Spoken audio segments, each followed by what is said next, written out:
This is Audible. Recorded Books presents an unabridged recording of Journey to Ixtlan, The Lessons of Don Juan, by Carlos Castaneda, narrated by Luis Moreno. Introduction. On Saturday, May 22nd, 1971, I went to Sonora, Mexico, to see Don Juan Matus, a Yaqui Indian sorcerer, with whom I had been associated since 1961. I thought that my visit on that day was going to be in no way different from the scores of times I had gone to see him in the 10 years I had been his apprentice. The events that took place on that day and on the following days, however, were momentous to me.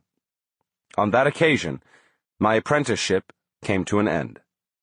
This was not an arbitrary withdrawal on my part, but a bona fide termination. I've already presented the case of my apprenticeship in 2 previous works, The Teachings of Don Juan and A Separate Reality. My basic assumption in both books has been that the articulation points in learning to be a sorcerer were the states of non-ordinary reality produced by the ingestion of psychotropic plants. In this respect, Don Juan was an expert in the use of 3 such plants: Datura inoxia, commonly known as Jimson weed, Lophophora williamsii, known as peyote, and a hallucinogenic mushroom of the genus psilocybe. My perception of the world through the effects of those psychotropics had been so bizarre and impressive that I was forced to assume that such states were the only avenue to communicating and learning what Don Juan was attempting to teach me. That assumption was erroneous. For the purpose of avoiding any misunderstandings about my work with Don Juan, I would like to clarify the following issues at this point. So far, I have made no attempt whatsoever to place Don Juan in a cultural milieu. The fact that he considers himself to be a Yaqui Indian doesn't mean that his knowledge of sorcery is known to or practiced by the Yaqui Indians in general. All the conversations that Don Juan and I have had throughout the apprenticeship were conducted in Spanish, and only because of his thorough command of the language was I capable of obtaining complex explanations of his system of beliefs. I've maintained the practice of referring to that system as sorcery, and I've also maintained the practice of referring to Don Juan as a sorcerer, because these were categories he himself used. Since I was capable of writing down most of what he said in the beginning of the apprenticeship and everything that was said in the later phases of it, I gathered voluminous field notes. In order to render those notes readable and still preserve the dramatic unity of Don Juan's teachings, I've had to edit them, but what I've deleted is, I believe, immaterial to the points I want to raise. In the case of my work with Don Juan, I've limited my efforts solely to viewing him as a sorcerer and to acquiring membership in his knowledge. For the purpose of presenting my argument, I must first explain the basic premise of sorcery as Don Juan presented it to me. He said that for a sorcerer, the world of everyday life is not real or out there as we believe it is. For a sorcerer, reality, or the world we all know, is only a description. For the sake of validating this premise, Don Juan concentrated the best of his efforts into leading me to a genuine conviction that what I held in mind as the world at hand was merely a description of the world, a description that had been pounded into me from the moment I was born. He pointed out that everyone who comes into contact with a child is a teacher who incessantly describes the world to him, until the moment when the child is capable of perceiving the world as it is described. According to Don Juan, we have no memory of that portentous moment, simply because none of us could possibly have had any point of reference to compare it to anything else. From that moment on, however, the child is a member. He knows the description of the world, and his membership becomes full-fledged, I suppose, when he is capable of making all the proper perceptual interpretations, which, by conforming to that description, validate it. For Don Juan, then, the reality of our day-to-day life consists of an endless flow of perceptual interpretations which we, the individuals who share a specific membership, have learned to make in common. The idea that the perceptual interpretations that make up the world have a flow is congruous with the fact that they run uninterruptedly and are rarely, if ever, open to question. In fact, the reality of the world we know is so taken for granted that the basic premise of sorcery, that our reality is merely one of many descriptions, could hardly be taken as a serious proposition. Fortunately, in the case of my apprenticeship, Don Juan was not concerned at all with whether or not I could take his proposition seriously, and he proceeded to elucidate his points in spite of my opposition, my disbelief, and my inability to understand what he was saying. Thus, as a teacher of sorcery, Don Juan endeavored to describe the world to me from the very first time we talked. My difficulty in grasping his concepts and methods stemmed from the fact that the units of his description were alien and incompatible with those of my own.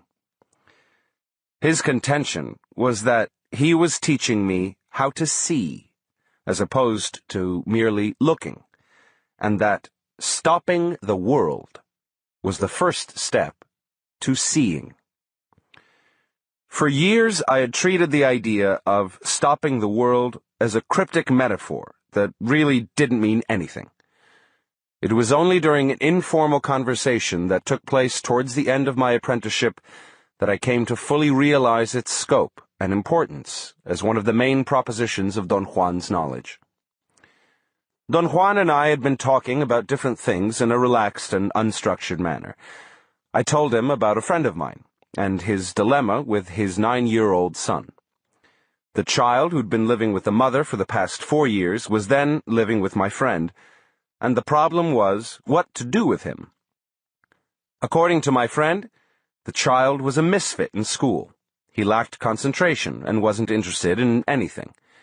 He was given to tantrums, disruptive behavior, and to running away from home. "Your friend certainly does have a problem," Don Juan said, laughing. I wanted to keep on telling him all the terrible things the child had done, but he interrupted me. "There's no need to say any more about that poor little boy," he said. "There's no need for you or for me to regard his actions in our thoughts one way or another." His manner was abrupt, and his tone was firm, but then he smiled. "What can my friend do?" I asked. "The worst thing he could do is to force the child to agree with him," Don Juan said. "What do you mean?" "I mean that child shouldn't be spanked or scared by his father when he doesn't behave the way he wants him to." "How can he teach him anything if he isn't firm with him?" "Your friend should let someone else spank the child." "He can't let anyone else touch his little boy," I said, surprised at his suggestion. Don Juan seemed to enjoy my reaction, and giggled. "Your friend is not a warrior," he said. "If he were, he would know that the worst thing one can do is to confront human beings bluntly." "What does a warrior do, Don Juan?" "A warrior proceeds strategically."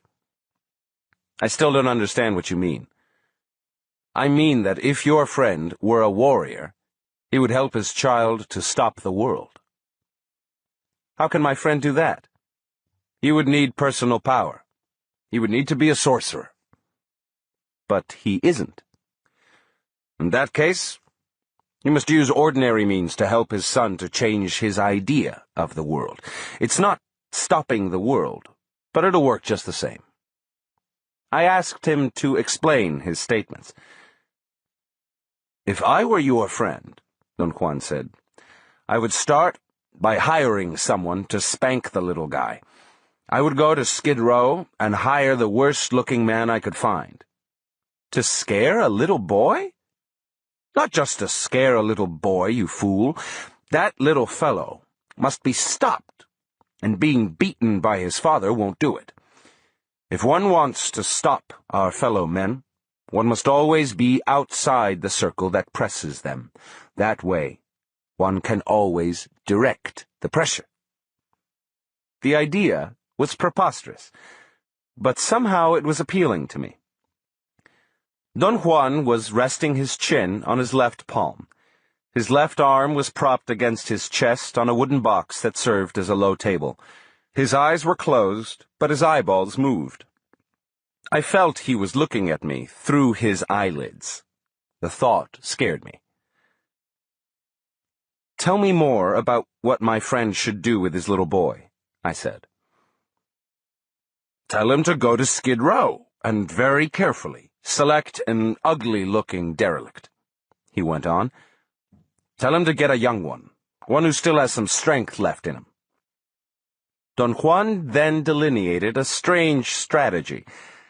I was to instruct my friend to have the man follow him, or wait for him at a place where he would go with his son.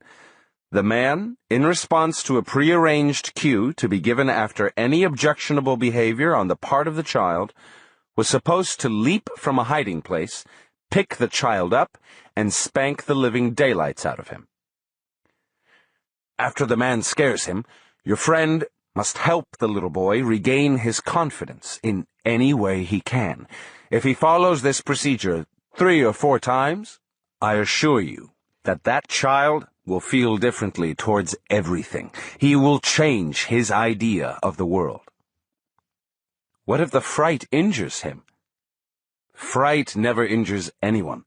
What injures the spirit is having someone always on your back, beating you, telling you what to do and what not to do. When that boy is more contained, you must tell your friend to do one last thing for him. He must find some way to get to a dead child, perhaps in a hospital, or at the office of a doctor. He must take his son there and show the dead child to him. He must let him touch the corpse once with his left hand, on any place except the corpse's belly. After the boy does that, he'll be renewed. The world will never be the same for him.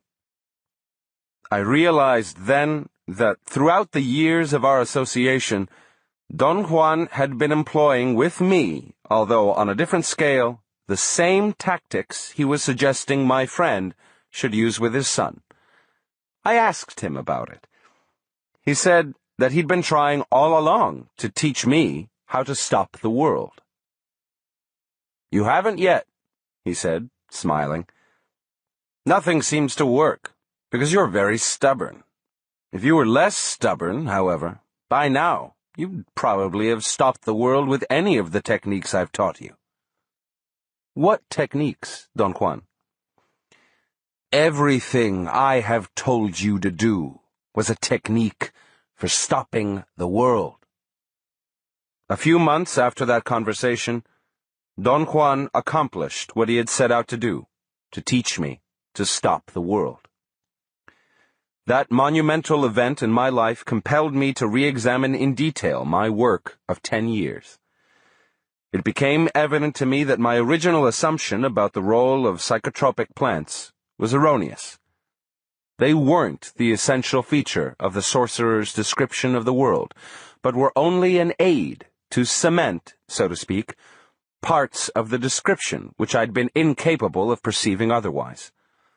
My insistence on holding on to my standard version of reality rendered me almost deaf and blind to Don Juan's aims.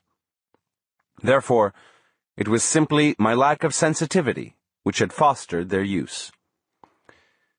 In reviewing the totality of my field notes, I became aware that Don Juan had given me the bulk of the new description at the very beginning of our association, in what he called techniques for stopping the world.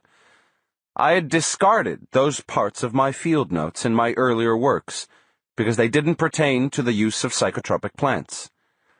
I've now rightfully reinstated them in the total scope of Don Juan's teachings, and they comprise the first 17 chapters of this work. The last 3 chapters are the field notes covering the events that culminated in my stopping the world.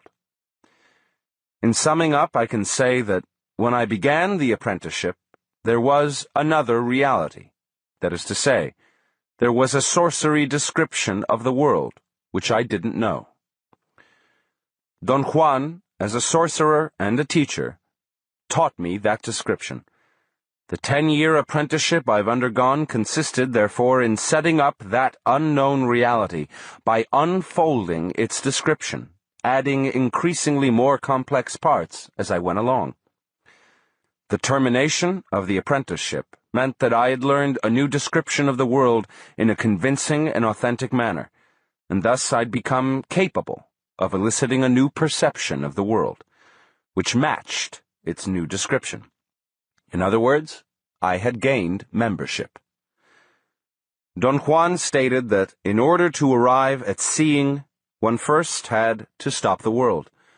Stopping the world was indeed an appropriate rendition of certain states of awareness in which the reality of everyday life is altered because the flow of interpretation, which ordinarily runs uninterruptedly, has been stopped by a set of circumstances alien to that flow. In my case, the set of circumstances alien to my normal flow of interpretations was the sorcery description of the world. Don Juan's precondition for stopping the world was that one had to be convinced. In other words, one had to learn the new description in a total sense, for the purpose of pitting it against the old one, and in that way break the dogmatic certainty which we all share that the validity of our perceptions or our reality of the world is not to be questioned. After stopping the world, the next step was seeing. By that, Don Juan meant what I would like to categorize as responding to the perceptual solicitations of a world outside the description we have learned to call reality. My contention is that all these steps can only be understood in terms of the description to which they belong, and since it was a description that he endeavored to give me from the beginning, I must then let his teachings be the only source of entrance into it. Thus, I have left Don Juan's words to speak for themselves. Carlos Castaneda, 1972. Journey to Ixtlan. The Lessons of Don Juan. Part 1. Stopping the World. 1. Reaffirmations from the world around us. I understand you know a great deal about plants, sir, I said to the old Indian in front of me. A friend of mine had just put us in contact, and left the room, and we had introduced ourselves to each other. The old man had told me that his name was Juan Matus. "Did your friend tell you that?" he asked casually. "Yes, he did." "I pick plants. Or rather, they let me pick them," he said softly. We were in the waiting room of a bus depot in Arizona. I asked him in very formal Spanish if he would allow me to question him. I said, "Would the gentleman, caballero, permit me to ask some questions?" Caballero, which is derived from the word caballo, or horse, originally meant horseman, or a nobleman on horseback. He looked at me inquisitively. "I'm a horseman without a horse," he said with a big smile, and then he added, "I've told you that my name is Juan Matus." I liked his smile. I thought that, obviously, he was a man that could appreciate directness, and I decided to boldly tackle him with a request. I told him I was interested in collecting and studying medicinal plants. I said that my special interest was the uses of the hallucinogenic cactus, peyote, which I had studied at length at the university in Los Angeles. I thought that my presentation was very serious. I was very contained, and sounded perfectly credible to myself. The old man shook his head slowly, and I, encouraged by his silence, added that it would no doubt be profitable for us to get together and talk about peyote. It was at that moment that he lifted his head and looked me squarely in the eyes. It was a formidable look. Yet it wasn't menacing or awesome in any way. It was a look that went through me. I became tongue-tied at once and couldn't continue with the harangues about myself. That was the end of our meeting. Yet he left on a note of hope. He said that perhaps I could visit him at his house someday.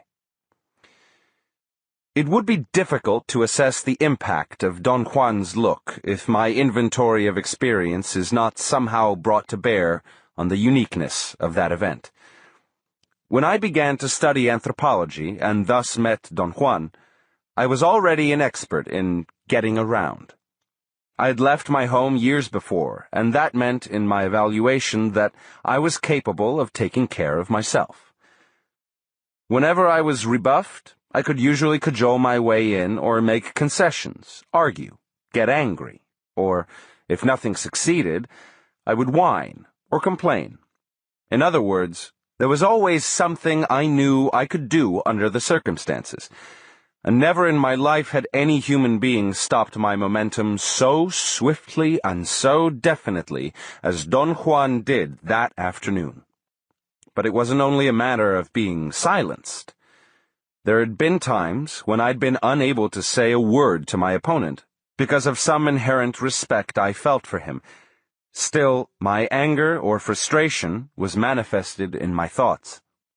Don Juan's look, however, numbed me to the point that I couldn't think coherently. I became thoroughly intrigued with that stupendous look and decided to search for him. I prepared myself for 6 months after that first meeting, reading up on the uses of peyote among the American Indians, especially about the peyote cult of the Indians of the Plains. I became acquainted with every work available, and when I felt I was ready, I went back to Arizona. Saturday, December 17th, 1960.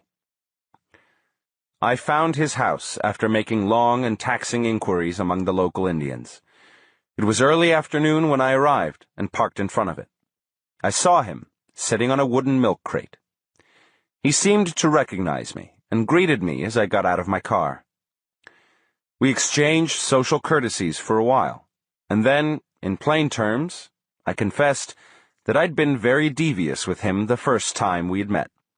I'd boasted that I knew a great deal about peyote, when in reality I knew nothing about it.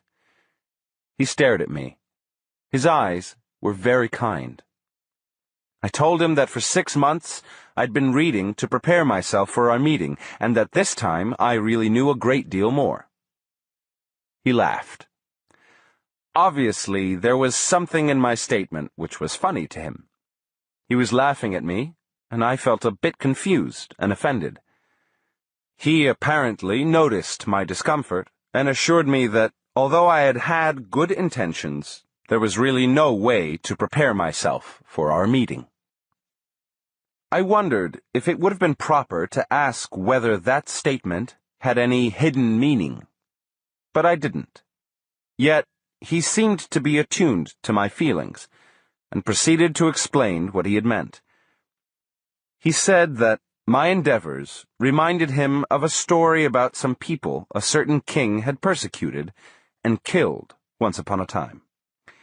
He said that in the story the persecuted people were indistinguishable from their persecutors, except that they insisted on pronouncing certain words in a peculiar manner proper only to them. That flaw, of course, was the giveaway. The king posted roadblocks at critical points where an official would ask every man passing by to pronounce a key word. Those who could pronounce it the way the king pronounced it would live, but those who couldn't were immediately put to death. The point of the story was that one day a young man decided to prepare himself for passing the roadblock by learning to pronounce the test word just as the king liked it. Don Juan said, with a broad smile, that in fact it took the young man 6 months to master such a pronunciation. And then came the day of the great test. The young man very confidently came upon the roadblock and waited for the official to ask him to pronounce the word. At that point, Don Juan very dramatically stopped his recounting and looked at me. His pause was very studied and seemed a bit corny to me, but I played along. I'd heard the theme of the story before. It had to do with Jews in Germany, and the way one could tell who was a Jew by the way they pronounced certain words. I also knew the punchline. The young man was going to get caught because the official had forgotten the key word and asked him to pronounce another word, which was very similar, but which the young man had not learned to say correctly. Don Juan seemed to be waiting for me to ask what happened, so I did. "What happened to him?" I asked, trying to sound naive and interested in the story. "The young man, who was truly foxy," he said, "realized that the official had forgotten the key word, and before the man could say anything else, he confessed that he had prepared himself for 6 months." He made another pause and looked at me with a mischievous glint in his eyes. This time, he had turned the tables on me. The young man's confession was a new element, and I no longer knew how the story would end. "Well, what happened then?" I asked, truly interested. "The young man was killed instantly, of course," he said, and broke into a roaring laughter. I liked very much the way he'd entrapped my interest. Above all, I liked the way he had linked that story to my own case. In fact, he seemed to have constructed it to fit me. He was making fun of me in a very subtle and artistic manner. I laughed with him. Afterwards, I told him that no matter how stupid I sounded, I was really interested in learning something about plants. "I like to walk a great deal," he said. I thought he was deliberately changing the topic of conversation to avoid answering me. I didn't want to antagonize him with my insistence. He asked me if I wanted to go with him on a short hike in the desert. I eagerly told him that I would love to walk in the desert. "This is no picnic," he said, in a tone of warning. I told him that I wanted very seriously to work with him. I said that I needed information, any kind of information, on the uses of medicinal herbs, and that I was willing to pay him for his time and effort. "You'll be working for me," I said, "and I'll pay you wages." "How much would you pay me?" he asked. I detected a note of greed in his voice. "Whatever you think is appropriate," I said. "Pay me for my time with your time," he said. I thought he was a most peculiar fellow. I told him I didn't understand what he meant. He replied that there was nothing to say about plants. Thus, to take my money would be unthinkable for him. He looked at me piercingly. "What are you doing in your pocket?" he asked, frowning. "Are you playing with your wanger?" He was referring to my taking notes on a minute pad inside the enormous pockets of my windbreaker. When I told him what I was doing, he laughed heartily. I said that I didn't want to disturb him by writing in front of him. "If you want to write, write," he said. "You don't disturb me." We hiked in the surrounding desert until it was almost dark. He didn't show me any plants, nor did he talk about them at all. We stopped for a moment to rest by some large bushes. "Plants are very peculiar things," he said, without looking at me. "They are alive, and they feel." At the very moment he made that statement, a strong gust of wind shook the desert chaparral around us. The bushes made a rattling noise. "Do you hear that?" he asked me, putting his right hand to his ear as if he were aiding his hearing. "The leaves and the wind are agreeing with me." I laughed. The friend who had put us in contact had already told me to watch out because the old man was very eccentric. I thought the agreement with the leaves was one of his eccentricities.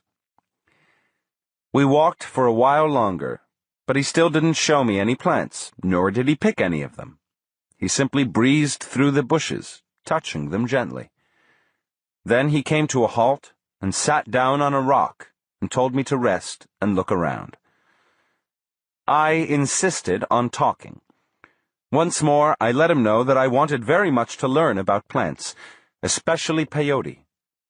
I pleaded with him to become my informant in exchange for some sort of monetary reward. "You don't have to pay me," he said. "You can ask me anything you want. I'll tell you what I know, and then I'll tell you what to do with it." He asked me if I agreed with the arrangement. I was delighted. Then he added a cryptic statement. "Perhaps there's nothing to learn about plants, because there's nothing to say about them." I didn't understand what he'd said, or what he'd meant by it. "What did you say?" I asked. He repeated the statement 3 times, and then the whole area was shaken by the roar of an Air Force jet flying low. "There! The world has just agreed with me," he said, putting his left hand to his ear. I found him very amusing. His laughter was contagious. "Are you from Arizona, Don Juan?" I asked, in an effort to keep the conversation centered around his being my informant. He looked at me and nodded affirmatively. His eyes seemed to be tired. I could see the white underneath his pupils. "Were you born in this locality?" He nodded his head again, without answering me. It seemed to be an affirmative gesture, but it also seemed to be the nervous headshake of a person who's thinking. "And where are you from, yourself?" he asked. "I come from South America," I said. "That's a big place. Do you come from all of it?" His eyes were piercing again as he looked at me. I began to explain the circumstances of my birth, but he interrupted me. "We're alike in this respect," he said. "I live here now, but I'm really a Yaqui from Sonora." "Is that so? I myself come from—" He didn't let me finish. I know, he said.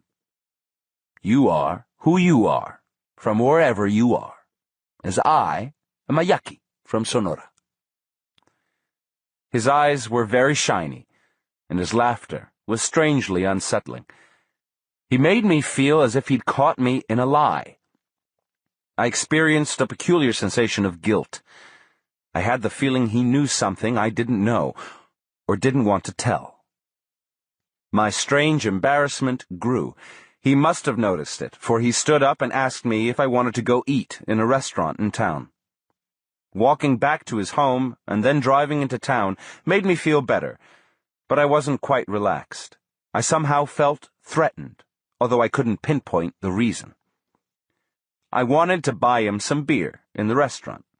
He said that he never drank, not even beer. I laughed to myself. I didn't believe him. The friend who had put us in contact had told me that the old man was plastered out of his mind most of the time. I really didn't mind if he was lying to me about not drinking. I liked him. There was something very soothing about his person. I must have had a look of doubt on my face, for he then went on to explain that he used to drink in his youth, but that one day he simply dropped it. "People hardly ever realize that we can cut anything from our lives, any time, just like that." He snapped his fingers. "Do you think that one can stop smoking or drinking that easily?" I asked. "Sure," he said, with great conviction. "Smoking and drinking are nothing. Nothing at all, if we want to drop them." At that very moment, the water that was boiling in the coffee percolator made a loud perking sound. "Hear that?" Don Juan exclaimed with a shine in his eyes. "The boiling water agrees with me." Then he added after a pause, "A man can get agreements from everything around him." At that crucial instant, the coffee percolator made a truly obscene gurgling sound. He looked at the percolator and softly said, "Thank you," nodded his head, and then broke into a roaring laughter. I was taken aback. His laughter was a bit too loud, but I was genuinely amused by it all. My first real session with my informant ended then. He said goodbye at the door of the restaurant. I told him I had to visit some friends and that I would like to see him again at the end of the following week. "When will you be home?" I asked. He scrutinized me. "Whenever you come," he replied. "I don't know exactly when I can come." "Just come then, and don't worry." "What if you're not in?" "I'll be there," he said, smiling, and walked away.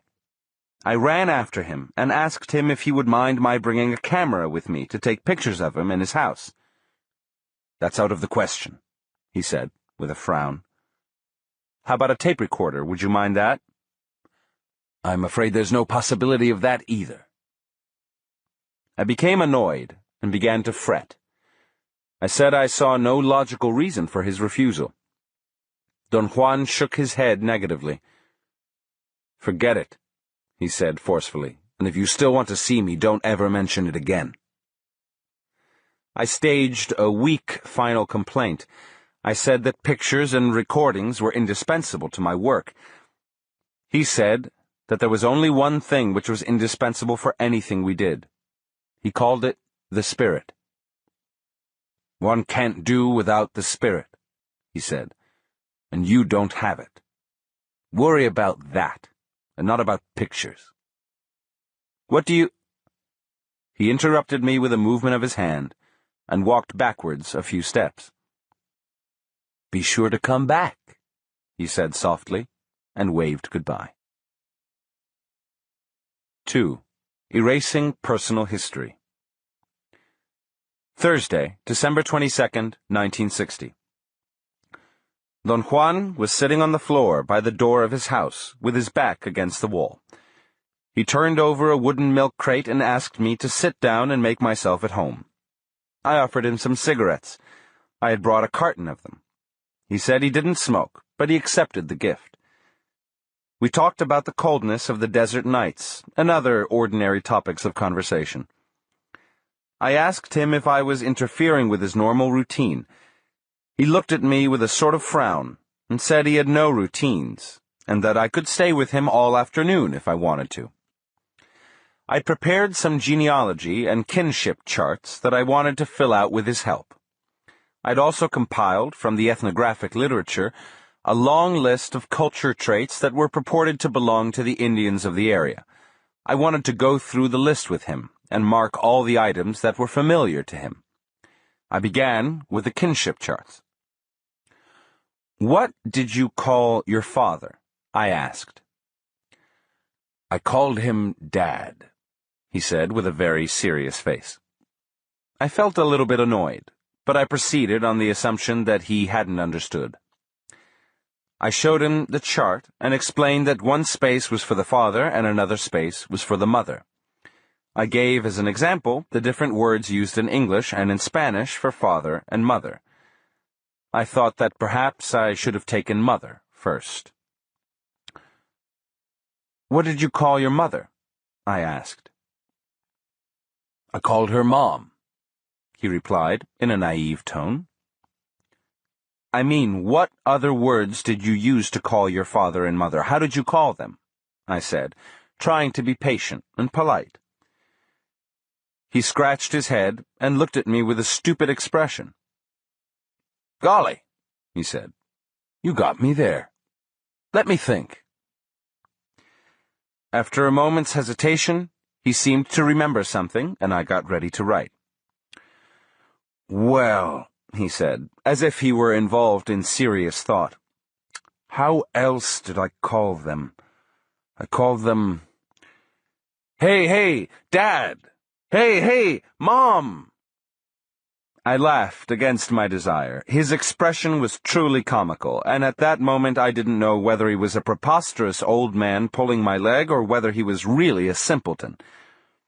Using all the patience I had, I explained to him that these were very serious questions, and that it was very important for my work to fill out the forms.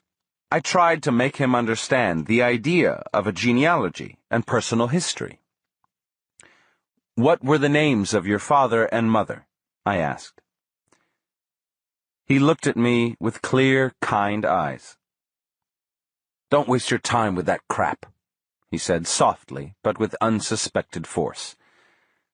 I didn't know what to say. It was as if someone else had uttered those words. A moment before, he had been a fumbling, stupid Indian scratching his head, and then, in an instant, he'd reversed the roles. I was the stupid one, and he was staring at me with an indescribable look that wasn't a look of arrogance or defiance or hatred or contempt. His eyes were kind and clear and penetrating. "I don't have any personal history," he said after a long pause. "One day, I found out that personal history was no longer necessary for me. And like drinking, I dropped it."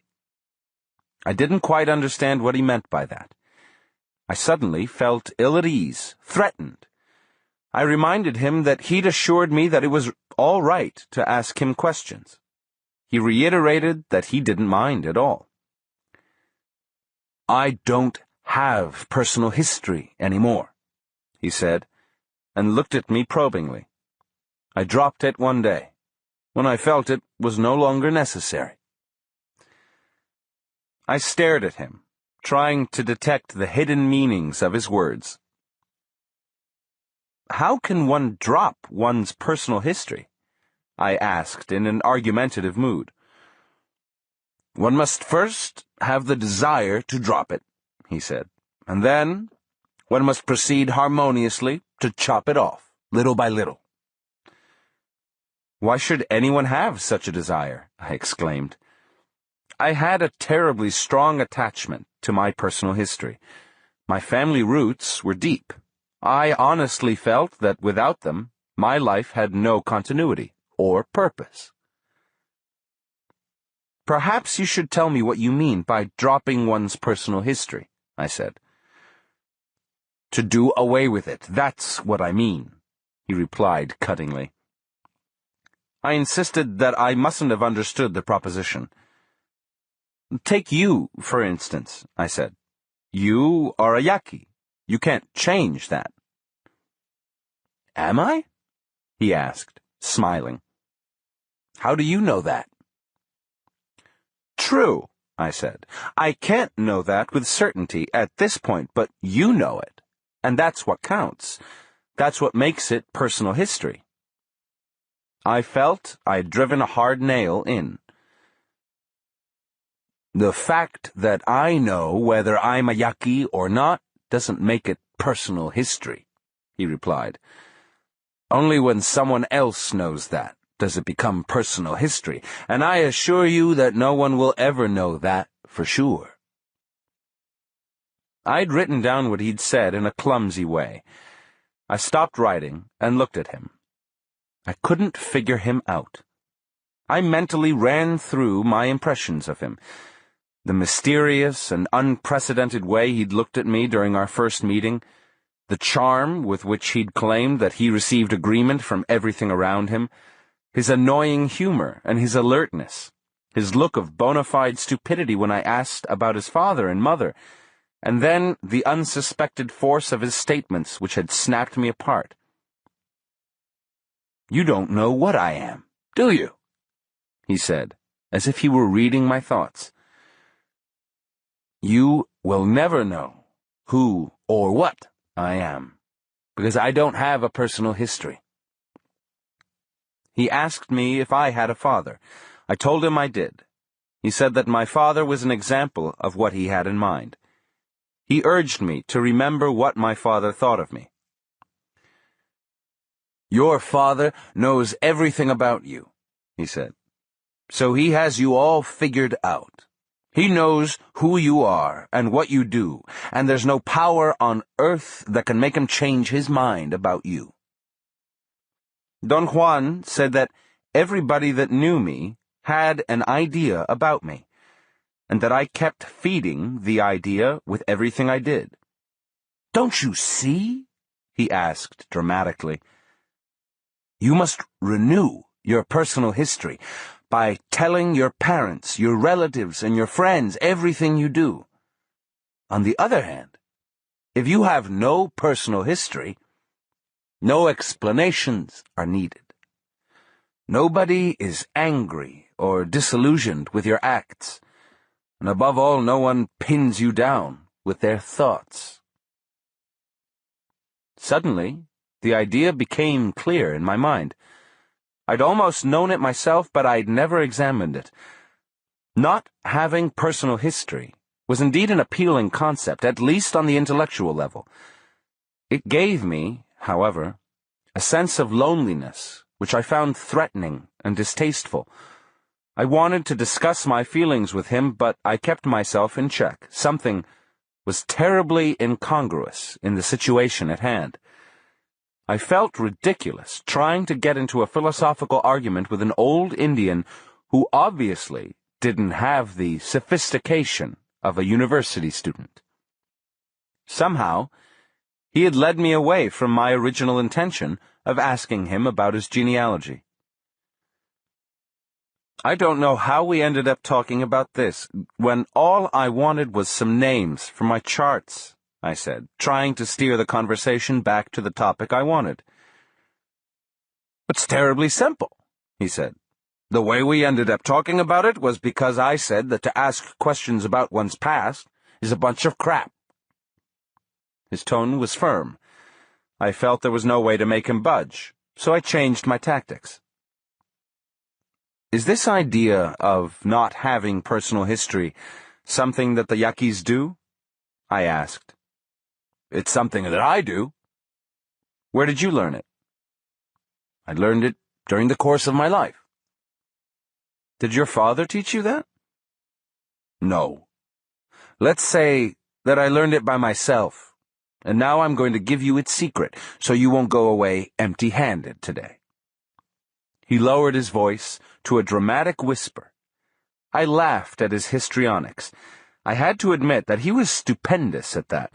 The thought crossed my mind that I was in the presence of a born actor. Write it down, he said patronizingly. Why not? You seem to be more comfortable writing. I looked at him, and my eyes must have betrayed my confusion. He slapped his thighs and laughed with great delight. It's best to erase all personal history, he said slowly, as if giving me time to write it down in my clumsy way, because that would make us free from the encumbering thoughts of other people. I couldn't believe that he was actually saying that. I had a very confusing moment. He must have read in my face my inner turmoil and used it immediately. Take yourself, for instance, he went on saying. Right now, you don't know whether you're coming or going. And that is so because I have erased my personal history. I have little by little created a fog around me and my life. And now, nobody knows for sure who I am or what I do. But you yourself know who you are, don't you? I interjected. You bet I don't, he exclaimed, and rolled on the floor, laughing at my surprised look. He'd paused long enough to make me believe that he was going to say that he did know, as I was anticipating it. His subterfuge was very threatening to me. I actually became afraid. That is the little secret I'm going to give you today, he said in a low voice. Nobody knows my personal history. Nobody knows who I am or what I do. Not even I. He squinted his eyes. He wasn't looking at me, but beyond me, over my right shoulder. He was sitting cross-legged, his back was straight, and yet he seemed to be so relaxed. At that moment, he was the very picture of fierceness. I fancied him to be an Indian chief, a red-skinned warrior in the romantic frontier sagas of my childhood. My romanticism carried me away, and the most insidious feeling of ambivalence enveloped me. I could sincerely say that I liked him a great deal, and in the same breath, I could say that I was deadly afraid of him. He maintained that strange stare for a long moment. "How can I know who I am when I am all this?" he said, sweeping the surroundings with a gesture of his head. Then he glanced at me and smiled. "Little by little, you must create a fog around yourself. You must erase everything around you until nothing can be taken for granted, until nothing is any longer for sure or real. Your problem now is that you're too real. Your endeavors are too real. Your moods are too real. Don't take things so for granted. You must begin to erase yourself."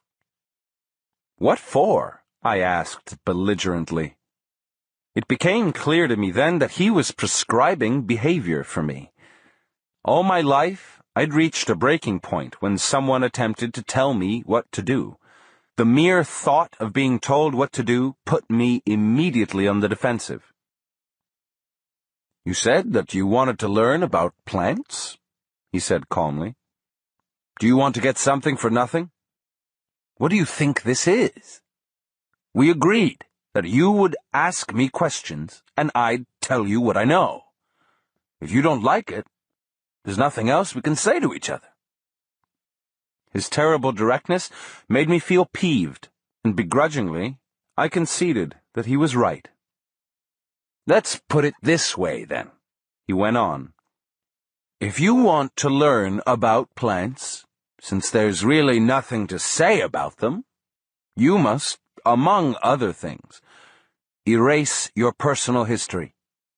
"How?" I asked. "Begin with simple things, such as not revealing what you really do. Then you must leave everyone who knows you well. This way, you'll build up a fog around yourself." "But that's absurd," I protested. "Why shouldn't people know me? What's wrong with that?" "What's wrong is that once they know you, you're an affair take it for granted, and from that moment on, you won't be able to break the tie of their thoughts. I personally like the ultimate freedom of being unknown. No one knows me with steadfast certainty, the way people know you, for instance." "But that would be lying." "I'm not concerned with lies or truths," he said severely. "Lies are lies only if you have personal history." I argued that I didn't like to deliberately mystify people or mislead them. His reply was that I misled everybody anyway. The old man had touched a sore spot in my life. I didn't pause to ask him what he meant by that or how he knew that I mystified people all the time. I simply reacted to his statement, defending myself by means of an explanation. I said that I was painfully aware that my family and friends believed I was unreliable, when in reality I'd never told a lie in my life. "You always knew how to lie," he said. "The only thing that was missing was that you didn't know why to do it. Now you do." I protested. "Don't you see that I'm really sick and tired of people thinking that I'm unreliable?" I said. "But you are unreliable," he replied with conviction. "Damn it to hell, man, I am not," I exclaimed. My mood, instead of forcing him into seriousness, made him laugh hysterically. I really despised the old man for all his cockiness. Unfortunately, he was right about me. After a while, I calmed down, and he continued talking. When one doesn't have personal history, he explained, nothing that one says can be taken for a lie. Your trouble is that you have to explain everything to everybody, compulsively. And at the same time, you want to keep the freshness, the newness of what you do. Well, since you can't be excited after explaining everything you've done, you lie in order to keep on going. I was truly bewildered by the scope of our conversation. I wrote down all the details of our exchange in the best way I could, concentrating on what he was saying, rather than pausing to deliberate on my prejudices or on his meanings. From now on, he said, you must simply show people whatever you care to show them, but without ever telling exactly how you've done it. I can't keep secrets, I exclaimed. What you're saying is useless to me. Then change, he said cuttingly, and with a fierce glint in his eyes. He looked like a strange, wild animal, and yet he was so coherent in his thoughts and so verbal. My annoyance gave way to a state of irritating confusion. You see, he went on, we only have two alternatives. We either take everything for sure and real, or we don't.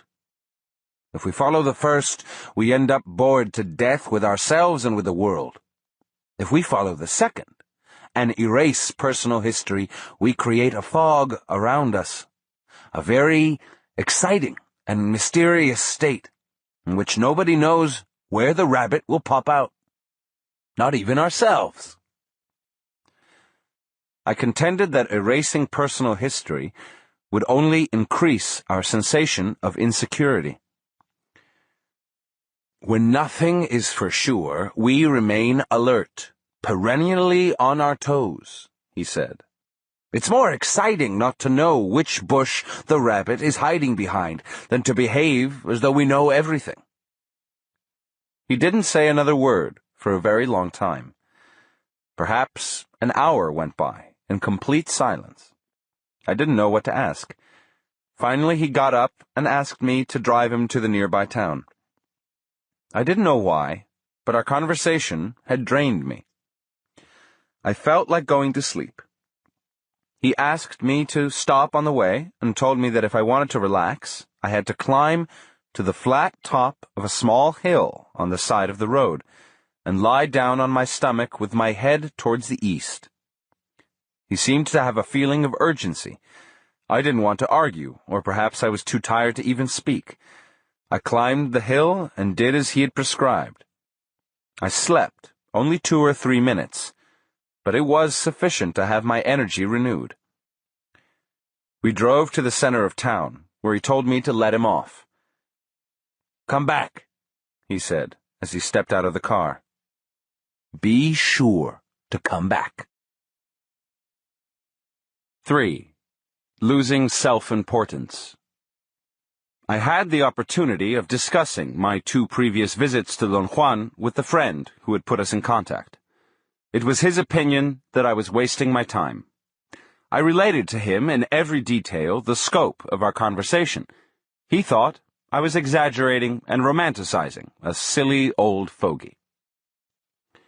There was very little room in me for romanticizing such a preposterous old man. I sincerely felt that his criticism about my personality had seriously undermined my liking him. Yet I had to admit that they had always been apropos, sharply delineated, and true to the letter. The crux of my dilemma at that point was my unwillingness to accept that Don Juan was very capable of disrupting all my preconceptions about the world, and my unwillingness to agree with my friend, who believed that the old Indian was just nuts. I felt compelled to pay him another visit before I made up my mind. Wednesday, December 28th, 1960. Immediately after I arrived at his house, he took me for a walk in the desert chaparral. He didn't even look at the bag of groceries that I brought him. He seemed to have been waiting for me. We walked for hours. He didn't collect or show me any plants. He did, however, teach me an appropriate form of walking. He said that I had to curl my fingers gently as I walked, so I would keep my attention on the trail and the surroundings. He claimed that my ordinary way of walking was debilitating, and that one should never carry anything in the hands. If things had to be carried, one should use a knapsack, or any sort of carrying net or shoulder bag. His idea was that by forcing the hands into a specific position, one was capable of greater stamina and greater awareness.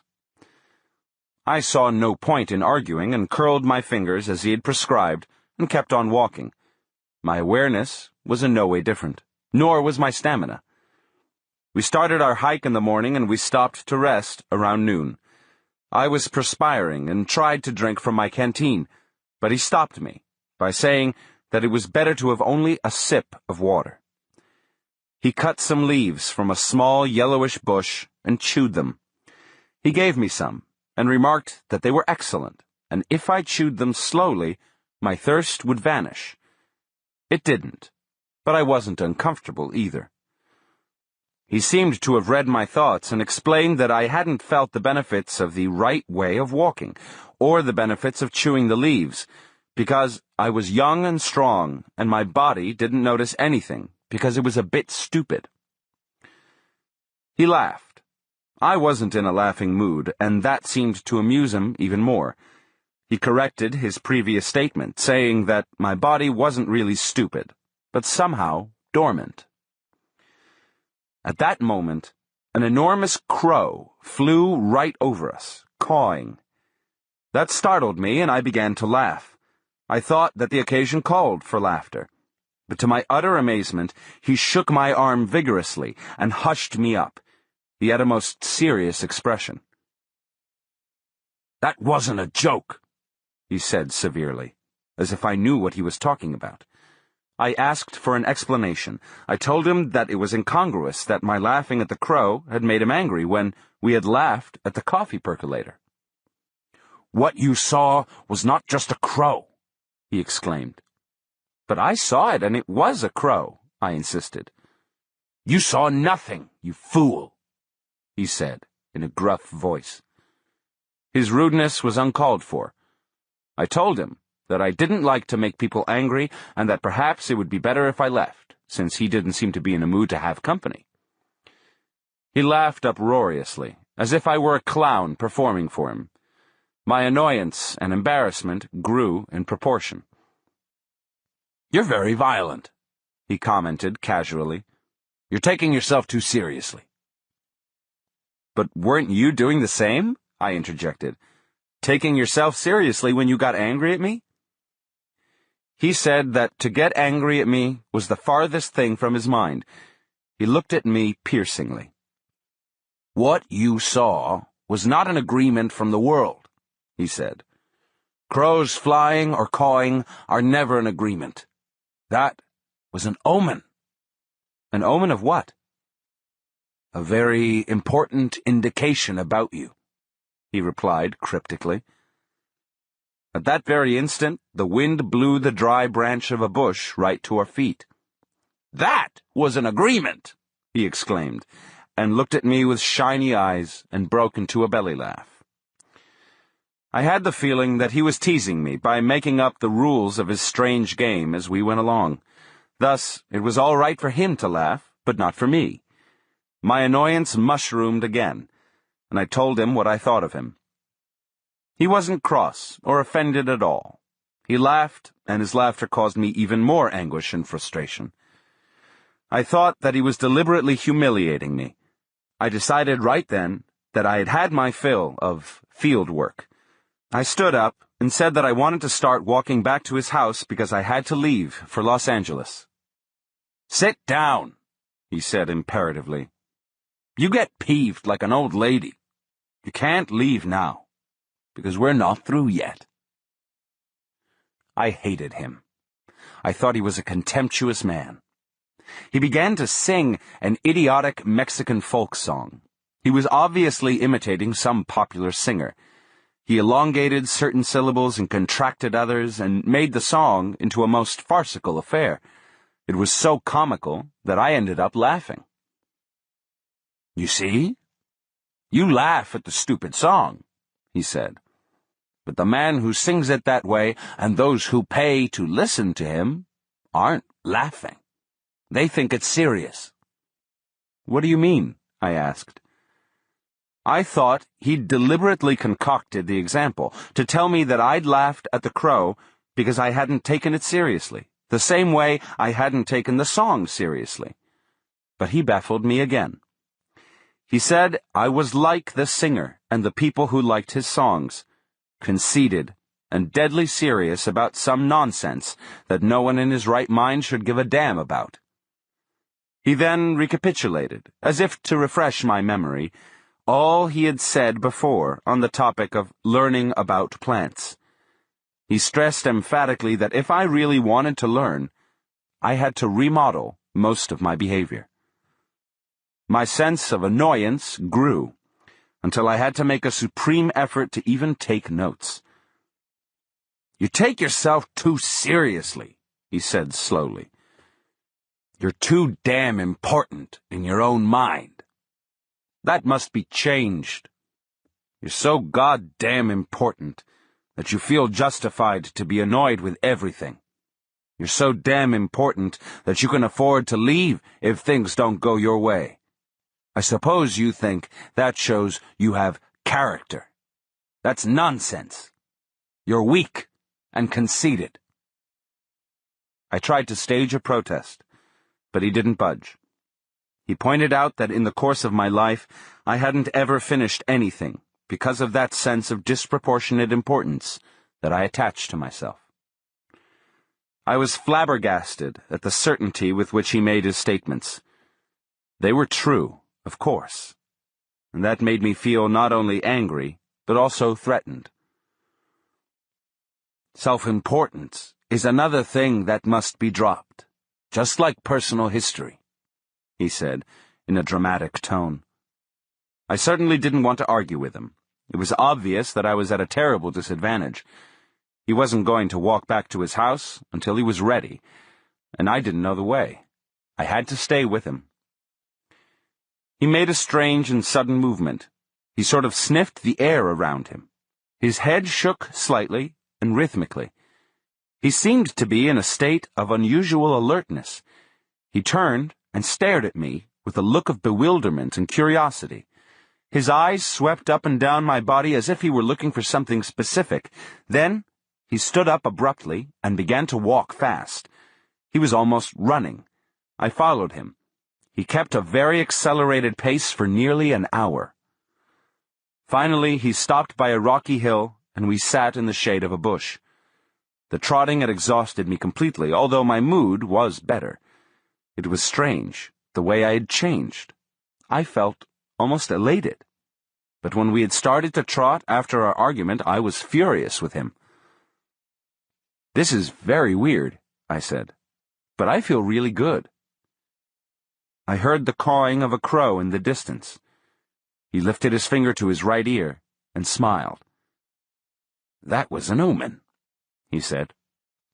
A small rock tumbled downhill and made a crashing sound when it landed in the chaparral. He laughed out loud and pointed his finger to the direction of the sound. "And that was an agreement," he said.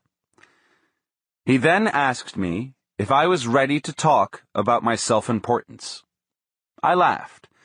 My feeling of anger seemed so far away that I couldn't even conceive how I'd become so cross with him. "I can't understand what's happening to me," I said. "I got angry, and now I don't know why I'm not angry anymore."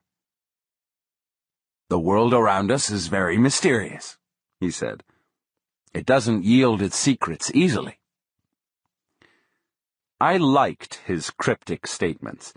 They were challenging and mysterious. I couldn't determine whether they were filled with hidden meanings or whether they were just plain nonsense. "If you ever come back to the desert here," he said, "stay away from that rocky hill where we stopped today. Avoid it like the plague." Why, what's the matter? This isn't the time to explain it, he said. Now, we are concerned with losing self-importance.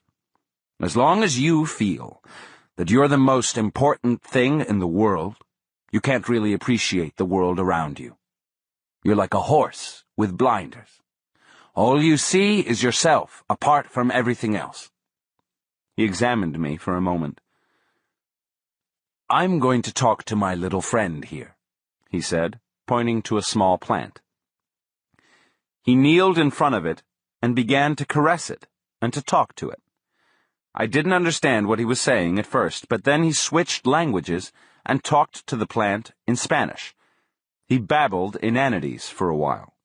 Then he stood up. It doesn't matter what you say to a plant, he said. You can just as well make up words. What's important is the feeling of liking it and treating it as an equal. He explained that a man who gathers plants must apologize every time for taking them and must assure them that someday his own body will serve as food for them. So, all in all, the plants and ourselves are even, he said. Neither we nor they are more or less important. Come on, talk to the little plant, he urged me. Tell it that you don't feel important anymore. I went as far as kneeling in front of the plant, but I couldn't bring myself to speak to it. I felt ridiculous, and laughed. I wasn't angry, however. Don Juan patted me on the back and said that it was all right, that at least I'd contained my temper.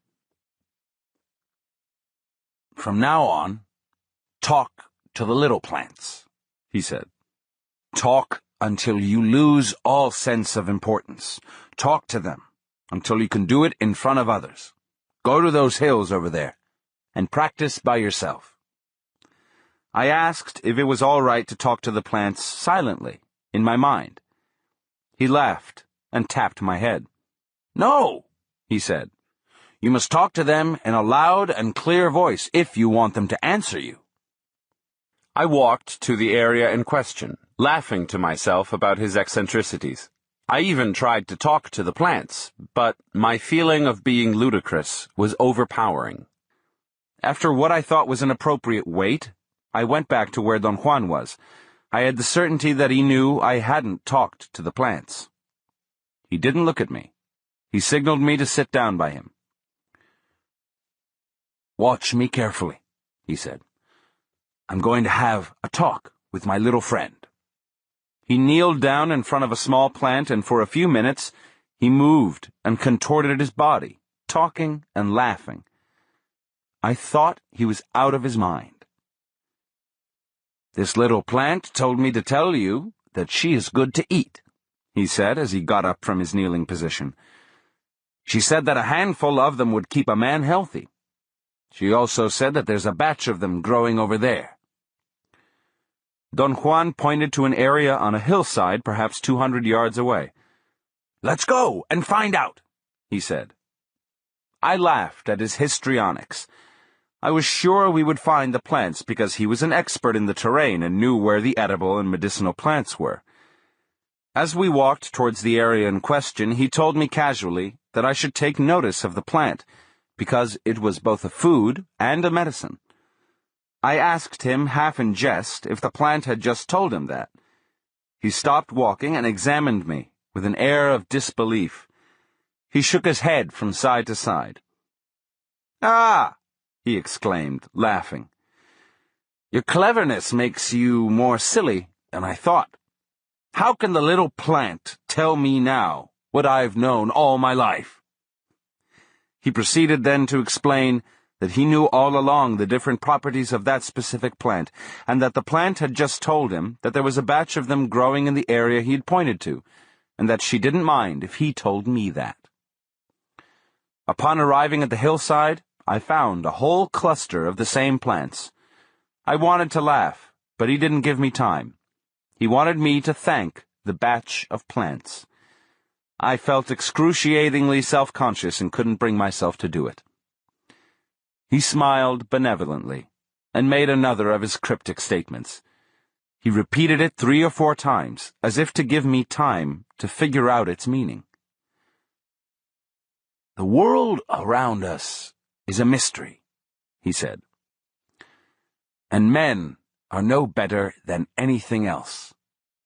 If a little plant is generous with us, we must thank her. Or perhaps she will not let us go." The way he looked at me when he said that gave me a chill. I hurriedly leaned over the plants and said, "Thank you," in a loud voice. He began to laugh in controlled and quiet spurts. We walked for another hour and then started on our way back to his house. At a certain time, I dropped behind and he had to wait for me. He checked my fingers to see if I had curled them. I had not. He told me imperatively that whenever I walked with him, I had to observe and copy his mannerisms or not come along at all. "I can't be waiting for you as though you're a child," he said in a scolding tone. That statement sunk me into the depths of embarrassment and bewilderment. How could it be possible that such an old man could walk so much better than I? I thought I was athletic and strong. And yet he had actually had to wait for me to catch up with him. I curled my fingers, and strangely enough, I was able to keep his tremendous pace without any effort. In fact, at times, I felt that my hands were pulling me forward. I felt elated. I was quite happy walking inanely with the strange old Indian. I began to talk and asked repeatedly if he would show me some peyote plants. He looked at me, but didn't say a word. 4. Death is an advisor. Wednesday, January 25th, 1961. "Would you teach me someday about peyote?" I asked. He didn't answer, and as he had done before, simply looked at me as if I were crazy. I had mentioned the topic to him in casual conversation various times already, and every time he frowned and shook his head. It wasn't an affirmative or a negative gesture. It was rather a gesture of despair and disbelief. He stood up abruptly. We'd been sitting on the ground in front of his house. An almost imperceptible shake of his head was the invitation to follow him. We went into the desert chaparral in a southerly direction. He mentioned repeatedly as we walked that I had to be aware of the uselessness of my self-importance and of my personal history. "Your friends," he said, turning to me abruptly. "Those who have known you for a long time, you must leave them quickly." I thought he was crazy, and his insistence was idiotic, but I didn't say anything. He peered at me and began to laugh. After a long hike, we came to a halt. I was about to sit down to rest, but he told me to go some 20 yards away and talk to a batch of plants in a loud and clear voice. I felt ill at ease and apprehensive. His weird demands were more than I could bear, and I told him once more that I couldn't speak to plants because I felt ridiculous. His only comment was that my feeling of self-importance was immense. He seemed to have made a sudden decision and said that I shouldn't try to talk to plants until I felt easy and natural about it. "You want to learn about them, and yet you don't want to do any work," he said accusingly. "What are you trying to do?" My explanation was that I wanted bona fide information about the uses of plants. Thus, I'd asked him to be my informant. I'd even offered to pay him for his time and trouble. "You should take the money," I said. "This way we both would feel better. I could then ask you anything I want to, because you would be working for me, and I would pay you for it. What do you think of that?" He looked at me contemptuously, and made an obscene sound with his mouth, making his lower lip and his tongue vibrate by exhaling with great force. "That's what I think of it," he said, and laughed hysterically at the look of utmost surprise that I must have had on my face. It was obvious to me that he wasn't a man I could easily contend with. In spite of his age, he was ebullient and unbelievably strong. I had had the idea that, being so old, he could have been the perfect informant for me. Old people, I had been led to believe, made the best informants because they were too feeble to do anything else except talk. Don Juan, on the other hand, was a miserable subject. I felt he was unmanageable and dangerous. The friend who had introduced us was right. He was an eccentric old Indian, and although he wasn't plastered out of his mind most of the time, as my friend had told me, he was worse yet. He was crazy. I again felt the terrible doubt and apprehension I had experienced before. I thought I had overcome that. In fact, I had had no trouble at all convincing myself that I wanted to visit him again. The idea had crept into my mind, however, that perhaps I was a bit crazy myself when I realized that I liked to be with him. His idea that my feeling of self-importance was an obstacle had really made an impact on me. But all that was apparently only an intellectual exercise on my part. The moment I was confronted with his odd behavior, I began to experience apprehension, and I wanted to leave. I said that I believed we were so different that there was no possibility of our getting along. "One of us has to change," he said, staring at the ground. "And you know who." He began humming a Mexican folk song, and then lifted his head abruptly and looked at me. His eyes were fierce and burning. I wanted to look away or close my eyes, but to my utter amazement, I couldn't break away from his gaze. He asked me to tell him what I had seen in his eyes. I said that I saw nothing, but he insisted that I had to voice what his eyes had made me feel aware of. I struggled to make him understand that the only thing his eyes made me aware of was my embarrassment, and that the way he was looking at me was very discomforting. He didn't let go. He kept a steady stare. It wasn't an outright menacing or mean look, it was rather a mysterious but unpleasant gaze. He asked me if he reminded me of a bird. "A bird?" I exclaimed. He giggled like a child and moved his eyes away from me. "Yes," he said softly. "A bird. A very funny bird." He locked his gaze on me again and commanded me to remember.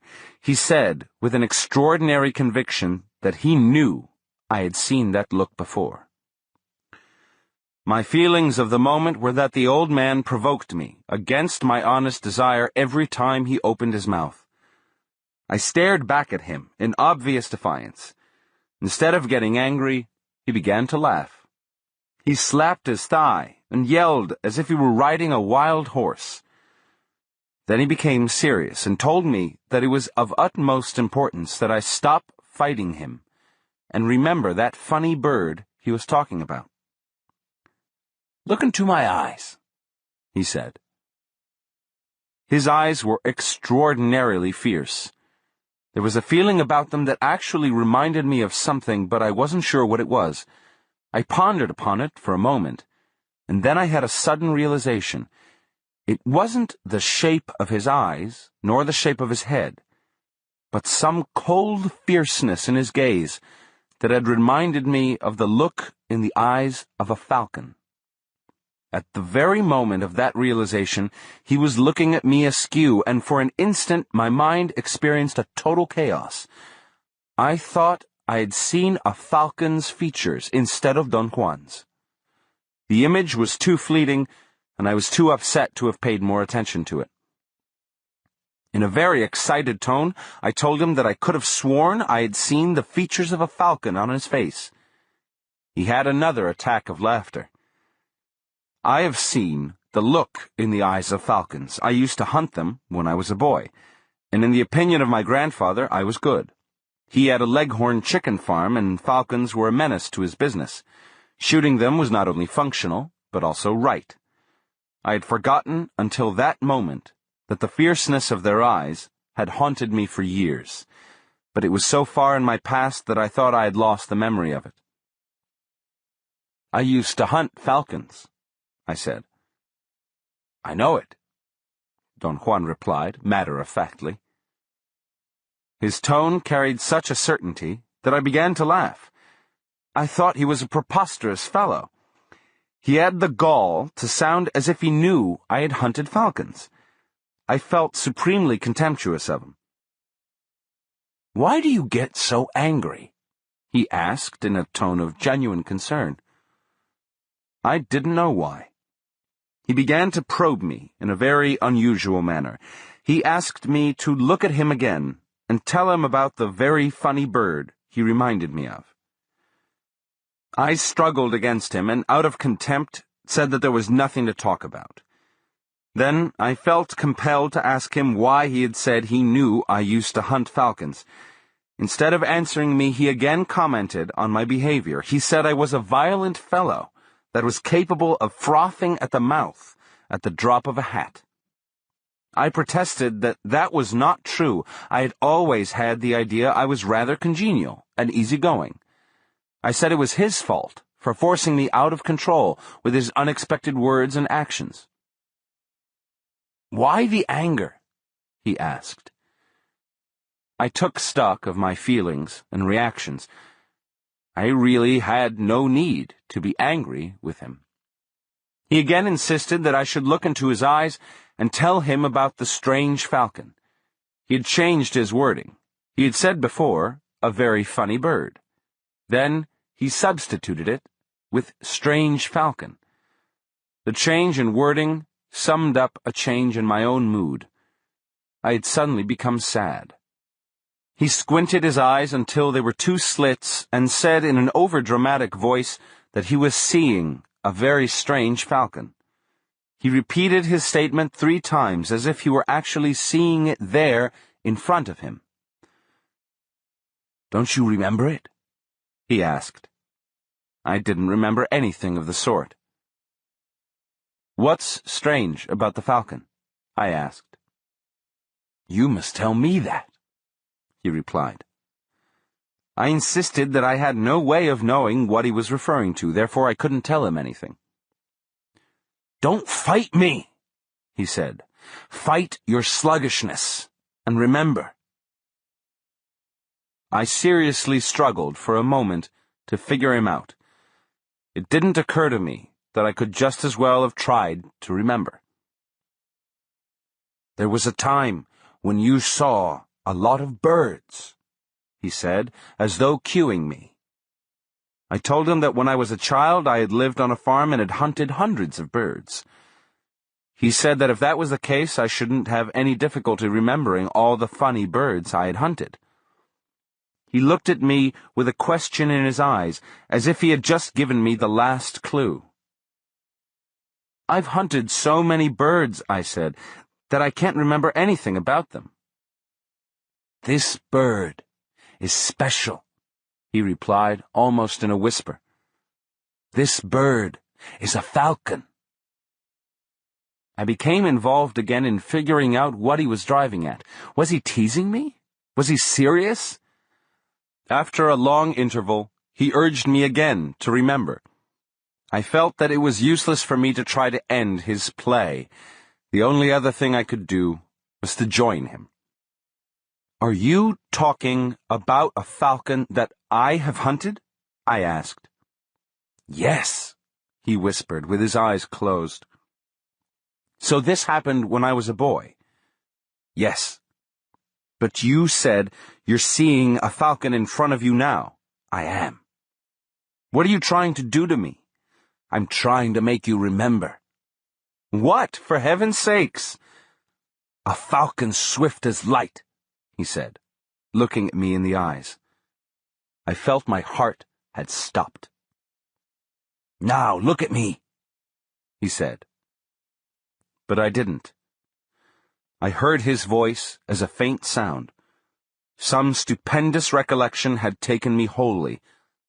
The white falcon. It all began with my grandfather's explosion of anger upon taking account of his young leghorn chickens. They had been disappearing in a steady and disconcerting manner.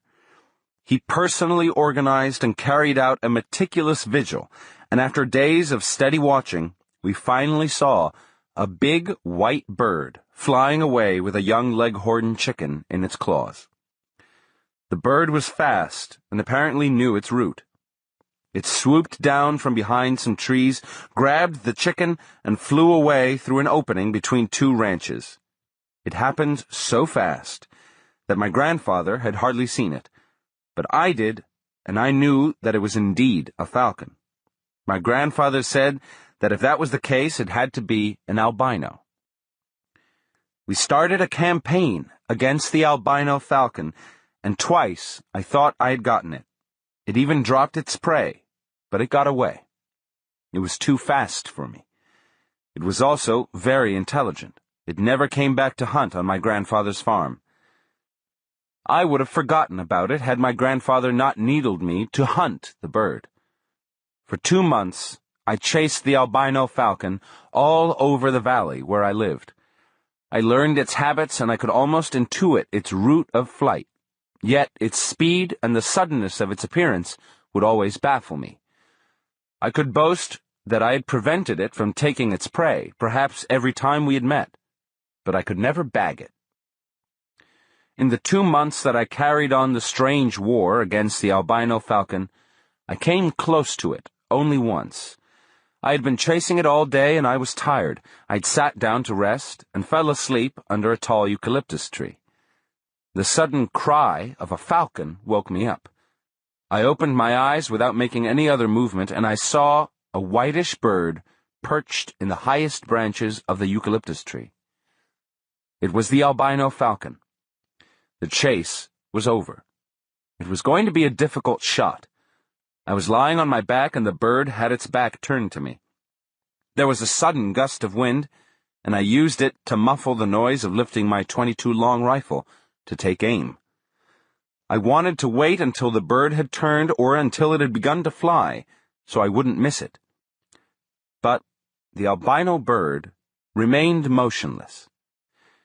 In order to take a better shot, I would have needed to move, and the falcon was too fast for that. I thought that my best alternative was to wait. And I did. A long, interminable time. Perhaps what affected me was the long wait, or perhaps it was the loneliness of the spot where the bird and I were. I suddenly felt a chill up my spine, and in an unprecedented action I stood up and left. I didn't even look to see if the bird had flown away. I never attached any significance to my final act with the albino falcon. However, it was terribly strange that I didn't shoot it. I had shot dozens of falcons before. On the farm where I grew up, shooting birds or hunting any kind of animal was a matter of course. Don Juan listened attentively as I told him the story of the albino falcon. "How did you know about the white falcon?" I asked when I had finished. "I saw it," he replied. "Where?" "Right here, in front of you." I wasn't in an argumentative mood anymore. "What does all this mean?" I asked. He said that a white bird like that was an omen, and that not shooting it down was the only right thing to do. "Your death gave you a little warning," he said, with a mysterious tone. "It always comes as a chill." "What are you talking about?" I said nervously. He really made me nervous with his spooky talk. "You know a lot about birds," he said. "You've killed too many of them. You know how to wait. You've waited patiently for hours. I know that. I am seeing it." His words caused a great turmoil in me. I thought that what annoyed me the most about him was his certainty. I couldn't stand his dogmatic assuredness about the issues in my own life that I wasn't sure of myself.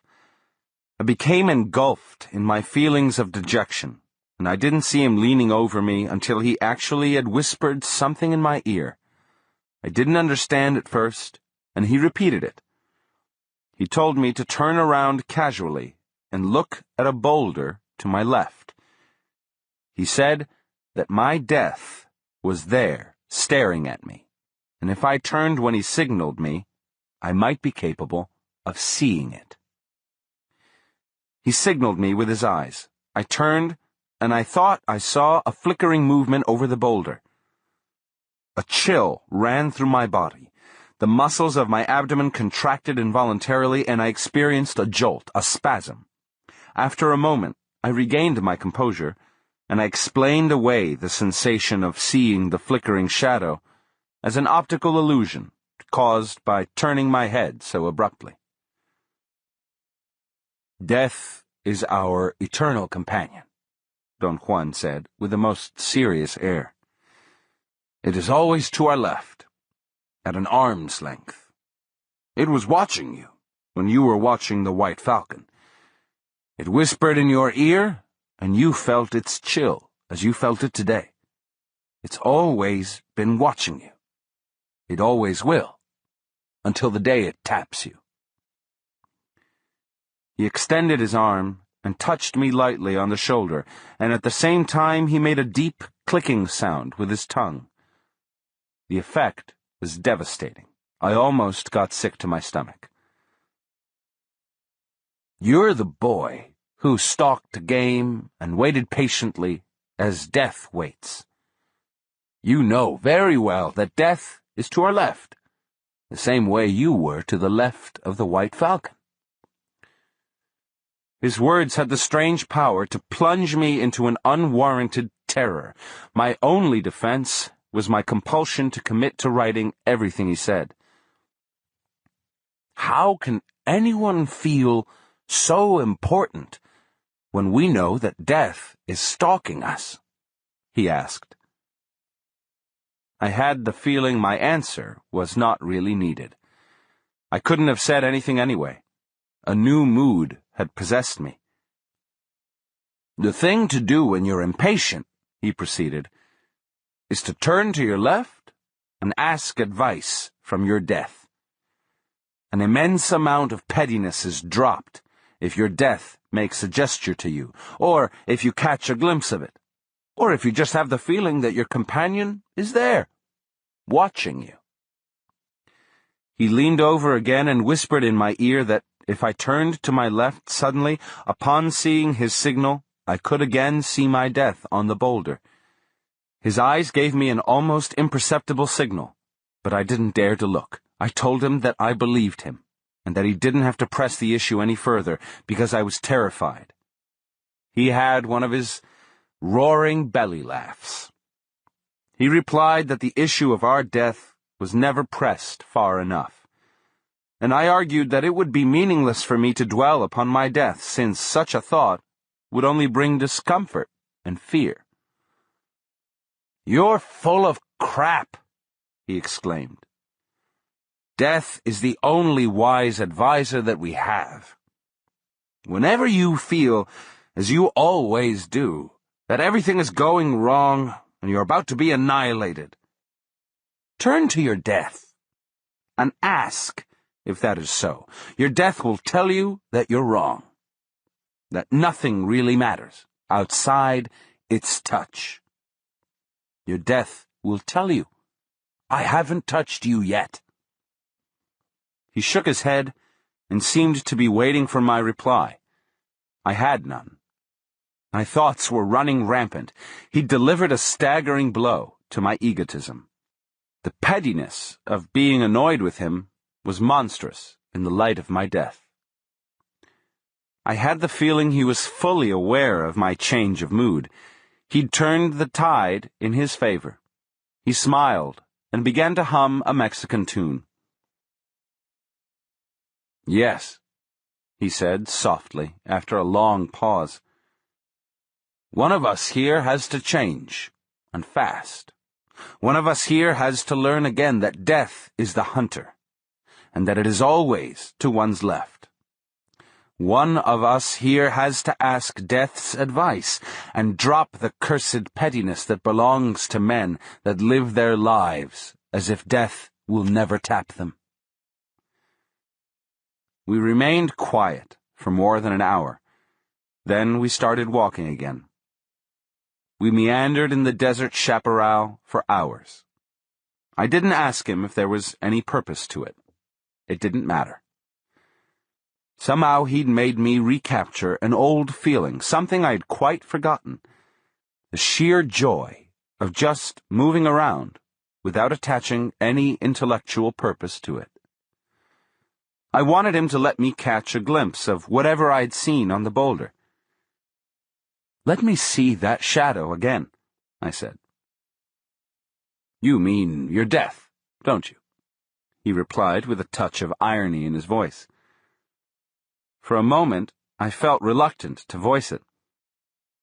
"Yes," I finally said, "let me see my death once again." "Not now," he said. "You're too solid." "I beg your pardon?" He began to laugh, and for some unknown reason, his laughter was no longer offensive and insidious as it had been in the past. I didn't think that it was different from the point of view of its pitch or its loudness or the spirit of it. The new element was my mood. In view of my impending death, my fears and annoyance were nonsense. "Let me talk to plants, then," I said. He roared with laughter. "You're too good now," he said, still laughing. "You go from one extreme to the other. Be still. There's no need to talk to plants unless you want to know their secrets, and for that you need the most unbending intent. So save your good wishes. There's no need to see your death either. It's sufficient that you feel its presence around you."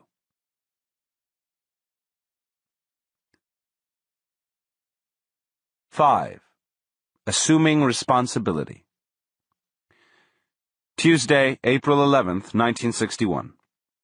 I arrived at Don Juan's house in the early morning on Sunday, April 9th. "Good morning, Don Juan," I said. "Am I glad to see you." He looked at me and broke into a soft laughter. He had walked to my car as I was parking it and held the door open while I gathered some packages of food that I'd brought for him. We walked to the house and sat down by the door. This was the first time I had been really aware of what I was doing there. For 3 months, I had actually looked forward to going back to the field. It was as if a time bomb set within myself had exploded, and suddenly I had remembered something transcendental to me. I had remembered that once in my life, I had been very patient and very efficient. Before Don Juan could say anything, I asked him the question that had been pressing hard in my mind. For 3 months, I had been obsessed with the memory of the albino falcon. How did he know about it when I myself had forgotten? He laughed, but didn't answer. I pleaded with him to tell me. "It was nothing," he said with his usual conviction. "Anyone could tell that you're strange. You're just numb, that's all." I felt that he was again getting me off guard and pushing me into a corner in which I didn't care to be. "Is it possible to see our death?" I asked, trying to remain within the topic. "Sure," he said, laughing. "It's here, with us." "How do you know that?" "I'm an old man. With age, one learns all kinds of things."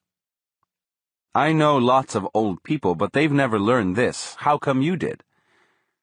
"Well, let's say that I know all kinds of things, because I don't have a personal history, and because I don't feel more important than anything else, and because my death is sitting with me right here."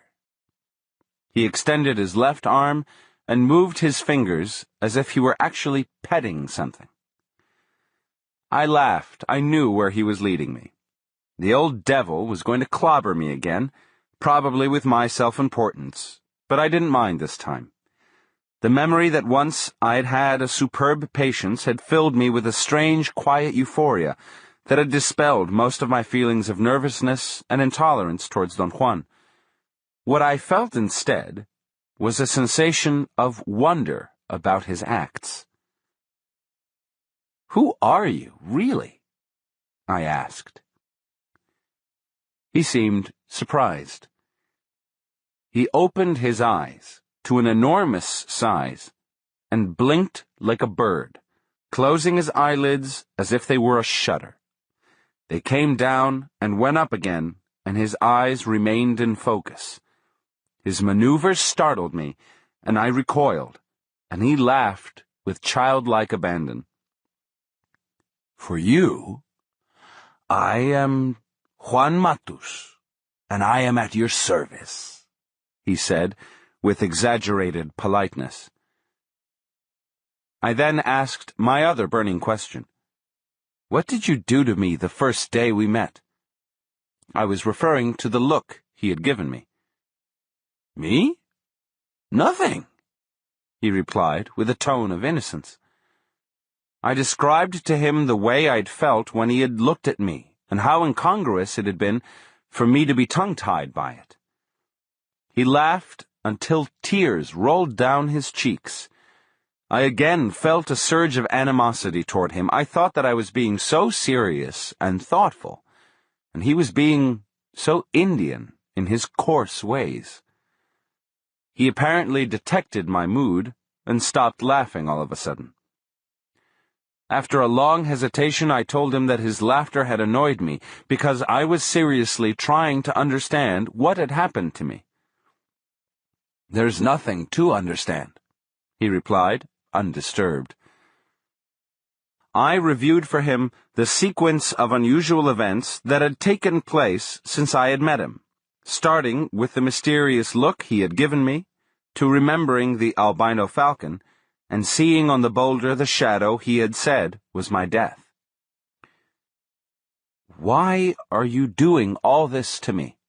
I asked. There was no belligerence in my question. I was only curious as to why it was me in particular. "You asked me to tell you what I know about plants," he said. I noticed a tinge of sarcasm in his voice. He sounded as if he were humoring me. "But what you've told me so far has nothing to do with plants," I protested. His reply was that it took time to learn about them. My feeling was that it was useless to argue with him. I realized then the total idiocy of the easy and absurd resolutions I'd made. While I was at home, I had promised myself that I was never going to lose my temper or feel annoyed with Don Juan. In the actual situation, however, the minute he rebuffed me, I had another attack of peevishness. I felt there was no way for me to interact with him, and that angered me. "Think of your death now," Don Juan said suddenly. "It is at arm's length. It may tap you any moment. So really, you have no time for crappy thoughts and moods. None of us have time for that. Do you want to know what I did to you the first day we met? I saw you, and I saw that you thought you were lying to me. But you weren't. Not really." I told him that his explanation confused me even more. He replied that that was the reason he didn't want to explain his acts, and that explanations weren't necessary. He said that the only thing that counted was action. Acting instead of talking. He pulled out a straw mat and lay down, propping his head up with a bundle. He made himself comfortable, and then he told me that there was another thing I had to perform, if I really wanted to learn about plants. "What was wrong with you when I saw you, and what is wrong with you now, is that you don't like to take responsibility for what you do," he said slowly, as if to give me time to understand what he was saying. "When you were telling me all those things in the bus depot, you were aware that they were lies. Why were you lying?" I explained that my objective had been to find a key informant for my work. Don Juan smiled and began humming a Mexican tune. When a man decides to do something, he must go all the way, he said. But he must take responsibility for what he does.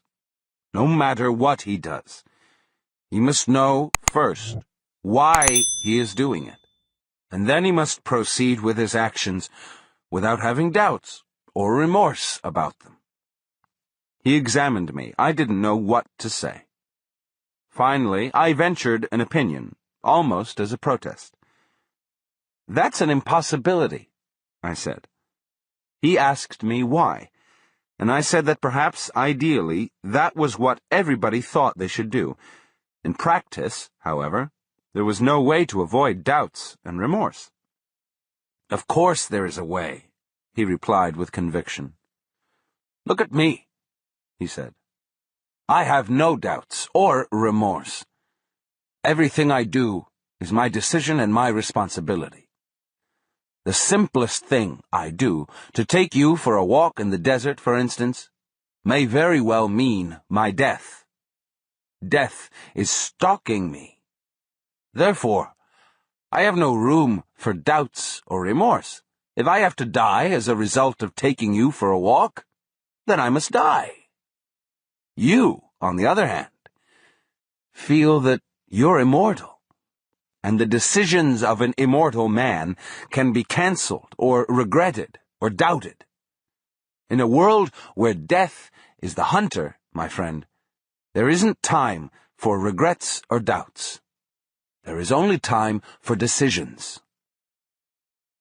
I argued in sincerity that in my opinion that was an unreal world because it was arbitrarily made by taking an idealized form of behavior and saying that that was the way to proceed.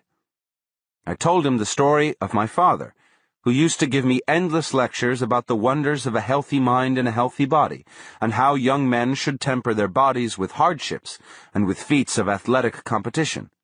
He was a young man. When I was 8 years old, he was only 27. During the summertime, as a rule, he would come from the city where he taught school to spend at least a month with me at my grandparents' farm, where I lived. It was a hellish month for me. I told Don Juan one instance of my father's behavior that I thought would apply to the situation at hand. Almost immediately upon arriving at the farm, my father would insist on taking a long walk with me at his side so we could talk things over. And while we were talking, he would make plans for us to go swimming every day at 6 a.m. At night he would set the alarm for 5:30 to have plenty of time, because at 6 sharp we had to be in the water. And when the alarm would go off in the morning, he would jump out of bed, put on his glasses, go to the window, and look out. I had even memorized the ensuing monologue. A bit cloudy today. Listen, I'm gonna lie down again for just 5 minutes, okay? No more than 5. I'm just going to stretch my muscles and fully wake up. He would invariably fall asleep again until 10, sometimes until noon. I told Don Juan that what annoyed me was his refusal to give up his obviously phony resolutions. He would repeat this ritual every morning until I would finally hurt his feelings by refusing to set the alarm clock. They weren't phony resolutions, Don Juan said, obviously taking sides with my father. He just didn't know how to get out of bed, that's all. At any rate, I said, I'm always leery of unreal resolutions. What would be a resolution that is real, then? Don Juan asked, with a coy smile. If my father would have said to himself that he couldn't go swimming at 6 in the morning, but perhaps at 3 in the afternoon. Your resolutions injure the spirit, Don Juan said with an air of great seriousness. I thought I even detected a note of sadness in his tone.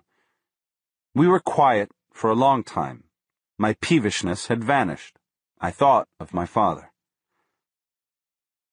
He didn't want to swim at 3 in the afternoon, don't you see? Don Juan said. His words made me jump. I told him that my father was weak, and so was his world of ideal acts that he never performed. I was almost shouting. Don Juan didn't say a word. He shook his head slowly in a rhythmical way. I felt terribly sad. Thinking of my father always gave me a consuming feeling. "You think you were stronger, don't you?" he asked in a casual tone. I said I did, and I began to tell him all the emotional turmoil that my father had put me through, but he interrupted me. "Was he mean to you?" he asked. "No." "Was he petty with you?" "No." "Did he do all he could for you?" "Yes."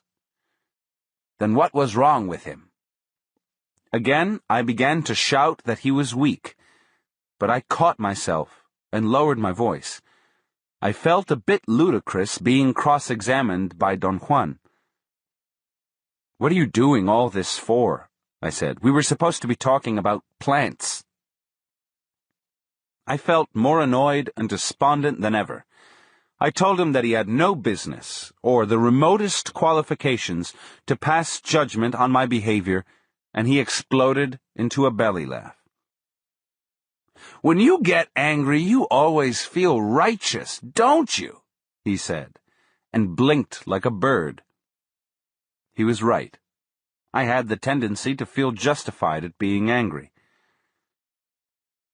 "Let's not talk about my father," I said, feigning a happy mood. "Let's talk about plants." "No, let's talk about your father," he insisted. "That's the place to begin today. If you think that you were so much stronger than he, why didn't you go swimming at 6 a.m. in his place?" I told him that I couldn't believe he was seriously asking me that. I had always thought that swimming at 6 a.m. was my father's business and not mine. "It was also your business, from the moment you accepted his idea," Don Juan snapped at me. I said that I had never accepted it, that I had always known my father wasn't truthful to himself.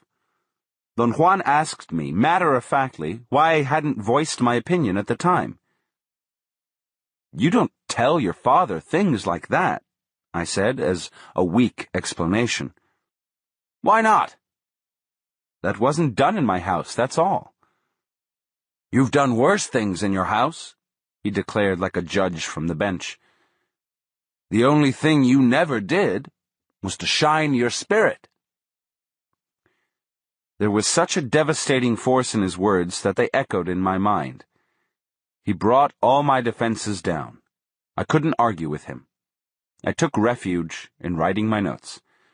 I tried a last feeble explanation and said that all my life I had encountered people of my father's kind who had, like my father, hooked me somehow into their schemes, and as a rule, I had always been left dangling. "You're complaining," he said softly. "You've been complaining all your life because you don't assume responsibility for your decisions. If you would have assumed responsibility for your father's idea of swimming at 6 a.m, you would have swum, by yourself if necessary. Or you would have told him to go to hell the first time he opened his mouth after you knew his devices. But you didn't say anything. Therefore, you were as weak as your father. To assume the responsibility of one's decisions means that one is ready to die for them." Wait, I said. "You're twisting this around." He didn't let me finish. I was going to tell them that I had used my father only as an example of an unrealistic way of acting, and that nobody in his right mind would be willing to die for such an idiotic thing. "It doesn't matter what the decision is," he said. "Nothing could be more or less serious than anything else, don't you see? In a world where death is the hunter, there are no small or big decisions. There are only decisions that we make in the face of our inevitable death." I couldn't say anything. Perhaps an hour went by. Don Juan was perfectly motionless on his mat, although he wasn't sleeping. "Why do you tell me all this, Don Juan?" I asked. Why are you doing this to me?" "You came to me," he said. "No, that wasn't the case. You were brought to me. And I've had a gesture with you." "I beg your pardon?" "You could have had a gesture with your father, by swimming for him.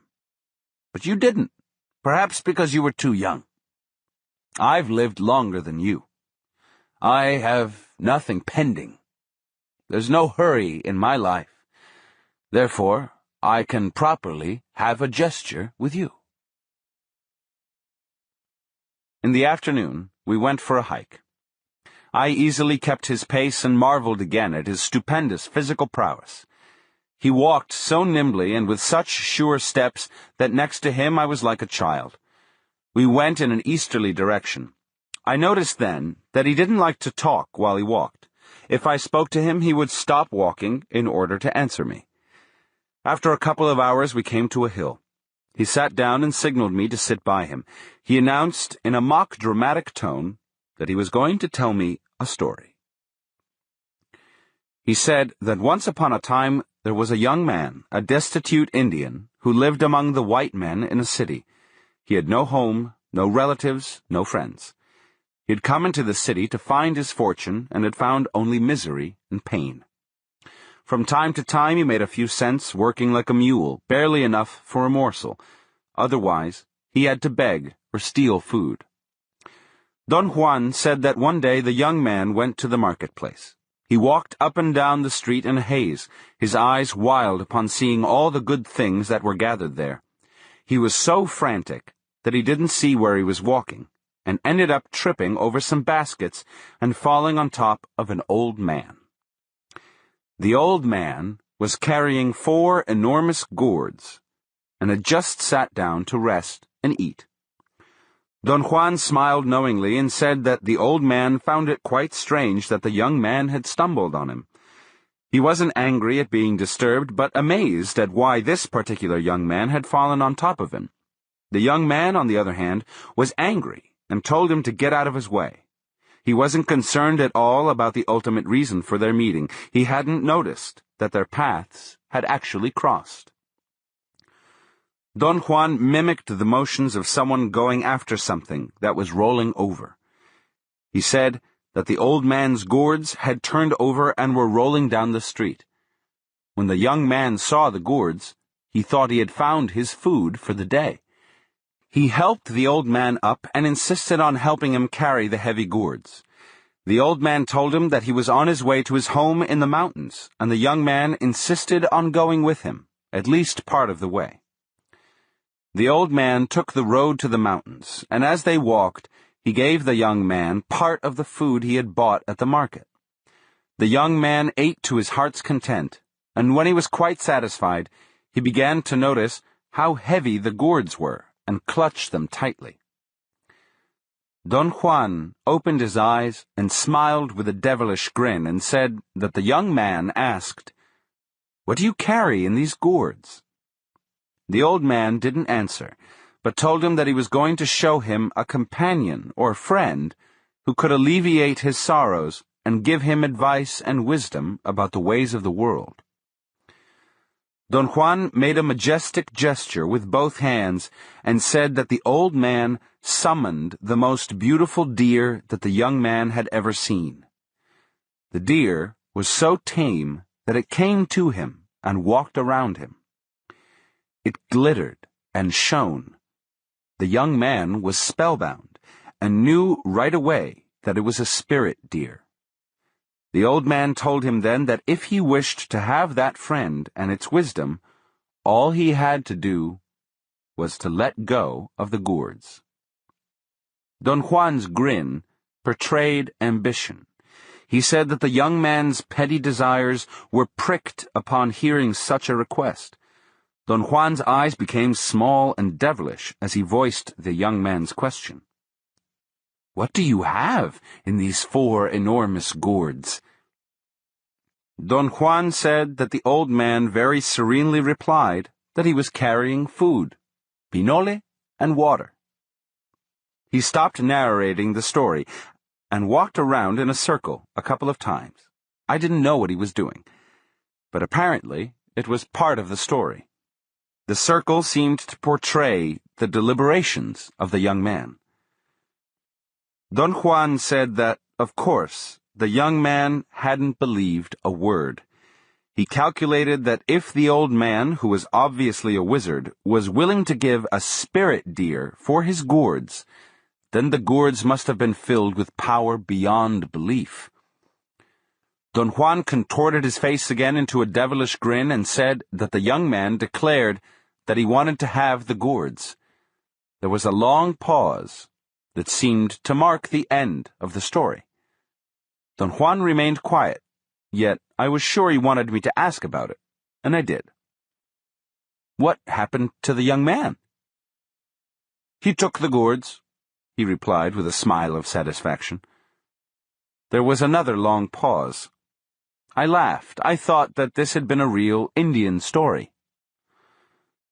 Don Juan's eyes were shining as he smiled at me. There was an air of innocence about him. He began to laugh in soft spurts and asked me, "Don't you want to know about the gourds?" "Of course I want to know. I thought that was the end of the story."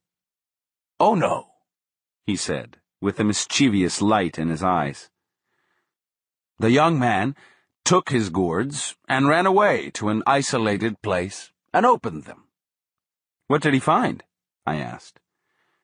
Don Juan glanced at me, and I had the feeling he was aware of my mental gymnastics. He shook his head and chuckled. "Well," I urged him, "were the gourds empty?" "There was only food and water inside the gourds," he said, "and the young man, in a fit of anger, smashed them against the rocks." I said that his reaction was only natural. Anyone in his position would have done the same. Don Juan's reply was that the young man was a fool who didn't know what he was looking for.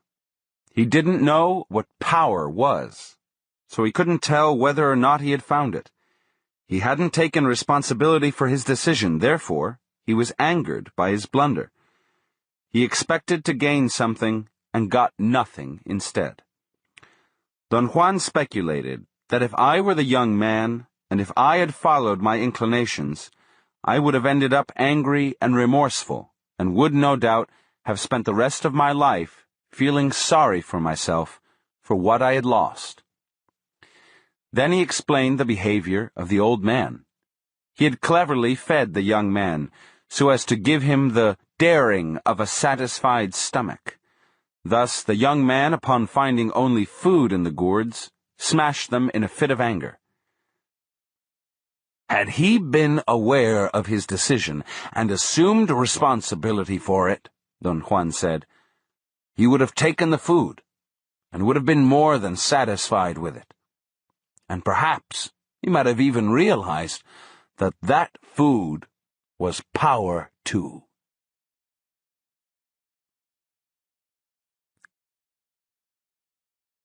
Six. Becoming a Hunter. Friday, June 23rd, 1961. As soon as I sat down, I bombarded Don Juan with questions. He didn't answer me, and made an impatient gesture with his hand, to be quiet. He seemed to be in a serious mood. I was thinking that you haven't changed at all in the time you've been trying to learn about plants, he said, in an accusing tone. He began reviewing in a loud voice all the changes of personality he'd recommended I should undertake. I told him that I had considered the matter very seriously and found that I couldn't possibly fulfill them, because each of them ran contrary to my core. He replied that to merely consider them wasn't enough, and that whatever he had said to me was not said just for fun. I again insisted that, although I had done very little in matters of adjusting my personal life to his ideas, I really wanted to learn the uses of plants. After a long, uneasy silence, I boldly asked him, "Would you teach me about peyote, Don Juan?" He said that my intentions alone were not enough, and that to know about peyote, he called it mezcalito for the first time, was a serious matter. It seemed that there was nothing else to say. In the early evening, however, he set up a test for me. He put forth a problem, without giving me any clues to its solution, to find a beneficial place or spot in the area right in front of his door, where we always sat to talk. A spot where I could allegedly feel perfectly happy and invigorated. During the course of the night, while I attempted to find the spot by rolling on the ground, I twice detected a change of coloration on the uniformly dark dirt floor of the designated area. The problem exhausted me, and I fell asleep on one of the places where I detected the change in color. In the morning, Don Juan woke me up and announced that I had had a very successful experience. Not only had I found the beneficial spot I was looking for, but I had also found its opposite, an enemy or negative spot, and the colors associated with both. Saturday, June 24th, 1961. We went into the desert chaparral in the early morning. As we walked, Don Juan explained to me that finding a beneficial or an enemy spot was an important need for a man in the wilderness. I wanted to steer the conversation to the topic of peyote, but he flatly refused to talk about it. He warned me that there should be no mention of it unless he himself brought up the subject. We sat down to rest in the shade of some tall bushes in an area of thick vegetation. The desert chaparral around us was not quite dry yet. It was a warm day, and the flies kept on pestering me, but they didn't seem to bother Don Juan. I wondered whether he was just ignoring them, but then I noticed that they weren't landing on his face at all. Sometimes it's necessary to find a beneficial spot quickly, out in the open, Don Juan went on. Or maybe it is necessary to determine quickly whether or not the spot where one is about to rest is a bad one. One time, we sat to rest by some hill, and you got very angry and upset. That spot was your enemy. A little crow gave you a warning, remember? I remembered that he had made a point of telling me to avoid that area in the future. I also remembered that I had become angry because he hadn't let me laugh. I thought that the crow that flew overhead was an omen for me alone, he said. I would never have suspected that the crows were friendly towards you, too. What are you talking about? The crow was an omen, he went on. If you knew about crows, you would have avoided the place like the plague. Crows aren't always available to give warning, though, and you must learn to find, by yourself, a proper place to camp or to rest. After a long pause, Don Juan suddenly turned to me and said that in order to find the proper place to rest, all I had to do was to cross my eyes. He gave me a knowing look and in a confidential tone told me that I had done precisely that when I was rolling on his porch, and thus I had been capable of finding two spots and their colors. He let me know that he was impressed by my accomplishment. I really don't know what I did, I said. You crossed your eyes, he said emphatically. That's the technique. You must have done that, although you don't remember it. Don Juan then described the technique, which he said took years to perfect, and which consisted of gradually forcing the eyes to see separately the same image. The lack of image conversion entailed a double perception of the world. This double perception, according to Don Juan, allowed one the opportunity of judging changes in the surroundings, which the eyes were ordinarily incapable of perceiving. Don Juan coaxed me to try it. He assured me that it wasn't injurious to the sight. He said that I should begin by looking in short glances, almost with the corners of my eyes. He pointed to a large bush and showed me how. I had a strange feeling, seeing Don Juan's eyes taking incredibly fast glances at the bush. His eyes reminded me of those of a shifty animal that can't look straight. We walked for perhaps an hour while I tried not to focus my sight on anything. Then Don Juan asked me to start separating the images perceived by each of my eyes. After another hour or so, I got a terrible headache and had to stop. "Do you think you could find, by yourself, a proper place for us to rest?" he asked. I had no idea what the criterion for a proper place was.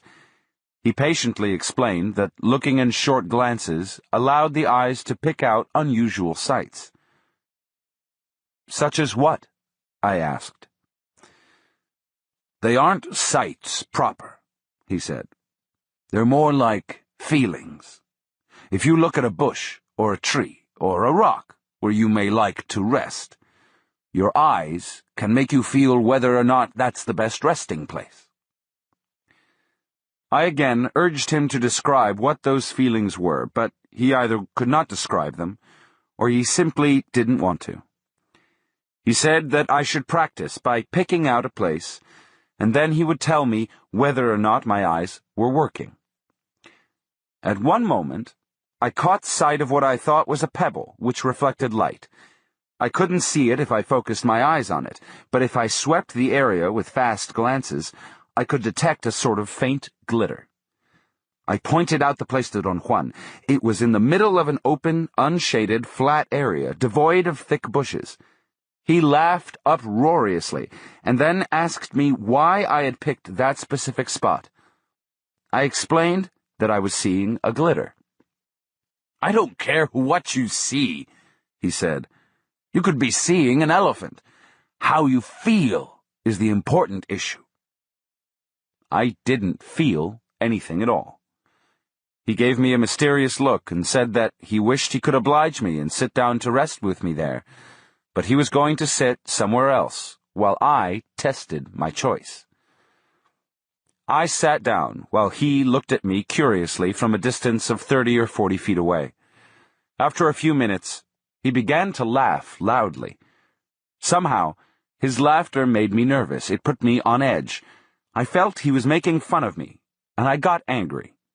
I began to question my motives for being there. There was definitely something wrong in the way my total endeavor with Don Juan was proceeding. I felt that I was just a pawn in his clutches. Suddenly, Don Juan charged at me at full speed and pulled me by the arm, dragging me bodily for 10 or 12 feet. He helped me to stand up and wiped some perspiration from his forehead. I noticed then that he had exerted himself to his limit. He patted me on the back and said that I had picked the wrong place, and that he had to rescue me in a real hurry because he saw that the spot where I was sitting was about to take over my entire feelings. I laughed. The image of Don Juan charging at me was very funny. He had actually run like a young man. His feet moved as if he were grabbing the soft, reddish dirt of the desert in order to catapult himself over me.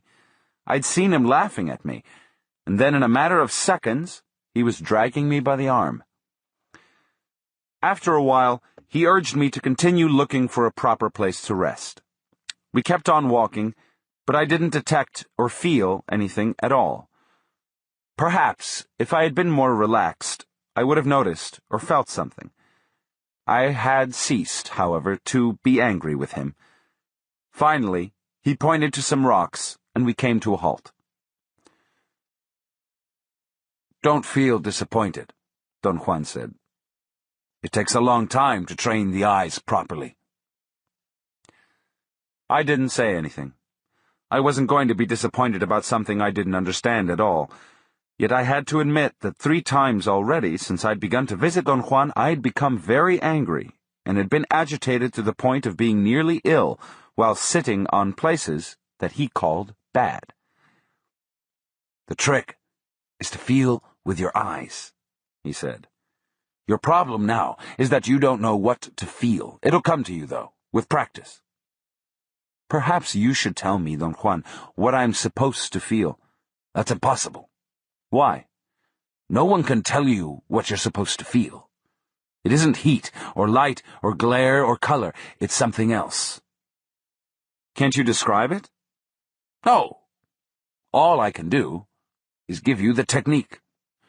Once you learn to separate the images and see two of everything, you must focus your attention in the area between the two images.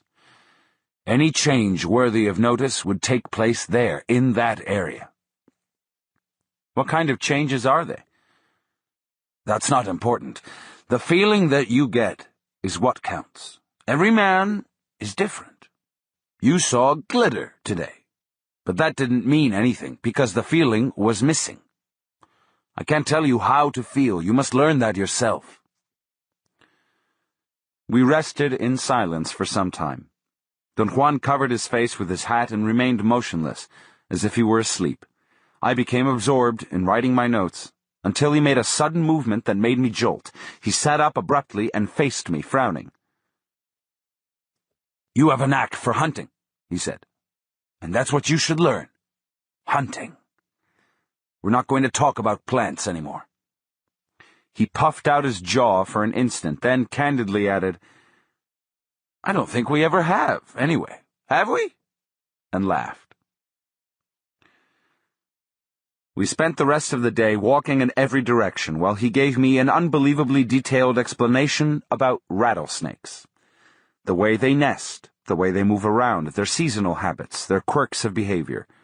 Then he proceeded to corroborate each of the points he had made, and finally he caught and killed a large snake, he cut its head off, cleaned its viscera, skinned it, and roasted the meat. His movements had such a grace and skill that it was a sheer pleasure just to be around him. I'd listened to him and watched him, spellbound. My concentration had been so complete that the rest of the world had practically vanished for me. Eating the snake was a hard re-entry into the world of ordinary affairs. I felt nauseated when I began to chew a bite of snake meat. It was an ill-founded queasiness, as the meat was delicious, but my stomach seemed to be rather an independent unit. I could hardly swallow at all. I thought Don Juan would have a heart attack from laughing so hard. Afterwards, we sat down for a leisurely rest in the shade of some rocks. I began to work on my notes, and the quantity of them made me realize that he had given me an astonishing amount of information about rattlesnakes. Your hunter's spirit has returned to you, Don Juan said suddenly and with a serious face. Now you're hooked. I beg your pardon? I wanted him to elaborate on his statement that I was hooked, but he only laughed and repeated it. How am I hooked? I insisted. Hunters will always hunt, he said. I am a hunter myself. Do you mean you hunt for a living? I hunt in order to live. I can live off the land anywhere. He indicated the total surroundings with his head. To be a hunter means that one knows a great deal, he went on. It means that one can see the world in different ways. In order to be a hunter, one must be in perfect balance with everything else. Otherwise, hunting would become a meaningless chore. For instance, today, we took a little snake. I had to apologize to her for cutting her life off so suddenly and so definitely. I did what I did, knowing that my own life will also be cut off someday, in very much the same fashion, suddenly and definitely. So, all in all, we and the snakes are on a par. One of them fed us today. I'd never conceived a balance of that kind when I used to hunt, I said. That's not true. You didn't just kill animals. You and your family all ate the game. His statements carried the conviction of someone who had been there. He was, of course, right. There had been times when I had provided the incidental wild meat for my family. After a moment's hesitation, I asked, How did you know that? There are certain things that I just know, he said. I can't tell you how, though. I told him that my aunts and uncles would very seriously call all the birds I would bag pheasants. Don Juan said that he could easily imagine them calling a sparrow a tiny pheasant, and added a comical rendition of how they would chew it.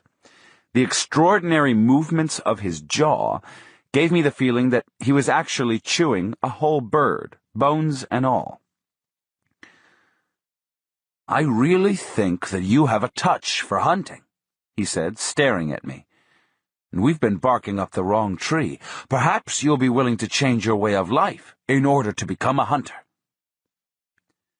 He reminded me that I had found out with just a little exertion on my part that in the world there were good and bad spots for me. He added that I had also found out the specific colors associated with them. "That means that you have a knack for hunting," he declared. "Not everyone who tried would find their colors and their spots at the same time." To be a hunter sounded very nice and romantic, but it was an absurdity to me, since I didn't particularly care to hunt. "You don't have to care to hunt, or to like it," he replied to my complaint. "You have a natural inclination. I think the best hunters never like hunting. They do it well, that's all." I had the feeling Don Juan was capable of arguing his way out of anything, and yet he maintained that he didn't like to talk at all.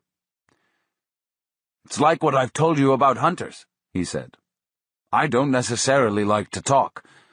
I just have a knack for it, and I do it well, that's all." I found his mental agility truly funny. "Hunters must be exceptionally tight individuals," he continued. "A hunter leaves very little to chance. I've been trying all along to convince you that you must learn to live in a different way. So far, I haven't succeeded. There was nothing you could have grabbed onto. Now, it's different. I've brought back your old hunter's spirit. Perhaps, through it, you will change." I protested that I didn't want to become a hunter. I reminded him that in the beginning I just wanted him to tell me about medicinal plants, but he had made me stray so far away from my original purpose that I couldn't clearly recall anymore whether or not I had really wanted to learn about plants. "Good," he said, "really good. If you don't have such a clear picture of what you want, you may become more humble. Let's put it this way. For your purposes, it doesn't really matter whether you learn about plants or about hunting. You've told me that yourself. You're interested in anything that anyone can tell you. True?" I had said that to him in trying to define the scope of anthropology and in order to draft him as my informant. Don Juan chuckled, obviously aware of his control over the situation. "I am a hunter," he said, as if he were reading my thoughts. "I leave very little to chance. Perhaps I should explain to you that I learned to be a hunter. I haven't always lived the way I do now. At one point in my life, I had to change. Now, I'm pointing the direction to you.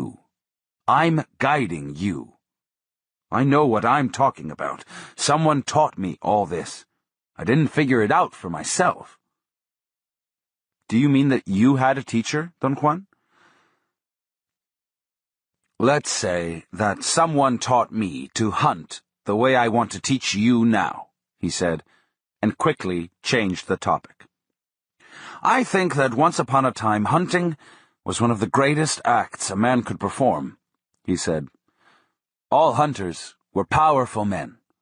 In fact, a hunter had to be powerful to begin with in order to withstand the rigors of that life." Suddenly, I became curious. Was he referring to a time perhaps prior to the conquest? I began to probe him. "When was the time you were talking about?" "Once upon a time." "When? What does once upon a time mean?" "It means once upon a time. Or maybe it means now, today. It doesn't matter. At one time, everybody knew that a hunter was the best of men. Now not everyone knows that, but there are a sufficient number of people who do. I know it. Someday you will. See what I mean?" Do the Yaqui Indians feel that way about hunters? That's what I want to know. Not necessarily. Do the Pima Indians? Not all of them, but some. I named various neighboring groups. I wanted to commit him to a statement that hunting was a shared belief and practice of some specific people, but he avoided answering me directly, so I changed the subject. "Why are you doing all this for me, Don Juan?" I asked. He took off his hat and scratched his temples in feigned bafflement. "I'm having a gesture with you," he said softly. "Other people have had a similar gesture with you. Someday you yourself will have the same gesture with others. Let's say that it's my turn. One day I found out that if I wanted to be a hunter worthy of self-respect, I had to change my way of life. I used to whine and complain a great deal. I had good reasons to feel shortchanged. I'm an Indian, and Indians are treated like dogs. There was nothing I could do to remedy that, so all I was left with was my sorrow. But then my good fortune spared me, and someone taught me to hunt, and I realized that the way I lived wasn't worth living, so I changed it. But I'm happy with my life, Don Juan. Why should I have to change it?" He began to sing a Mexican song very softly, and then hummed the tune. His head bobbed up and down as he followed the beat of the song. "Do you think that you and I are equals?" he asked in a sharp voice. His question caught me off guard. I experienced a peculiar buzzing in my ears, as though he had actually shouted his words, which he hadn't done. However, there had been a metallic sound in his voice that was reverberating in my ears. I scratched the inside of my left ear with the small finger of my left hand. My ears itched all the time, and I had developed a rhythmical, nervous way of rubbing the inside of them with the small finger of either hand. The movement was more properly a shake of my whole arm. Don Juan watched my movements with apparent fascination. "Well, are we equals?" he asked. "Of course we're equals," I said. I was, naturally, being condescending. I felt very warm towards him, even though at times I didn't know what to do with him. Yet I still held in the back of my mind, although I would never voice it, the belief that I, being a university student, a man of the sophisticated Western world, was superior to an Indian. "No," he said calmly. "We are not." "Why, certainly we are," I protested. "No," he said in a soft voice. "We're not equals. I am a hunter and a warrior, and you are a pimp." My mouth fell open. I couldn't believe that Don Juan had actually said that. I dropped my notebook and stared at him dumbfoundedly, and then, of course, I became furious. He looked at me with calm and collected eyes. I avoided his gaze, and then he began to talk. He enunciated his words clearly. They poured out smoothly and deadly. He said that I was pimping for someone else, that I wasn't fighting my own battles, but the battles of some unknown people, that I didn't want to learn about plants or about hunting or about anything, and that his world of precise acts and feelings and decisions was infinitely more effective than the blundering idiocy I called my life. After he finished talking, I was numb. He'd spoken without belligerence or conceit, but with such power, and yet such calmness, that I wasn't even angry anymore. We remained silent. I felt embarrassed, and couldn't think of anything appropriate to say. I waited for him to break the silence. Hours went by. Don Juan became motionless by degrees, until his body had acquired a strange, almost frightening rigidity. His silhouette became difficult to make out as it got dark, and finally, when it was pitch black around us, he seemed to have merged into the blackness of the stones. His state of motionlessness was so total that it was as if he didn't exist any longer.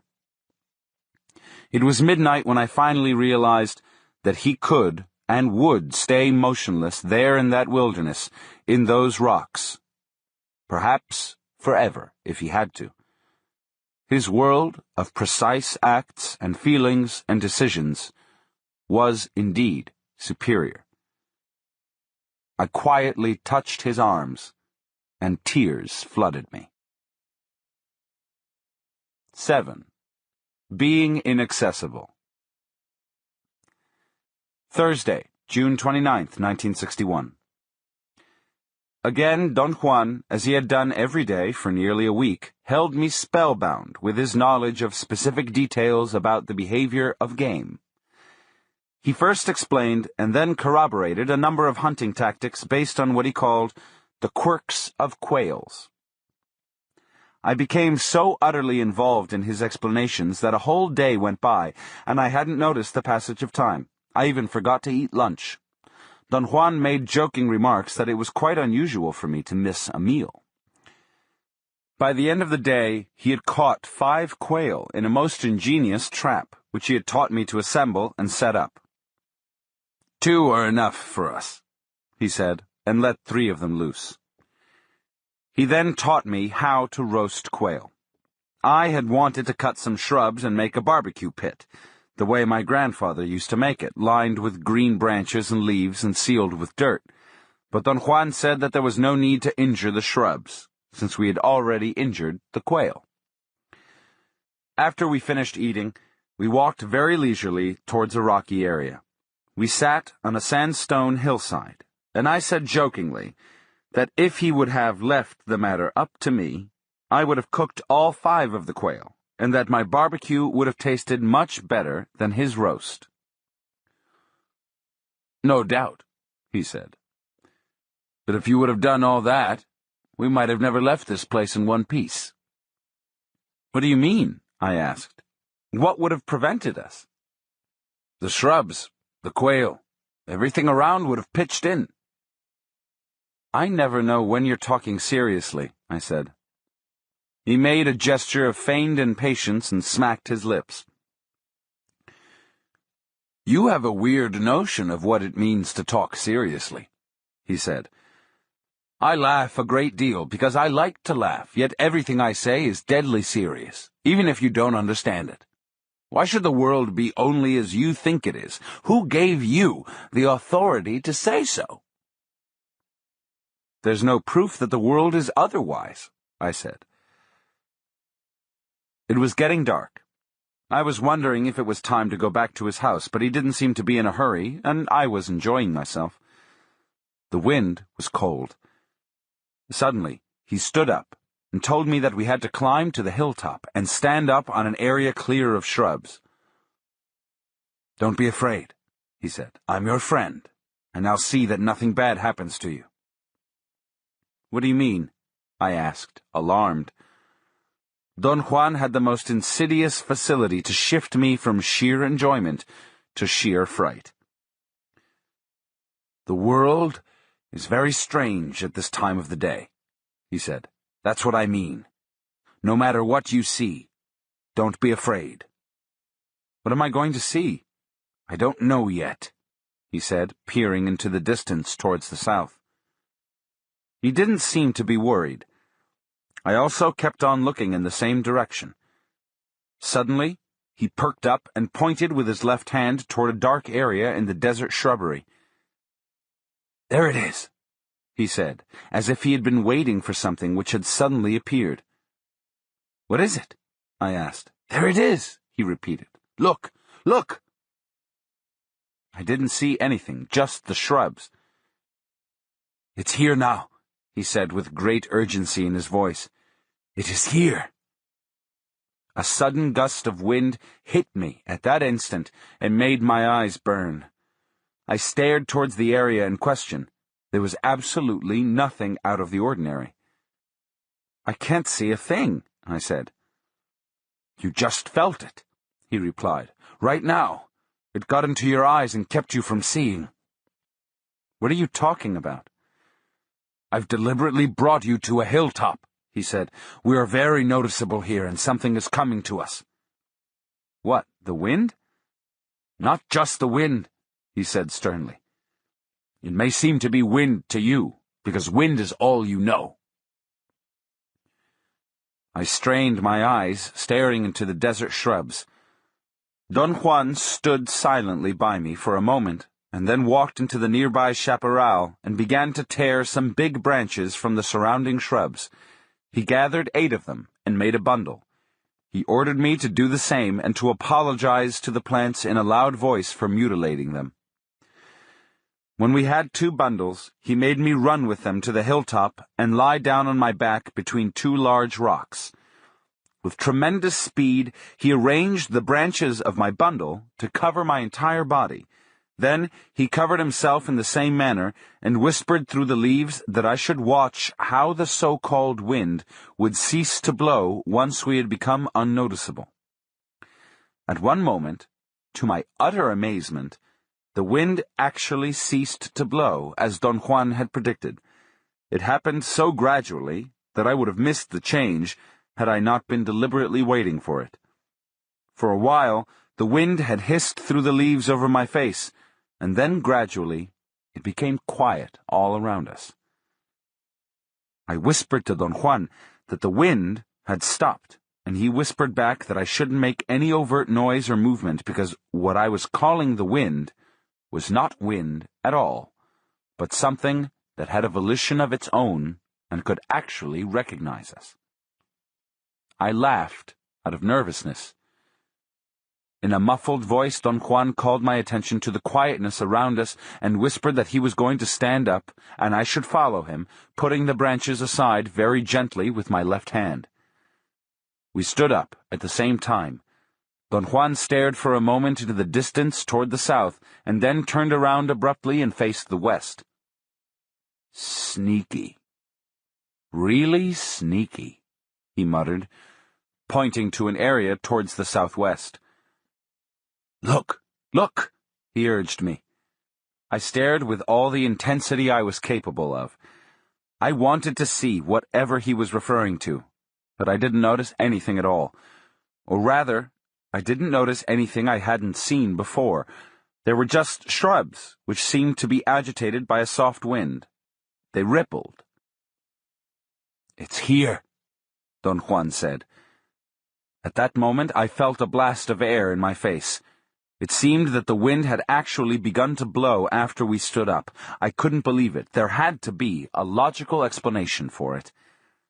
Don Juan chuckled softly and told me not to tax my brain trying to reason it out. "Let's go gather the shrubs once more," he said. "I hate to do this to these little plants, but we must stop you." He picked up the branches we had used to cover ourselves and piled small rocks and dirt over them. Then, repeating the same movements we had made before, each of us gathered 8 new branches. In the meantime, the wind kept on blowing ceaselessly. I could feel it ruffling the hair around my ears. Don Juan whispered that once he had covered me, I shouldn't make the slightest movement or sound. He very quickly put the branches over my body, and then he lay down and covered himself. We stayed in that position for about 20 minutes, and during that time, a most extraordinary phenomenon occurred. The wind again changed from a hard, continuous gust to a mild vibration. I held my breath, waiting for Don Juan's signal. At a given moment, he gently shoved off the branches. I did the same, and we stood up. The hilltop was very quiet. There was only a slight, soft vibration of leaves in the surrounding chaparral. Don Juan's eyes were fixedly staring at an area in the shrubs south of us. "There it is again!" he exclaimed in a loud voice. I involuntarily jumped, nearly losing my balance, and he ordered me in a loud, imperative voice to look. "What am I supposed to see?" I asked desperately. He said that it, the wind, or whatever, was like a cloud or a whorl that was quite a ways above the shrubs, twirling its way to the hilltop where we were. I saw a ripple forming on the bushes in the distance. "There it comes," Don Juan said in my ear. "Look, how it's searching for us." Right then, a strong, steady gust of wind hit my face, as it had hit it before. This time, however, my reaction was different. I was terrified. I hadn't seen what Don Juan had described, but I had seen a most eerie wave rippling the shrubs. I didn't want to succumb to my fear and deliberately sought any kind of suitable explanation. I said to myself that there must be continuous air currents in the area, and Don Juan, being thoroughly acquainted with the whole region, was not only aware of that, but was capable of mentally plotting their occurrence. All he had to do was to lie down, count, and wait for the wind to taper off, and once he stood up, he had only to wait again for its reoccurrence. Don Juan's voice shook me out of my mental deliberations. He was telling me that it was time to leave. I stalled. I wanted to make sure that the wind would taper off. "I didn't see anything, Don Juan," I said. "You noticed something unusual, though." "Perhaps you should tell me again what I was supposed to see?" "I've already told you," he said. "Something that hides in the wind and looks like a whirl, a cloud, a mist, a face that twirls around." Don Juan made a gesture with his hands to depict a horizontal and a vertical motion. "It moves in a specific direction," he went on. "It either tumbles or it twirls. A hunter must know all that in order to move correctly." I wanted to humor him, but he seemed to be trying so hard to make his point that I didn't dare. He looked at me for a moment, and I moved my eyes away. "To believe that the world is only as you think it is stupid," he said. "The world is a mysterious place, especially in the twilight." He pointed towards the wind with a movement of his chin. "This can follow us," he said. "It can make us tired, or it might even kill us." "That wind? At this time of the day, in the twilight, there is no wind. At this time, there is only power." We sat on the hilltop for an hour. The wind blew hard and constantly all that time. Friday, June 30th, 1961.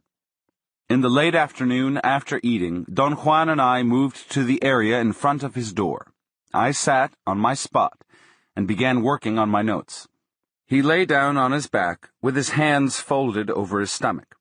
We had stayed around the house all day on account of the wind. Don Juan explained that we had disturbed the wind deliberately and that it was better not to fool around with it. I had even had to sleep covered with branches. A sudden gust of wind made Don Juan get up in one incredibly agile jump. "Damn it," he said. "The wind is looking for you." "I can't buy that, Don Juan," I said, laughing. "I really can't." I wasn't being stubborn. I just found it impossible to endorse the idea that the wind had its own volition and was looking for me, or that it had actually spotted us and rushed to us on top of the hill. I said that the idea of a willful wind was a view of the world that was rather simplistic. "What is the wind, then?" he asked in a challenging tone. I patiently explained to him that masses of hot and cold air produced different pressures, and that the pressure made the masses of air move vertically and horizontally. It took me a long while to explain all the details of basic meteorology. "You mean that all there is to the wind is hot and cold air?" he asked in a tone of bafflement. "I'm afraid so," I said, and silently enjoyed my triumph. Don Juan seemed to be dumbfounded, but then he looked at me and began to laugh uproariously. "Your opinions are final opinions," he said with a note of sarcasm. They are the last word, aren't they? For a hunter, however, your opinions are pure crap. It makes no difference whether the pressure is 1 or 2 or 10. If you would live out here in the wilderness, you would know that during the twilight, the wind becomes power. A hunter that is worth his salt knows that and acts accordingly. How does he act? He uses the twilight and that power hidden in the wind. How? If it's convenient to him, the hunter hides from the power by covering himself and remaining motionless until the twilight is gone and the power has sealed him into its protection. Don Juan made a gesture of enveloping something with his hands. Its protection is like a... He paused in search of a word, and I suggested cocoon. That's right, he said. The protection of the power seals you like in a cocoon. A hunter can stay out in the open and no puma or coyote or slimy bug could bother him. A mountain lion could come up to the hunter's nose and sniff him, and if the hunter doesn't move, the lion would leave. I can guarantee you that. If the hunter, on the other hand, wants to be noticed, all he has to do is to stand on a hilltop at the time of the twilight, and the power will nag him and seek him all night. Therefore, if a hunter wants to travel at night, or if he wants to be kept awake, he must make himself available to the wind. Therein lies the secret of great hunters, to be available and unavailable at the precise turn of the road. I felt a bit confused, and asked him to recapitulate his point. Don Juan very patiently explained that he had used the twilight and the wind to point out the crucial importance of the interplay between hiding and showing oneself. You must learn to become deliberately available and unavailable, he said. As your life goes now, you are unwittingly available at all times. I protested. My feeling was that my life was becoming increasingly more and more secretive. He said that I hadn't understood his point, and that to be unavailable didn't mean to hide or to be secretive, but to be inaccessible. Let me put it another way, he proceeded patiently. It makes no difference to hide if everyone knows that you're hiding. Your problems right now stem from that. When you're hiding, everyone knows that you're hiding, and when you're not, you're available for everyone to take a poke at you. I was beginning to feel threatened and hurriedly tried to defend myself. Don't explain yourself, Don Juan said dryly. There's no need. We're fools, all of us, and you can't be different. At one time in my life, I, like you, made myself available over and over again, until there was nothing of me left for anything except, perhaps, crying. And that I did, just like yourself. Don Juan sized me up for a moment, and then sighed loudly. I was younger than you, though, he went on. But one day, I had enough, and I changed. Let's say that one day, when I was becoming a hunter, I learned the secret of being available and unavailable. I told him that his point was bypassing me. I truly couldn't understand what he meant by being available. He had used the Spanish idioms ponerse al alcance and ponerse en el medio del camino, to put oneself within reach and to put oneself in the middle of a trafficked way. You must take yourself away, he explained. You must retrieve yourself from the middle of a trafficked way. Your whole being is there. Thus, it's of no use to hide. You would only imagine that you're hidden. Being in the middle of the road means that everyone passing by watches your comings and goings. His metaphor was interesting, but at the same time, it was also obscure. You're talking in riddles, I said. He stared at me fixedly for a long moment, and then began to hum a tune. I straightened my back and sat attentively. I knew that when Don Juan hummed a Mexican tune, he was about to clobber me. "Hey," he said, smiling, and peered at me. "Whatever happened to your blonde friend? That girl you used to really like?" I must have looked at him like a confounded idiot. He laughed with great delight. I didn't know what to say. "You told me about her," he said reassuringly. But I didn't remember ever telling him about anybody, much less about a blonde girl. "I've never mentioned anything like that to you," I said. "Of course you have," he said, as if dismissing the argument. I wanted to protest, but he stopped me, saying that it didn't matter how he knew about her, that the important issue was that I had liked her. I sensed a surge of animosity towards him building up within myself. "Don't stall," Don Juan said dryly. "This is a time when you should cut off your feelings of importance. You once had a woman, a very dear woman, and then one day you lost her." I began to wonder if I had ever talked about her to Don Juan. I concluded that there had never been an opportunity, yet I might have. Every time he drove with me, we had always talked incessantly about everything. I didn't remember everything we had talked about because I couldn't take notes while driving. I felt somehow appeased by my conclusions. I told him that he was right. There had been a very important blonde girl in my life. "Why isn't she with you?" he asked. "She left." "Why?" "There were many reasons." "There were not so many reasons. There was only one. You made yourself too available." I earnestly wanted to know what he meant.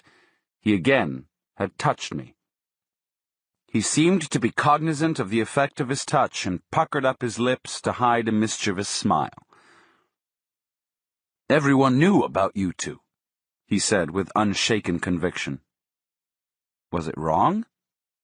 It was deadly wrong. She was a fine person. I expressed the sincere feeling that his fishing in the dark was odious to me, especially the fact that he always made his statements with the assurance of someone who had been at the scene and had seen it all. "But that's true," he said with a disarming candor.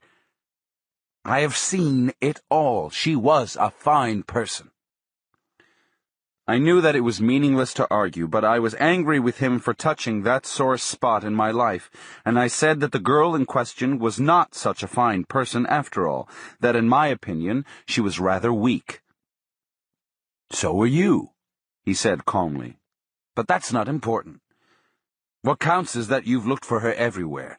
That makes her a special person in your world, and for a special person, one should have only fine words." I felt embarrassed. A great sadness had begun to engulf me. "What are you doing to me, Don Juan?" I asked. "You always succeed in making me sad. Why?" "You're now indulging in sentimentality," he said accusingly. "What's the point of all this, Don Juan?"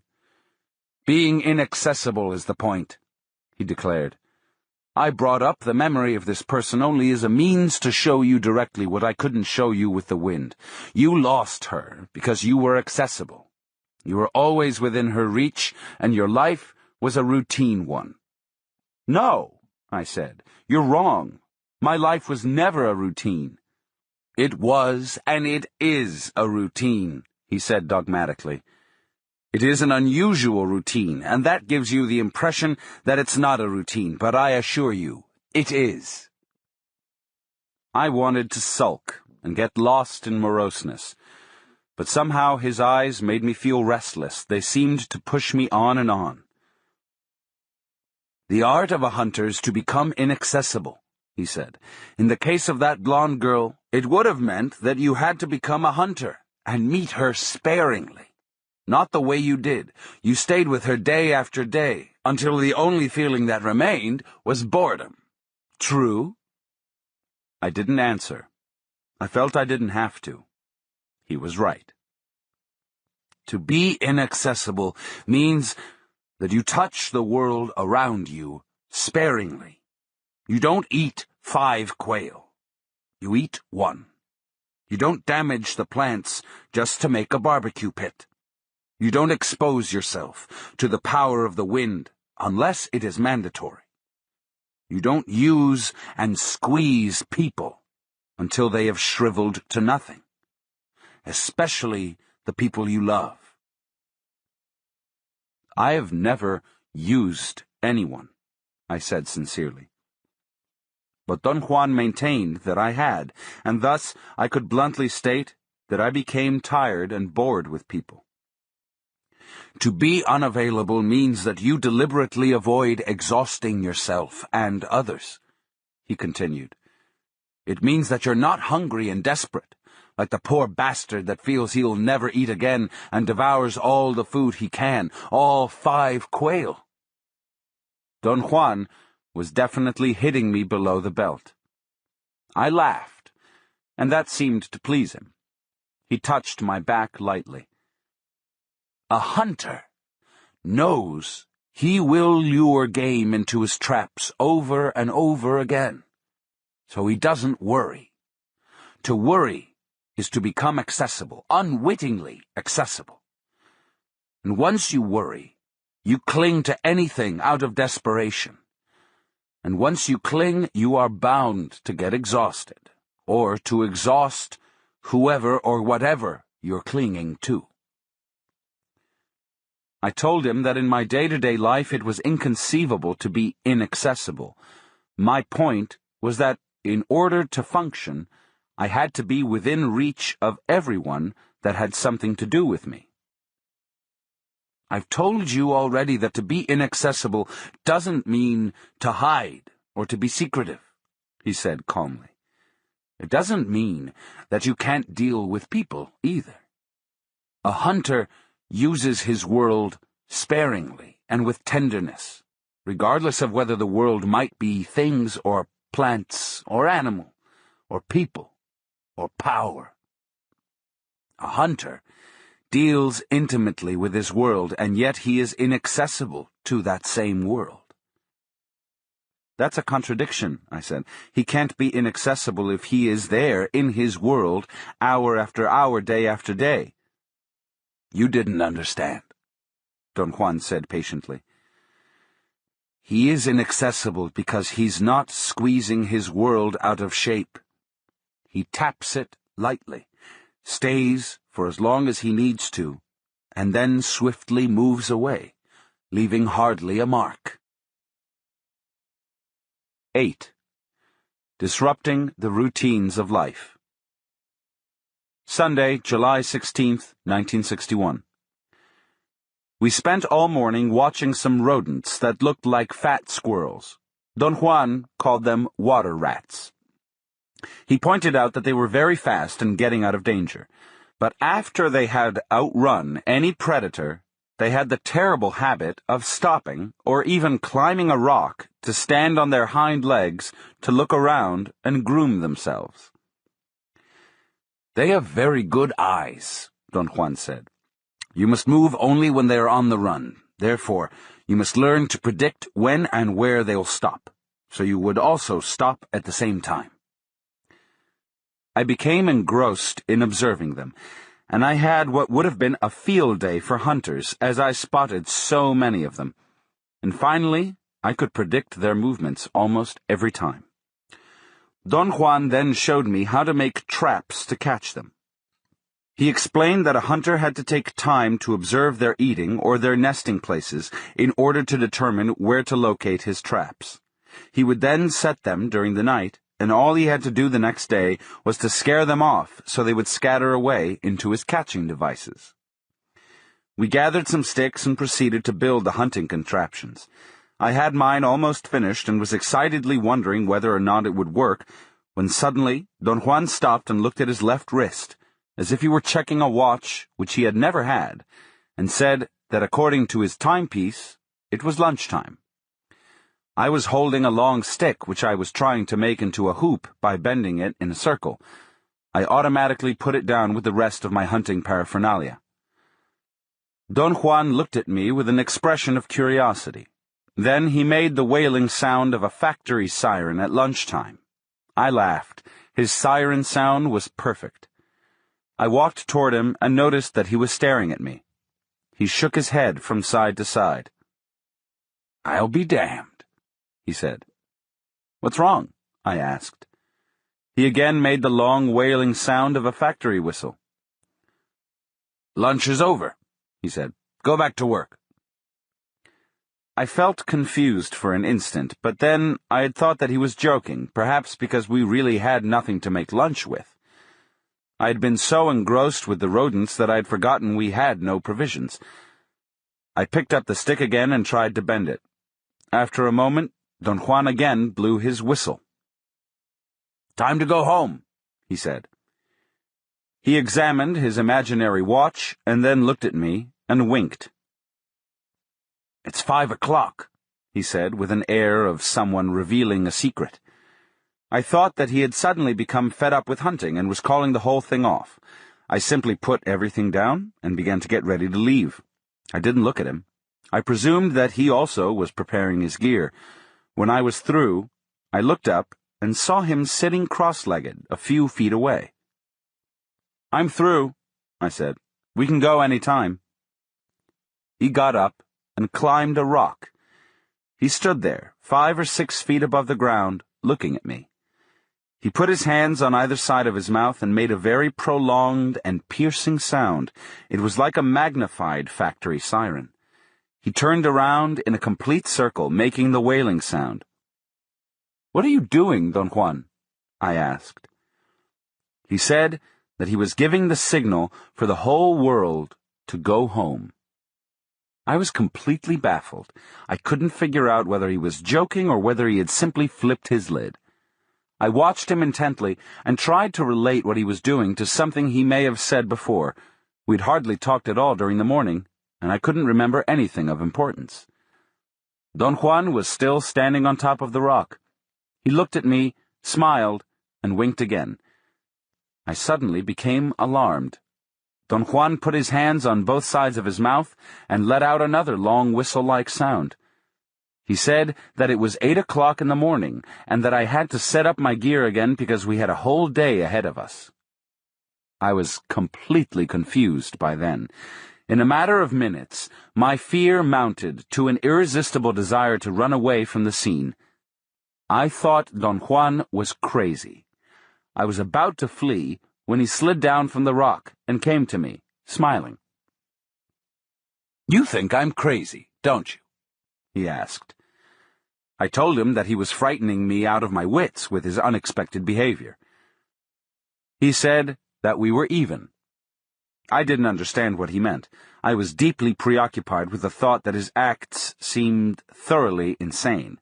He explained that he had deliberately tried to scare me out of my wits with the heaviness of his unexpected behavior, because I myself was driving him up the walls with the heaviness of my expected behavior. He added that my routines were as insane as his blowing his whistle. I was shocked and asserted that I didn't really have any routines. I told him that I believed my life was in fact a mess because of my lack of healthy routines. Don Juan laughed and signaled me to sit down by him. The whole situation had mysteriously changed again. My fear had vanished as soon as he had begun to talk. "What are my routines?" I asked. "Everything you do is a routine." "Aren't we all that way?" "Not all of us. I don't do things out of routine." "What prompted all this, Don Juan? What did I do, or what did I say that made you act the way you did?" "You were worrying about lunch." "I didn't say anything to you. How did you know that I was worrying about lunch?" "You worry about eating every day around noontime, and around 6 in the evening, and around 8 in the morning," he said with a malicious grin. "You worry about eating at those times, even if you're not hungry. All I had to do to show your routine spirit was to blow my whistle. Your spirit is trained to work with a signal." He stared at me with a question in his eyes. I couldn't defend myself. Now you're getting ready to make hunting into a routine, he went on. You've already set your pace in hunting. You talk at a certain time, eat at a certain time, and fall asleep at a certain time. I had nothing to say. The way Don Juan had described my eating habits was the pattern I used for everything in my life. Yet I strongly felt that my life was less routine than that of most of my friends and acquaintances.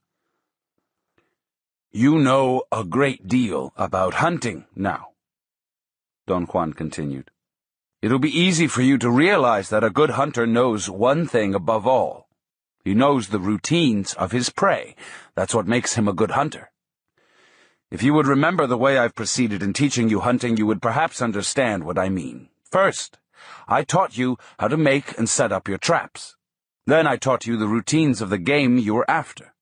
And then we tested the traps against their routines. Those parts are the outside forms of hunting.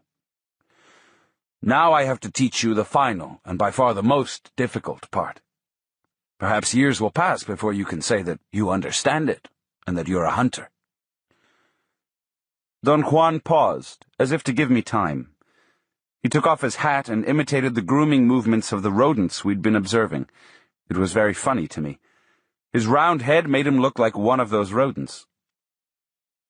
To be a hunter is not just to trap game, he went on. A hunter that is worth his salt doesn't catch game because he sets his traps or because he knows the routines of his prey, but because he himself has no routines. This is his advantage. He's not at all like the animals he's after, fixed by heavy routines and predictable quirks. He's free, fluid, unpredictable.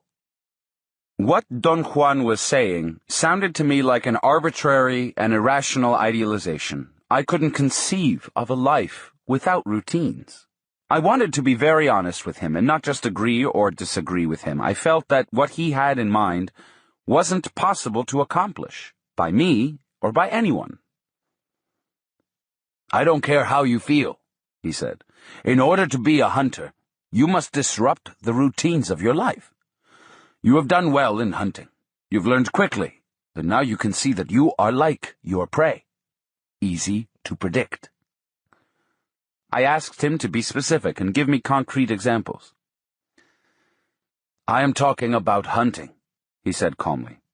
Therefore I am concerned with the things animals do, the places they eat, the place, the manner, the time they sleep, where they nest, how they walk.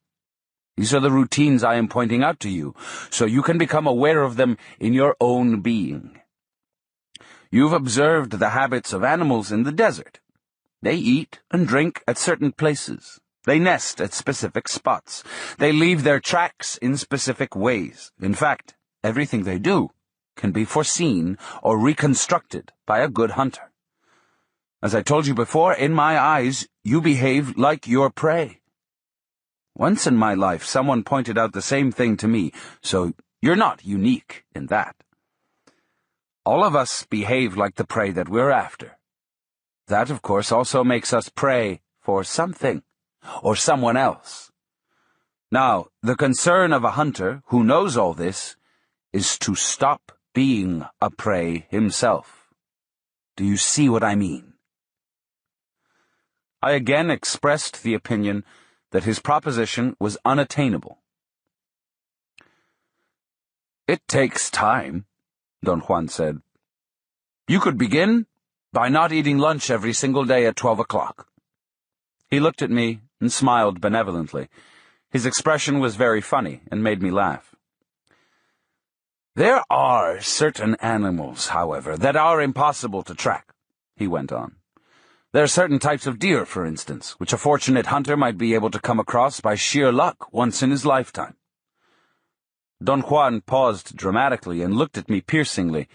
He seemed to be waiting for a question, but I didn't have any.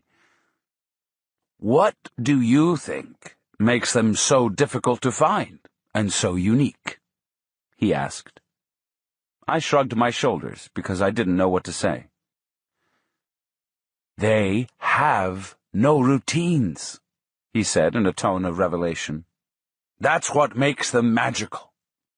A deer has to sleep at night, I said. Isn't that a routine? Certainly, if the deer sleeps every night at a specific time and in one specific place. But those magical beings don't behave like that. In fact, someday you may verify this for yourself. Perhaps it'll be your fate to chase one of them for the rest of your life. What do you mean by that? You like hunting? Perhaps someday in some place in the world your path may cross the path of a magical being, and you might go after it. A magical being is a sight to behold. I was fortunate enough to cross paths with one. Our encounter took place after I had learned and practiced a great deal of hunting. Once, I was in a forest of thick trees in the mountains of central Mexico, when suddenly I heard a sweet whistle. It was unknown to me. Never in all my years of roaming in the wilderness had I heard such a sound. I couldn't place it in the terrain. It seemed to come from different places.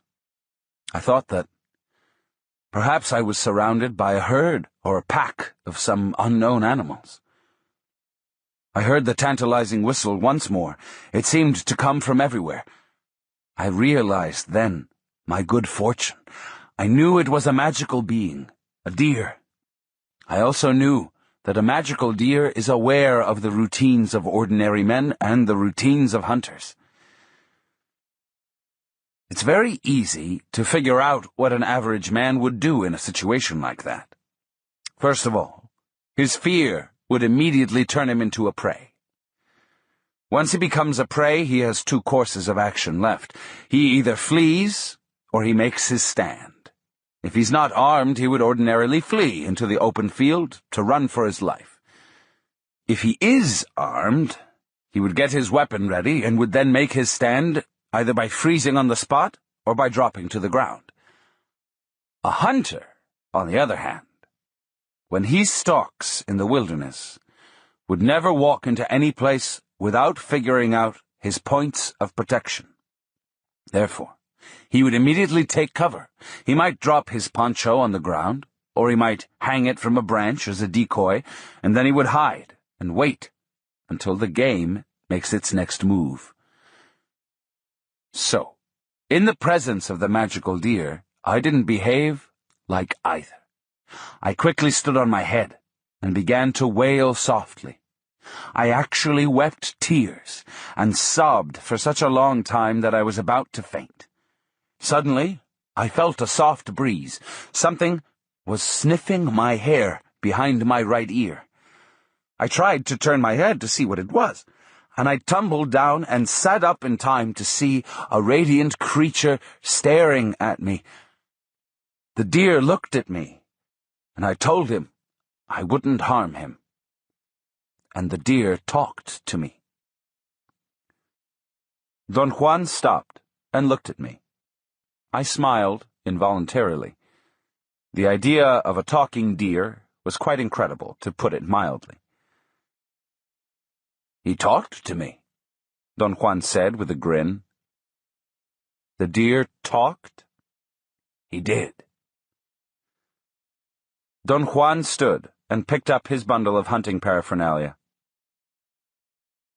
"Did it really talk?" I asked in a tone of perplexity. Don Juan roared with laughter. "What did it say?" I asked, half in jest. I thought he was pulling my leg.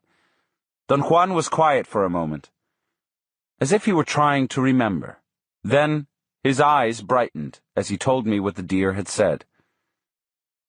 "The magical deer said, 'Hello, friend,'" Don Juan went on. "And I answered, 'Hello.' Then he asked me, 'Why are you crying?' And I said, 'Because I'm sad.' Then the magical creature came to my ear and said as clearly as I am speaking now, 'Don't be sad.'" Don Juan stared into my eyes. He had a glint of sheer mischievousness. He began to laugh uproariously. I said that his dialogue with the deer had been sort of dumb. "What did you expect?" he asked, still laughing. "I'm an Indian." His sense of humor was so outlandish that all I could do was laugh with him. "You don't believe that a magical deer talks, do you?" "I'm sorry, but I just can't believe things like that can happen," I said. "I don't blame you," he said reassuringly. "It's one of the darndest things." 9. The Last Battle on Earth. Monday, July 24th, 1961. Around mid-afternoon, after we had roamed for hours in the desert, Don Juan chose a place to rest in a shaded area. As soon as we sat down, he began talking.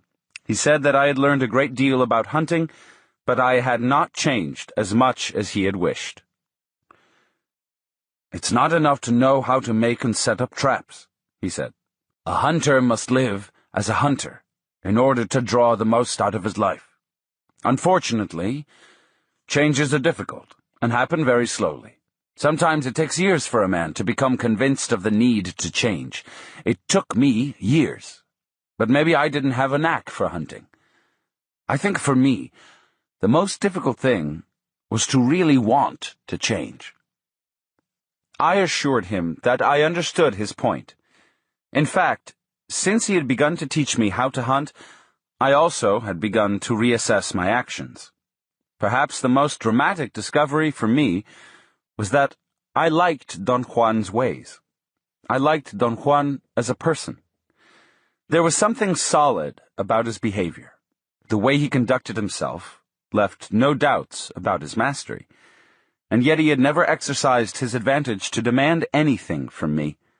His interest in changing my way of life, I felt, was akin to an impersonal suggestion, or perhaps it was akin to an authoritative commentary on my failures.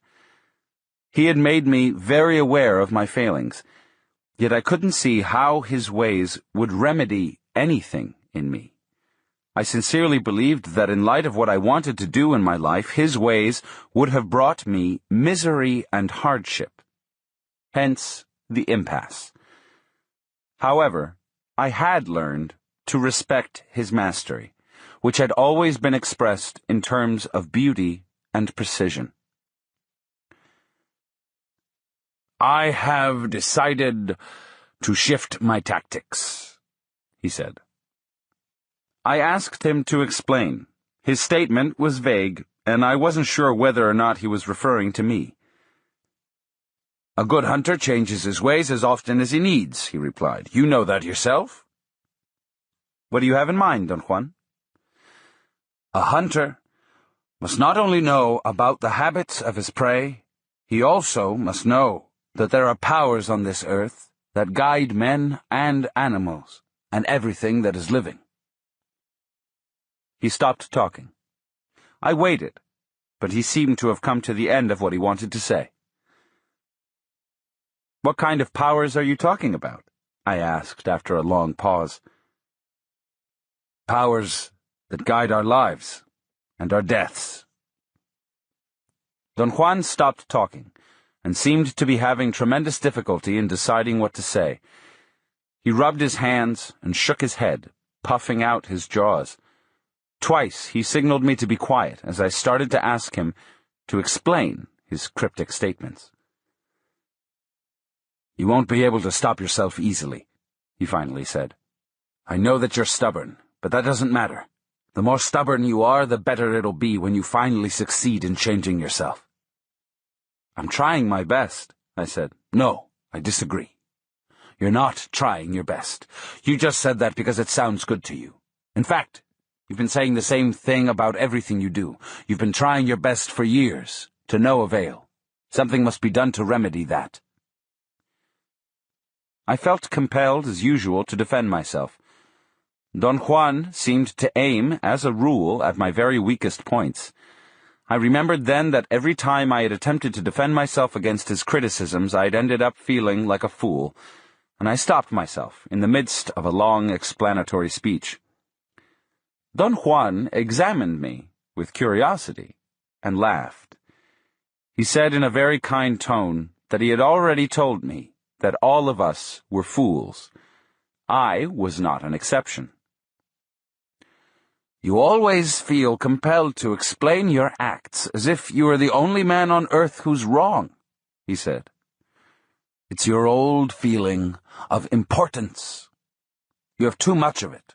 You also have too much personal history.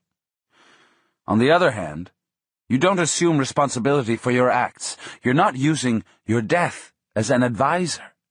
And above all, you're too accessible. In other words, your life is as messy as it was before I met you. Again, I had a genuine surge of pride and wanted to argue that he was wrong. He gestured for me to be quiet.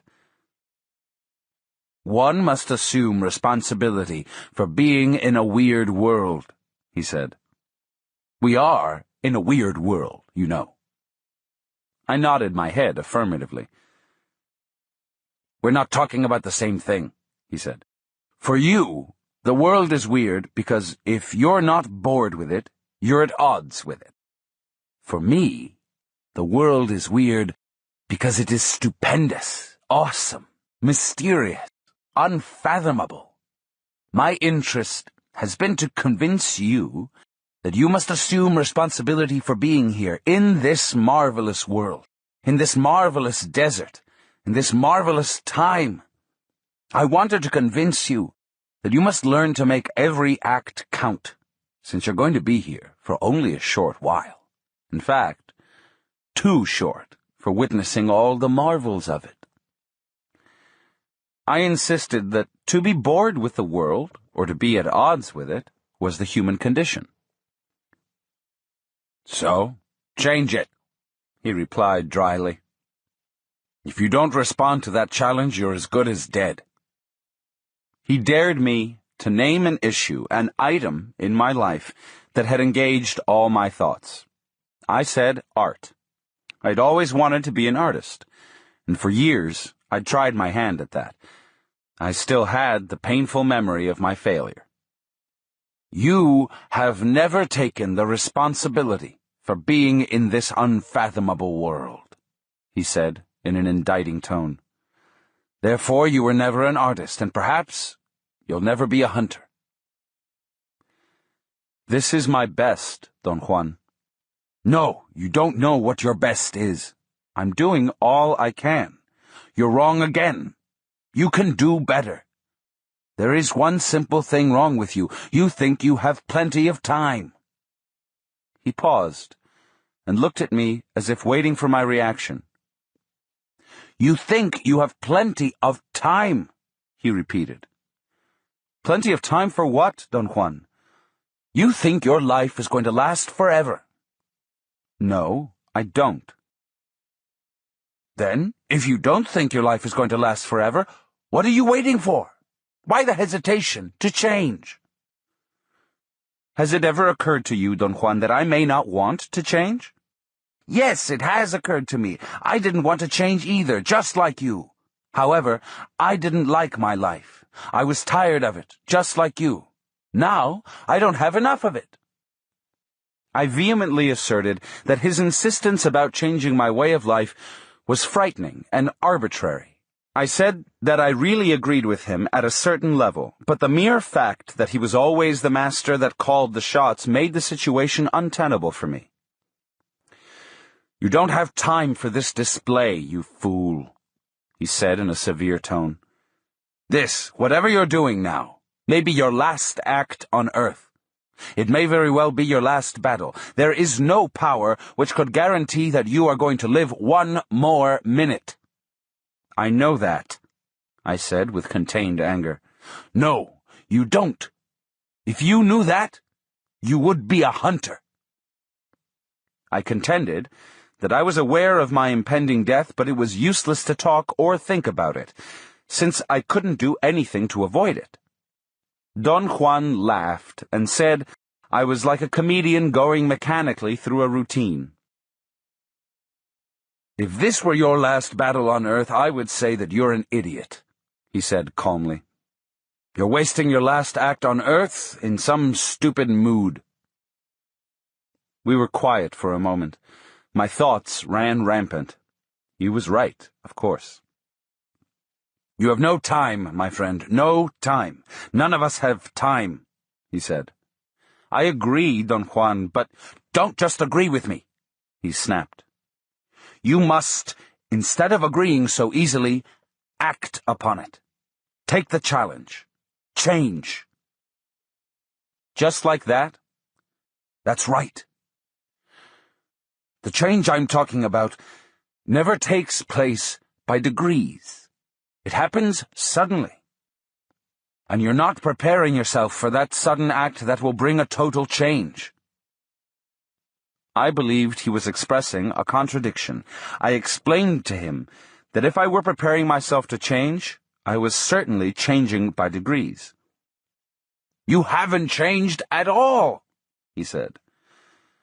That's why you believe you're changing little by little. Yet perhaps you will surprise yourself someday by changing suddenly and without a single warning. I know this is so, and thus I don't lose sight of my interest in convincing you. I couldn't persist in my arguing.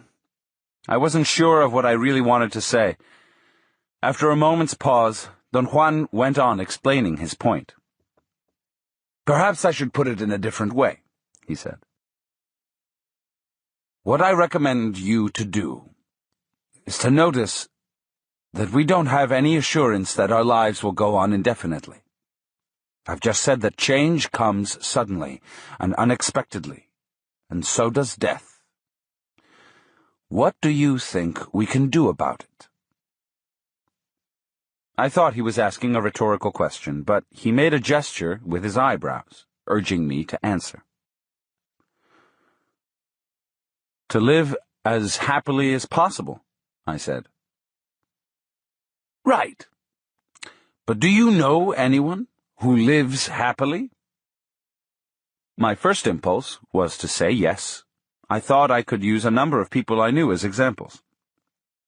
On second thought, however, I knew my effort would only be an empty attempt at exonerating myself. No, I said. I really don't. I do, Don Juan said. There are some people who are very careful about the nature of their acts.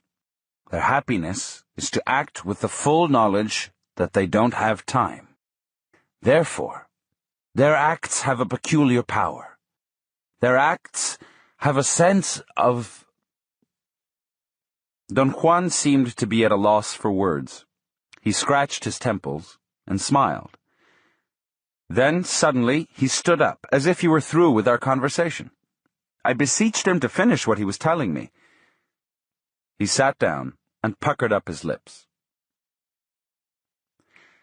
Acts have power, he said, especially when the person acting knows that those acts are his last battle. There's a strange, consuming happiness in acting with the full knowledge that whatever one is doing may very well be one's last act on earth. I recommend that you reconsider your life and bring your acts into that light. I disagreed with him. Happiness, for me, was to assume that there was an inherent continuity to my acts, and that I would be able to continue doing, at will, whatever I was doing at the moment, especially if I was enjoying it.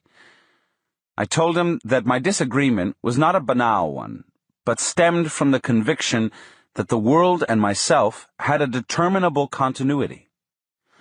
Don Juan seemed to be amused by my efforts to make sense. He laughed, shook his head, scratched his hair, and finally, when I talked about a determinable continuity, threw his hat to the ground and stomped on it.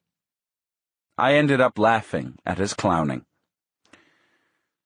You don't have time, my friend, he said. That's the misfortune of human beings. None of us have sufficient time, and your continuity has no meaning in this awesome, mysterious world. Your continuity only makes you timid, he said. Your acts cannot possibly have the flair, the power, The compelling force of the acts performed by a man who knows that he is fighting his last battle on Earth. In other words, your continuity doesn't make you happy or powerful. I admitted that I was afraid of thinking I was going to die, and accused him of causing great apprehension in me with his constant talk and concern about death. "But we are all going to die," he said. He pointed toward some hills in the distance. "There is something out there waiting for me, for sure, and I will join it, also, for sure. But perhaps you are different, and death is not waiting for you at all." He laughed at my gesture of despair. "I don't want to think about it, Don Juan." "Why not?" "It's meaningless. If it's out there waiting for me, why should I worry about it?" "I didn't say that you have to worry about it." What am I supposed to do then? Use it. Focus your attention on the link between you and your death, without remorse or sadness or worrying. Focus your attention on the fact you don't have time, and let your acts flow accordingly.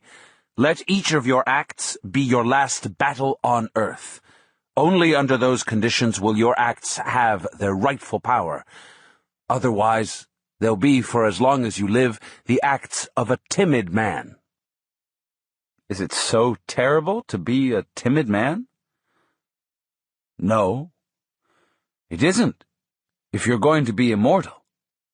But if you're going to die, there's no time for timidity, simply because timidity makes you cling to something that exists only in your thoughts. It soothes you, while everything is at a lull.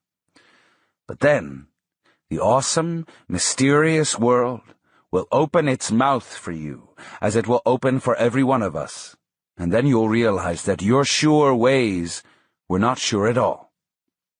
Being timid prevents us from examining and exploiting our lot as men.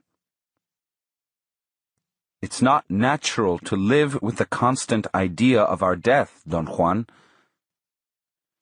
Our death is waiting, and this very act we're performing now may well be our last battle on Earth, he replied in a solemn voice.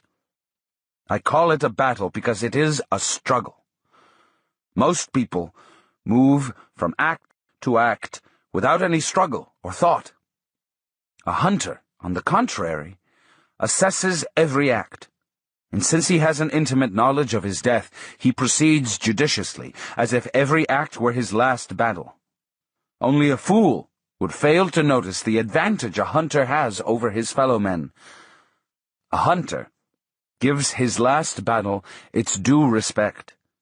It's only natural that his last act on Earth should be the best of himself. It's pleasurable that way. It dulls the edge of his fright. You're right, I conceded. It's just hard to accept. It'll take years for you to convince yourself, and then it'll take years for you to act accordingly. I only hope you have time left. I get scared when you say that, I said. Don Juan examined me with a serious expression on his face. I've told you, this is a weird world, he said. The forces that guide men are unpredictable, awesome, yet their splendor is something to witness. He stopped talking and looked at me again. He seemed to be on the verge of revealing something to me, but he checked himself and smiled. Is there something that guides us? I asked. Certainly. There are powers that guide us. Can you describe them?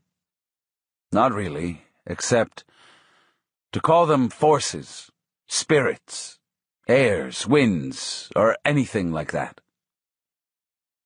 I wanted to probe him further, but before I could ask anything else, he stood up. I stared at him, flabbergasted. He'd stood up in one single movement. His body simply jerked up, and he was on his feet.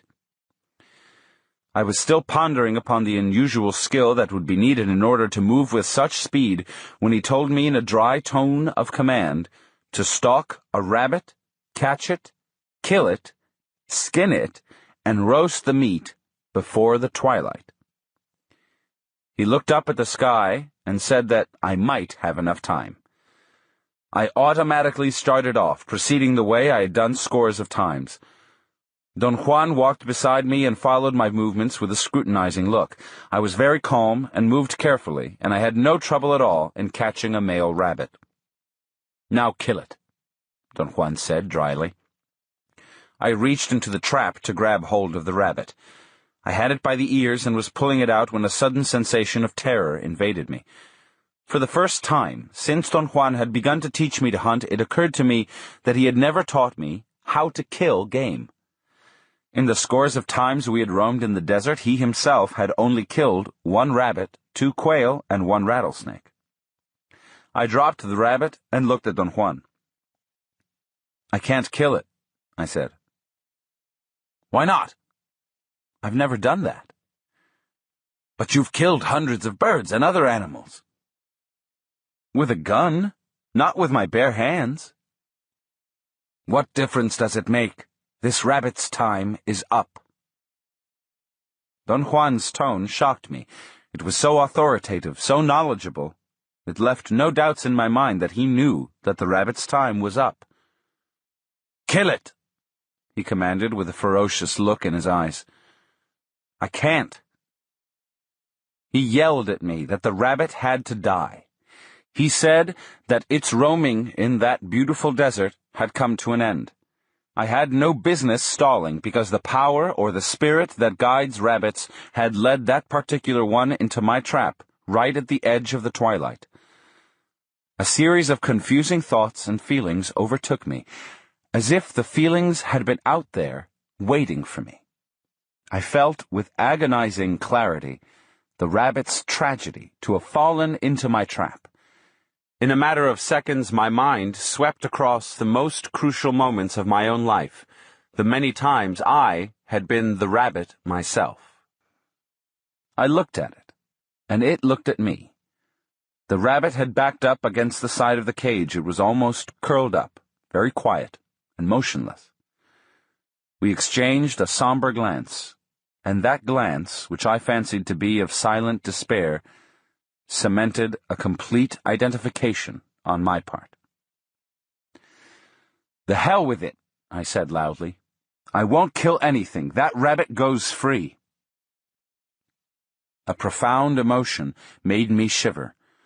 My arms trembled as I tried to grab the rabbit by the ears. It moved fast, and I missed. I again tried and fumbled once more.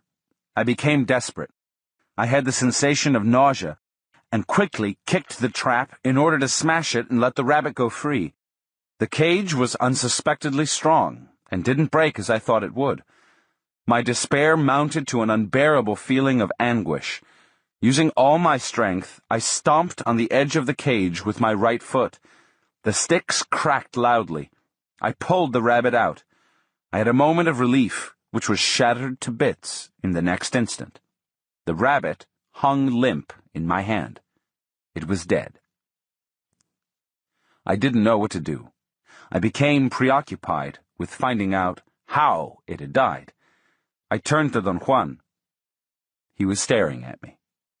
A feeling of terror sent a chill through my body. I sat down by some rocks. I had a terrible headache. Don Juan put his hand on my head and whispered in my ear that I had to skin the rabbit and roast it before the twilight was over. I felt nauseated. He very patiently talked to me as if he were talking to a child.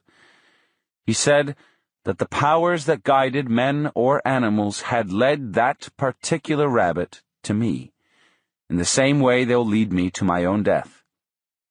He said the rabbit's death had been a gift for me, in exactly the same way my own death will be a gift for something or someone else.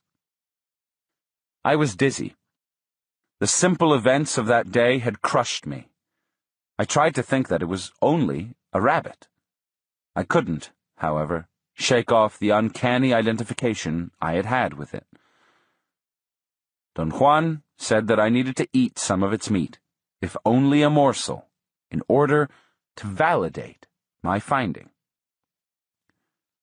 "I can't do that," I protested meekly. "We are dregs in the hands of those forces," he snapped at me. "So stop your self-importance and use this gift properly." I picked up the rabbit. It was warm. Don Juan leaned over and whispered in my ear. "Your trap was his last battle on Earth. I told you. He had no more time to roam in this marvelous desert." 10.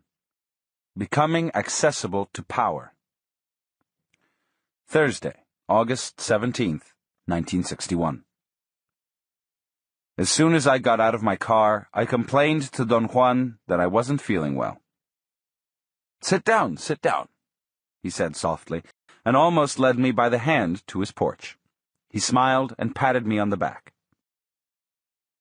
2 weeks before, on August 4th, Don Juan, as he had said, changed his tactics with me and allowed me to ingest some peyote buttons. During the height of my hallucinatory experience, I played with a dog that lived in the house where the peyote session took place. Don Juan interpreted my interaction with the dog as a very special event. He contended that at moments of power, such as the one I had been living then, the world of ordinary affairs didn't exist, and nothing could be taken for granted, that the dog was not really a dog, but the incarnation of Mescalito, the power of the deity contained in peyote. The post-effects of that experience were a general sense of fatigue and melancholy, plus the incidence of exceptionally vivid dreams and nightmares. "Where's your writing gear?" Don Juan asked as I sat down on the porch. I had left my notebooks in my car. Don Juan walked back to the car and carefully pulled out my briefcase and brought it to my side. He asked if I usually carried my briefcase when I walked. I said I did. "That's madness," he said. "I've told you never to carry anything in your hands when you walk. Get a knapsack." I laughed. The idea of carrying my notes in a knapsack was ludicrous. I told him that ordinarily I wore a suit, and a knapsack over a 3-piece suit would be a preposterous sight. "Put your coat on over the knapsack," he said. "It's better that people think you're a hunchback than to ruin your body carrying all this around." He urged me to get out my notebook and write. He seemed to be making a deliberate effort to put me at ease. I complained again about the feeling of physical discomfort and the strange sense of unhappiness I was experiencing. Don Juan laughed and said, "You're beginning to learn." We then had a long conversation. He said that Mescalito, by allowing me to play with him, had pointed me out as a chosen man, and that, although he was baffled by the omen because I was not an Indian, he was going to pass on to me some secret knowledge. He said that he had had a benefactor himself, who taught him how to become a man of knowledge. I sensed that something dreadful was about to happen. The revelation that I was his chosen man, plus the unquestionable strangeness of his ways, and the devastating effect the peyote had had on me, created a state of unbearable apprehension and indecision. But Don Juan disregarded my feelings, and recommended that I should only think of the wonder of Mescalito playing with me. "Think about nothing else," he said. "The rest will come to you of itself." He stood up and patted me gently on the head, and said in a very soft voice, "I am going to teach you how to become a warrior, in the same manner I've taught you how to hunt. I must warn you, though. Learning how to hunt has not made you into a hunter, nor would learning how to become a warrior make you one." I experienced a sense of frustration, a physical discomfort that bordered on anguish. I complained about the vivid dreams and nightmares I was having. He seemed to deliberate for a moment and sat down again. "They're weird dreams," I said. "You've always had weird dreams," he retorted. "I'm telling you, this time, they're truly more weird than anything I've ever had."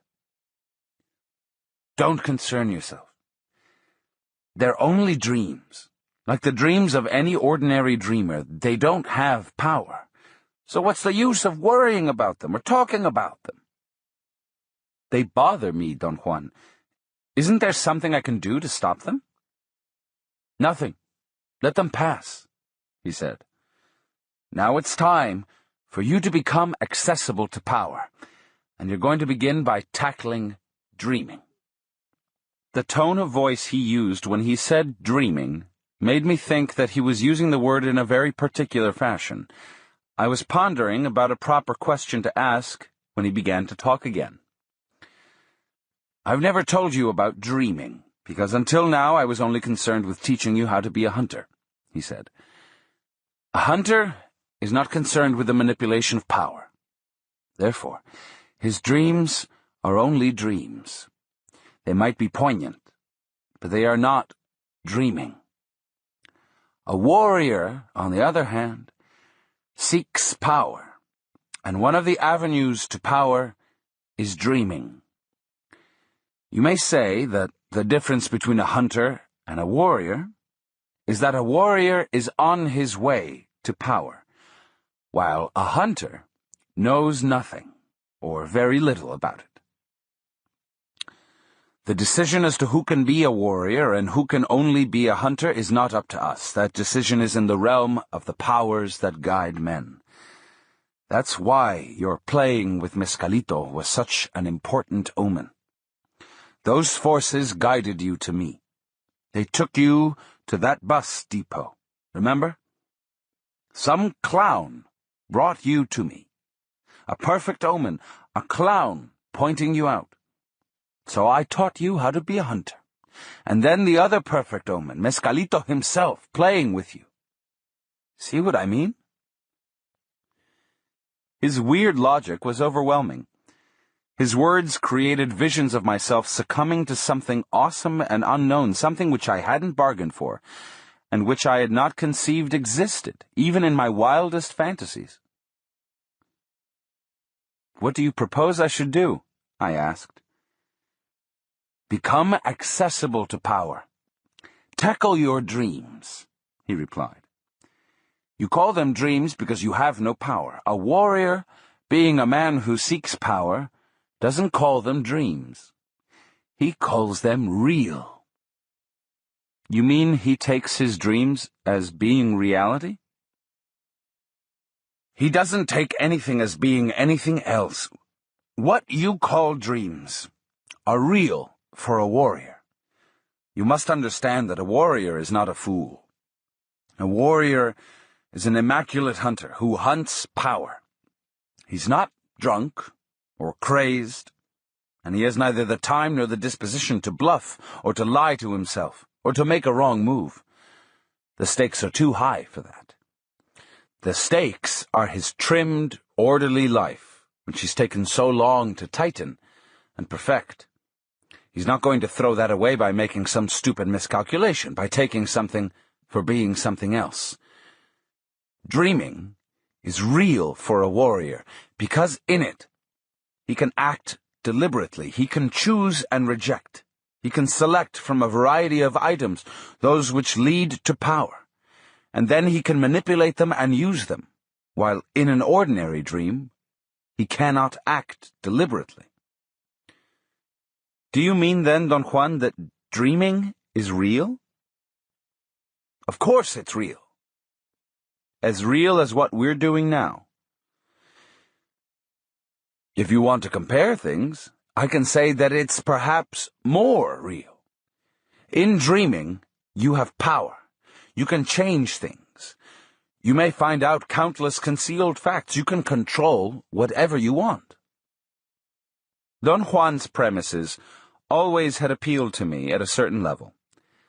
I could easily understand his liking the idea that one could do anything in dreams, but I couldn't take him seriously. The jump was too great. We looked at each other for a moment.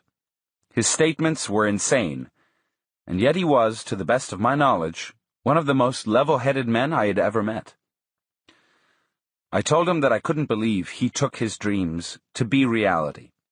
He chuckled, as if he knew the magnitude of my untenable position. Then he stood up, without saying a word, and walked inside his house. I sat, for a long time, in a state of stupor, until he called me to the back of his house. He'd made some corn gruel, and handed me a bowl. I asked him about the time when one was awake. I wanted to know if he called it anything in particular. But he didn't understand, or didn't want to answer. "What do you call this? What we're doing now?" I asked, meaning that what we were doing was reality, as opposed to dreams. "I call it eating," he said, and contained his laughter. "I call it reality," I said, "because our eating is actually taking place." "Dreaming also takes place," he replied, giggling. "And so does hunting, walking, laughing." I didn't persist in arguing. I couldn't, however, even if I stretched myself beyond my limits, accept his premise. He seemed to be delighted with my despair. As soon as we had finished eating, he casually stated that we were going to go for a hike, but we weren't going to roam in the desert in the manner we had done before. "It's different this time," he said. "From now on, we're going to places of power. You're going to learn how to make yourself accessible to power." I again expressed my turmoil. I said I wasn't qualified for that endeavor.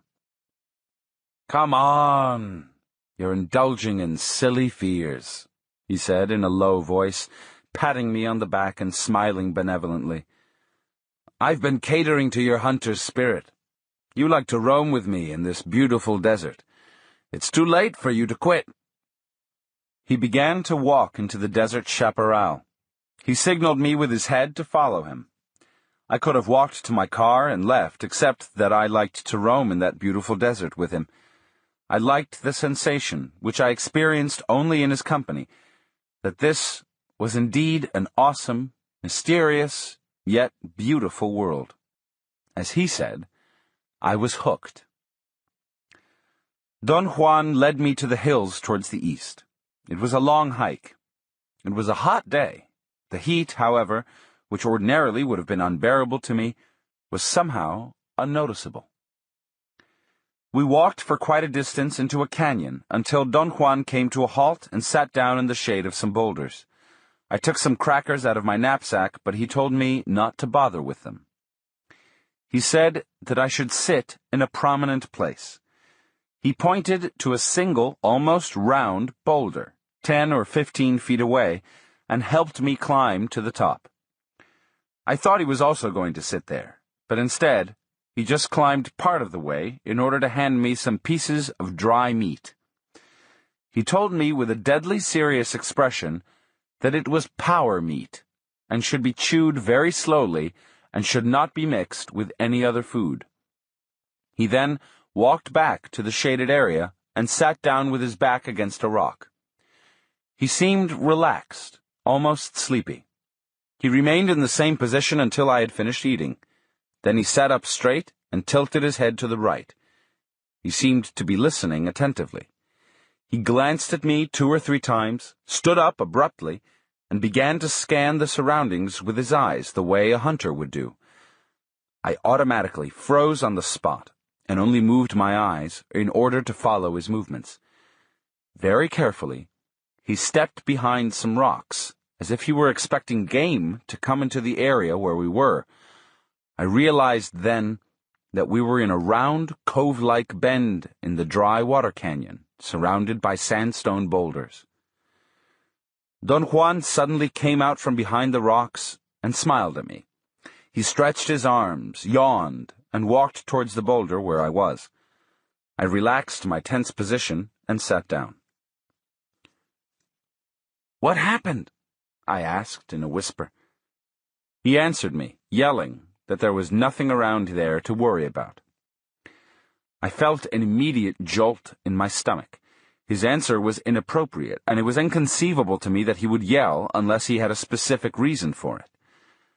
I began to slide down from the boulder, but he yelled that I should stay there a while longer. "What are you doing?" I asked. He sat down and concealed himself between two rocks at the base of the boulder where I was, and then he said in a very loud voice that he had only been looking around because he thought he had heard something. I asked if he had heard a large animal. He put his hand to his ear and yelled that he was unable to hear me and that I should shout my words. I felt ill at ease yelling, but he urged me in a loud voice to speak up. I shouted that I wanted to know what was going on, and he shouted back that there was really nothing around there. He yelled, asking if I could see anything unusual from the top of the boulder. I said no, and he asked me to describe to him the terrain towards the south. We shouted back and forth for a while, and then he signaled me to come down. I joined him, and he whispered in my ear that the yelling was necessary to make our presence known, because I had to make myself accessible to the power of that specific waterhole. I looked around, but couldn't see the waterhole. He pointed that we were standing on it. "There's water here," he said in a whisper, "and also power. There's a spirit here, and we have to lure it out. Perhaps it'll come after you." I wanted to know more about the alleged spirit, but he insisted on total silence. He advised me to stay perfectly still and not let out a whisper or make the slightest movement to betray our presence. Apparently, it was easy for him to remain in complete immobility for hours. For me, however, it was sheer torture. My legs fell asleep, my back ached, and tension built up around my neck and shoulders. My entire body became numb and cold. I was in great discomfort when Don Juan finally stood up. He just sprung to his feet and extended his hand to me to help me stand up. As I was trying to stretch my legs, I realized the inconceivable easiness with which Don Juan had jumped up after hours of immobility. It took quite some time for my muscles to regain the elasticity needed for walking. Don Juan headed back for the house. He walked extremely slowly. He set up a length of 3 paces as the distance I should observe in following him. He meandered around the regular route and crossed it 4 or 5 times in different directions. When we finally arrived at his house, it was late afternoon. I tried to question him about the events of the day. He explained that talking was unnecessary. For the time being, I had to refrain from asking questions until we were in a place of power. I was dying to know what he meant by that, and tried to whisper a question, but he reminded me with a cold, severe look that he meant business. We sat on the porch for hours. I worked on my notes. From time to time, he handed me a piece of dry meat. Finally, it was too dark to write. I tried to think about the new developments, but some part of myself refused to, and I fell asleep. Saturday, August 19th, 1961. Yesterday morning, Don Juan and I drove to town and ate breakfast at a restaurant. He advised me not to change my eating habits too drastically. "Your body's not used to power meat," he said. "You'd get sick if you didn't eat your food." He himself ate heartily. When I joked about it, he simply said, "My body likes everything." Around noon, we hiked back to the water canyon. We proceeded to make ourselves noticeable to the spirit by noisy talk and by a forced silence, which lasted hours. When we left the place, instead of heading back to the house, Don Juan took off in the direction of the mountains. We reached some mild slopes first, and then we climbed to the top of some high hills. There, Don Juan picked out a spot to rest in the open, unshaded area. He told me that we had to wait until dusk and that I should conduct myself in the most natural fashion, which included asking all the questions I wanted. I know that the spirit is out there lurking, he said in a very low voice. Where? Out there, in the bushes. What kind of spirit is it? He looked at me with a quizzical expression and retorted, How many kinds are there? We both laughed. I was asking questions out of nervousness. It'll come out at dusk, he said. We just have to wait. I remained quiet. I had run out of questions. This is the time when we must keep on talking, he said. The human voice attracts spirits. There's one lurking out there now. We're making ourselves available to it, so keep on talking. I experienced an idiotic sense of vacuity. I couldn't think of anything to say. He laughed and patted me on the back. You're truly a pill, he said. When you have to talk, you lose your tongue. Come on, beat your gums. He made a hilarious gesture of beating his gums together, opening and closing his mouth with great speed. There's certain things we'll talk about from now on only at places of power, he went on. I've brought you here because this is your first trial.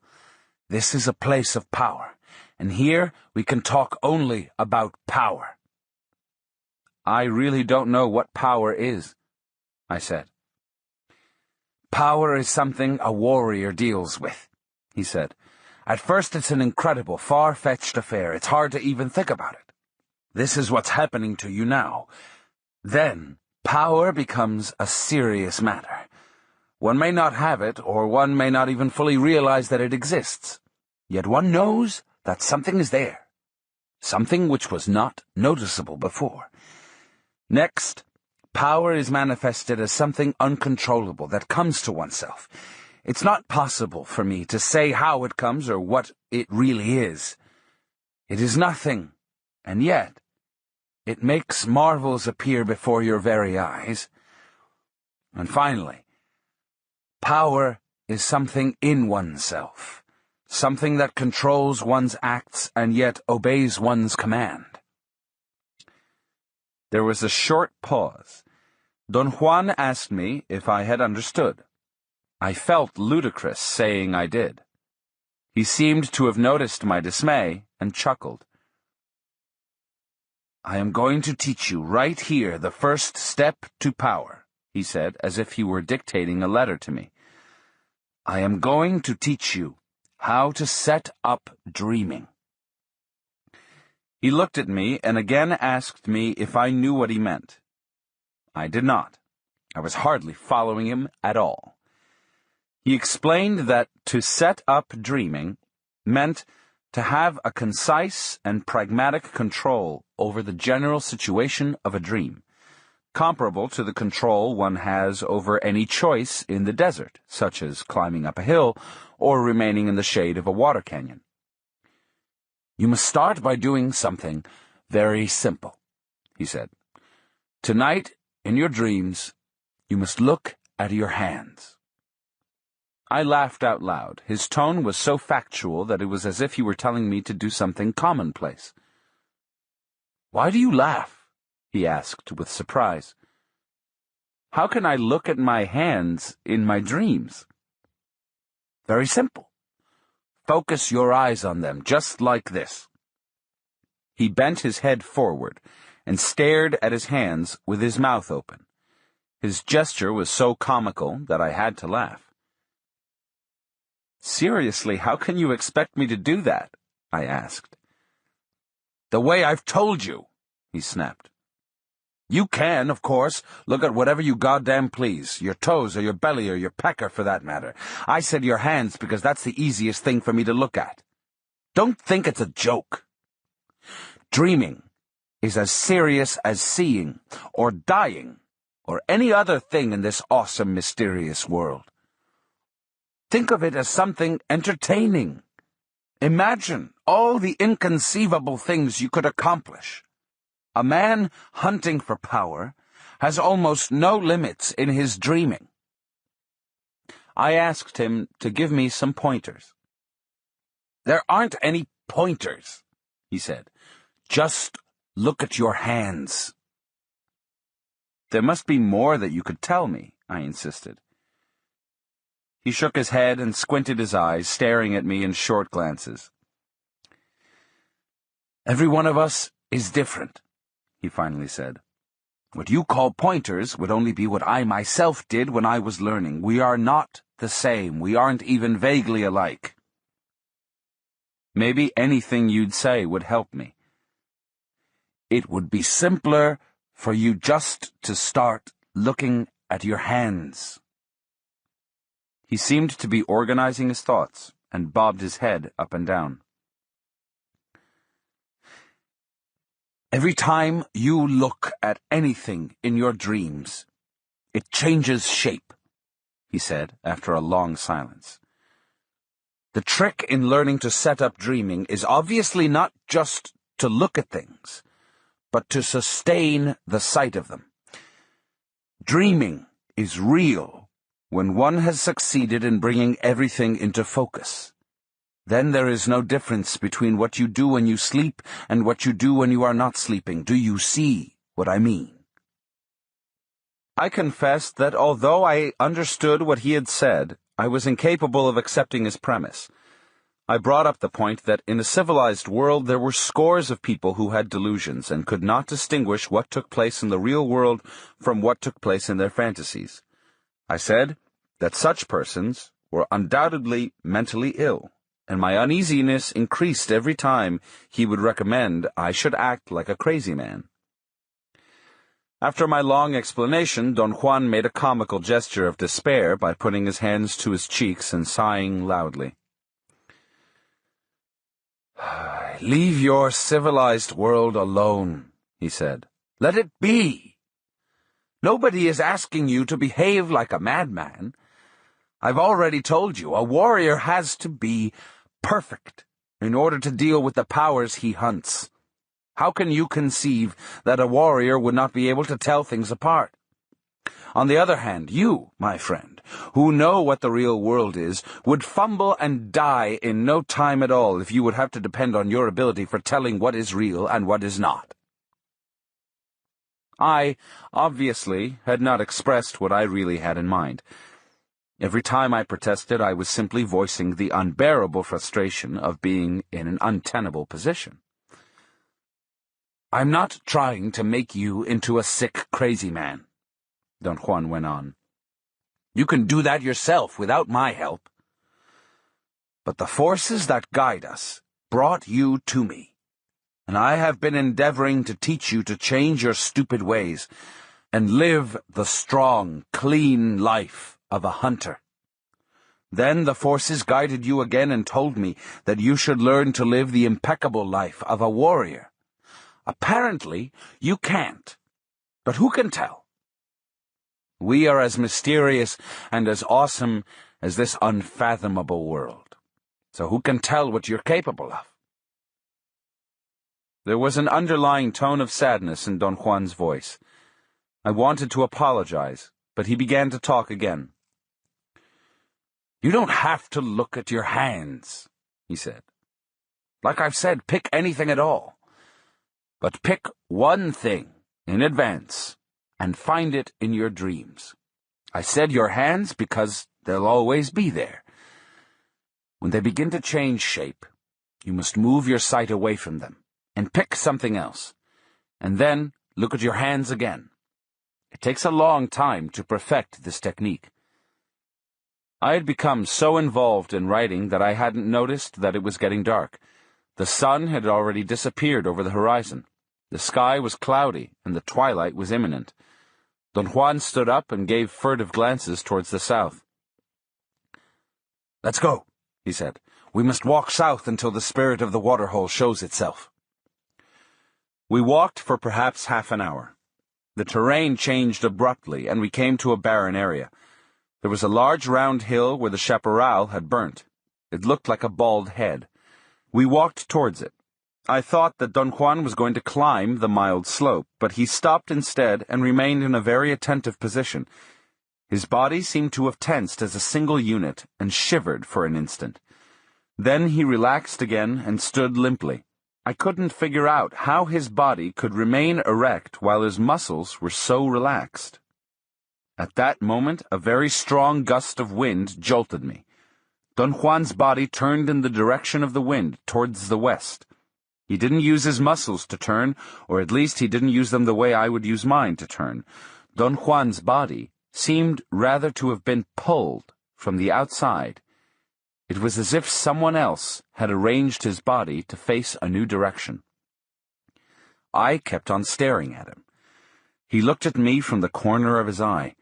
The expression on his face was one of determination, purpose. All of his being was attentive, and I stared at him in wonder. I had never been in any situation that called for such a strange concentration. Suddenly his body shivered as though he had been splashed by a sudden shower of cold water. He had another jolt, and then he started to walk as if nothing had happened. I followed him.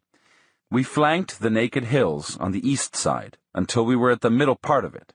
He stopped there, turning to face the west. From where we stood, the top of the hill was not so round and smooth as it had seemed to be from the distance. There was a cave, or a hole, near the top. I looked at it fixedly, because Don Juan was doing the same. Another strong gust of wind sent a chill up my spine. Don Juan turned towards the south and scanned the area with his eyes. "There!" he said in a whisper, and pointed to an object on the ground. I strained my eyes to see. There was something on the ground, perhaps 20 feet away. It was light brown, and as I looked at it, it shivered. I focused all my attention on it. The object was almost round and seemed to be curled. In fact, it looked like a curled-up dog. "What is it?" I whispered to Don Juan. "I don't know," he whispered back as he peered at the object. "What does it look like to you?" I told him that it seemed to be a dog. "Too large for a dog," he said matter-of-factly. I took a couple of steps towards it, but Don Juan stopped me gently. I stared at it again. It was definitely some animal that was either asleep or dead. I could almost see its head. Its ears protruded like the ears of a wolf. By then I was definitely sure that it was a curled-up animal. I thought that it could have been a brown calf. I whispered that to Don Juan. He answered that it was too compact to be a calf. Besides, its ears were pointed. The animal shivered again, and then I noticed that it was alive. I could actually see that it was breathing, yet it didn't seem to breathe rhythmically. The breaths that it took were more like irregular shivers. I had a sudden realization at that moment.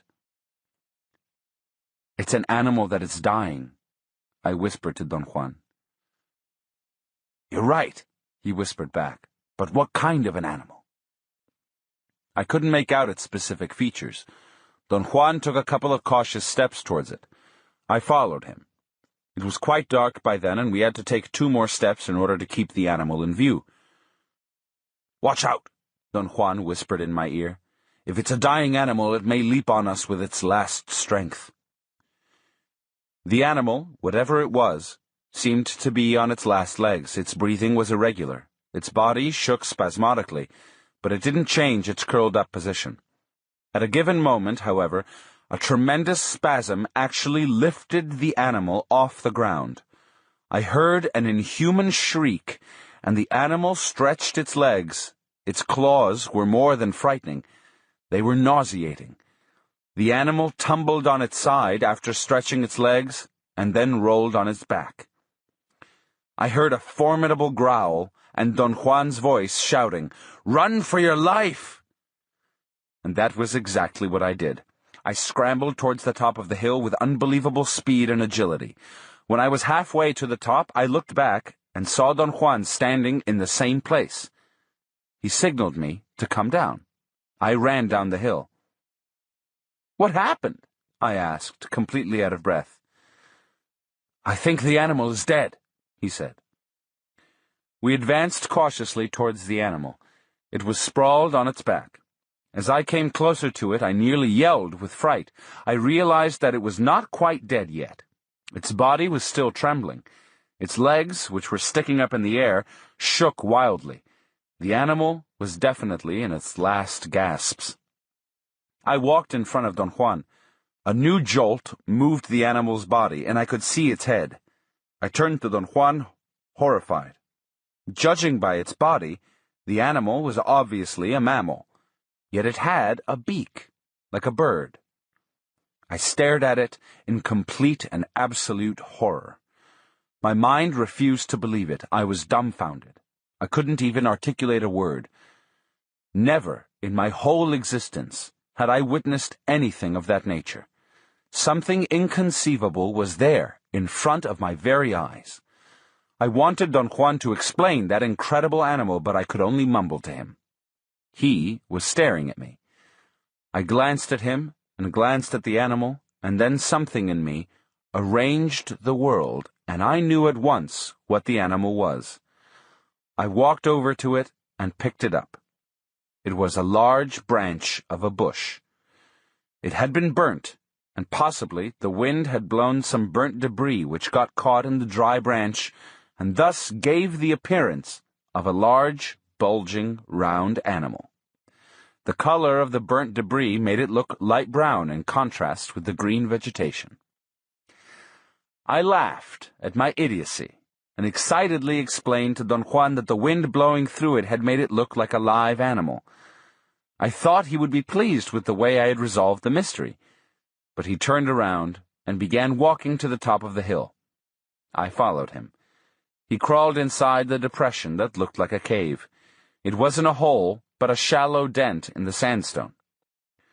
Don Juan took some small branches and used them to scoop up the dirt that had accumulated in the bottom of the depression. "We have to get rid of the ticks," he said. He signaled me to sit down and told me to make myself comfortable because we were going to spend the night there. I began to talk about the branch, but he hushed me up. "What you've done is no triumph," he said. "You've wasted a beautiful power, a power that blew life into that dry twig." He said that a real triumph would have been for me to let go and follow the power until the world had ceased to exist. He didn't seem to be angry with me or disappointed with my performance. He repeatedly stated that this was only the beginning, that it took time to handle power. He patted me on the shoulder and joked that earlier that day I was the person who knew what was real and what was not. I felt embarrassed. I began to apologize for my tendency of always being so sure of my ways. "It doesn't matter," he said. "That branch was a real animal, and it was alive at the moment the power touched it. Since what kept it alive was power, the trick was, like in dreaming, to sustain the sight of it. See what I mean?" I wanted to ask something else, but he hushed me up and said that I should remain completely silent but awake all night, and that he alone was going to talk for a while. He said that the spirit, which knew his voice, might become subdued with the sound of it and leave us alone. He explained that the idea of making oneself accessible to power had serious overtones. Power was a devastating force that could easily lead to one's death and had to be treated with great care. Becoming available to power had to be done systematically, but always with great caution. It involved making one's presence obvious by a contained display of loud talk or any other type of noisy activity, and then it was mandatory to observe a prolonged and total silence. A controlled outburst and a controlled quietness were the mark of a warrior. He said that properly, I should have sustained the sight of the live monster for a while longer. In a controlled fashion, without losing my mind or becoming deranged with excitation or fear, I should have striven to stop the world. He pointed out that after I had run up the hill for dear life, I was in a perfect state for stopping the world. Combined in that state were fear, awe, power, and death. he said that such a state would be pretty hard to repeat. I whispered in his ear, "What do you mean by stopping the world?"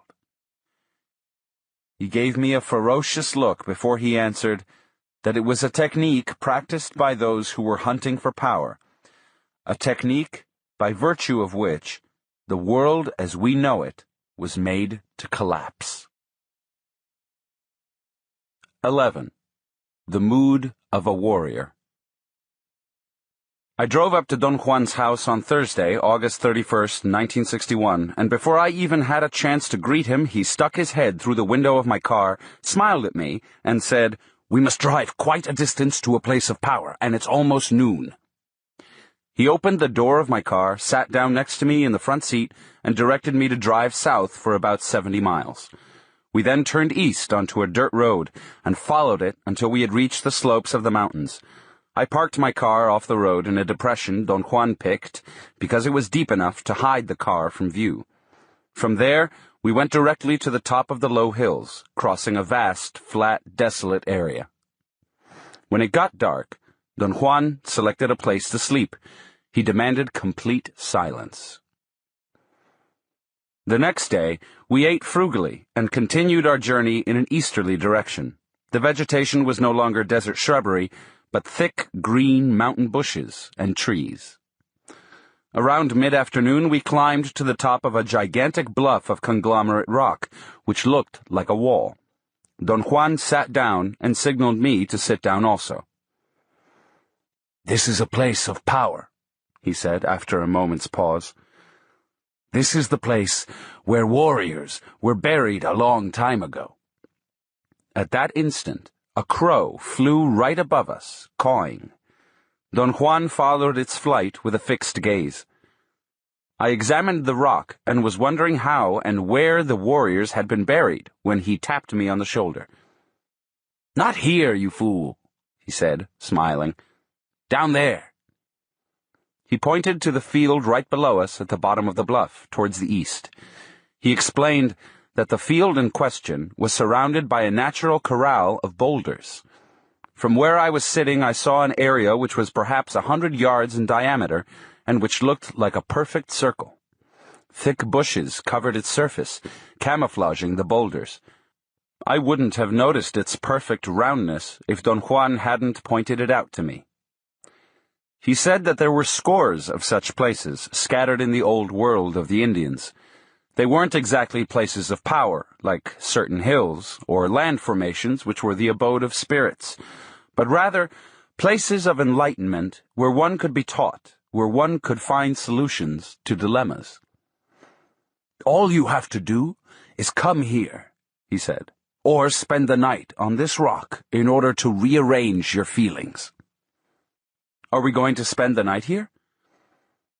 "I thought so, but a little crow just told me not to do that."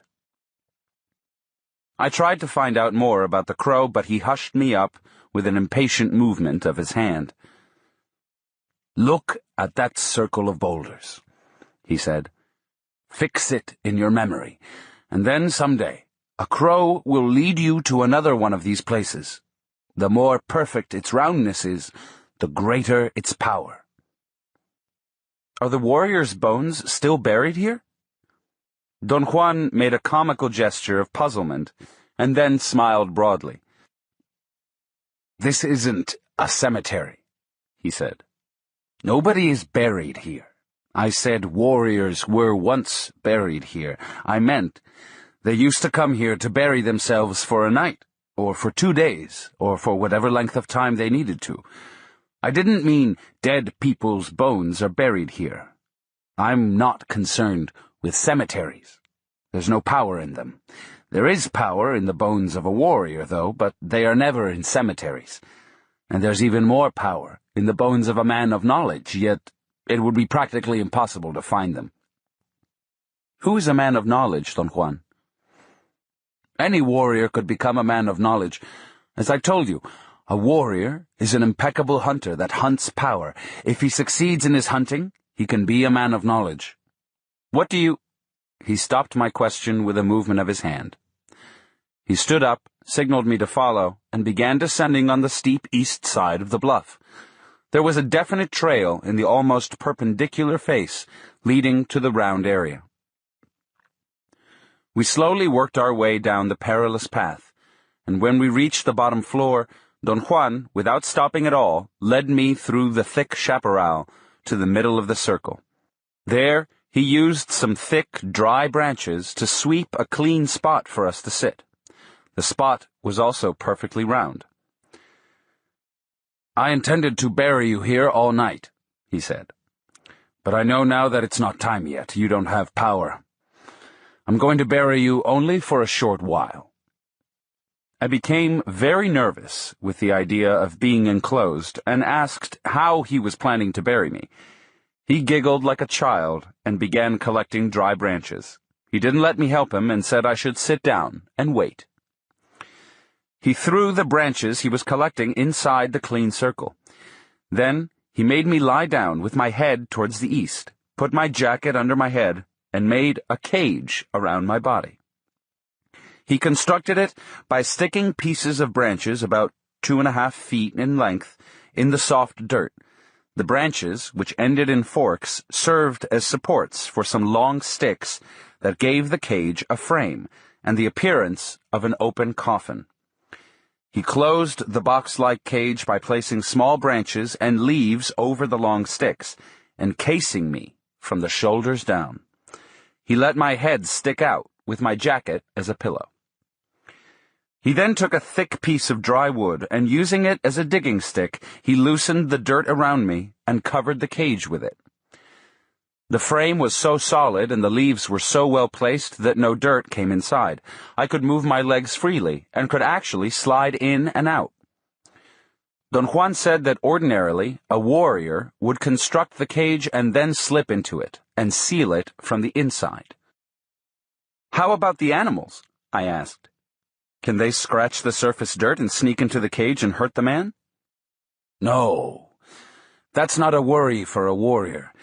It's a worry for you, because you have no power.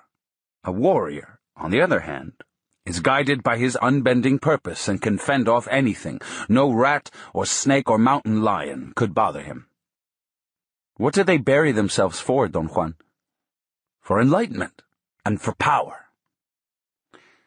I experienced an extremely pleasant feeling of peace and satisfaction.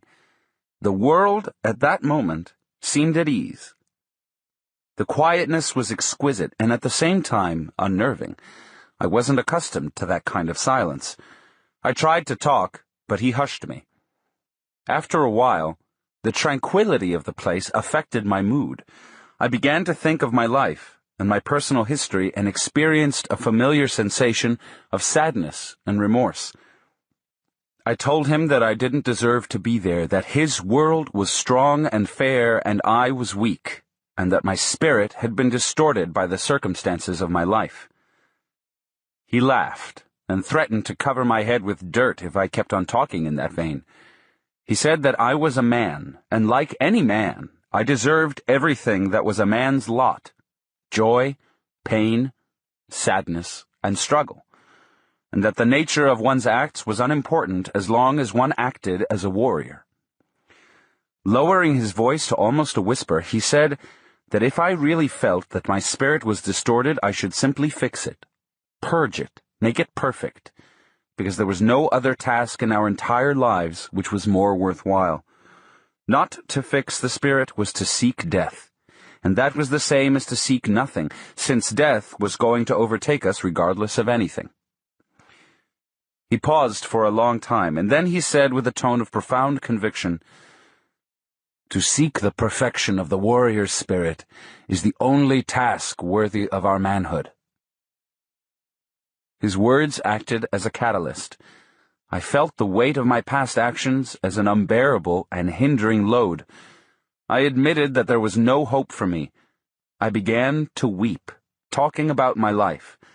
I said that I had been roaming for such a long time that I'd become callous to pain and sadness, except on certain occasions when I would realize my aloneness and my helplessness. He didn't say anything. He grabbed me by the armpits and pulled me out of the cage. I sat up when he let go of me. He also sat down. An uneasy silence set in between us. I thought he was giving me time to compose myself. I took my notebook and scribbled out of nervousness. "You feel like a leaf at the mercy of the wind, don't you?" he finally said, staring at me. That was exactly the way I felt. He seemed to empathize with me. He said that my mood reminded him of a song and began to sing in a low tone. His singing voice was very pleasing, and the lyrics carried me away. I'm so far away from the sky where I was born. Immense nostalgia invades my thoughts. Now that I'm so alone and sad like a leaf in the wind, sometimes I want to weep, sometimes I want to laugh with longing. Qué lejos estoy del cielo donde he nacido. Inmensa nostalgia invade mi pensamiento. Ahora que estoy tan solo y triste, cual hoja al viento, quisiera llorar, quisiera reír de sentimiento. We didn't speak for a long while. He finally broke the silence. "Since the day you were born, one way or another, someone has been doing something to you," he said. "That's correct," I said. "And they've been doing something to you against your will." "True. And by now, you're helpless, like a leaf in the wind." "That's correct, that's the way it is." I said that the circumstances of my life had sometimes been devastating. He listened attentively, but I couldn't figure out whether he was just being agreeable or genuinely concerned, until I noticed that he was trying to hide a smile. "No matter how much you like to feel sorry for yourself, you have to change that," he said in a soft tone. "It doesn't jibe with the life of a warrior." He laughed and sang the song again, but contorted the intonation of certain words. The result was a ludicrous lament.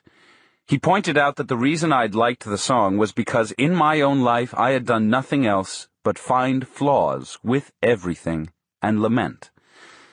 I couldn't argue with him, he was correct. Yet I believed I had sufficient reasons to justify my feeling of being like a leaf in the wind.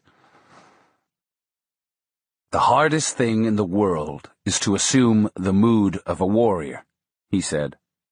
"It's of no use to be sad and complain and feel justified in doing so, believing that someone is always doing something to us. Nobody is doing anything to anybody, much less to a warrior. You are here with me because you want to be here. You should have assumed full responsibility by now, so the idea that you're at the mercy of the wind would be inadmissible." He stood up and began to disassemble the cage. He scooped the dirt back to where he had gotten it from and carefully scattered all the sticks in the chaparral. Then he covered the clean circle with debris, leaving the area as if nothing had ever touched it. I commented on his proficiency. He said that a good hunter would know that we'd been there no matter how careful he had been, because the tracks of men could not be completely erased. He sat cross-legged and told me to sit down as comfortably as possible, facing the spot where he had buried me, and stay put until my mood of sadness had dissipated. "A warrior buries himself in order to find power, not to weep with self-pity," he said. I attempted to explain, but he made me stop with an impatient movement of his head.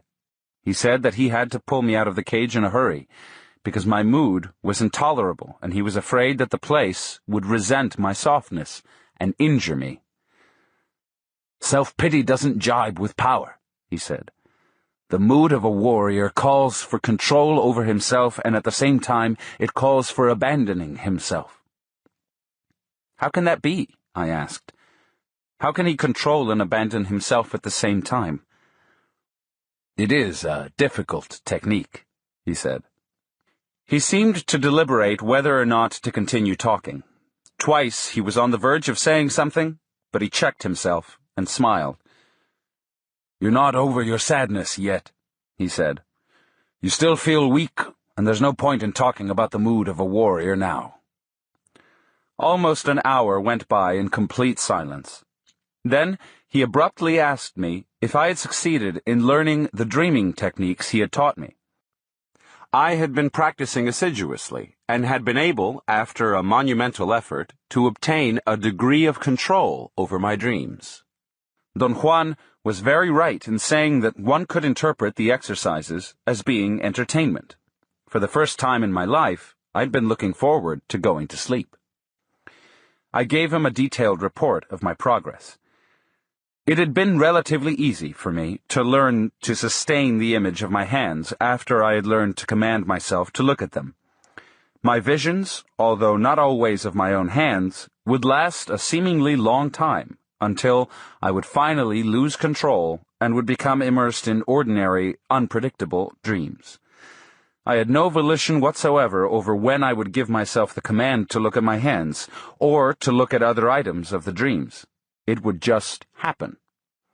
At any given moment, I would remember that I had to look at my hands, and then at the surroundings.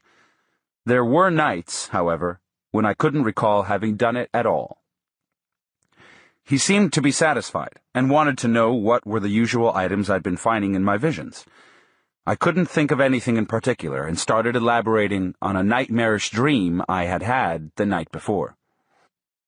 "Don't get so fancy," he said dryly. I told him that I had been recording all the details of my dreams.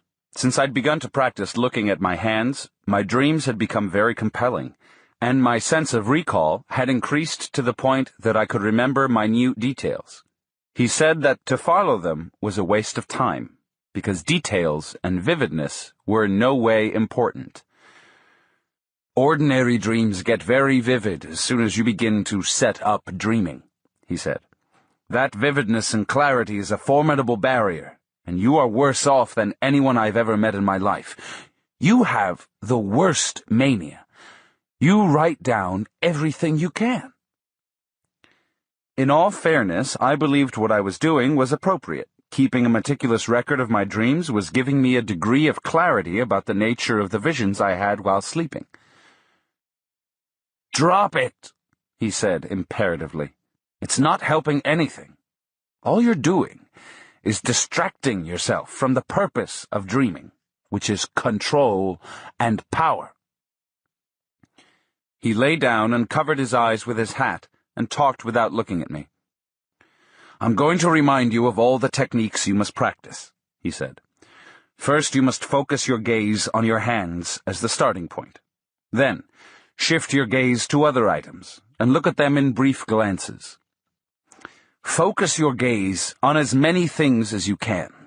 Remember that if you only glance briefly, the images don't shift. Then, go back to your hands.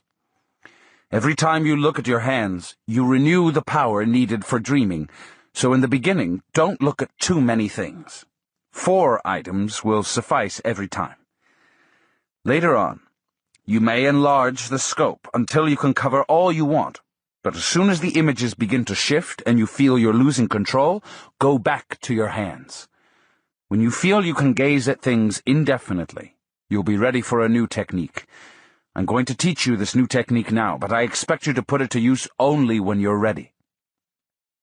He was quiet for about 15 minutes. Finally, he sat up and looked at me. "The next step in setting up dreaming is to learn to travel," he said. "The same way you've learned to look at your hands, you can will yourself to move, to go places. First, you have to establish a place you want to go to. Pick a well-known spot, perhaps your school or a park, a friend's house. Then, will yourself to go there. This technique is very difficult. You must perform 2 tasks. You must will yourself to go to the specific locale, and then, when you have mastered that technique, you have to learn to control the exact time of your traveling." As I wrote down his statements, I had the feeling that I was really nuts. I was actually taking down insane instructions, knocking myself out in order to follow them. I experienced a surge of remorse and embarrassment. "What are you doing to me, Don Juan?" I asked, not really meaning it. He seemed surprised. He stared at me for an instant and then smiled. "You've been asking me the same question over and over. I'm not doing anything to you. You are making yourself accessible to power. You're hunting it, and I'm just guiding you." He tilted his head to the side and studied me. He held my chin with one hand and the back of my head with the other, and then moved my head back and forth. The muscles of my neck were very tense, and moving my head reduced the tension. Don Juan looked up to the sky for a moment, and seemed to examine something in it. "It's time to leave," he said dryly, and stood up. We walked in an easterly direction until we came upon a patch of small trees in a valley between two large hills. It was almost 5 p.m. by then. He casually said that we might have to spend the night in that place. He pointed to the trees and said that there was water around there. He tensed his body and began sniffing the air like an animal. I could see the muscles of his stomach contracting in very fast, short spasms as he blew and inhaled through his nose in rapid succession. He urged me to do the same and find out by myself where the water was. I reluctantly tried to imitate him. After 5 or 6 minutes of fast breathing, I was dizzy, but my nostrils had cleared out in an extraordinary way, and I could actually detect the smell of river willows. I couldn't tell where they were, however. Don Juan told me to rest for a few minutes, and then he started me sniffing again. The second round was more intense. I could actually distinguish a whiff of river willow coming from my right. We headed in that direction and found, a good quarter of a mile away, a swamp-like spot with stagnant water. We walked around it to a slightly higher flat mesa. Above and around the mesa, the chaparral was very thick. "This place is crawling with mountain lions and other smaller cats," Don Juan said casually, as if it were a commonplace observation. I ran to his side, and he broke out laughing. "Usually I wouldn't come here at all," he said, "but the crow pointed out this direction. There must be something special about it." "Do we really have to be here, Don Juan?" "We do. Otherwise I would avoid this place." I'd become extremely nervous. He told me to listen attentively to what he had to say. "The only thing one can do in this place is hunt lions," he said. "So, I'm going to teach you how to do that. There's a special way of constructing a trap for water rats that live around waterholes. They serve as bait. The sides of the cage are made to collapse, and very sharp spikes are put along the sides. The spikes are hidden when the trap is up, and they don't affect anything unless something falls on the cage, in which case the sides collapse and the spikes pierce whatever hits the trap." I couldn't understand what he meant, but he made a diagram on the ground and showed me that if the side sticks of the cage were placed on pivot-like hollow spots on the frame, the cage would collapse onto either side if something pushed its top. The spikes were pointed, sharp slivers of hard wood, which were placed all around the frame and fixed to it. Don Juan said that usually a heavy load of rocks was placed over a net of sticks, which were connected to the cage and hung way above it. When the mountain lion came upon the trap baited with the water rats, it would usually try to break it by pawing it with all its might. Then the slivers would go through its paws, and the cat, in a frenzy, would jump up, unleashing an avalanche of rocks on top of him. "Someday, you might need to catch a mountain lion," he said. "They have special powers. They're terribly smart. The only way to catch them is by fooling them with pain and with the smell of river willows." With astounding speed and skill, he assembled a trap, and after a long wait, he caught 3 chubby squirrel-like rodents. He told me to pick a handful of willows from the edge of the swamp and made me rub my clothes with them. He did the same. Then, quickly and skillfully, he wove 2 simple carrying nets out of the reeds, scooped up a large clump of green plants and mud from the swamp, and carried it back to the mesa, where he concealed himself. In the meantime, the squirrel-like rodents had begun to squeak very loudly. Don Juan spoke to me from his hiding place and told me to use the other carrying net, gather a good chunk of mud and plants, and climb to the lower branches of a tree near the trap where the rodents were. Don Juan said that he didn't want to hurt the cat or the rodents, so he was going to hurl the mud at the lion if it came to the trap. He told me to be on the alert and hit the cat with my bundle after he had, in order to scare it away. He recommended I should be extremely careful not to fall out of the tree. His final instructions were to be so still that I would merge with the branches. I couldn't see where Don Juan was. The squealing of the rodents became extremely loud, and finally it was so dark that I could hardly distinguish the general features of the terrain. I heard a sudden and close sound of soft steps and a muffled cat-like exhalation, then a very soft growl, and the squirrel-like rodents ceased to squeak. It was right then that I saw the dark mass of an animal right under the tree where I was. Before I could even be sure that it was a mountain lion, it charged against the trap. But before it reached it, something hit it and made it recoil. I hurled my bundle, as Don Juan had told me to do. I missed, yet it made a very loud noise. At that instant, Don Juan let out a series of penetrating yells that sent chills through my spine, and the cat, with extraordinary agility, leaped to the mesa and disappeared. Don Juan kept on making the penetrating noises a while longer, and then he told me to come down from the tree, pick up the cage with the squirrels, run up to the mesa, and get to where he was as fast as I could. In an incredibly short period of time, I was standing next to Don Juan.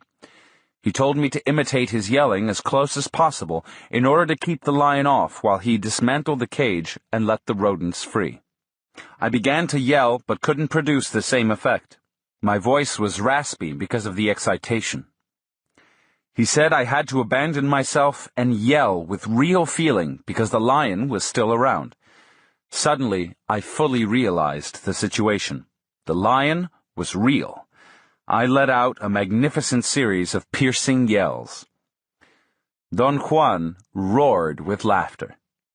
He let me yell for a moment, and then he said we had to leave the place as quietly as possible because the lion was no fool and was probably retracing its steps back to where we were. "He'll follow us for sure," he said. "No matter how careful we are, we'll leave a trail as wide as the Pan American Highway." I walked very close to Don Juan. From time to time, he would stop for an instant and listen. At one moment, he began to run in the dark, and I followed him with my hands extended in front of my eyes to protect myself from the branches. We finally got to the base of the bluff where we'd been earlier. Don Juan said that if we succeeded in climbing to the top without being mauled by the lion, we were safe. He went up first to show me the way. We started to climb in the dark. I didn't know how, but I followed him with dead-sure steps. When we were near the top, I heard a peculiar animal cry. It was almost like the mooing of a cow, except that it was a bit longer and coarser. "Up! Up!" Don Juan yelled. I scrambled to the top in total darkness ahead of Don Juan. When he reached the flat top of the bluff, I was already sitting, catching my breath. He rolled on the ground. I thought for a second that the exertion had been too great for him, but he was laughing at my speedy climb. We sat in complete silence for a couple of hours, and then we started back to my car. Sunday, September 3rd, 1961. Don Juan was not in the house when I woke up.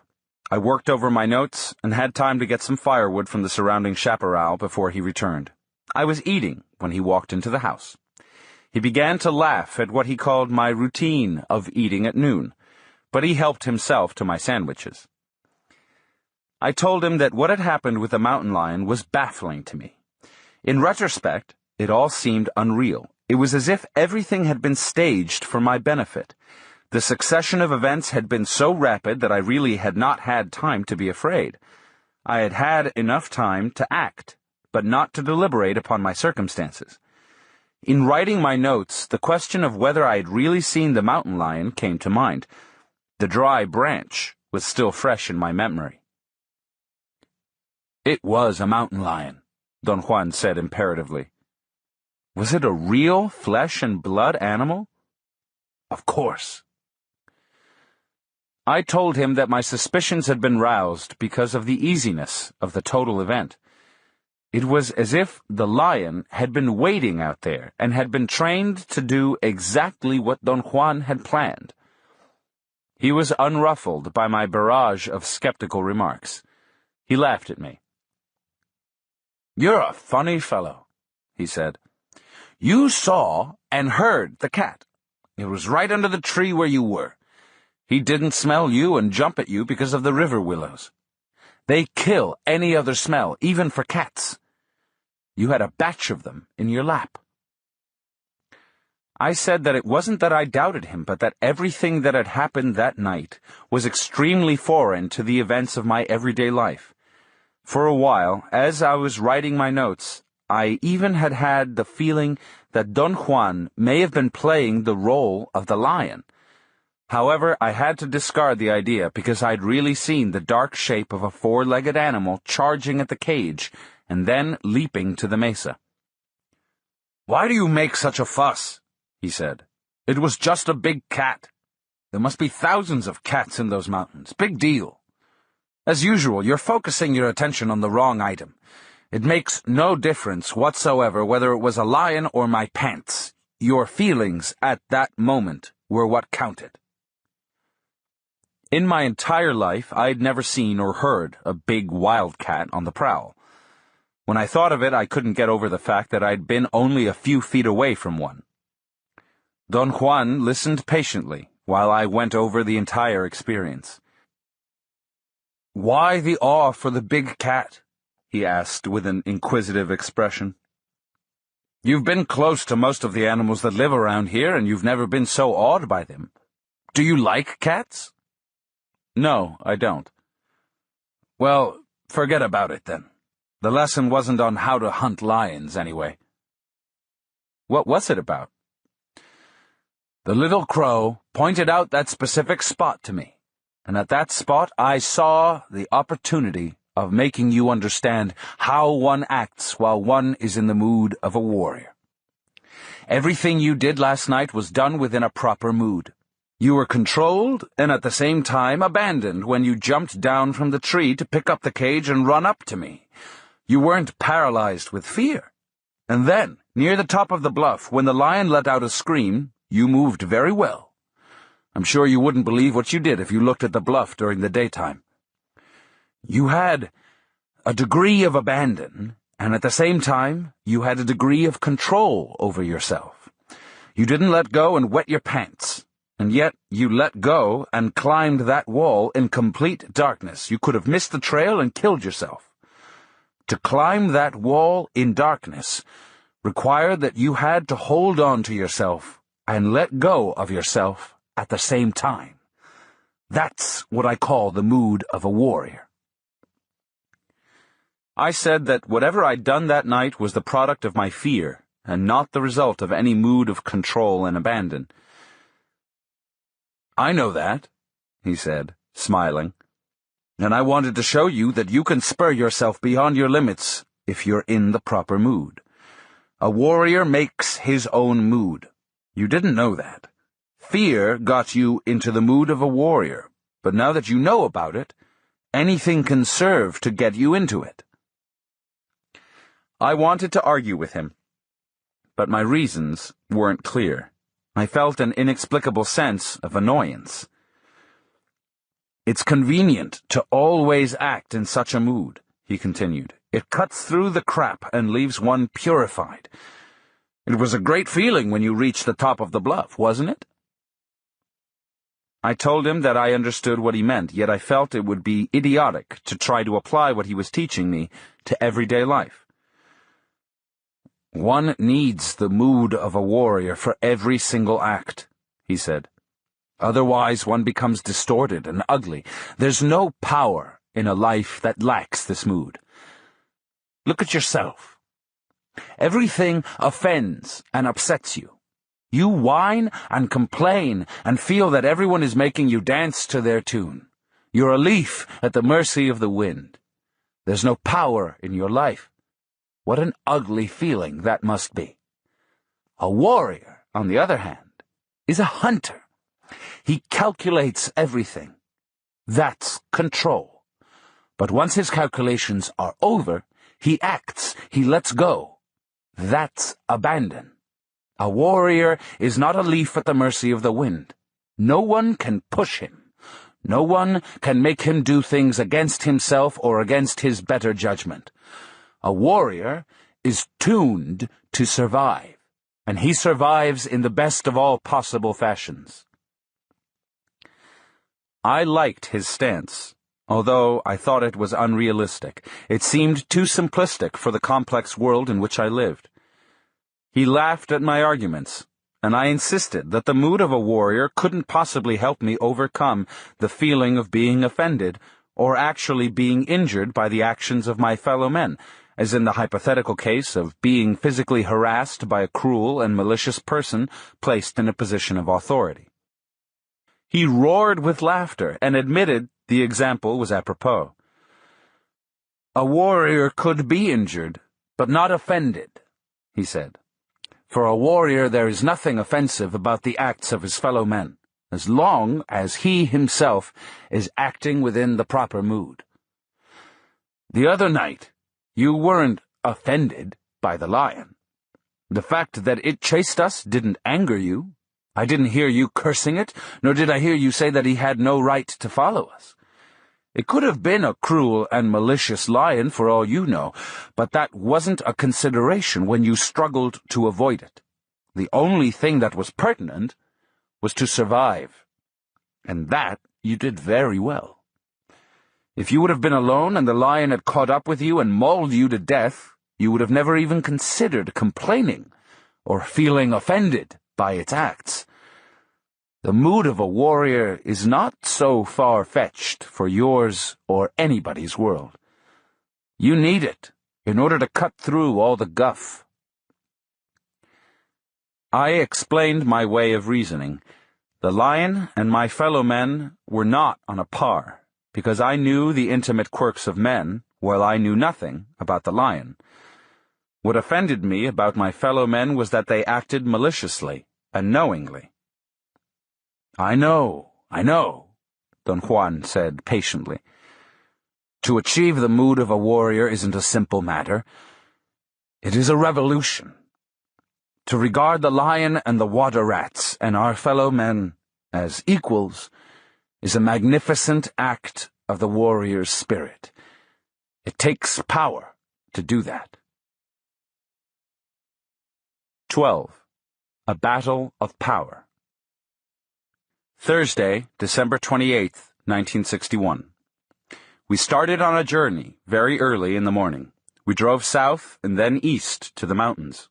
Don Juan had brought gourds with food and water. We ate in my car before we started walking. Stick close to me, he said. This is an unknown region to you, and there's no need to take chances. You're going in search of power, and everything you do counts. Watch the wind, especially towards the end of the day. Watch when it changes direction and shift your position so that I always shield you from it. What are we going to do in these mountains, Don Juan? You're hunting power. I mean, what are we going to do in particular? There's no plan when it comes to hunting power.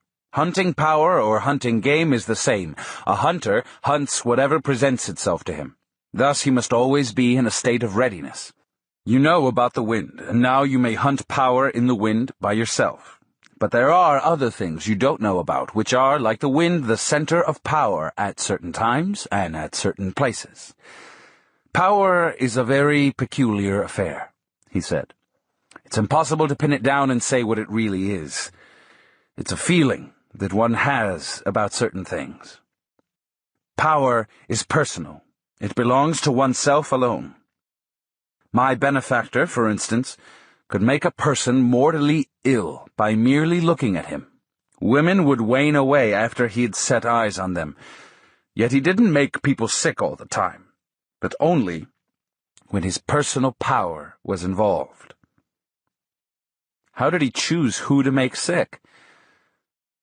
I don't know that. He didn't know it himself. Power's like that. It commands you, and yet it obeys you. A hunter of power entraps it, and then stores it away as his personal finding. Thus, personal power grows, and you may have the case of a warrior who has so much personal power that he becomes a man of knowledge. How does one store power, Don Juan? That, again, is another feeling. It depends on what kind of a person the warrior is. My benefactor was a man of violent nature. He stored power through that feeling. Everything he did was strong and direct. He left me a memory of something crushing through things, and everything that happened to him took place in that manner. I told him that I couldn't understand how power was stored through a feeling. There's no way to explain it, he said after a long pause. You have to do it yourself. He picked up the gourds with food and fastened them to his back. He handed me a string with 8 pieces of dry meat strung on it and made me hang it from my neck. This is power food, he said. What makes it power food, Don Juan? It's the meat of an animal that had power, a deer, a unique deer. My personal power brought it to me. This meat will sustain us for weeks, months, if need be. Chew little bits of it at a time, and chew it thoroughly. Let the power sink slowly into your body. We began to walk. It was almost 11 a.m. Don Juan reminded me once more of the procedure to follow. Watch the wind, he said. Don't let it trip you, and don't let it make you tired. Chew your power food and hide from the wind behind my body. The wind won't hurt me. We know each other very well. He led me to a trail that went straight to the high mountains. The day was cloudy, and it was about to rain. I could see low rain clouds and fog up above in the mountains descending into the area where we were. We hiked in complete silence until about 3 o'clock in the afternoon. Chewing the dry meat was indeed invigorating, and watching for sudden changes in the direction of the wind became a mysterious affair to the point that my entire body seemed to sense changes before they actually happened. I had the feeling that I could detect waves of wind as a sort of pressure on my upper chest, on my bronchial tubes. Every time I was about to feel a gust of wind, my chest and throat would itch. Don Juan stopped for a moment and looked around. He appeared to be orienting himself, and then he turned to the right. I noticed that he was also chewing dry meat. I felt very fresh and wasn't tired at all. The task of being aware of shifts in the wind had been so consuming that I hadn't been aware of time. We walked into a deep ravine, and then up one side to a small plateau on the sheer side of an enormous mountain. We were quite high, almost to the top of the mountain. Don Juan climbed a huge rock at the end of the plateau and helped me up to it. The rock was placed in such a way as to look like a dome on top of precipitous walls. We slowly walked around it. Finally, I had to move around the rock on my seat, holding on to the surface with my heels and hands. I was soaked in perspiration and had to dry my hands repeatedly. From the other side, I could see a very large, shallow cave near the top of the mountain. It looked like a hall that had been carved out of the rock. It was sandstone, which had been weathered into a sort of balcony with 2 pillars. Don Juan said that we were going to camp there, that it was a very safe place because it was too shallow to be a den for lions or any other predators, too open to be a nest for rats, and too windy for insects. He laughed and said that it was an ideal place for men, since no other living creatures could stand it. He climbed up to it like a mountain goat. I marveled at his stupendous agility. I slowly dragged myself down the rock on my seat and then tried to run up the side of the mountain in order to reach the ledge. The last few yards completely exhausted me. I kiddingly asked Don Juan how old he really was. I thought that in order to reach the ledge the way he had done it, one had to be extremely fit and young. "I'm as young as I want to be," he said. "This again is a matter of personal power. If you store power, your body can perform unbelievable feats. On the other hand, if you dissipate power, you'll be a fat old man in no time at all." The length of the ledge was oriented along an east-west line. The open side of the balcony-like formation was to the south. I walked to the west end. The view was superb. The rain had circumvented us. It looked like a sheet of transparent material hung over the low land. Don Juan said that we had enough time to build a shelter. He told me to make a pile of as many rocks as I could carry onto the ledge, while he gathered some branches for a roof. In an hour, he had built a wall about a foot thick on the east end of the ledge. It was about 2 feet long and 3 feet high. He wove and tied some bundles of branches he had collected and made a roof, securing it onto 2 long poles that ended in forks. There was another pole of the same length that was affixed to the roof itself and which supported it on the opposite side of the wall. The structure looked like a high table with 3 legs. Don Juan sat cross-legged under it, on the very edge of the balcony. He told me to sit next to him, to his right. We remained quiet for a while. Don Juan broke the silence. He said in a whisper that we had to act as if nothing was out of the ordinary. I asked if there was something in particular that I should do. He said that I should get busy writing, and do it in such a way that it would be as if I were at my desk with no worries in the world except writing. At a given moment, he was going to nudge me, and then I should look where he was pointing with his eyes.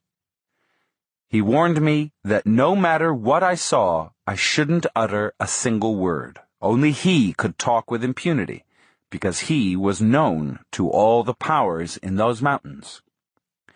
I followed his instructions and wrote for over an hour. I became immersed in my task. Suddenly, I felt a soft tap on my arm, and saw Don Juan's eyes and head move to point out a bank of fog about 200 yards away, which was descending from the top of the mountain.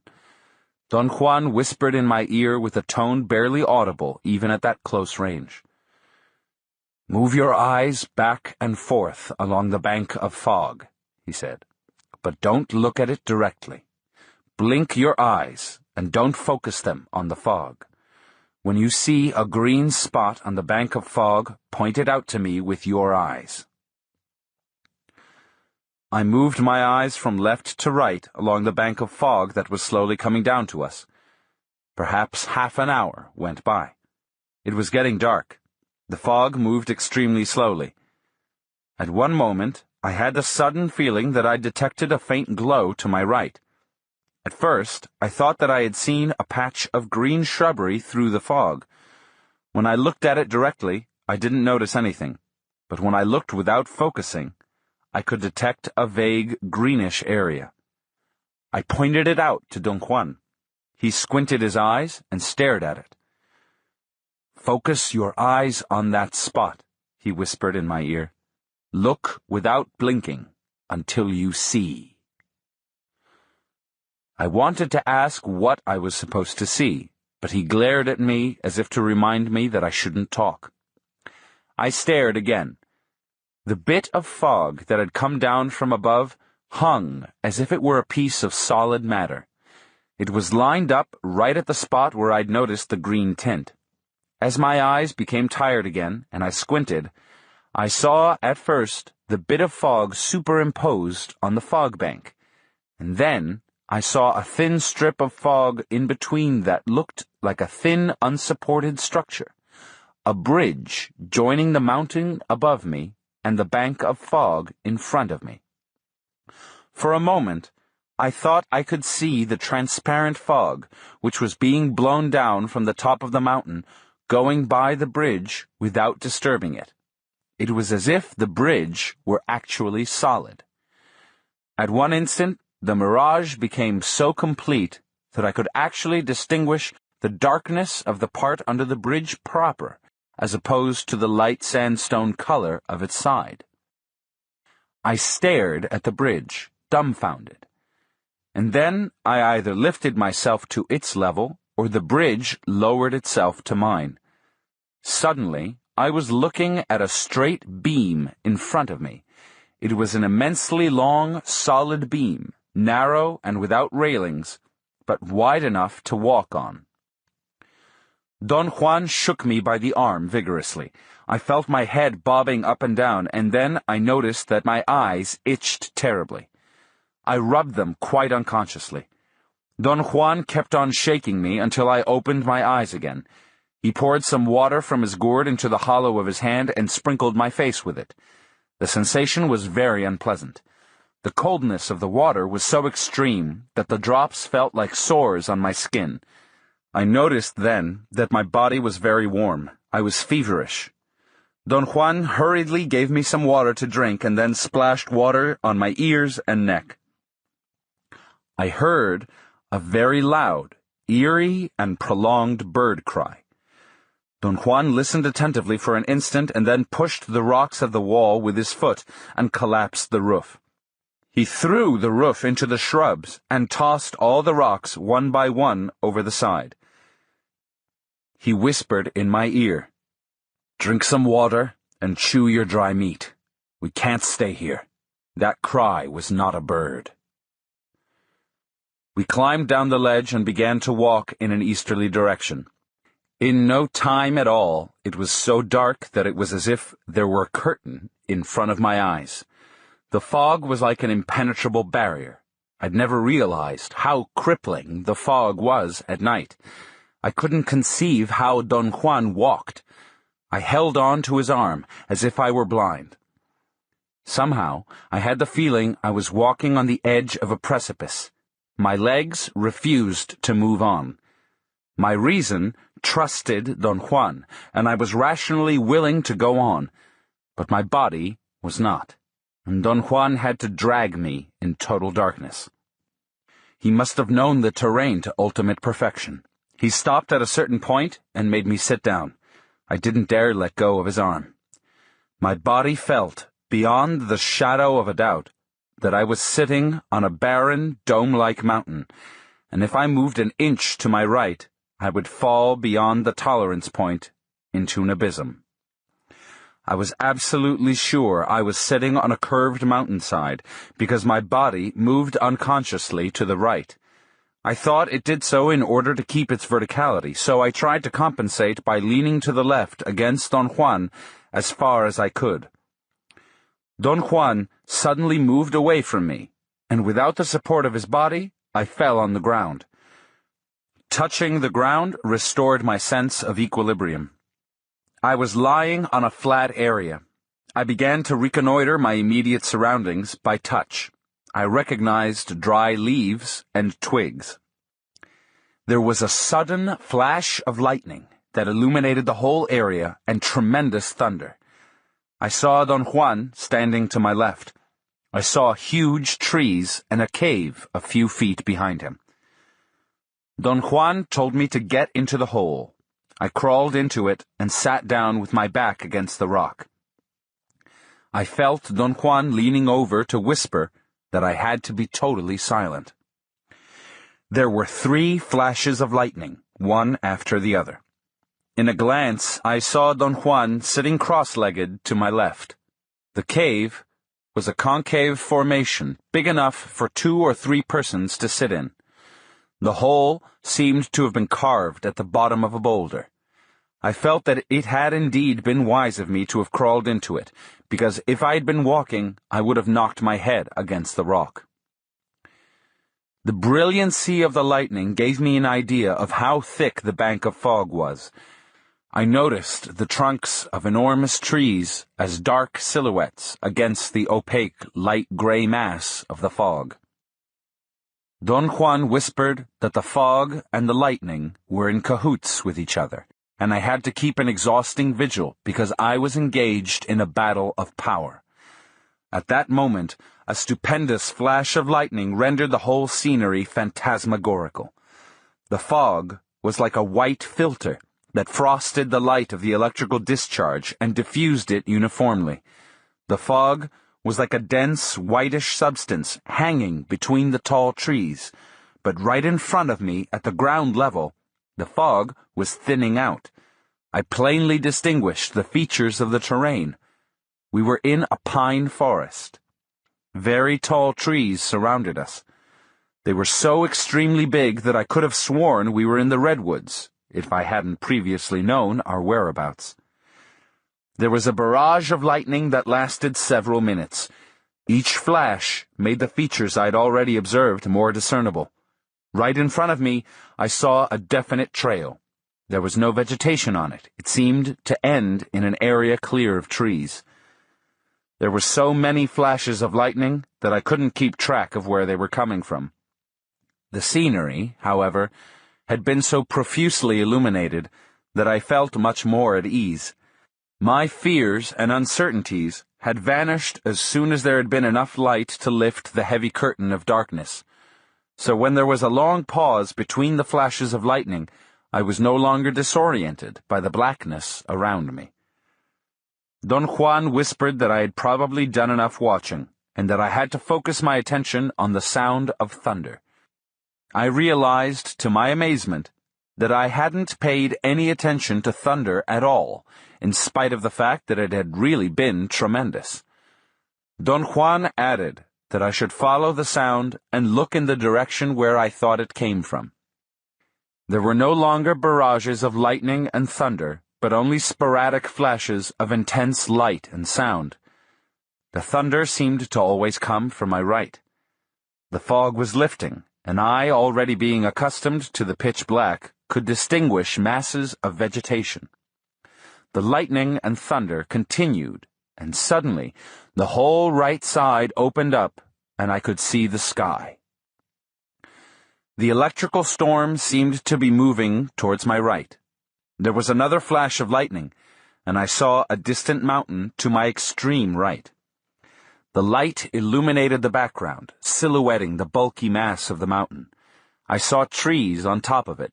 They looked like neat black cutouts, superimposed on the brilliantly white sky. I even saw cumulus clouds over the mountains. The fog had cleared completely around us. There was a steady wind, and I could hear the rustling of leaves in the big trees to my left. The electrical storm was too distant to illuminate the trees, but their dark masses remained discernible. The light of the storm allowed me to establish, however, that there was a range of distant mountains to my right, and that the forest was limited to the left side. It seemed that I was looking down into a dark valley, which I couldn't see at all. The range over which the electrical storm was taking place was on the opposite side of the valley. Then it began to rain. I pressed back against the rock as far as I could. My hat served as a good protection. I was sitting with my knees to my chest, and only my calves and shoes got wet. It rained for a long time. The rain was lukewarm. I felt it on my feet. And then I fell asleep. The noises of birds woke me up. I looked around for Don Juan. He wasn't there. Ordinarily, I would have wondered whether he had left me there alone, but the shock of seeing my surroundings nearly paralyzed me. I stood up. My legs were soaking wet. The brim of my hat was soggy, and there was still some water in it that spilled over me. I wasn't in a cave at all, but under some thick bushes. I experienced a moment of unparalleled confusion. I was standing on a flat piece of land between two small dirt hills covered with bushes. There were no trees to my left and no valley to my right. Right in front of me, where I'd seen the path in the forest, there was a gigantic bush. I refused to believe what I was witnessing. The incongruency of my two versions of reality made me grapple for any kind of explanation. It occurred to me that it was perfectly possible that I had slept so soundly that Don Juan might have carried me on his back to another place without waking me. I examined the spot where I'd been sleeping. The ground there was dry, and so was the ground on the spot next to it, where Don Juan had been.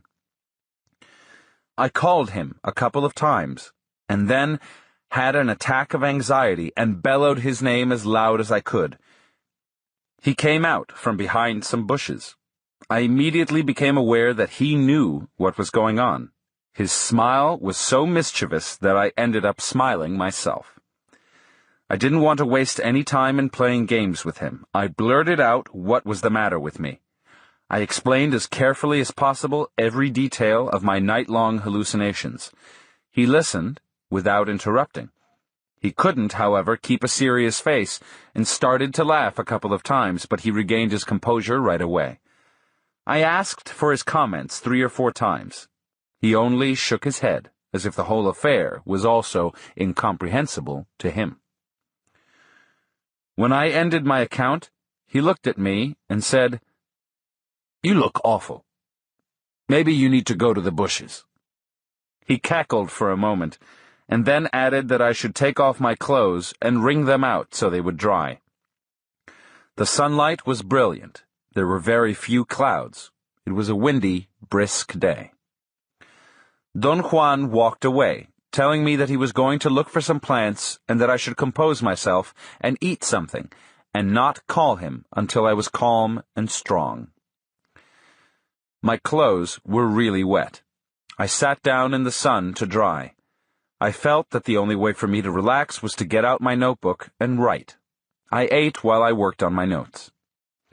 After a couple of hours, I was more relaxed, and I called Don Juan. He answered from a place near the top of the mountain. He told me to gather the gourds and climb up to where he was. When I reached the spot, I found him sitting on a smooth rock. He opened the gourds and served himself some food. He handed me 2 big pieces of meat. I didn't know where to begin. There were so many things I wanted to ask. He seemed to be aware of my mood and laughed with sheer delight. "How do you feel?" he asked in a facetious tone. I didn't want to say anything. I was still upset. Don Juan urged me to sit down on the flat slab. He said that the stone was a power object, and that I would be renewed after sitting there for a while. "Sit down," he commanded me dryly. He didn't smile. His eyes were piercing. I automatically sat down. He said that I was being careless with power by acting morosely, and that I had to put an end to it, or power would turn against both of us, and we would never leave those desolate hills alive. After a moment's pause, he casually asked, "How's your dreaming?" I explained to him how difficult it had become for me to give myself the command to look at my hands. At first, it had been relatively easy, perhaps because of the newness of the concept. I had had no trouble at all in reminding myself that I had to look at my hands, but the excitation had worn off, and some nights I couldn't do it at all. "You must wear a headband to sleep," he said. "Getting a headband is a tricky maneuver. I can't give you one, because you yourself have to make it from scratch. But you can't make one until you've had a vision of it in dreaming. You see what I mean? The headband has to be made according to the specific vision, and it must have a strip across it that fits tightly on top of the head. Or it may very well be like a tight cap. Dreaming is easier when one wears a power object on top of the head.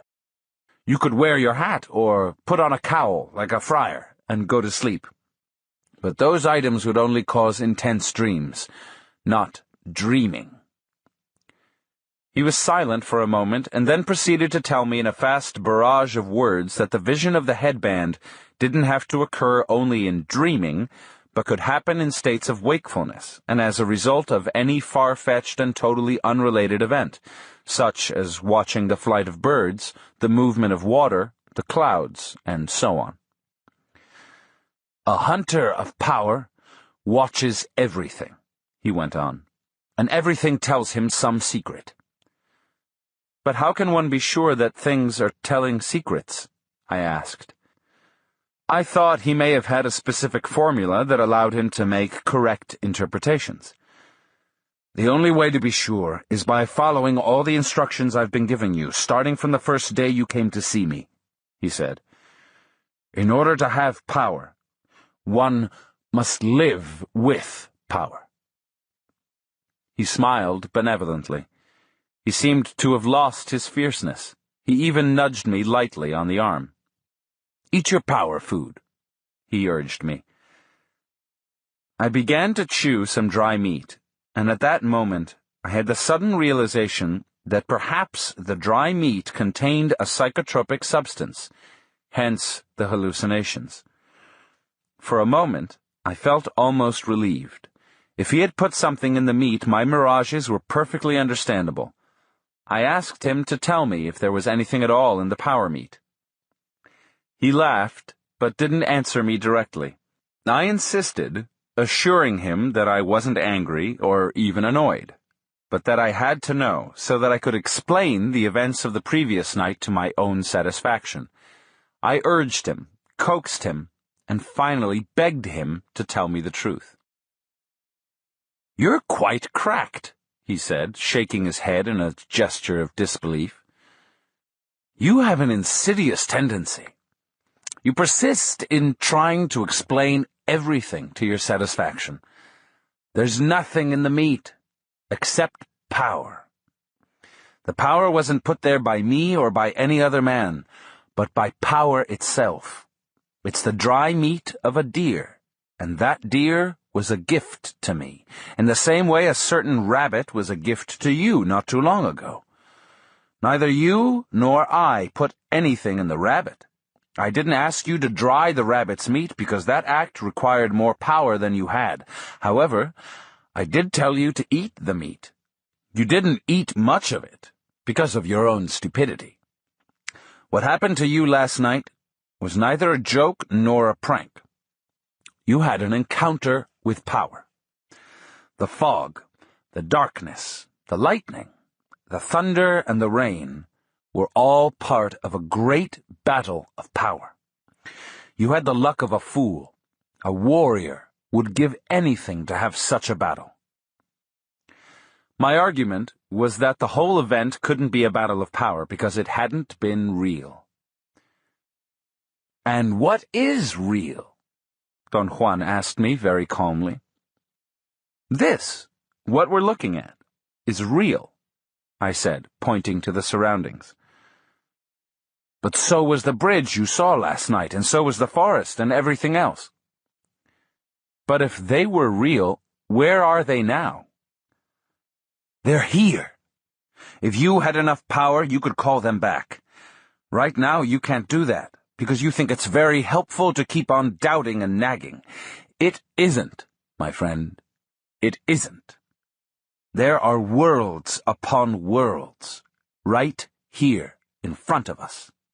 And they're nothing to laugh at. Last night, if I hadn't grabbed your arm, you would have walked on that bridge whether you wanted to or not, and earlier I had to protect you from the wind that was seeking you out. What would have happened if you hadn't protected me? Since you don't have enough power, the wind would have made you lose your way, and perhaps even killed you by pushing you into a ravine. But the fog was the real thing last night. Two things could have happened to you in the fog.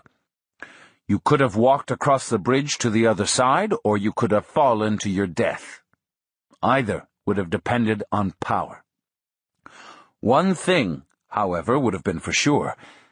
If I hadn't protected you, you would have had to walk on that bridge regardless of anything. That is the nature of power. As I told you before, it commands you, and yet it is at your command.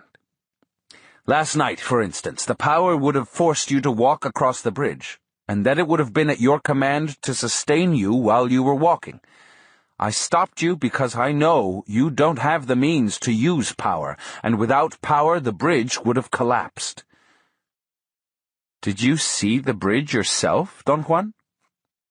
No, I just saw power. It may have been anything. Power, for you, this time, was a bridge. I don't know why a bridge.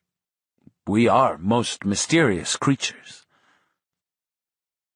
Have you ever seen a bridge in the fog, Don Juan? Never. But that's because I'm not like you. I saw other things. My battles of power are very different from yours. What did you see, Don Juan? Can you tell me? I saw my enemies during my first battle of power in the fog. You have no enemies. You don't hate people. I did at that time. I indulged in hating people. I don't do that anymore. I vanquished my hate. But at that time, my hate nearly destroyed me. Your battle of power, on the other hand, was neat. It didn't consume you. You are consuming yourself now with your own crappy thoughts and doubts. That's your way of indulging yourself. The fog was impeccable with you. You have an affinity with it. It gave you a stupendous bridge, and that bridge will be there in the fog from now on. It will reveal itself to you over and over, until someday you'll have to cross it. I strongly recommend that from this day on you don't walk into foggy areas by yourself until you know what you're doing. Power is a very weird affair. In order to have it and command it, one must have power to begin with. It's possible, however, to store it, little by little, until one is enough to sustain oneself in a battle of power. What is a battle of power? What happened to you last night was the beginning of a battle of power. The scenes that you beheld were the seat of power. Someday they'll make sense to you. Those scenes are most meaningful. Can you tell me their meaning yourself, Don Juan? No. Those scenes are your own personal conquests, which you can't share with anyone. But what happened last night was only the beginning. A skirmish. The real battle will take place when you cross that bridge. What's on the other side? Only you will know that. And only you will know what's at the end of that trail through the forest. But all that is something that may or may not happen to you. In order to journey through those unknown trails and bridges, one must have enough power of one's own. What happens if one doesn't have enough power? Death is always waiting, and when the warrior's power wanes, death simply taps him. Thus, to venture into the unknown without any power is stupid. One will only find death. I wasn't really listening. I kept on playing with the idea that the dry meat may have been the agent that had caused the hallucinations. It appeased me to indulge in that thought. Don't tax yourself trying to figure it out, he said, as if he were reading my thoughts. The world is a mystery. This, what you're looking at, is not all there is to it. There's much more to the world, so much more, in fact, that it's endless. So when you're trying to figure it out, all you're really doing is trying to make the world familiar. You and I are right here, in the world that you call real, simply because we both know it. You don't know the world of power. Therefore, you can't make it into a familiar scene. You know that I really can't argue your point, I said, but my mind can't accept it either. He laughed and touched my head lightly. You're really crazy, he said, but that's all right. I know how difficult it is to live like a warrior. If you would have followed my instructions and performed all the acts I've taught you, you would by now have enough power to cross the bridge, enough power to see and to stop the world. But why would I want power, Don Juan? You can't think of a reason now. However, if you would store enough power, the power itself will find you a good reason. Sounds crazy, doesn't it? Why did you want power yourself, Don Juan? I'm like you. I didn't want it. I couldn't find a reason to have it. I had all the doubts that you have, and never followed the instructions I was given, or I never thought I did. Yet, in spite of my stupidity, I stored enough power, and one day, my personal power made the world collapse. But why would anyone wish to stop the world? Nobody does, that's the point. It just happens. And once you know what it's like to stop the world, you realize there is a reason for it. You see, one of the arts of the warrior is to collapse the world for a specific reason and then restore it again in order to keep on living. I told him that perhaps the surest way to help me would be to give me an example of a specific reason for collapsing the world. He remained silent for some time. He seemed to be thinking what to say. "I can't tell you that," he said. "It takes too much power to know that. Someday you'll live like a warrior in spite of yourself. Then perhaps you'll have stored enough personal power to answer that question yourself. I've taught you nearly everything a warrior needs to know in order to start off in the world storing power by himself. Yet I know that you can't do that, and I have to be patient with you. I know for a fact that it takes a lifelong struggle to be by oneself in the world of power." Don Juan looked at the sky and the mountains. The sun was already on its descent towards the west, and rain clouds were rapidly forming on the mountains. I didn't know the time. I'd forgotten to wind my watch. I asked if he could tell the time of day, and he had such an attack of laughter that he rolled off the slab into the bushes. He stood up and stretched his arms, yawning.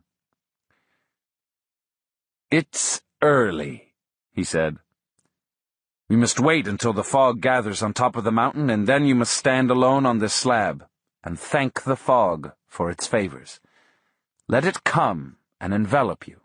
I'll be nearby to assist, if need be."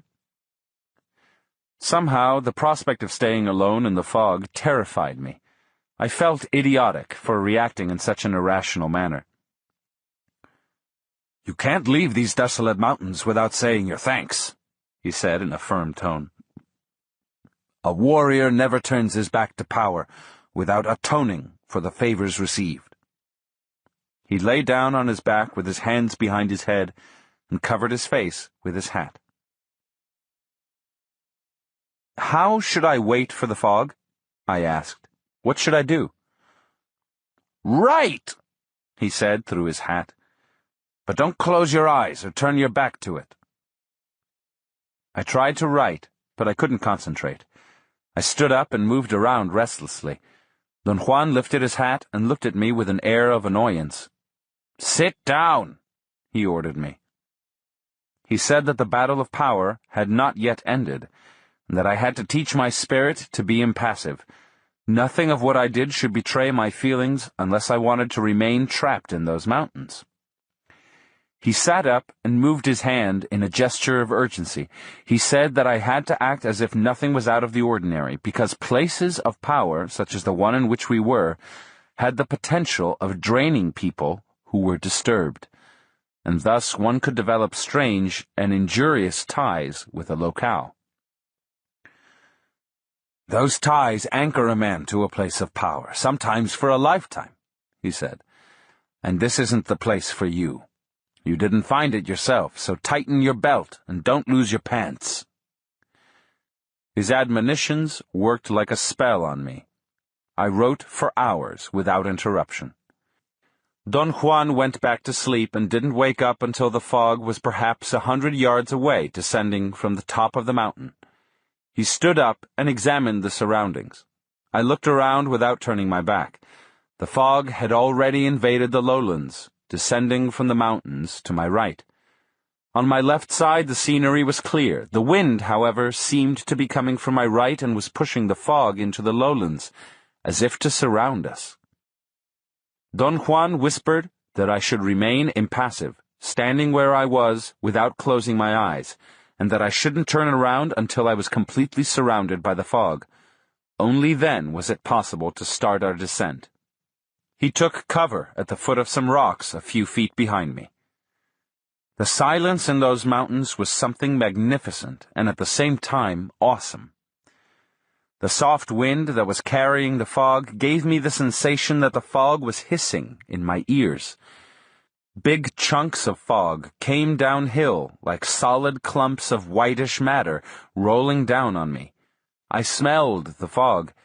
It was a peculiar mixture of a pungent and fragrant smell, and then I was enveloped in it. I had the impression the fog was working on my eyelids. They felt heavy, and I wanted to close my eyes. I was cold. My throat itched, and I wanted to cough, but I didn't dare. I lifted my chin up and stretched my neck to ease the cough, and as I looked up, I had the sensation I could actually see the thickness of the fog bank. It was as if my eyes could assess the thickness by going through it.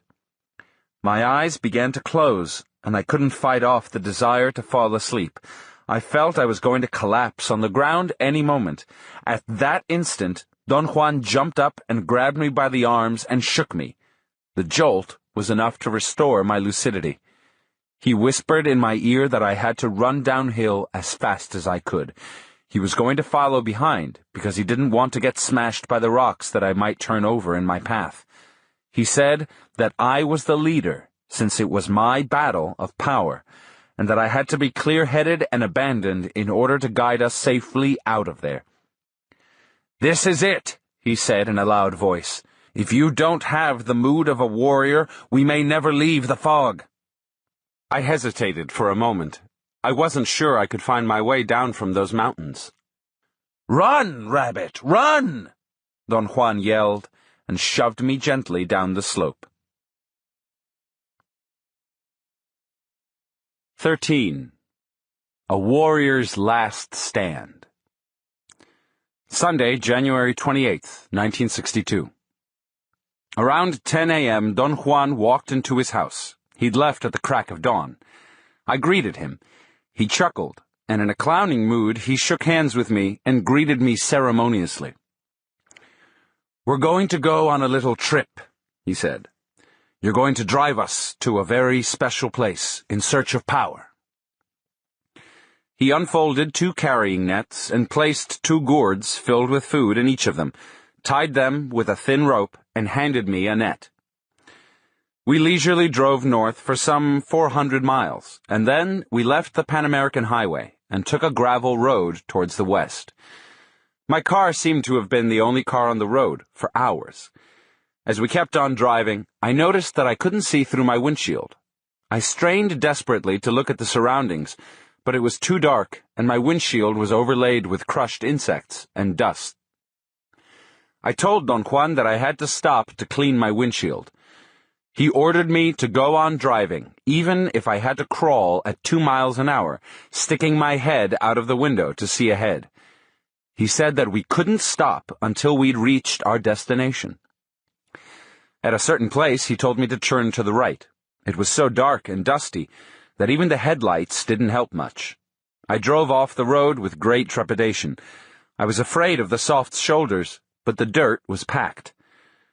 I drove for about 100 yards at the lowest possible speed, holding the door open to look out.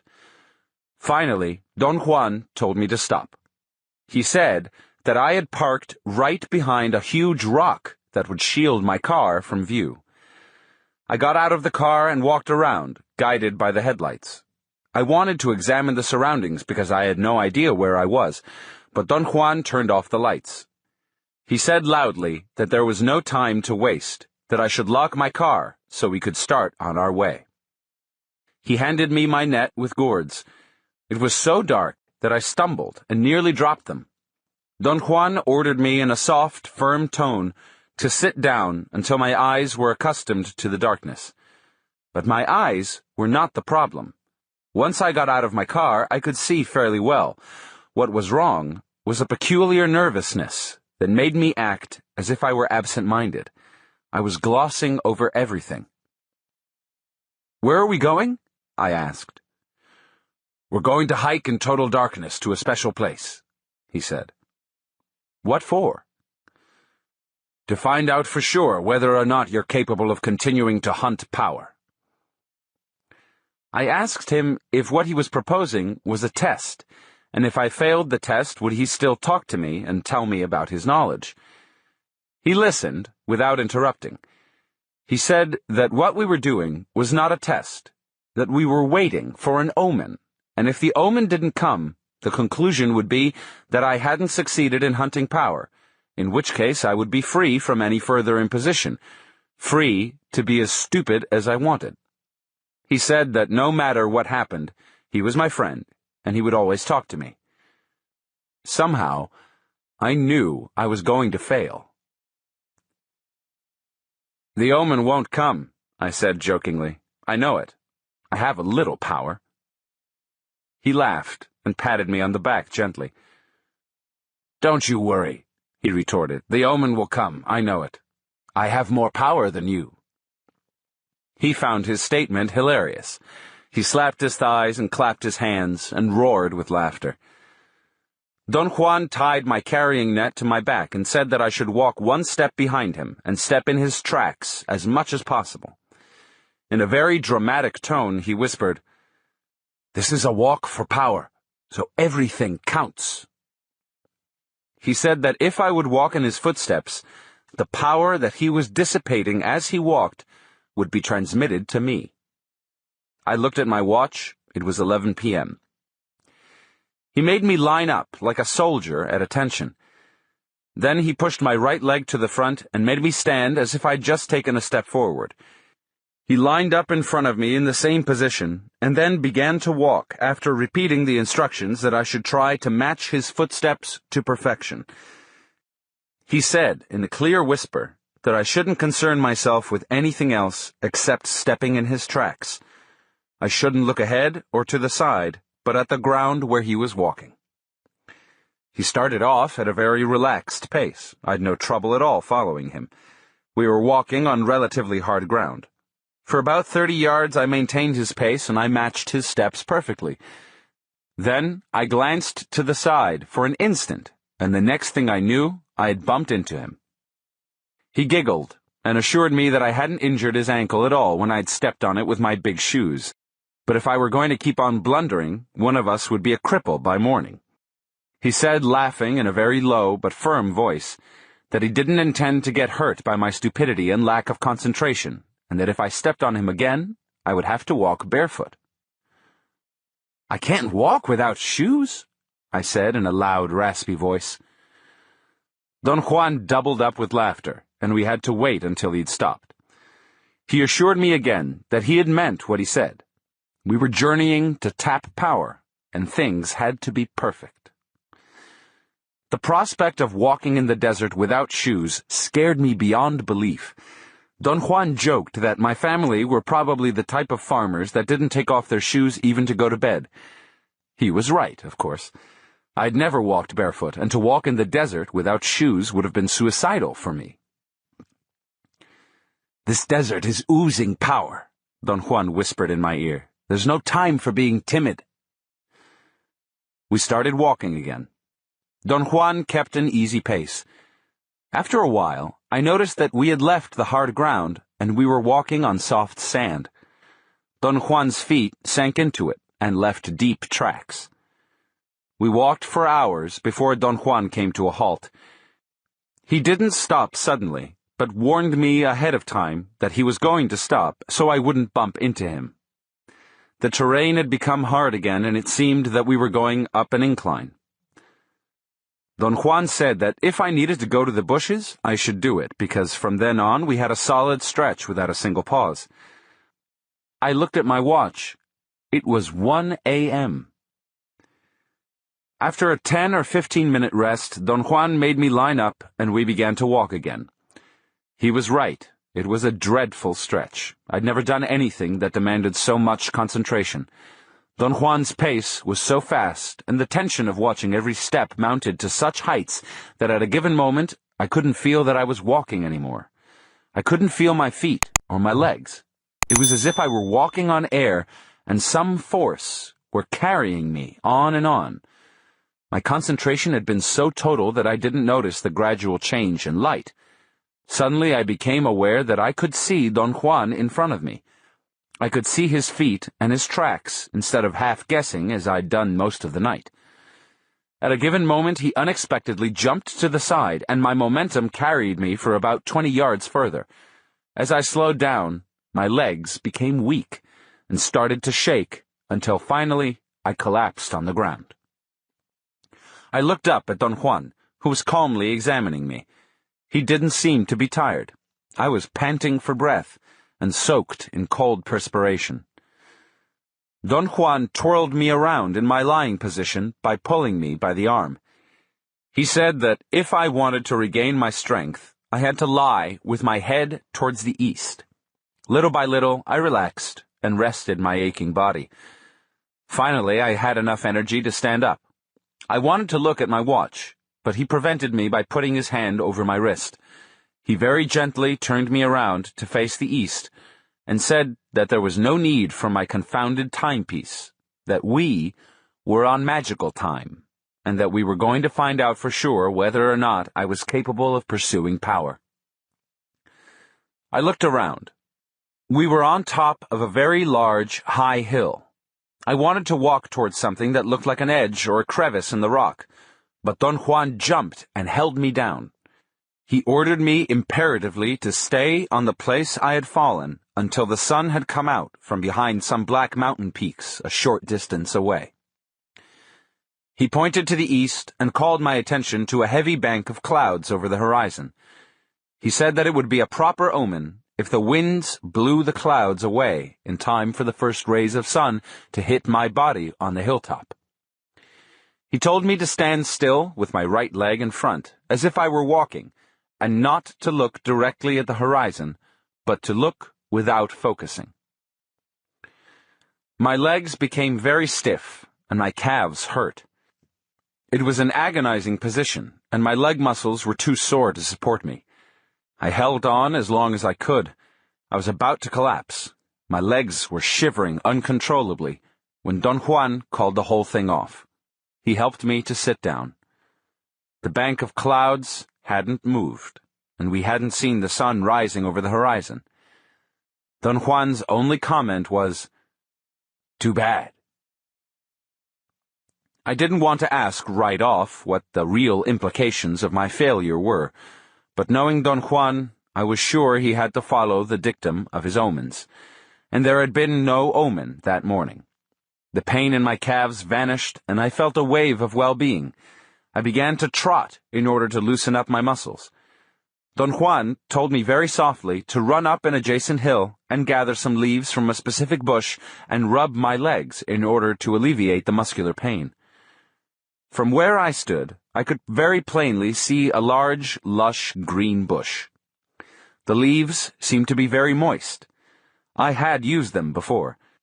I never felt that they had helped me, but Don Juan had always maintained that the effect of really friendly plants was so subtle that one could hardly notice it, yet they always produced the results they were supposed to. I ran down the hill and up the other. When I got to the top, I realized that the exertion had almost been too much for me. I had a hard time catching my breath and my stomach was upset. I squatted and then crouched over for a moment until I felt relaxed. Then I stood up and reached over to pick the leaves he'd asked me to. But I couldn't find the bush. I looked around. I was sure I was on the right spot. But there was nothing in that area of the hilltop that even vaguely resembled that particular plant. Yet that had to be the spot where I'd seen it. Any other place would have been out of range for anyone looking from where Don Juan was standing. I gave up the search and walked to the other hill. Don Juan smiled benevolently as I explained my mistake. "Why do you call it a mistake?" he asked. "Obviously the bush isn't there," I said. "But you saw it, didn't you?" "I thought I did." "What do you see in its place now?" "Nothing." There was absolutely no vegetation on the spot where I thought I had seen the plant. I attempted to explain what I'd seen as a visual distortion, a sort of mirage. I'd really been exhausted, and because of my exhaustion I may have easily believed I was seeing something that I expected to be there, but which wasn't there at all. Don Juan chuckled softly and stared at me for a brief moment. "I see no mistake," he said. "The plant is there, on that hilltop." It was my turn to laugh. I scanned the whole area carefully. There were no such plants in view, and what I had experienced was, to the best of my knowledge, a hallucination. Don Juan very calmly began to descend the hill and signaled me to follow. We climbed together to the other hilltop and stood right where I thought I had seen the bush. I chuckled with the absolute certainty I was right. Don Juan also chuckled. "Walk to the other side of the hill," Don Juan said. "You'll find the plant there." I brought up the point that the other side of the hill had been outside my field of vision, that a plant may be there, but that didn't mean anything. Don Juan signaled me with a movement of his head to follow him. He walked around the top of the hill instead of going directly across, and dramatically stood by a green bush without looking at it. He turned and looked at me. It was a peculiarly piercing glance. "There must be hundreds of such plants around here," I said. Don Juan very patiently descended the other side of the hill with me trailing along. We looked everywhere for a similar bush, but there was none in sight. We covered about a quarter of a mile before we came upon another plant. Without saying a word, Don Juan led me back to the first hilltop. We stood there for a moment, and then he guided me on another excursion to look for the plant, but in the opposite direction. We combed the area and found 2 more bushes, perhaps a mile away. They'd grown together and stuck out as a patch of intense, rich green, more lush than all the other surrounding bushes. Don Juan looked at me with a serious expression. I didn't know what to think of it. "This is a very strange omen," he said. We returned to the first hilltop, making a wide detour in order to approach it from a new direction. He seemed to be going out of his way to prove to me that there were very few such plants around there. We didn't find any of them on our way. When we reached the hilltop, we sat down in complete silence. Don Juan untied his gourds. "You'll feel better after eating," he said. He couldn't hide his delight. He had a beaming grin as he patted me on the head. I felt disoriented. The new developments were disturbing, but I was too hungry and tired to really ponder upon them. After eating, I felt very sleepy. Don Juan urged me to use the technique of looking without focusing in order to find a suitable spot to sleep on the hilltop where I'd seen the bush. I selected one. He picked up the debris from the spot and made a circle with it the size of my body. Very gently, he pulled some fresh branches from the bushes and swept the area inside the circle. He only went through the motions of sweeping. He didn't really touch the ground with the branches. He then removed all the surface rocks from the area inside the circle and placed them in the center after meticulously sorting them by size into 2 piles of equal number. "What are you doing with those rocks?" I asked. "They aren't rocks," he said. "They are strings. They will hold your spot suspended." He took the smaller rocks and marked the circumference of the circle with them. He spaced them evenly, and with the aid of a stick, he secured each rock firmly in the ground, as if he were a mason. He didn't let me come inside the circle, but told me to walk around and watch what he did. He counted 18 rocks, following a counterclockwise direction. "Now, run down to the bottom of the hill and wait," he said, "and I'll come to the edge and see if you're standing in the appropriate spot." "What are you going to do?" "I'm going to toss each of these strings to you," he said, pointing to the pile of bigger rocks. "And you have to place them in the ground at the spot I'll indicate in the same manner I've placed the other ones. You must be infinitely careful. When one's dealing with power, one has to be perfect. Mistakes are deadly here. Each of these is a string that could kill us if we leave it around loose. So you simply can't make any mistakes. You must fix your gaze on the spot where I'll throw the string. If you get distracted by anything at all, the string will become an ordinary rock, and you won't be able to tell it apart from the other rocks lying around. I suggested that it would be easier if I carried the strings downhill one at a time.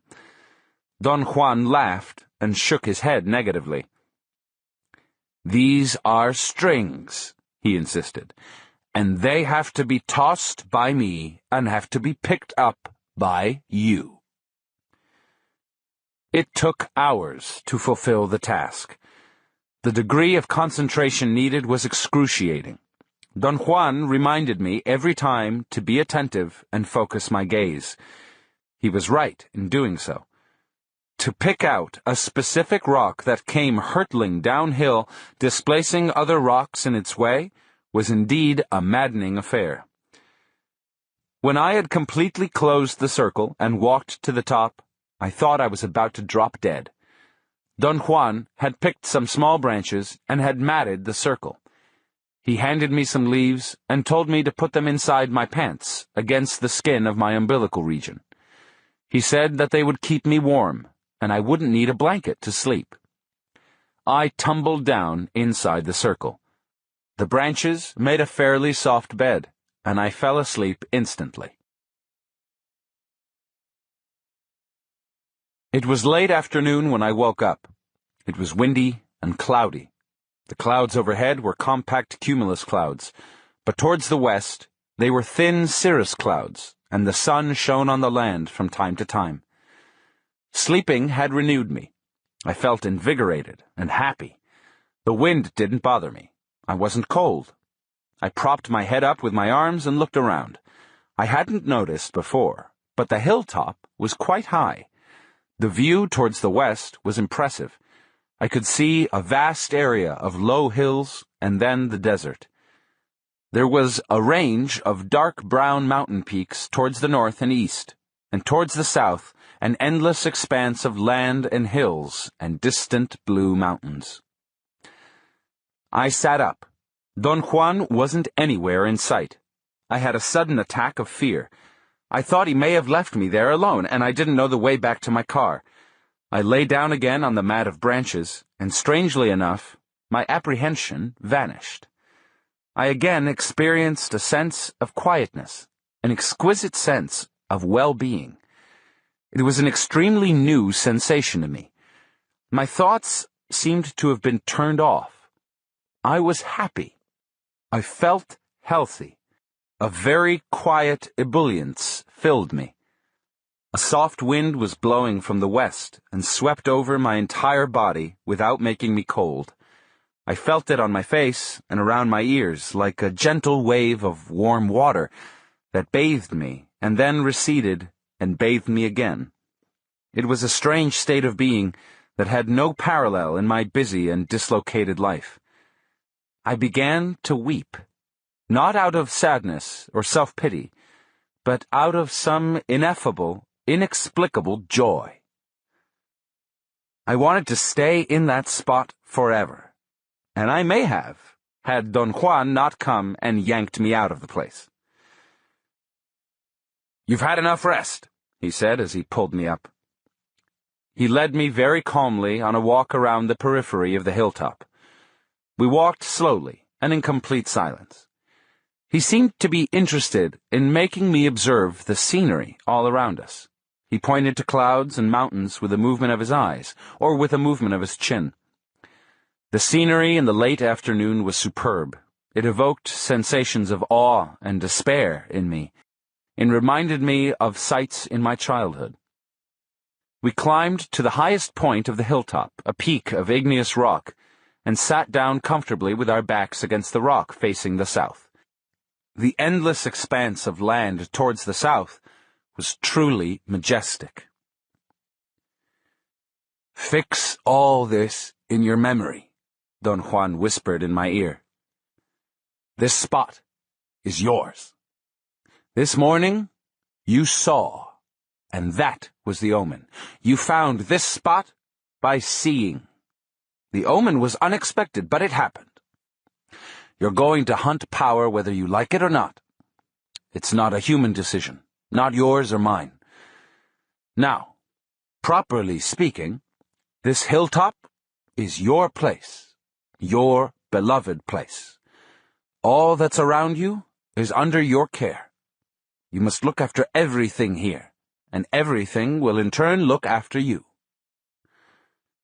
In a joking way, I asked if everything was mine. He said yes, in a very serious tone. I laughed and told him that what we were doing reminded me of the story of how the Spaniards that conquered the New World had divided the land in the name of their king. They used to climb to the top of a mountain and claim all the land they could see in any specific direction. "That's a good idea," he said. "I'm going to give you all the land you can see, not in one direction, but all around you." He stood up and pointed with his extended hand, turning his body around to cover a complete circle. "All this land is yours," he said. I laughed out loud. He giggled and asked me, "Why not? Why can't I give you this land?" "You don't own this land," I said. "So what? The Spaniards didn't own it either, and yet they divided it and gave it away, so why can't you take possession of it in the same vein?" I scrutinized him to see if I could detect the real mood behind his smile. He had an explosion of laughter and nearly fell off the rock. "All this land, as far as you can see, is yours," he went on, still smiling. "Not to use, but to remember. This hilltop, however, is yours to use for the rest of your life. I am giving it to you because you found it yourself. It is yours. Accept it." I laughed, but Don Juan seemed to be very serious. Except for his funny smile, he appeared to actually believe that he could give me that hilltop. "Why not?" he asked, as if he were reading my thoughts. "I accept it," I said, half in jest. His smile disappeared. He squinted his eyes as he looked at me. "Every rock and pebble and bush on this hill, especially on the top, is under your care," he said. "Every worm that lives here is your friend. You can use them, and they can use you." We remained silent for a few minutes. My thoughts were unusually scarce. I vaguely felt that his sudden change of mood was foreboding to me, but I wasn't afraid or apprehensive. I just didn't want to talk anymore. Somehow, words seemed to be inaccurate, and their meanings difficult to pinpoint. I had never felt that way about talking, and upon realizing my unusual mood, I hurriedly began to talk. "But what can I do with this hill, Don Juan?" "Fix every feature of it in your memory. This is the place where you will come in dreaming. This is the place where you will meet with powers, where secrets will someday be revealed to you. You are hunting power, and this is your place, the place where you will store your resources. It doesn't make sense to you now, so let it be a piece of nonsense for the time being." We climbed down the rock, and he led me to a small bowl-like depression on the west side of the hilltop. We sat down and ate there. Undoubtedly, there was something indescribably pleasant for me on that hilltop. Eating, like resting, was an unknown, exquisite sensation. The light of the setting sun had a rich, almost copperish glow, and everything in the surroundings seemed to be dabbed with a golden hue. I was given totally to observing the scenery. I didn't even want to think. Don Juan spoke to me almost in a whisper. He told me to watch every detail of the surroundings, no matter how small or seemingly trivial, especially the features of the scenery that were most prominent in a westerly direction. He said that I should look at the sun without focusing on it until it had disappeared over the horizon. The last minutes of light, right before the sun hit a blanket of low clouds or fog, were, in a total sense, magnificent. It was as if the sun were inflaming the earth, kindling it like a bonfire. I felt a sensation of redness in my face. "Stand up!" Don Juan shouted as he pulled me up. He jumped away from me and ordered me in an imperative but urging voice to trot on the spot where I was standing. As I jogged on the same spot, I began to feel a warmth invading my body. It was a copperish warmth. I felt it in my palate and in the roof of my eyes. It was as if the top part of my head were burning with a cool fire that radiated a copperish glow. Something in myself made me trot faster and faster as the sun began to disappear. At a given moment, I truly felt I was so light that I could have flown away. Don Juan very firmly grabbed my right wrist. The sensation caused by the pressure of his hand brought back a sense of sobriety and composure. I plunked down on the ground, and he sat down by me. After a few minutes' rest, he quietly stood up, tapped me on the shoulder, and signaled me to follow him. We climbed back again to the peak of igneous rock where we had sat before. The rock shielded us from the cold wind. Don Juan broke the silence. "It was a fine omen," he said. "How strange! It happened at the end of the day. You and I are so different. You are more a creature of the night. I prefer the young brilliancy of the morning, or rather, the brilliancy of the morning sun seeks me, but it shies away from you.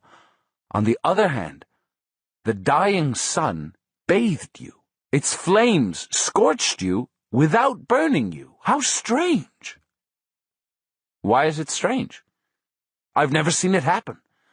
The omen, when it happens, has always been in the realm of the young sun." "Why is it that way, Don Juan?" "This isn't the time to talk about it," he said cuttingly. "Knowledge is power. It takes a long time to harness enough power to even talk about it." I tried to insist, but he changed the topic abruptly. He asked me about my progress in dreaming. I'd begun to dream about specific places, such as the school and the houses of a few friends. "Were you at those places during the day or during the night?" he asked. My dreams corresponded to the time of day when I ordinarily was accustomed to being at those places, in the school during the day, at my friends' houses at night. He suggested that I should try dreaming while I took a nap during the daytime, and find out if I could actually visualize the chosen place as it was at the time I was dreaming. If I were dreaming at night, my visions of the locale should be of nighttime. He said that what one experiences in dreaming has to be congruous with the time of day when dreaming was taking place. Otherwise, the visions one might have were not dreaming, but ordinary dreams. "In order to help yourself, you should pick a specific object that belongs to the place you want to go, and focus your attention on it," he went on. "On this hilltop here, for instance, you now have a specific bush that you must observe until it has a place in your memory.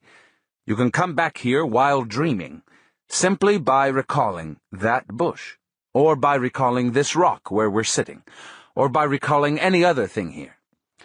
It's easier to travel in dreaming when you can focus on a place of power such as this one. But if you don't want to come here, you may use any other place. Perhaps the school where you go is a place of power for you. Use it. Focus your attention on any object there and then find it in dreaming. From the specific object you recall, you must go back to your hands and then to another object, and so on. But now, you must focus your attention on everything that exists on this hilltop, because this is the most important place in your life." He looked at me as if judging the effect of his words.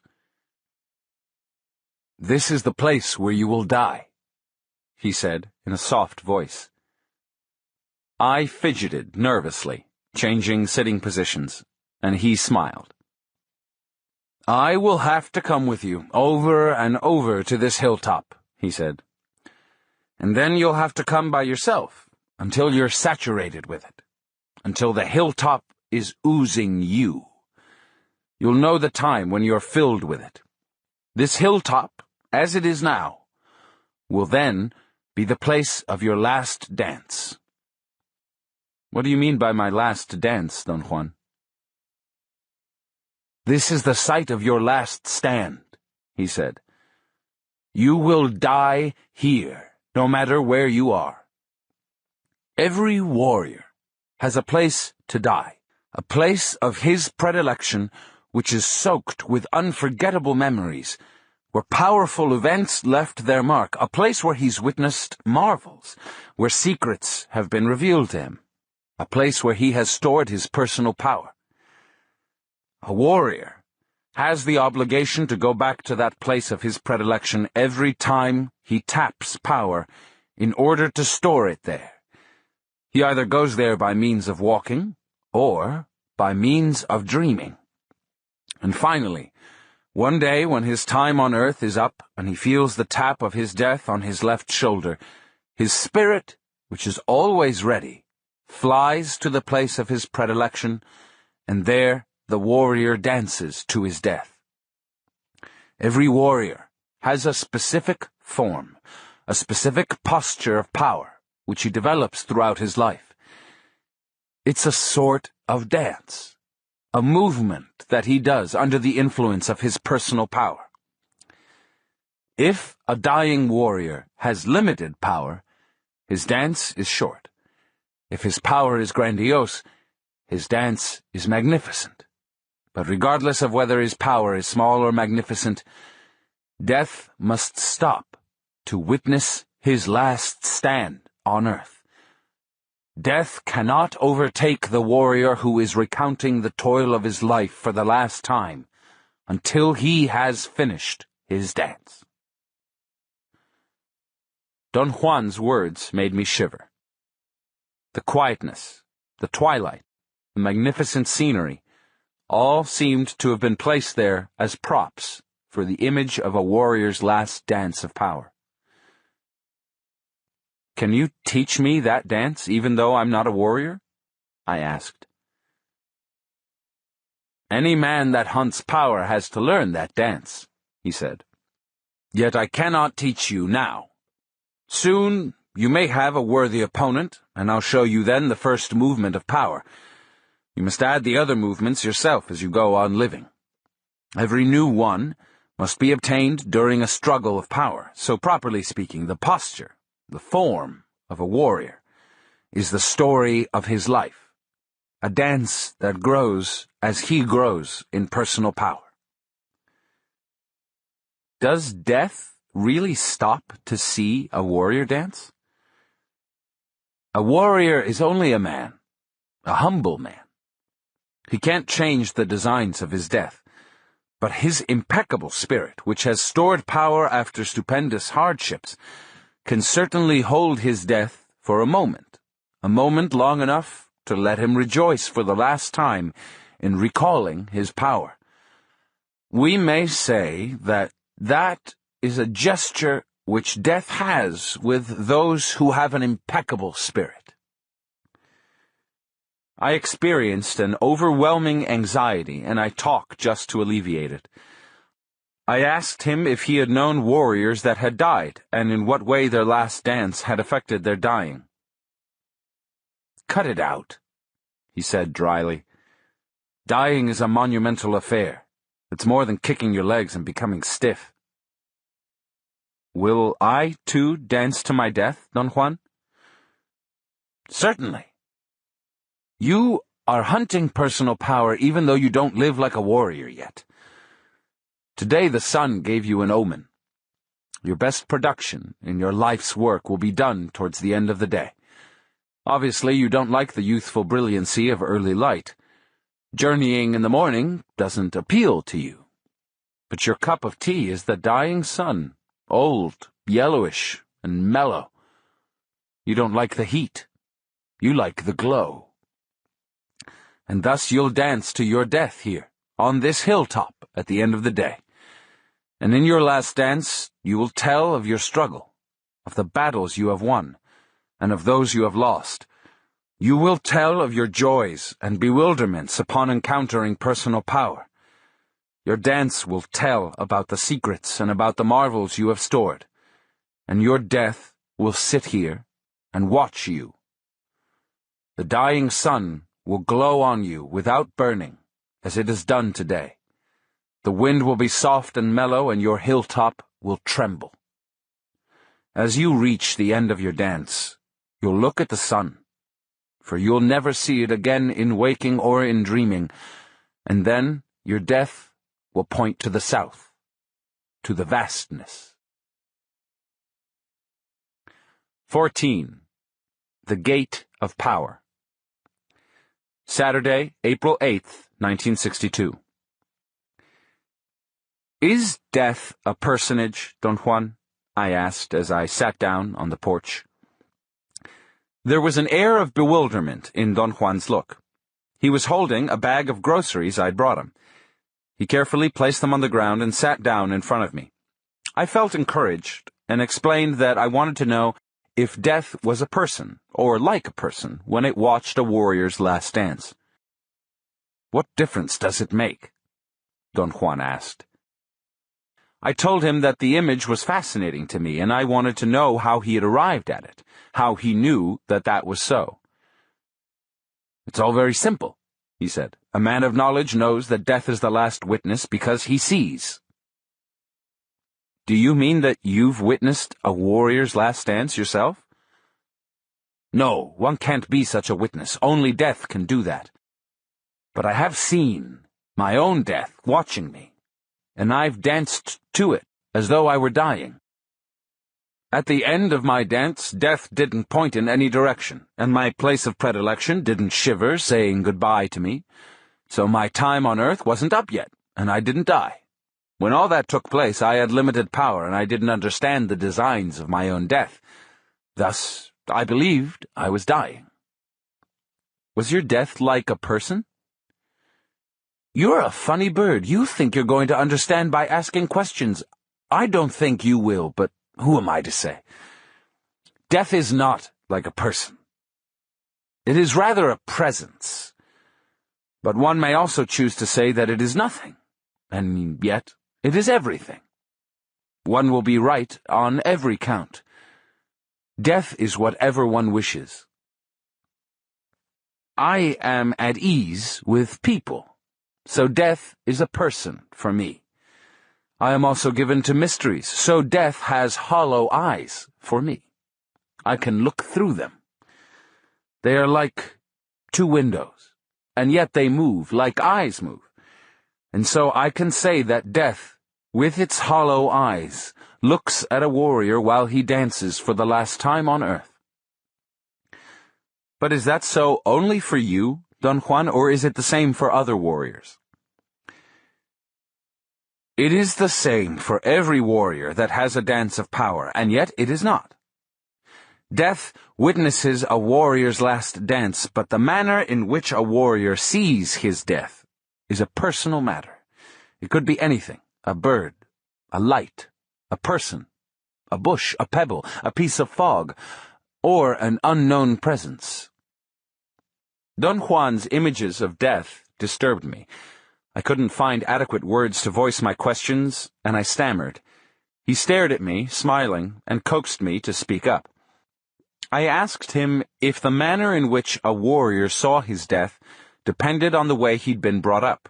I used the Yuma and Yaqui Indians as examples. My own idea was that culture determined the way in which one would envision death. It doesn't matter how one was brought up, he said. What determines the way one does anything is personal power. A man is only the sum of his personal power, and that sum determines how he lives and how he dies. What is personal power? Personal power is a feeling, he said. Something like being lucky.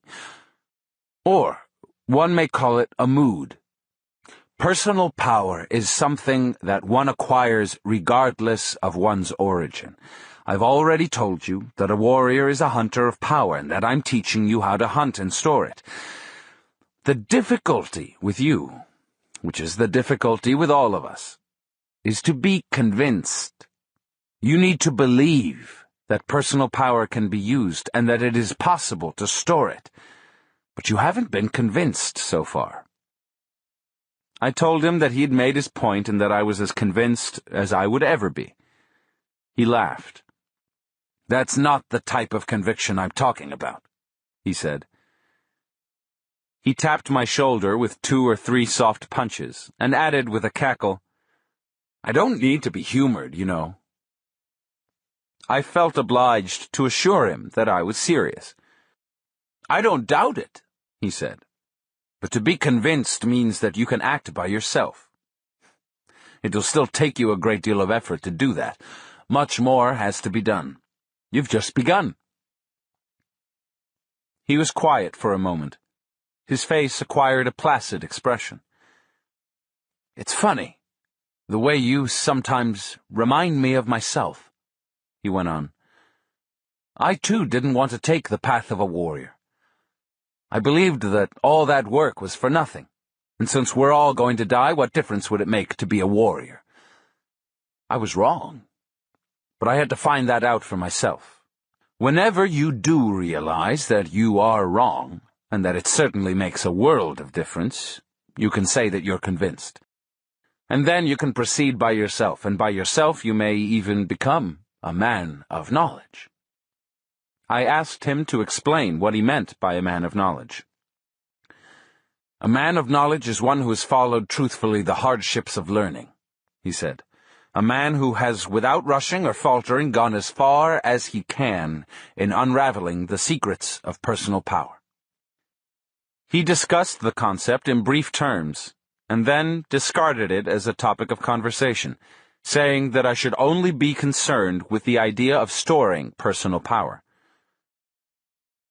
"That's incomprehensible," I protested. "I can't really figure out what you're driving at." "Hunting power is a peculiar event," he said. "It first has to be an idea, then it has to be set up, step by step, and then, bingo, it happens." "How does it happen?" Don Juan stood up. He began stretching his arms and arching his back like a cat. His bones, as usual, made a series of cracking sounds. "Let's go," he said. "We have a long journey ahead of us." "But there's so many things I want to ask you," I said. "We're going to a place of power," he said as he stepped inside his house. "Why don't you save your questions for the time we're there? We may have an opportunity to talk." I thought we were going to drive, so I stood up and walked to my car, but Don Juan called me from the house and told me to pick up my net with gourds. He was waiting for me at the edge of the desert chaparral, behind his house. "We have to hurry up," he said. We reached the lower slopes of the western Sierra Madre Mountains around 3 p.m. It had been a warm day, but towards the late afternoon the wind became cold. Don Juan sat down on a rock and signaled me to do likewise. "What are we going to do here this time, Don Juan?" "You know very well that we're here to hunt power." "I know that, but what are we going to do here in particular?" "You know that I don't have the slightest idea." "Do you mean that you never follow a plan?" "Hunting power is a very strange affair," he said. "There's no way to plan it ahead of time. That's what's exciting about it. A warrior proceeds as if he had a plan, though, because he trusts his personal power. He knows for a fact that it'll make him act in the most appropriate fashion." I pointed out that his statements were somehow contradictory. If a warrior already had personal power, why was he hunting for it? Don Juan raised his brows and made a gesture of feigned disgust. "You're the one who's hunting personal power," he said, "and I am the warrior who already has it. You asked me if I had a plan, and I said that I trust my personal power to guide me, and that I don't need to have a plan. We remained quiet for a moment, and then began walking again. The slopes were very steep, and climbing them was very difficult and extremely tiring for me. On the other hand, there seemed to be no end to Don Juan's stamina. He didn't run or hurry.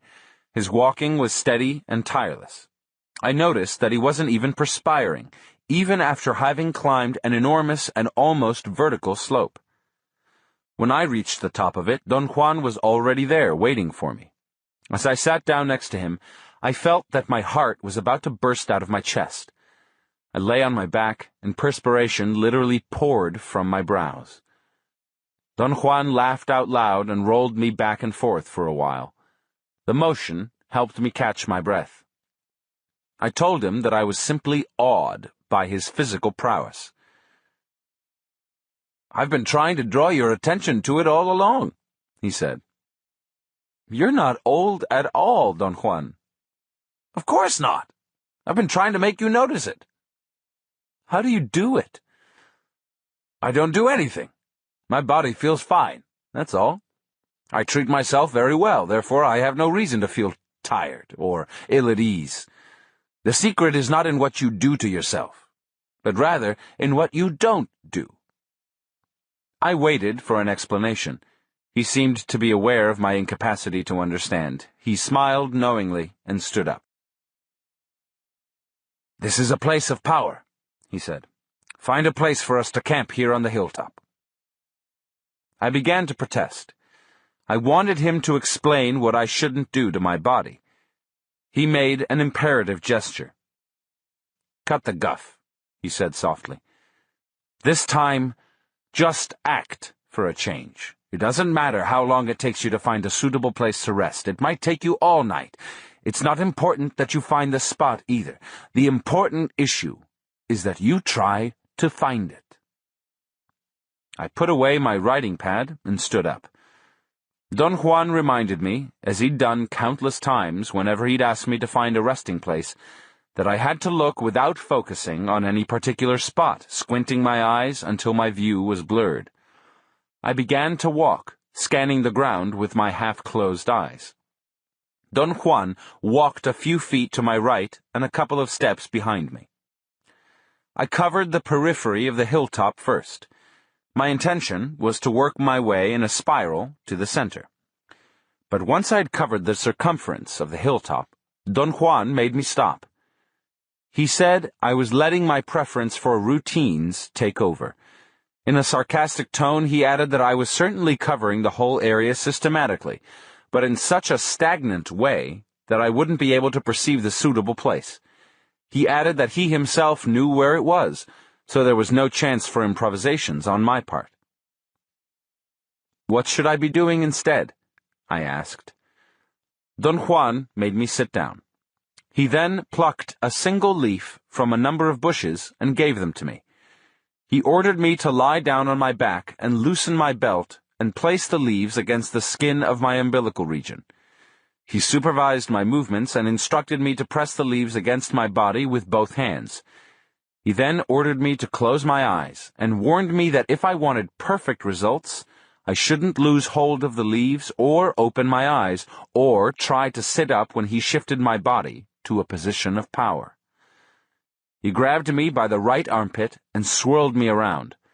I had an invincible desire to peek through my half-closed eyelids, but Don Juan put his hand over my eyes. He commanded me to concern myself only with the feeling of warmth that was going to come from the leaves. I lay motionless for a moment, and then I began to feel a strange heat emanating from the leaves.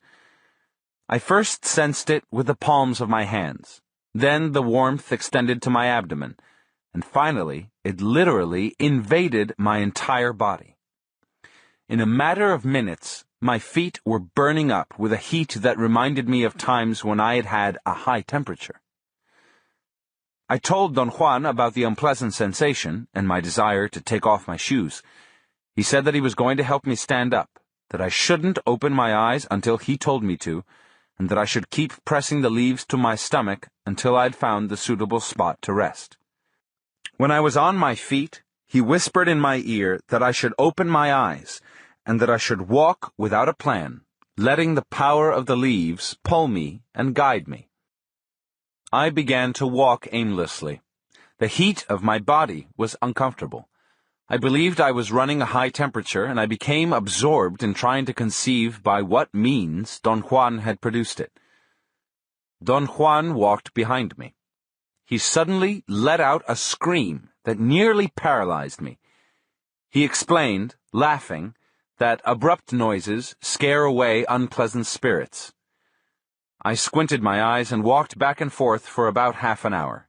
In that time, the uncomfortable heat of my body turned into a pleasurable warmth.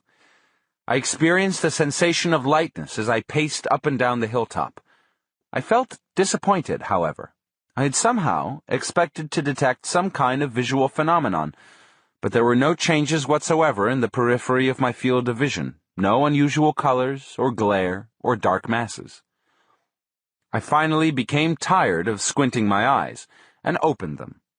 I was standing in front of a small ledge of sandstone, which was one of the few barren, rocky places on the hilltop. The rest was dirt with widely spaced small bushes.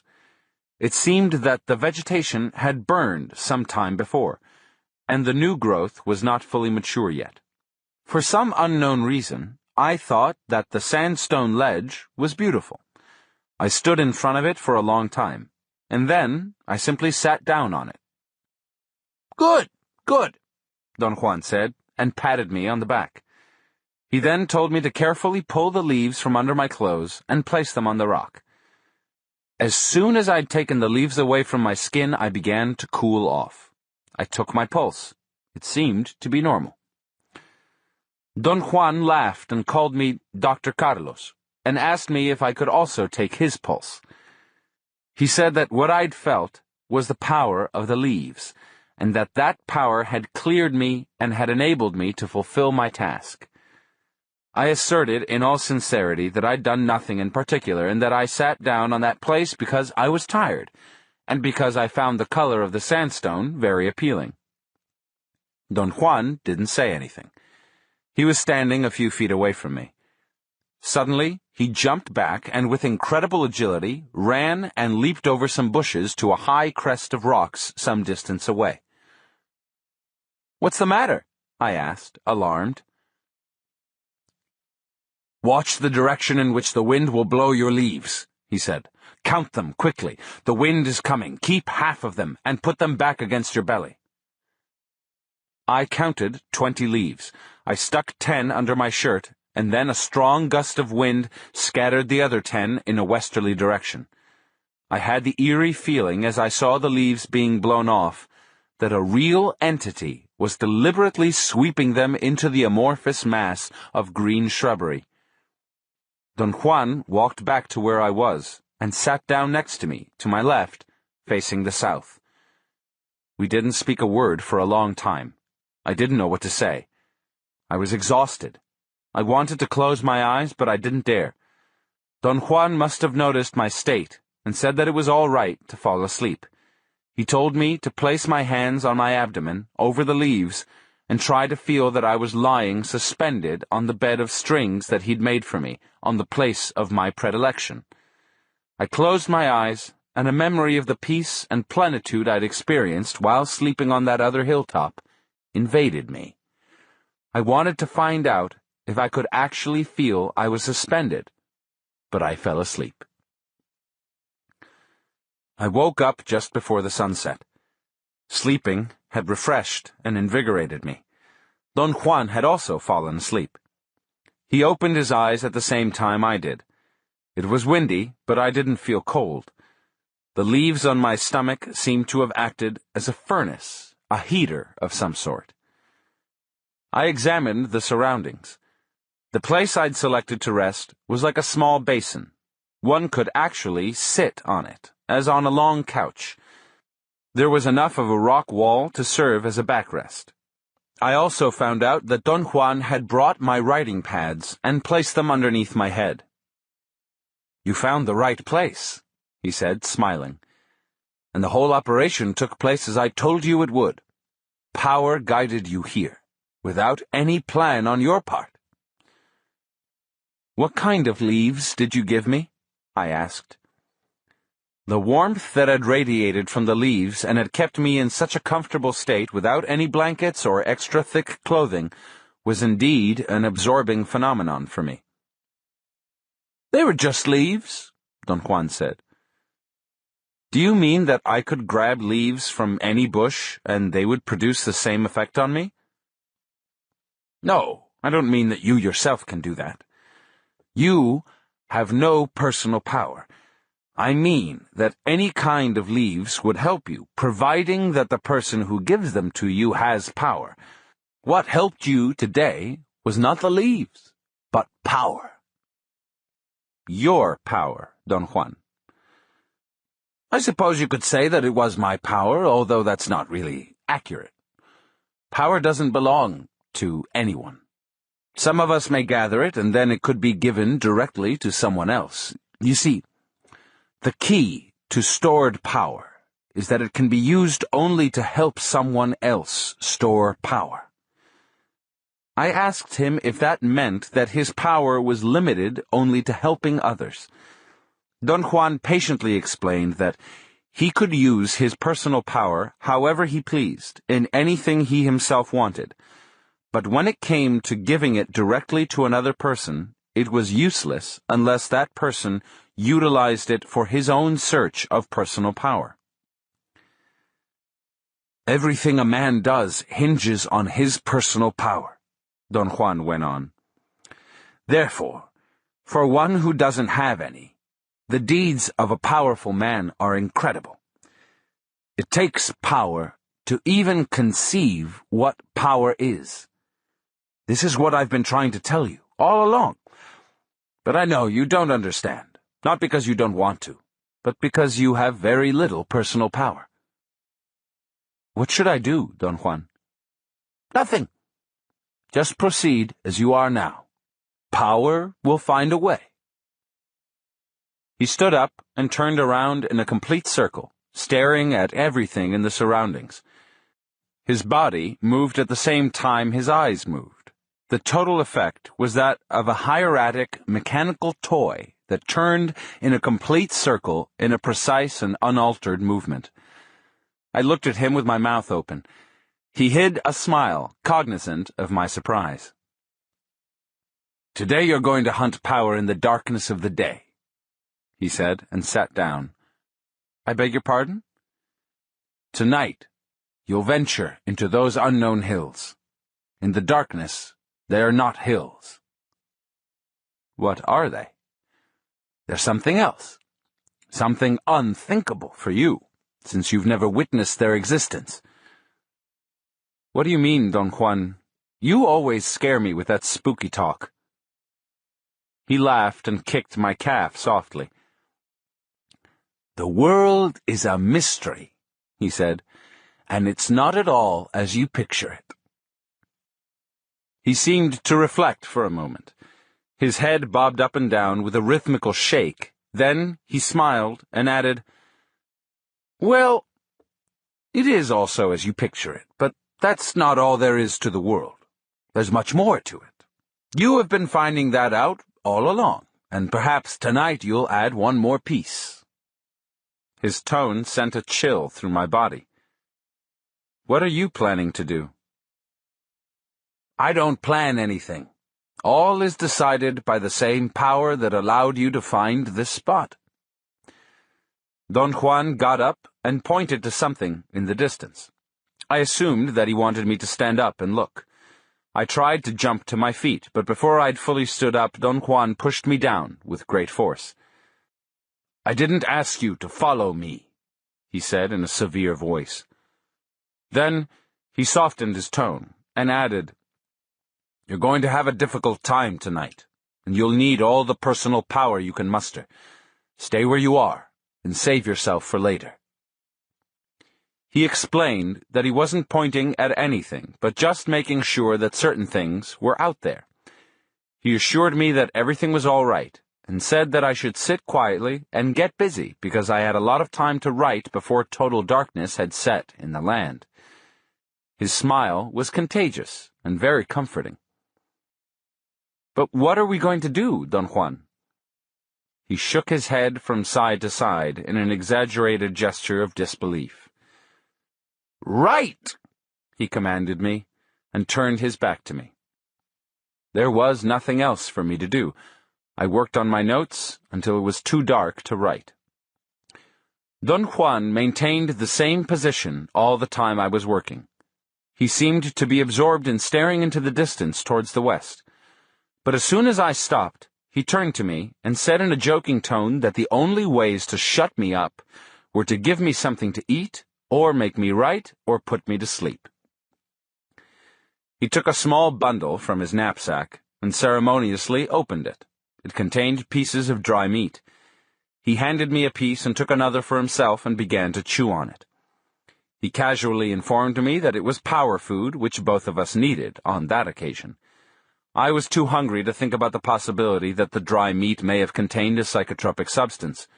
We ate in complete silence until there was no more meat, and by that time it was quite dark. Don Juan stood up and stretched his arms and back. He suggested I should do the same. He said it was a good practice to stretch the entire body after sleeping, sitting, or walking. I followed his advice, and some of the leaves I had kept under my shirt slid through the legs of my pants. I wondered if I should try to pick them up, but he said to forget about it, that there was no longer any need for them and that I should let them fall as they might. Then Don Juan came very close to me and whispered in my right ear that I was supposed to follow him at very close range and imitate everything he did. He said that we were safe on the spot where we stood, because we were, so to speak, at the edge of the night. "This is not the night," he whispered, stomping on the rock where we were standing. "The night is out there." He pointed to the darkness all around us.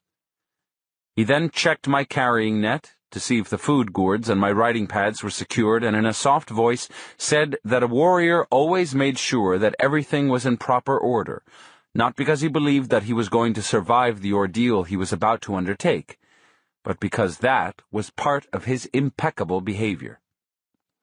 Instead of making me feel relieved, his admonitions created the complete certainty that my doom was approaching. I wanted to weep. Don Juan was, I was sure, completely aware of the effect of his words. "Trust your personal power," he said in my ear. "That's all one has in this whole mysterious world." He pulled me gently, and we started to walk. He took the lead a couple of steps ahead of me. I followed him with my eyes fixed on the ground. Somehow, I didn't dare to look around, and focusing my sight on the ground made me feel strangely calm. It almost mesmerized me. After a short walk, Don Juan stopped. He whispered that total darkness was near, and that he was going to get ahead of me, but was going to give me his position by imitating the cry of a specific small owl. He reminded me that I already knew that his particular imitation was raspy at the beginning, and then it became as mellow as the cry of a real owl. He warned me to be deadly aware of other owl cries which did not bear that mark.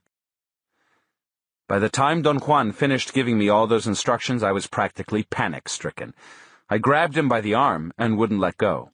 It took 2 or 3 minutes for me to calm myself enough so I could articulate my words. A nervous ripple ran along my stomach and abdomen and kept me from talking coherently. In a calm, soft voice, he urged me to get hold of myself, because the darkness was like the wind, an unknown entity at large that could trick me if I wasn't careful, and I had to be perfectly calm in order to deal with it. "You must let yourself go so your personal power will merge with the power of the night," he said in my ear. He said that he was going to move ahead of me, and I had another attack of irrational fear. "This is insane," I protested. Don Juan didn't get angry or impatient. He laughed quietly and said something in my ear which I didn't quite understand. "What did you say?" I said loudly through chattering teeth. Don Juan put his hand over my mouth and whispered that a warrior acted as if he knew what he was doing, when in effect he knew nothing. He repeated one statement 3 or 4 times, as if he wanted me to memorize it. He said, "A warrior is impeccable when he trusts his personal power, regardless of whether it is small or enormous." After a short wait, he asked me if I was all right. I nodded, and he went swiftly out of sight with hardly a sound. I tried to look around. I seemed to be standing in an area of thick vegetation. All I could distinguish was the dark mass of shrubs, or perhaps small trees. I concentrated my attention on sounds, but nothing was outstanding. The whizzing of the wind muffled every other sound except the sporadic piercing cries of large owls and the whistling of other birds. I waited for a while in a state of utmost attention, and then came the raspy, prolonged cry of a small owl. I had no doubt it was Don Juan. It came from a place behind me. I turned around and began to walk in that direction. I moved slowly because I felt inextricably encumbered by the darkness. I walked for perhaps 10 minutes. Suddenly, some dark mass jumped in front of me. I screamed and fell backward on my seat. My ears began buzzing. The fright was so great that it cut my wind. I had to open my mouth to breathe. "Stand up," Don Juan said softly. "I didn't mean to scare you. I just came to meet you." He said that he had been watching my crappy way of walking, and that when I moved in the darkness, I looked like a crippled old lady trying to tiptoe between mud puddles. He found this image funny, and laughed out loud. He then proceeded to demonstrate a special way of walking in the darkness, a way which he called the Gait of Power. He stooped over in front of me and made me run my hands over his back and knees in order to get an idea of the position of his body. Don Juan's trunk was slightly bent forward, but his spine was straight. His knees were also slightly bent. He walked slowly in front of me so I could take notice that he raised his knees almost to his chest every time he took a step. And then he actually ran out of sight and came back again. I couldn't conceive how he could run in total darkness. "The Gait of Power is for running at night," he whispered in my ear. He urged me to try it myself. I told him that I was sure I would break my legs falling into a crevice or a rock. Don Juan very calmly said that the Gait of Power was completely safe. I pointed out that the only way I could understand his acts was by assuming he knew those hills to perfection and thus could avoid the pitfalls. Don Juan took my head in his hands and whispered forcefully, "This is the night, and it is power." He let go of my head and then added in a soft voice that at night the world was different, and that his ability to run in the darkness had nothing to do with his knowledge of those hills. He said that the key to it was to let one's personal power flow out freely, so it could merge with the power of the night, and that once that power took over, there was no chance for a slip-up. He added, in a tone of utmost seriousness, that if I doubted it, I should consider, for a moment, what was taking place. For a man of his age to run in those hills at that hour would be suicidal if the power of the night wasn't guiding him. "Look," he said, and ran swiftly out into the darkness, and came back again. The way his body moved was so extraordinary that I couldn't believe what I was seeing. He sort of jogged on the same spot for a moment. The manner in which he lifted his legs reminded me of a sprinter doing preliminary warm-up exercises. He then told me to follow him. I did it with utter constraint and uneasiness. With extreme care, I tried to look where I was stepping, but it was impossible to judge distance. Don Juan came back and jogged by my side. He whispered that I had to abandon myself to the power of the night and trust the little bit of personal power that I had, or I would never be able to move with freedom, and that the darkness was encumbering only because I relied on my sight for everything I did, not knowing that another way to move was to let power be the guide. I tried various times without any success. I simply couldn't let go. The fear of injuring my legs was overpowering. Don Juan ordered me to keep on moving in the same spot and to try to feel as if I were actually using the Gait of Power. He then said that he was going to run ahead and that I should wait for his owl's cry. He disappeared in the darkness before I could say anything. I closed my eyes at times and jogged on the same spot with my knees and trunk bent for perhaps an hour. Little by little, my tension began to ease up until I was fairly comfortable. Then I heard Don Juan's cry. I ran 5 or 6 yards in the direction where the cry came from, trying to abandon myself, as Don Juan had suggested. But stumbling into a bush immediately brought back my feelings of insecurity. Don Juan was waiting for me and corrected my posture.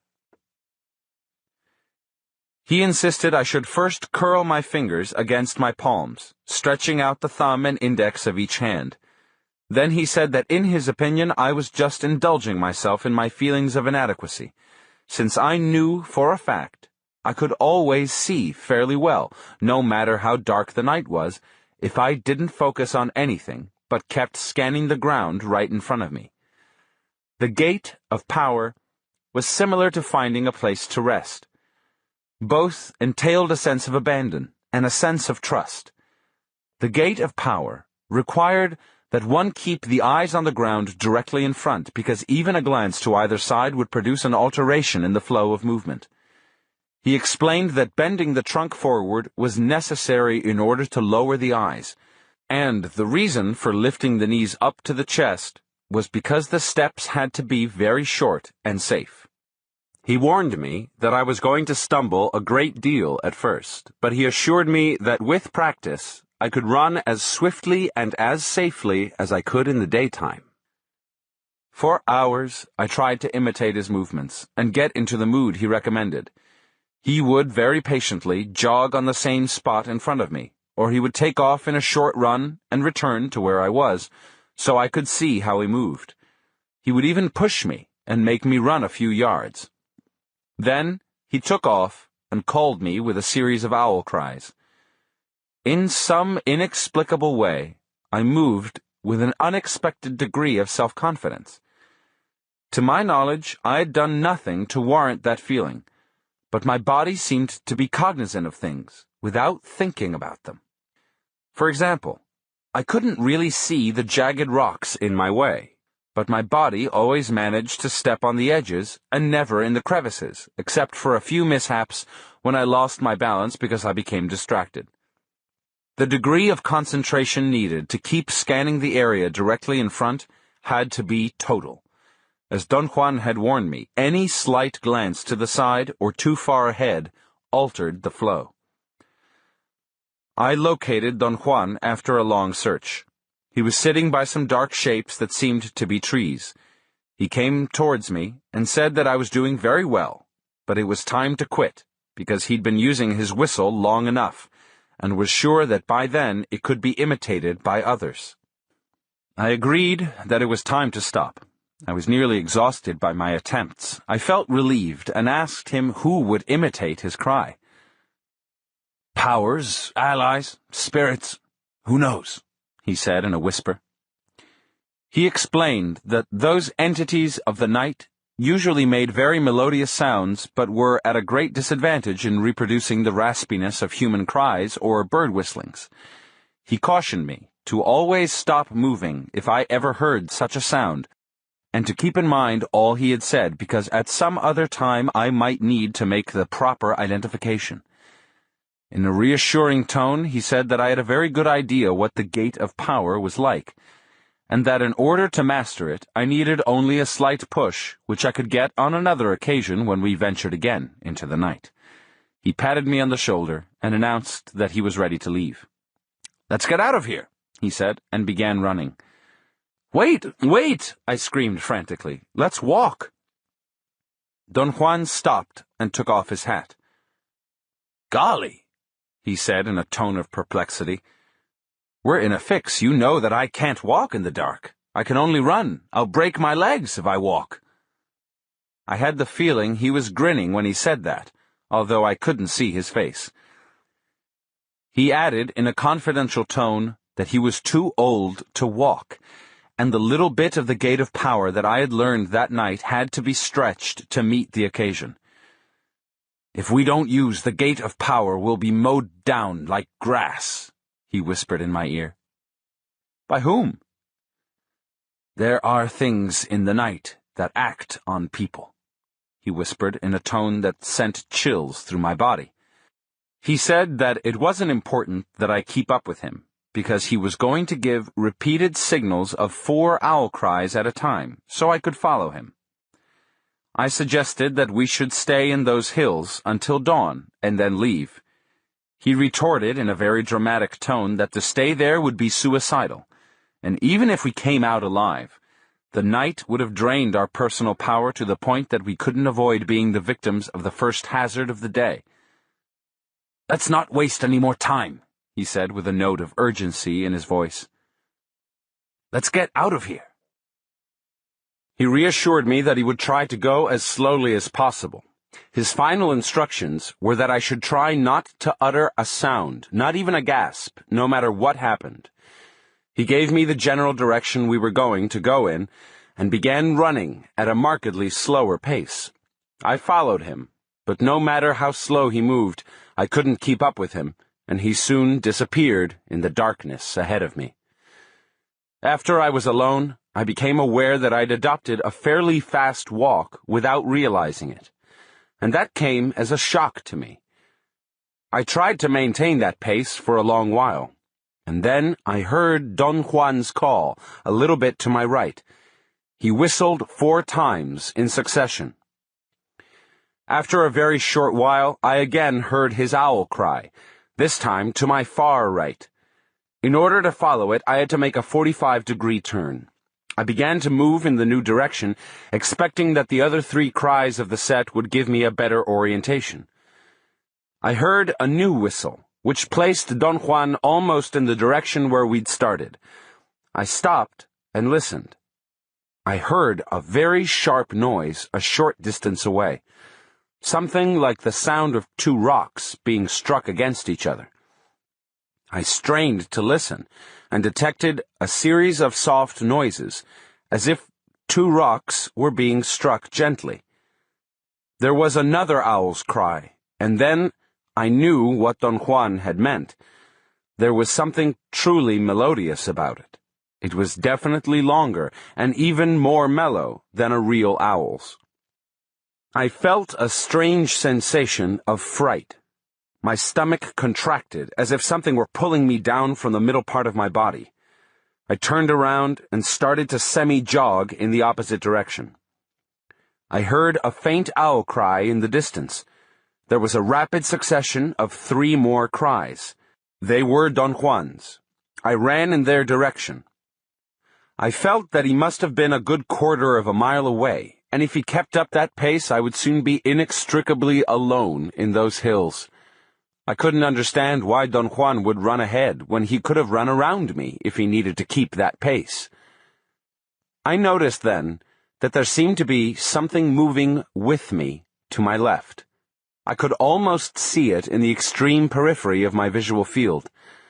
I was about to panic, but a sobering thought crossed my mind. I couldn't possibly see anything in the dark. I wanted to stare in that direction, but I was afraid to lose my momentum. Another owl cry jolted me out of my deliberations. It came from my left. I didn't follow it, because it was without a doubt the most sweet and melodious cry I'd ever heard. It didn't frighten me, though. There was something very appealing, or perhaps haunting, or even sad about it. Then a very swift, dark mass crossed from left to right ahead of me. The The suddenness of its movements made me look ahead. I lost my balance and crashed noisily against some shrubs. I fell down on my side, and then I heard the melodious cry a few steps to my left. I stood up, but before I could start moving forward again, there was another cry, more demanding and compelling than the first. It was as if something there wanted me to stop and listen. The sound of the owl cry was so prolonged and gentle that it eased my fears. I would have actually stopped had I not heard at that precise moment Don Juan's 4 raspy cries. They seemed to be nearer. I jumped and took off in that direction. After a moment, I noticed again a certain flicker or a wave in the darkness to my left. It wasn't a sight proper, but rather a feeling. And yet I was almost sure I was perceiving it with my eyes. It moved faster than I did, and again it crossed from left to right, making me lose my balance. This time, I didn't fall down, and strangely enough, not falling down annoyed me. I suddenly became angry, and the incongruency of my feelings threw me into true panic. I tried to accelerate my pace. I wanted to give out an owl cry myself to let Don Juan know where I was, but I didn't dare to disobey his instructions. At that moment, some gruesome thing came to my attention. There was actually something like an animal to my left, almost touching me. I jumped involuntarily and veered to my right. The fright almost suffocated me. I was so intensely gripped by fear that there were no thoughts in my mind as I moved in the darkness as fast as I could. My fear seemed to be a bodily sensation that had nothing to do with my thoughts. I found that condition very unusual. In the course of my life, my fears had always been mounted on an intellectual matrix, and had been engendered by threatening social situations, or by people behaving towards me in dangerous ways. This time, however, my fear was a true novelty. It came from an unknown part of the world and hit me in an unknown part of myself. I heard an owl cry very close and slightly to my left. I couldn't catch the details of its pitch, but it seemed to be Don Juan's. It wasn't melodious. I slowed down. Another cry followed. The raspiness of Don Juan's whistles was there, so I moved faster. A third whistle came from a very short distance away. I could distinguish a dark mass of rocks or perhaps trees. I heard another owl's cry, and I thought that Don Juan was waiting for me because we were out of the field of danger. I was almost at the edge of the darker area when a fifth cry froze me on the spot. I strained to see ahead into the dark area, but a sudden rustling sound to my left made me turn around in time to notice a black object, blacker than the surroundings, rolling or sliding by my side. I gasped and jumped away. I heard a clicking sound, as if someone were smacking his lips, and then a very large, dark mass lurched out of the darker area. It was square, like a door, perhaps 8 to 10 feet high. The suddenness of its appearance made me scream. For a moment, my fright was all out of proportion, but a second later, I found myself awesomely calm, staring at the dark shape. My reactions were, as far as I was concerned, another total novelty. Some part of myself seemed to pull me towards the dark area with an eerie insistence, while another part of me resisted. It was as if I wanted to find out for sure on the one hand, and on the other I wanted to run hysterically out of there. I barely heard Don Juan's owl cries. They seemed to be very close by, and they seemed to be frantic. They were longer and raspier, as though he was whistling while he ran towards me. Suddenly, I seemed to regain control of myself and was able to turn around, and for a moment, I ran just as Don Juan had been wanting me to. "Don Juan!" I shouted when I found him. He put his hand on my mouth and signaled me to follow, and we both jogged at a very comfortable pace until we came to the sandstone ledge where we'd been before.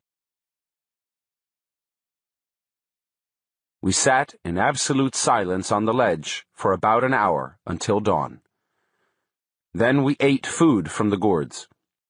Don Juan said that we had to remain on the ledge until midday, and that we weren't going to sleep at all, but were going to talk as if nothing was out of the ordinary.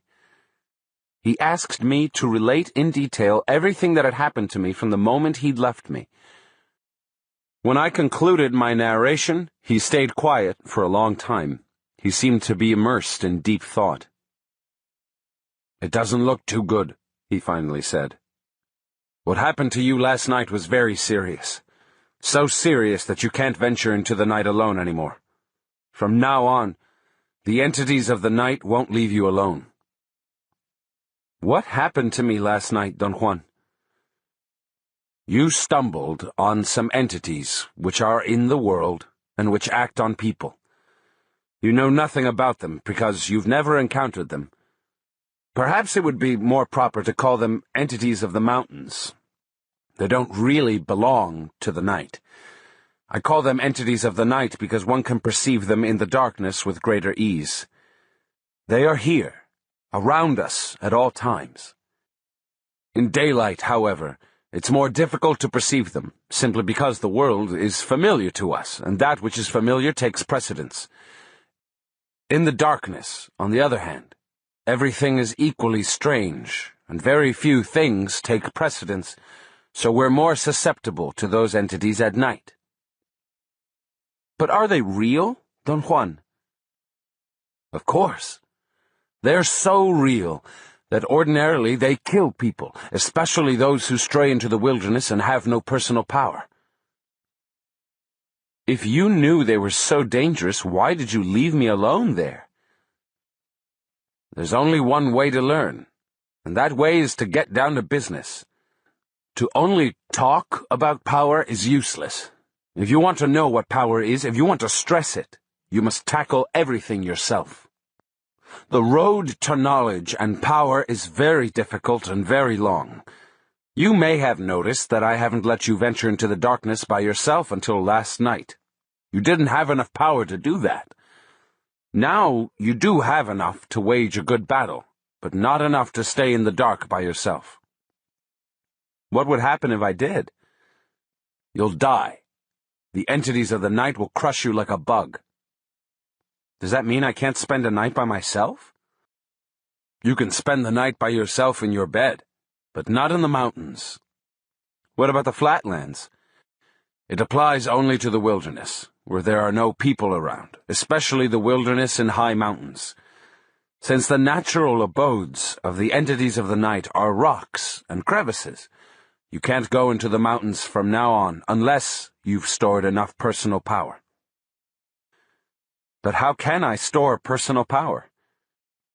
"You're doing it, by living the way I've recommended. Little by little, you're plugging up all your points of drainage. You don't have to be deliberate about it, because power always finds a way. Take me as an example. I didn't know I was storing power when I first began to learn the ways of a warrior. Just like you, I thought I wasn't doing anything in particular. But that wasn't so. Power has the peculiarity of being unnoticeable when it's being stored." I asked him to explain how he'd arrived at the conclusion that it was dangerous for me to stay by myself in the darkness. "The entities of the night moved along your left," he said.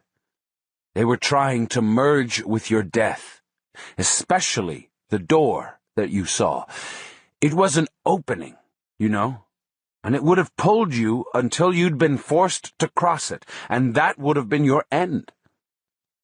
I mentioned in the best way I could that I thought it was very strange that things always happened when he was around, and that it was as if he'd been concocting all the events himself. The times I'd been alone in the wilderness at night had always been perfectly normal and uneventful. I'd never experienced shadows or strange noises. In fact, I'd never been frightened by anything.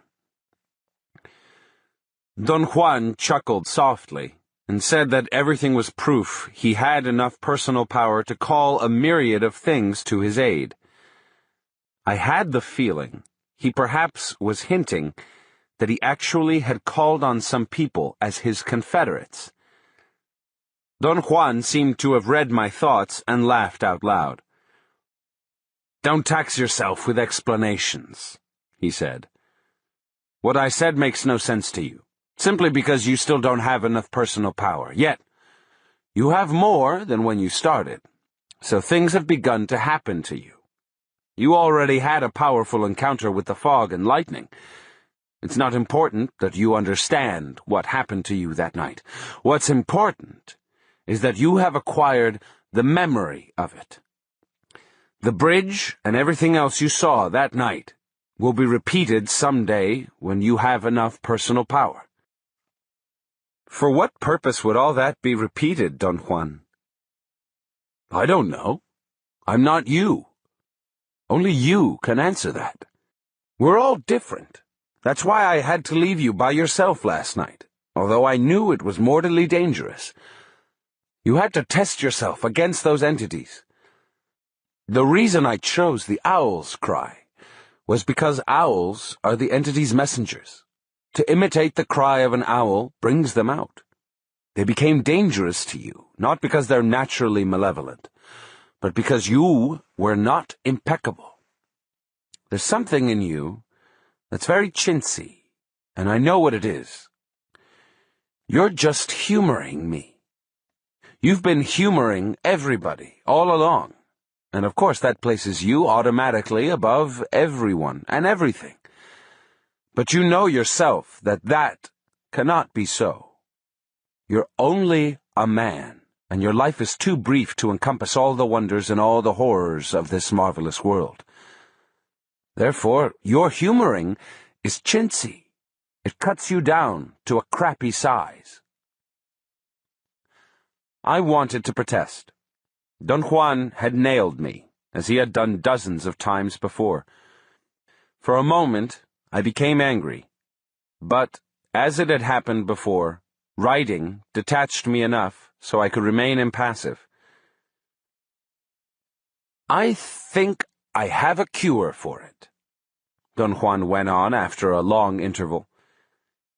"Even you would agree with me if you could remember what you did last night.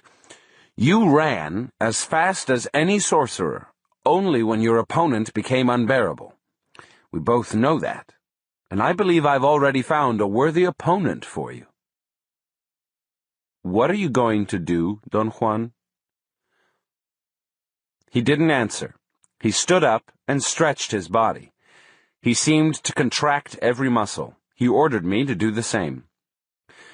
"You must stretch your body many times during the day," he said. "The more times, the better, but only after a long period of work or a long period of rest." "What kind of opponent are you going to find for me?" I asked. "Unfortunately, only our fellow men are our worthy opponents," he said. "Other entities have no volition of their own, and one must go to meet them and lure them out. Our fellow men, on the contrary, are relentless." "We've talked long enough," Don Juan said in an abrupt tone, and turned to me. "Before we leave, you must do one thing, the most important of all. I'm going to tell you something right now, to set your mind at ease about why you're here. The reason you keep on coming to see me is very simple. Every time you've seen me, your body has learned certain things, even against your desire. And finally, your body now needs to come back to me to learn more. Let's say that your body knows that it's going to die, even though you never think about it. So I've been telling your body that I too am going to die, and before I do, I'd like to show your body certain things which you can't give to your body yourself. For example, your body needs fright. It likes it. Your body needs the darkness and the wind. Your body now knows the Gait of Power and can't wait to try it. So let's say then that your body returns to see me because I am its friend." Don Juan remained silent for a long while. He seemed to be struggling with his thoughts. I've told you that the secret of a strong body is not in what you do to it, but what you don't do, he finally said. Now it's time for you not to do what you always do. Sit here until we leave, and not do. I don't follow you, Don Juan. He put his hands over my notes and took them away from me. He carefully closed the pages of my notebook, secured it with a rubber band, and then threw it like a disc far into the chaparral. I was shocked and began to protest, but he put his hand over my mouth. He pointed to a large bush and told me to fix my attention, not on the leaves, but on the shadows of the leaves. He said that running in the darkness didn't have to be spurred by fear, but could be a very natural reaction of a jubilant body that knew how to not do. He repeated over and over in a whisper in my right ear that to not do what I knew how to do was the key to power. In the case of looking at a tree, what I knew how to do was to focus immediately on the foliage. The shadows of the leaves or the spaces in between the leaves were never my concern. His last admonitions were to start focusing on the shadows of the leaves on one single branch, and then eventually work my way to the whole tree, and not to let my eyes go back to the leaves, because the first deliberate step to storing personal power was to allow the body to not do. Perhaps it was because of my fatigue or my nervous excitation, but I became so immersed in the shadows of the leaves that by the time Don Juan stood up, I could almost group the dark masses of shadows as effectively as I normally grouped the foliage. The total effect was startling. I told Don Juan that I would like to stay longer. He laughed and patted me on my hat. "I've told you," he said. "The body likes things like this." He then said that I should let my stored power guide me through the bushes to my notebook. He gently pushed me into the chaparral. I walked aimlessly for a moment, and then I came upon it. I thought that I must have unconsciously memorized the direction in which Don Juan had thrown it. He explained the event, saying that I went directly to the notebook, because my body had been soaked for hours in not doing. 15. Not doing. Wednesday, April 11th, 1962. Upon returning to his house, Don Juan recommended that I work on my notes as if nothing had happened to me, and not to mention or even be concerned with any of the events I'd experienced. After a day's rest, he announced that we had to leave the area for a few days because it was advisable to put distance between us and those entities. He said that they had affected me deeply, although I wasn't noticing their effect yet, because my body wasn't sensitive enough. In a short while, however, I would fall seriously ill if I didn't go to my place of predilection to be cleansed and restored. We left before dawn and drove north.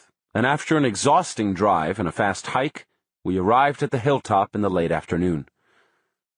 Don Juan, as he had done before, covered the spot where I'd once slept with small branches and leaves.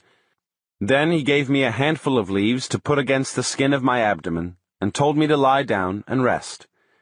He fixed another place for himself, slightly to my left, about 5 feet away from my head, and also lay down.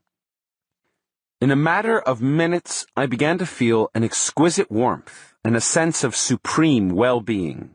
It was a sense of physical comfort, a sensation of being suspended in mid-air. I could fully agree with Don Juan's statement that the bed of strings would keep me floating. I commented on the unbelievable quality of my sensory experience. Don Juan said in a factual tone that the bed was made for that purpose. "I can't believe that this is possible," I exclaimed. Don Juan took my statement literally and scolded me. He said he was tired of my acting as an ultimately important being that has to be given proof over and over that the world is unknown and marvelous. I tried to explain that a rhetorical exclamation had no significance.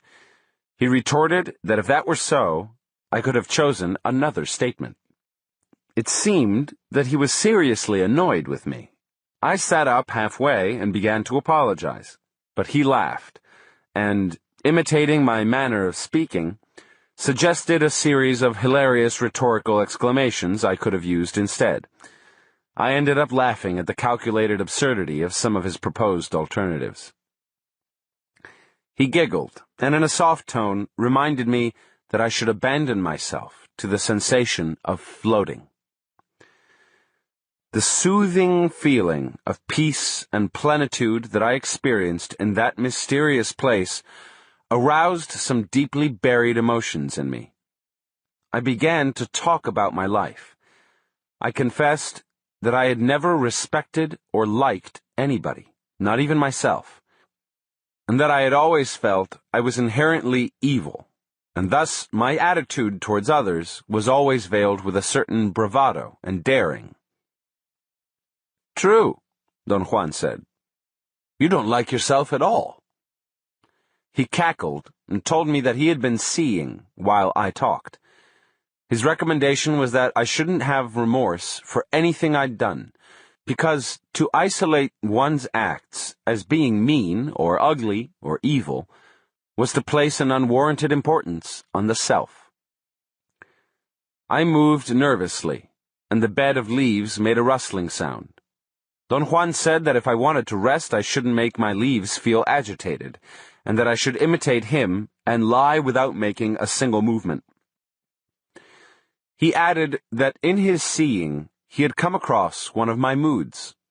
He struggled for a moment, seemingly to find a proper word, and said that the mood in question was a frame of mind I continually lapsed into. He described it as a sort of trap door that opened at unexpected times and swallowed me. I asked him to be more specific. He replied that it was impossible to be specific about seeing. Before I could say anything else, he told me I should relax, but not fall asleep, and be in a state of awareness for as long as I could. He said that the bed of strings was made exclusively to allow a warrior to arrive at a certain state of peace and well-being. In a dramatic tone, Don Juan stated that well-being was a condition one had to groom, a condition one had to become acquainted with in order to seek it. "You don't know what well-being is, because you've never experienced it," he said. I disagreed with him, but he continued arguing that well-being was an achievement one had to deliberately seek. He said that the only thing I knew how to seek was a sense of disorientation, ill-being, and confusion. He laughed mockingly and assured me that in order to accomplish the feat of making myself miserable, I had to work in a most intense fashion, and that it was absurd I had never realized I could work just the same in making myself complete and strong.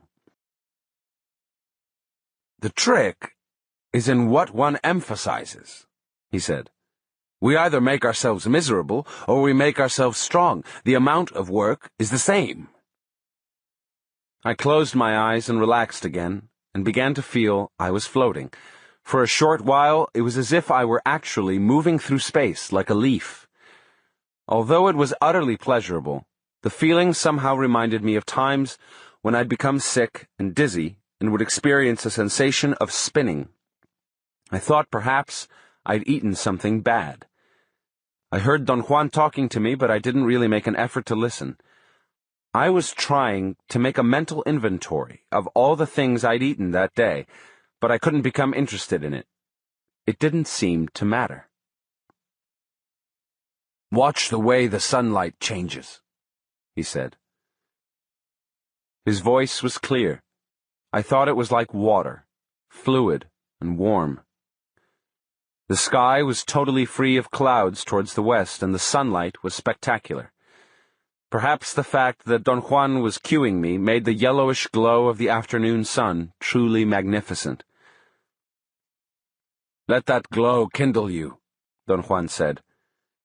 "Before the sun goes down today, you must be perfectly calm and restored, because tomorrow, or the day after, you're going to learn not doing. Learn not doing what? I asked. Never mind now, he said. Wait until we're in those lava mountains. He pointed to some distant, jagged, dark, menacing-looking peaks towards the north. Thursday, April 12th, 1962. We reached the high desert around the lava mountains in the late afternoon. In the distance, the dark brown lava mountains looked almost sinister. The sun was very low on the horizon and shone on the western face of the solidified lava, tinting its dark brownness with a dazzling array of yellow reflections. I couldn't keep my eyes away. Those peaks were truly mesmerizing. By the end of the day, the bottom slopes of the mountains were in sight. There was very little vegetation on the high desert. All I could see were cacti and a kind of tall grass that grew in tufts. Don Juan stopped to rest. He sat down, carefully propped his food gourds against a rock, and said that we were going to camp on that spot for the night. He'd picked a relatively high place. From where I stood, I could see quite a distance away, all around us. It was a cloudy day, and the twilight quickly enveloped the area. I became involved in watching the speed with which the crimson clouds on the west faded into a uniform, thick, dark gray. Don Juan got up and went to the bushes. By the time he came back, the silhouette of the lava mountains was a dark mass. He sat down next to me and called my attention to what seemed to be a natural formation on the mountains towards the northeast. It was a spot that had a color much lighter than its surroundings. While the whole range of lava mountains looked uniformly dark brown in the twilight, the spot he was pointing at was actually yellowish or dark beige. I couldn't figure out what it could be. I stared at it for a long time. It seemed to be moving. I fancied it to be pulsating. When I squinted my eyes, it actually rippled, as if the wind were moving it. "Look at it fixedly," Don Juan commanded me. At one moment, after I'd maintained my stare for quite a while, I felt that the whole range of mountains was moving towards me. That feeling was accompanied by an unusual agitation in the pit of my stomach. The discomfort became so acute that I stood up. "Sit down!" Don Juan yelled, but I was already on my feet. From my new point of view, the yellowish formation was lower on the side of the mountains. I sat down again, without taking my eyes away, and the formation shifted to a higher place. I stared at it for an instant, and suddenly I arranged everything into the correct perspective. I realized that what I had been looking at was not in the mountains at all, but was really a piece of yellowish-green cloth hanging from a tall cactus in front of me. I laughed out loud and explained to Don Juan that the twilight had helped to create an optical illusion. He got up and walked to the place where the piece of cloth was hanging, took it down, folded it, and put it inside his pouch. "What are you doing that for?" I asked. "Because this piece of cloth has power," he said casually. "For a moment you were doing fine with it, and there's no way of knowing what may have happened if you'd remained seated." Friday, April 13th, 1962. At the crack of dawn, we headed for the mountains. They were surprisingly far away. By midday, we walked into one of the canyons. There was some water in shallow pools. We sat to rest in the shade of a hanging cliff. The mountains were clumps of a monumental lava flow. The solidified lava had weathered over the millennia into a porous, dark brown rock. Only a few sturdy weeds grew between the rocks and in the cracks. Looking up at the almost perpendicular walls of the canyon, I had a weird sensation in the pit of my stomach. The walls were hundreds of feet high, and gave me the feeling that they were closing in on me.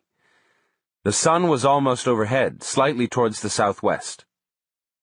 "Stand up here," Don Juan said, and maneuvered my body until I was looking towards the sun.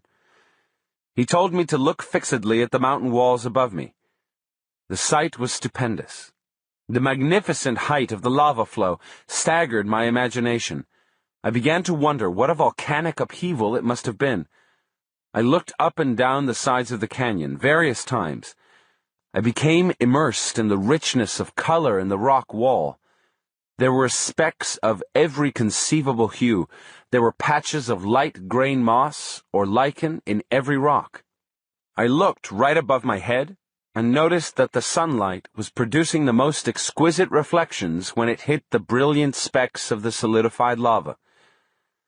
I stared at an area in the mountains where the sunlight was being reflected. As the sun moved, the intensity diminished, then it faded completely. I looked across the canyon and saw another area of the same exquisite light refractions. I told Don Juan what was happening, and then I spotted another area of light, and then another in a different place, and another, until the whole canyon was blotched with big patches of light. I felt dizzy.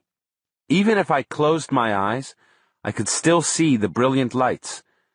I held my head in my hands and tried to crawl under the hanging cliff, but Don Juan grabbed my arm firmly and imperatively told me to look at the walls of the mountains and try to figure out spots of heavy darkness in the midst of the fields of light. I didn't want to look because the glare bothered my eyes. I said that what was happening to me was similar to staring into a sunny street through a window and then seeing the window frame as a dark silhouette everywhere else. Don Juan shook his head from side to side and began to chuckle. He let go of my arm, and we sat down again under the hanging cliff. I was jotting down my impressions of the surroundings when Don Juan, after a long silence, suddenly spoke in a dramatic tone. "I have brought you here to teach you one thing," he said, and paused. "You're going to learn not doing. We might as well talk about it, because there's no other way for you to proceed. I thought you might catch on to not doing without my having to say anything. I was wrong." "I don't know what you're talking about, Don Juan." "It doesn't matter," he said. "I'm going to tell you about something that is very simple, but very difficult to perform. I'm going to talk to you about not doing, in spite of the fact that there's no way to talk about it, because it is the body that does it." He stared at me in glances, and then said that I had to pay the utmost attention to what he was going to say. I closed my notebook, but to my amazement he insisted that I should keep on writing. "Not doing is so difficult and so powerful that you shouldn't mention it," he went on. "Not until you have stopped the world. Only then can you talk about it freely, if that's what you'd want to do." Don Juan looked around, and then pointed to a large rock. "That rock over there is a rock because of doing," he said. We looked at each other, and he smiled.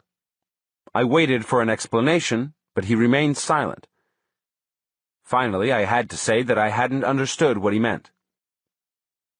"That's doing," he exclaimed. "Pardon me? That's also doing."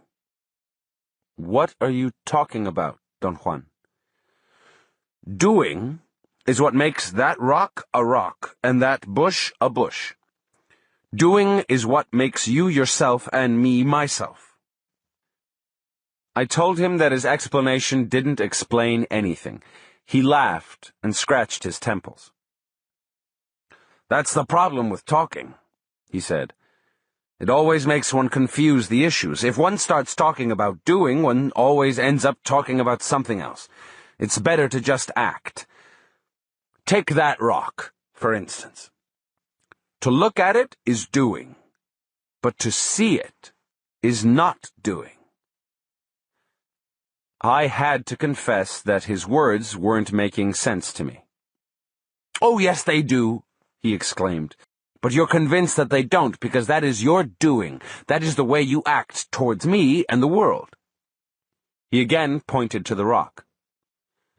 "That rock is a rock because of all the things you know how to do to it," he said. "I call that doing. A man of knowledge, for instance, knows that the rock is a rock only because of doing. So if he doesn't want the rock to be a rock, all he has to do is not doing. See what I mean?" I didn't understand him at all. He laughed and made another attempt at explaining. "The world is the world because you know the doing involved in making it so," he said. "If you didn't know it's doing, the world would be different." He examined me with curiosity. I stopped writing. I just wanted to listen to him. He went on explaining that without that certain doing, there would be nothing familiar in the surroundings. He leaned over and picked up a small rock between the thumb and index of his left hand and held it in front of my eyes. "This is a pebble because you know the doing involved in making it into a pebble," he said. "What are you saying?" I asked with a feeling of bona fide confusion. Don Juan smiled. He seemed to be trying to hide a mischievous delight. "I don't know why you're so confused," he said. "Words are your predilection. You should be in heaven." He gave me a mysterious look and raised his brows 2 or 3 times. Then he pointed again to the small rock he was holding in front of my eyes. "I say that you are making this into a pebble because you know the doing involved in it," he said. "Now, in order to stop the world, you must stop doing." He seemed to know that I still hadn't understood and smiled, shaking his head. He then took a twig and pointed to the uneven edge of the pebble. "In the case of this little rock," he went on, "the first thing which doing does to it is to shrink it to this size. So the proper thing to do, which a warrior does if he wants to stop the world, is to enlarge a little rock or any other thing by not doing." He stood up and placed the pebble on the boulder, and then asked me to come closer and examine it. He told me to look at the holes and depressions in the pebble and try to pick out the minute detail in them. He said that if I could pick out the detail, the holes and the depressions would disappear, and I would understand what not doing meant. "This damn pebble is going to drive you crazy today," he said. I must have had a look of bewilderment on my face. He looked at me and laughed uproariously. Then he pretended to get angry with the pebble and hit it 2 or 3 times with his hat. I urged him to clarify his point. I argued that it was possible for him to explain anything he wanted to if he made an effort. He gave me a sly glance and shook his head as if the situation were hopeless. "Sure, I can explain anything," he said, laughing. "But could you understand it?" I was taken aback by his insinuation. "Doing makes you separate the pebble from the larger boulder," he continued. "If you want to learn not doing, let's say that you have to join them." He pointed to the small shadow that the pebble cast on the boulder, and said that it wasn't a shadow, but a glue which bound them together. He then turned around and walked away, saying that he was coming back to check on me later. I stared at the pebble for a long time. I couldn't focus my attention on the minute detail in the holes and depressions, but the tiny shadow that the pebble cast on the boulder became a most interesting point. Don Juan was right. It was like a glue. It moved and shifted. I had the impression it was being squeezed from underneath the pebble. When Don Juan returned, I related to him what I'd observed about the shadow. "That's a good beginning," he said. A warrior can tell all kinds of things from the shadows. He then suggested that I should take the pebble and bury it somewhere. Why? I asked. You've been watching it for a long time, he said. It has something of you now. A warrior always tries to affect the force of doing by changing it into not doing. Doing would be to leave the pebble lying around because it's merely a small rock. Not doing would be to proceed with that pebble as if it were something far beyond a mere rock. In this case, that pebble has soaked in you for a long time, and now it is you, and as such, you can't leave it lying around, but must bury it.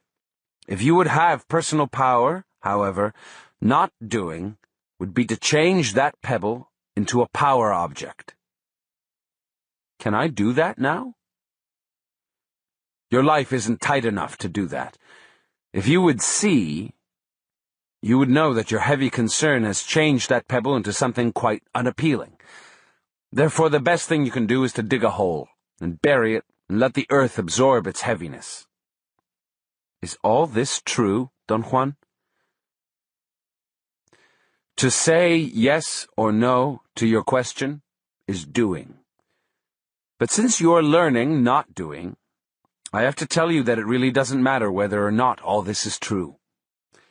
It's here that a warrior has a point of advantage over the average man.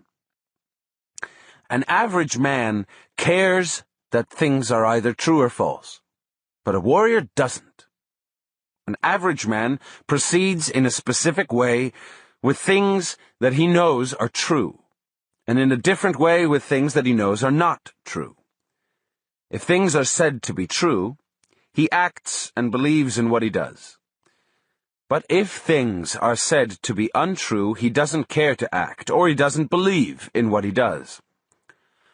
A warrior, on the other hand, acts in both instances. If things are said to be true, he would act in order to do doing. If things are said to be untrue, he still would act in order to do not doing. See what I mean? No, I don't see what you mean at all, I said. Don Juan's statements put me in a belligerent mood. I couldn't make sense of what he was saying. I told him it was gibberish, and he mocked me, and said that I didn't even have an impeccable spirit in what I liked to do the most, talking. He actually made fun of my verbal command and found it faulty and inadequate.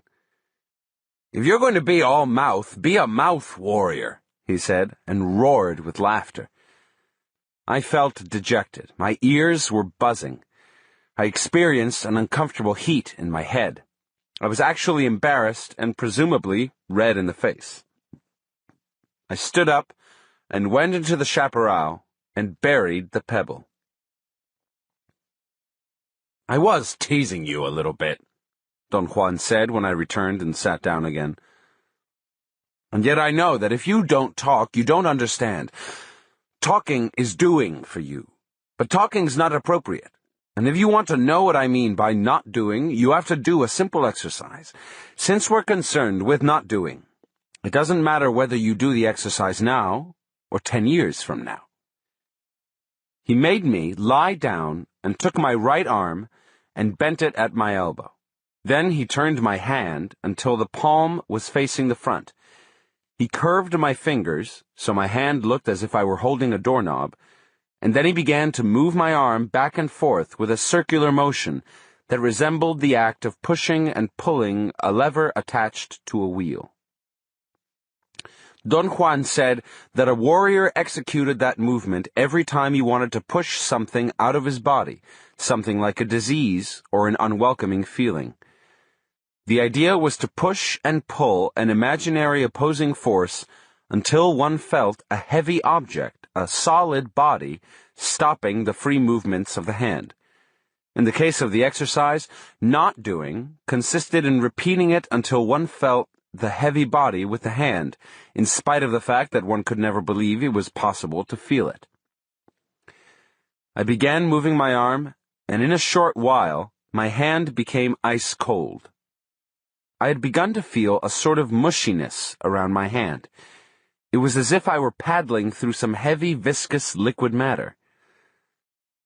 Don Juan made a sudden movement and grabbed my arm to stop the motion. My whole body shivered, as though stirred by some unseen force.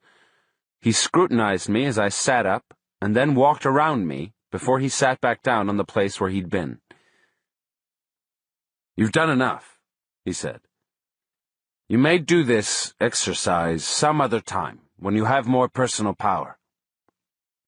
Did I do something wrong? No. Not doing is only for very strong warriors, and you don't have the power to deal with it yet. Now you'll only trap horrendous things with your hand, so do it little by little, until your hand doesn't get cold anymore. Whenever your hand remains warm, you can actually feel the lines of the world with it. He paused, as if to give me time to ask about the lines. But before I had a chance to, he started explaining that there were infinite numbers of lines that joined us to things. He said that the exercise of not doing that he had just described would help anyone to feel a line that came out from the moving hand, a line that one could place or cast wherever one wanted to. Don Juan said that this was only an exercise because the lines formed by the hand weren't durable enough to be of real value in a practical situation. "A man of knowledge uses other parts of his body to produce durable lines," he said. "What parts of the body, Don Juan?" "The most durable lines that a man of knowledge produces come from the middle of the body," he said, "but he can also make them with his eyes." "Are they real lines?" "Surely." "Can you see them and touch them?" "Let's say that you can feel them. The most difficult part about the warrior's way is to realize that the world is a feeling. When one is not doing, one is feeling the world, and one feels the world through its lines." He paused and examined me with curiosity. He raised his brows and opened his eyes, and then blinked. The effect was like the eyes of a bird blinking. Almost immediately, I felt a sensation of discomfort and queasiness. It was actually as if something was applying pressure to my stomach. "See what I mean?" Don Juan asked, and moved his eyes away. I mentioned that I felt nauseated, and he replied in a matter-of-fact tone that he knew it, and that he was trying to make me feel the lines of the world with his eyes. I couldn't accept the claim that he himself was making me feel that way. I voiced my doubts. I could hardly conceive the idea that he was causing my feeling of nausea, since he hadn't, in any physical way, impinged on me. "Not doing is very simple, but very difficult," he said. "It's not a matter of understanding, but of mastering it. Seeing, of course, is the final accomplishment of a man of knowledge, and seeing is attained only when one stopped the world through the technique of not doing." I smiled involuntarily. I hadn't understood what he meant. "When one does something with people," he said, "the concern should be only with presenting the case to their bodies. That's what I've been doing with you so far, letting your body know. Who cares whether or not you understand?" "But that's unfair, Don Juan. I want to understand everything, otherwise coming here would be a waste of my time." "A waste of your time!" he exclaimed, parodying my tone of voice. "You certainly are conceited." He stood up and told me that we were going to hike to the top of the lava peak to our right. The ascent to the top was an excruciating affair. It was actual mountain climbing, except that there were no ropes to aid and protect us. Don Juan repeatedly told me not to look down, and he had to actually pull me up bodily a couple of times after I'd begun to slide down the rock. I felt terribly embarrassed that Don Juan, being so old, had to help me. I told him that I was in poor physical condition because I was too lazy to do any exercise. He replied that once one had arrived at a certain level of personal power, exercise or any training of that sort was unnecessary, since all one needed to be in an impeccable form was to engage oneself in not doing. When we arrived at the top, I lay down. I was about to be sick. He rolled me back and forth with his foot as he had done once before. Little by little, the motion restored my balance, but I felt nervous. It was as if I were somehow waiting for the sudden appearance of something. I involuntarily looked 2 or 3 times to each side. Don Juan didn't say a word, but he also looked in the direction I was looking. "Shadows are peculiar affairs," he said all of a sudden. "You must have noticed that there's one following us." "I haven't noticed anything of the sort," I protested in a loud voice. Don Juan said that my body had noticed our pursuer, in spite of my stubborn opposition, and assured me in a confident tone that there was nothing unusual about being followed by a shadow. "It's just a power," he said. "These mountains are filled with them. It's just like one of those entities that scared you the other night." I wanted to know if I could actually perceive it myself. He asserted that in the daytime I could only feel its presence. I wanted an explanation of why he called it a shadow, when obviously it wasn't like the shadow of a boulder. He replied that both had the same lines, therefore both were shadows. He pointed to a long boulder standing directly in front of us. "Look at the shadow of that boulder," he said. "The shadow is the boulder, and yet it isn't. To observe the boulder in order to know what the boulder is doing, but to observe its shadow is not doing. Shadows are like doors, the doors of not doing. A man of knowledge, for example, can tell the innermost feelings of men by watching their shadows." "Is there movement in them?" I asked. "You may say that there's movement in them, or you may say that the lines of the world are shown in them, or you may say that feelings come from them."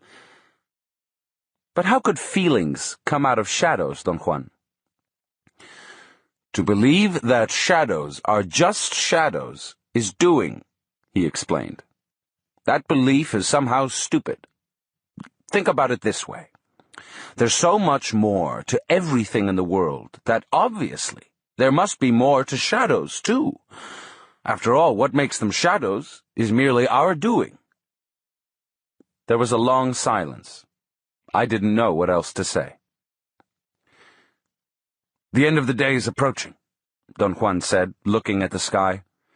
"You have to use this brilliant sunlight to perform one last exercise."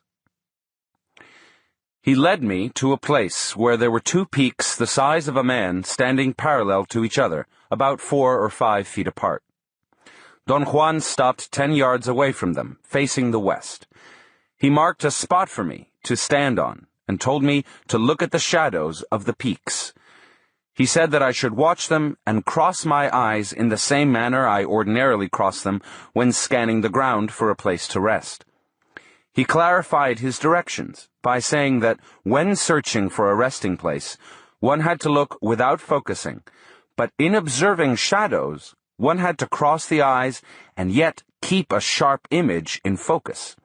The idea was to let one shadow be superimposed on the other by crossing the eyes. He explained that through that process, one could ascertain a certain feeling which emanated from shadows. I commented on his vagueness, but he maintained that there was really no way of describing what he meant. My attempt to carry out the exercise was futile. I struggled until I got a headache. Don Juan was not at all concerned with my failure. He climbed to a dome-like peak and yelled from the top, telling me to look for 2 small, long, and narrow pieces of rock. He showed with his hands the size rock he wanted. I found 2 pieces and handed them to him. Don Juan placed each rock about a foot apart in 2 crevices, made me stand above them facing the west, and told me to do the same exercise with their shadows. This time, it was an altogether different affair. Almost immediately, I was capable of crossing my eyes and perceiving their individual shadows as if they had merged into one. I noticed that the act of looking without converging the images gave the single shadow I had formed an unbelievable depth and a sort of transparency. I stared at it, bewildered. Every hole in the rock on the area where my eyes were focused was neatly discernible, and the composite shadow, which was superimposed on them, was like a film of indescribable transparency. I didn't want to blink, for fear of losing the image I was so precariously holding. Finally, my sore eyes forced me to blink, but I didn't lose the view of the detail at all. In fact, by remoistening my cornea, the image became even clearer. I noticed at that point that it was as if I were looking from an immeasurable height at a world I had never seen before. I also noticed that I could scan the surroundings of the shadow without losing the focus of my visual perception. Then, for an instant, I lost the notion that I was looking at a rock. I felt that I was landing in a world vast beyond anything I had ever conceived. This extraordinary perception lasted for a second, and then everything was turned off. I automatically looked up and saw Don Juan standing directly above the rocks, facing me. He had blocked the sunlight with his body. I described the unusual sensation I had had, and he explained that he had been forced to interrupt it because he saw that I was about to get lost in it. He added that it was a natural tendency for all of us to indulge ourselves when feelings of that nature occur, and that by indulging myself in it I had almost turned not doing into my old familiar doing. He said that what I should have done was to maintain the view without succumbing to it, because in a way, doing was a manner of succumbing. I complained that he should have told me beforehand what to expect and what to do, but he pointed out that he had no way of knowing whether or not I would succeed in merging the shadows. I had to confess, I was more mystified than ever about not doing. Don Juan's comments were that I should be satisfied with what I had done, because for once I had proceeded correctly, that by reducing the world, I had enlarged it, and that, although I had been far from feeling the lines of the world, I had correctly used the shadow of the rocks as a door into not doing. The statement that I had enlarged the world by reducing it intrigued me to no end. The detail of the porous rock in the small area where my eyes were focused was so vivid and so precisely defined that the top of the round peak became a vast world for me, and yet it was really a reduced vision of the rock. When Don Juan blocked the light and I found myself looking as I normally would do, the precise detail became dull. The tiny holes in the porous rock became bigger.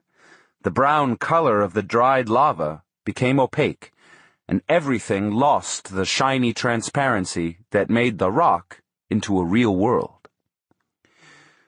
Don Juan then took the two rocks, laid them gently into a deep crevice, and sat down cross-legged, facing the west, on the spot where the rocks had been. He patted a spot next to him to his left and told me to sit down. We didn't speak for a long time. Then we ate, also in silence. It was only after the sun had set that he suddenly turned and asked me about my progress in dreaming. I told him that it had been easy in the beginning, but that at the moment I had ceased altogether to find my hands in my dreams. When you first started dreaming, you were using my personal power. That's why it was easier, he said. Now you're empty. But you must keep on trying until you have enough power of your own. You see, dreaming is the not doing of dreams. And as you progress in your not doing, you will also progress in dreaming. The trick is not to stop looking for your hands, even if you don't believe that what you're doing has any meaning. In fact, as I've told you before, a warrior doesn't need to believe. because as long as he keeps on acting without believing, he is not doing. We looked at each other for a moment. There's nothing else I can tell you about dreaming, he continued. Everything I may say would only be not doing. But if you tackle not doing directly, you yourself would know what to do in dreaming. To find your hands is essential, though, at this time, and I'm sure you will. I don't know, Don Juan. I don't trust myself. This isn't a matter of trusting anybody. This whole affair is a matter of a warrior's struggle. And you'll keep on struggling, if not under your own power, then perhaps under the impact of a worthy opponent, or with the help of some allies, like the one which is already following you. I made a jerky, involuntary movement with my right arm. Don Juan said that my body knew much more than I suspected, because the force that had been pursuing us was to my right. He confided in a low voice that twice that day the ally had come so close to me that he had had to step in and stop it. During the day, shadows are the doors of not doing, he said. But at night, since very little doing prevails in the dark, everything is a shadow, including the allies. I've already told you about this when I taught you the Gait of Power. I laughed out loud, and my own laughter scared me. Everything I've taught you so far has been an aspect of not doing, he went on.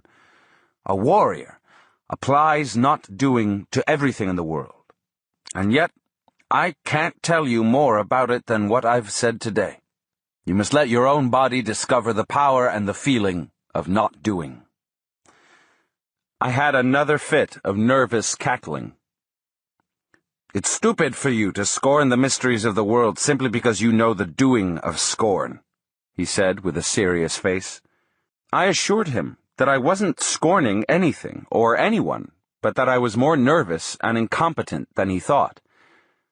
I've always been that way, he said. And yet I want to change, but I don't know how. I'm so inadequate. I already know that you think you're rotten, he said. That's your doing. Now, in order to affect that doing, I'm going to recommend that you learn another doing. From now on, and for a period of 8 days, I want you to lie to yourself.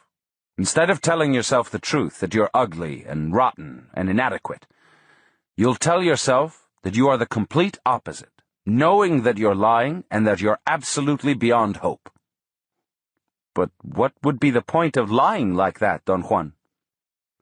It may hook you to another doing, and then you may realize that both doings are lies, unreal, and that to hinge yourself to either one is a waste of time, because the only thing that is real is the being in you that is going to die. To arrive at that being is the not doing of the self. 16. The Ring of Power. Saturday, April 14th, 1962.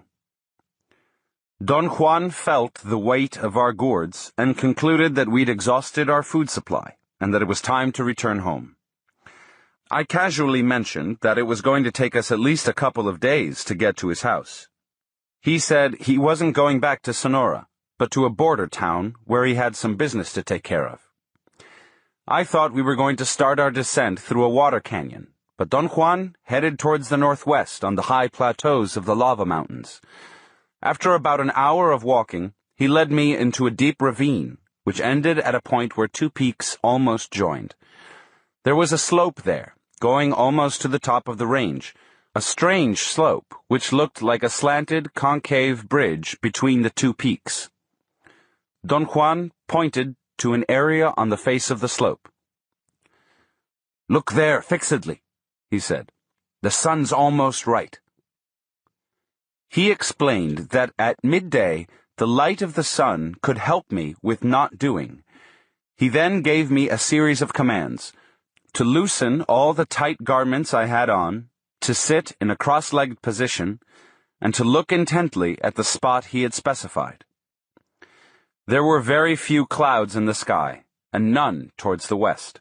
It was a hot day, and the sunlight beamed on the solidified lava. I kept a very close watch over the area in question.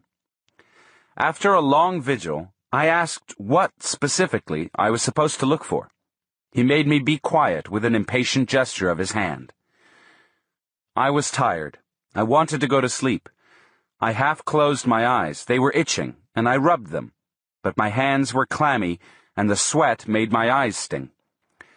I looked at the lava peaks through half-closed eyelids, and suddenly, the whole mountain was lit up. I told Don Juan that if I squinted my eyes, I could see the whole range of mountains as an intricate array of light fibers.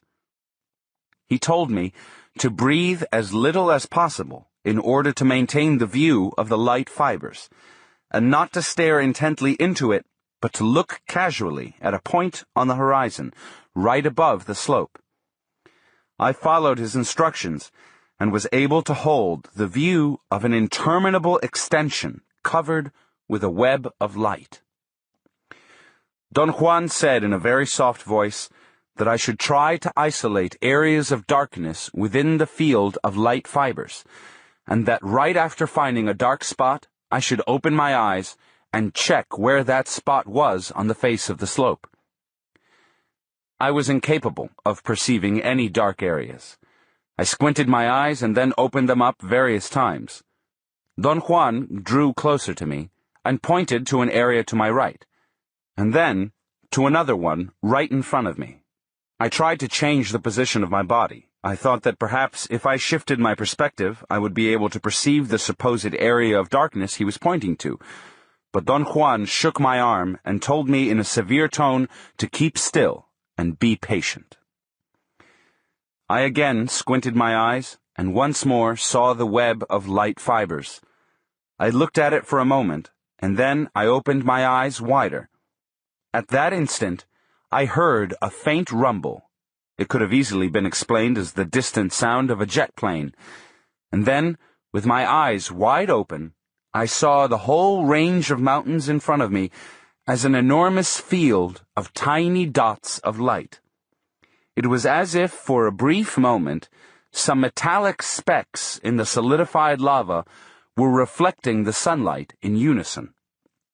Then the sunlight grew dim and was suddenly turned off, and the mountains became a mass of dull, dark brown rock, and at the same time it also became windy and cold. I wanted to turn around to see if the sun had disappeared behind a cloud, but Don Juan held my head and didn't let me move.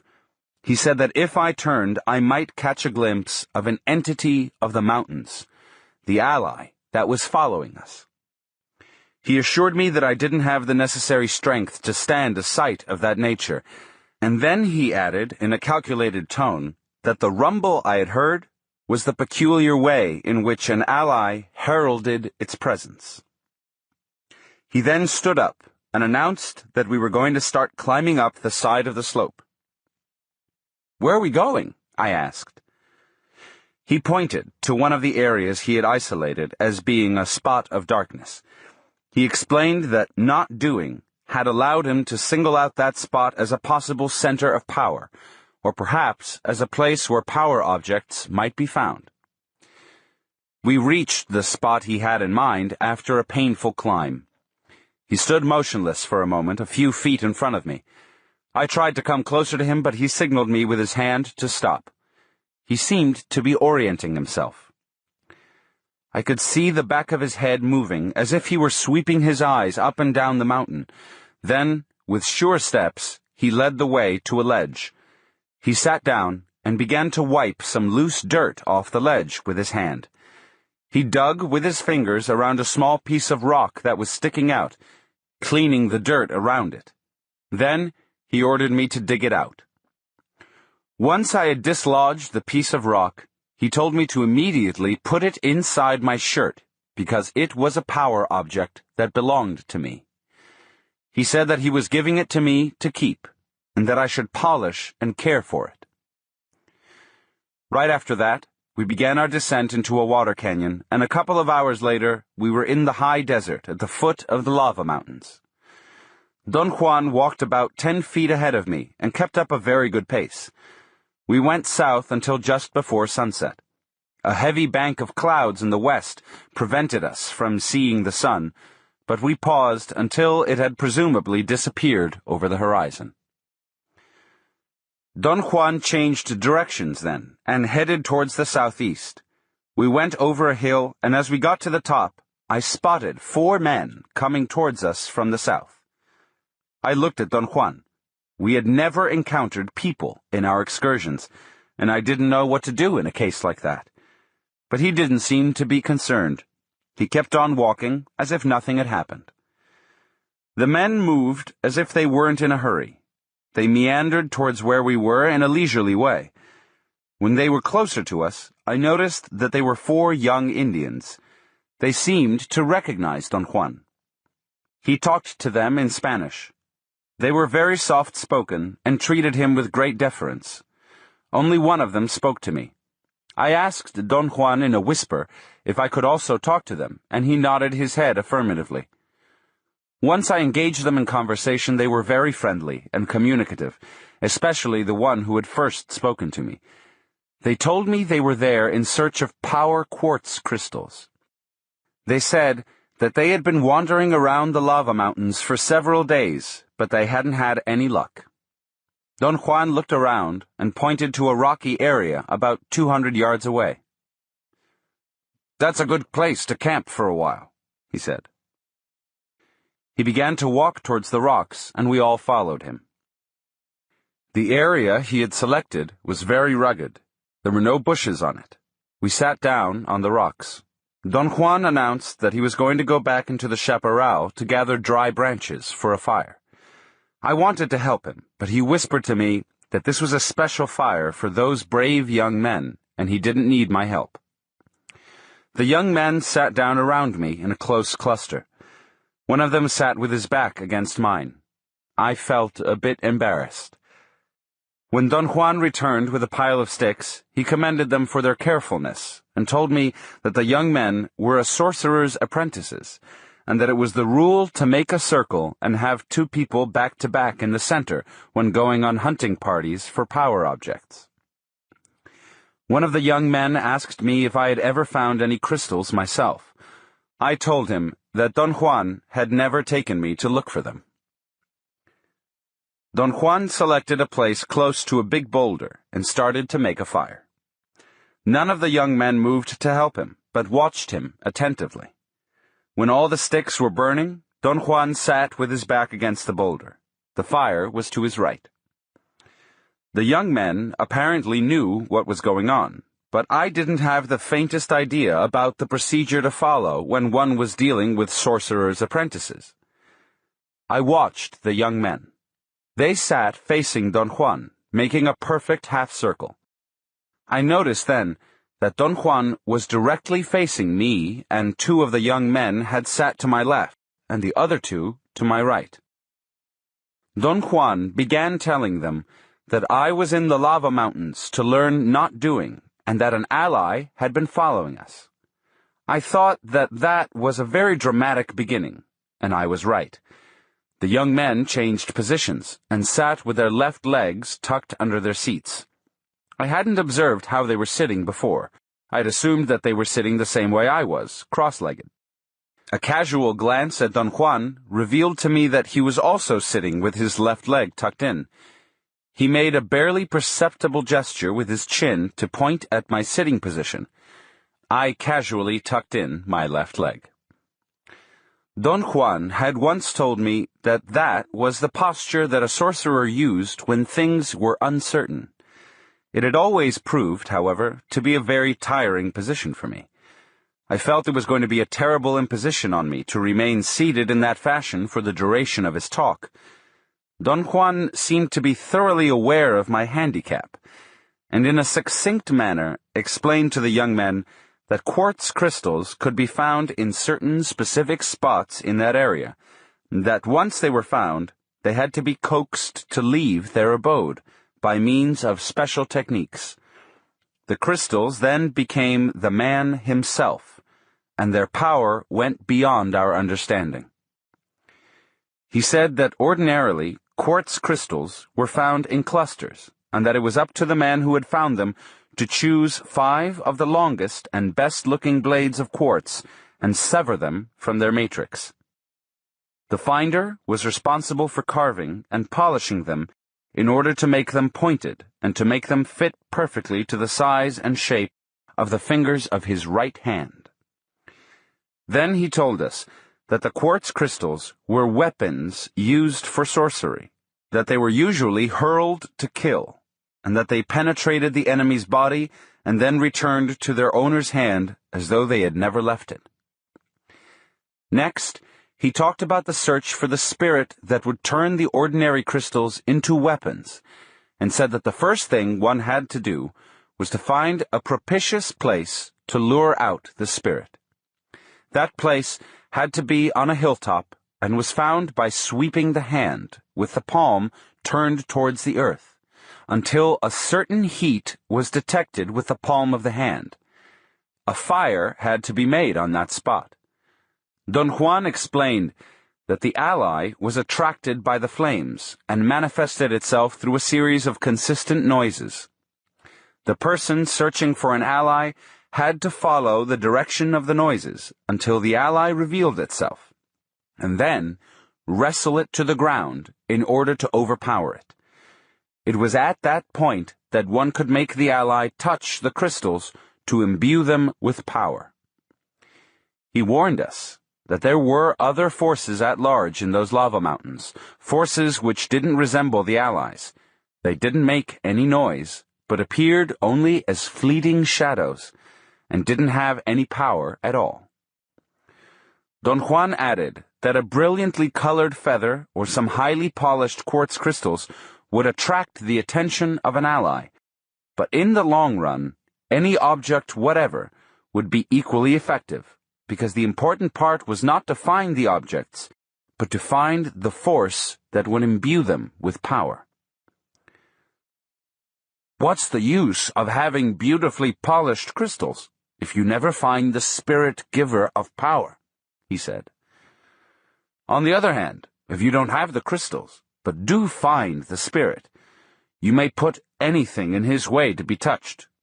You could put your dicks in the way if you can't find anything else." The young men giggled. The most daring of them, the one who talked to me first, laughed loudly. I noticed that Don Juan had crossed his legs and was sitting in a relaxed manner. All the young men had also crossed their legs. I tried to slip casually into a more relaxed posture, but my left knee seemed to have a pinched nerve or a sore muscle, and I had to stand up and jog on the spot for a few minutes. Don Juan made a joking comment. He said I was out of practice kneeling down because I hadn't been to confession in years, ever since I'd begun running around with him.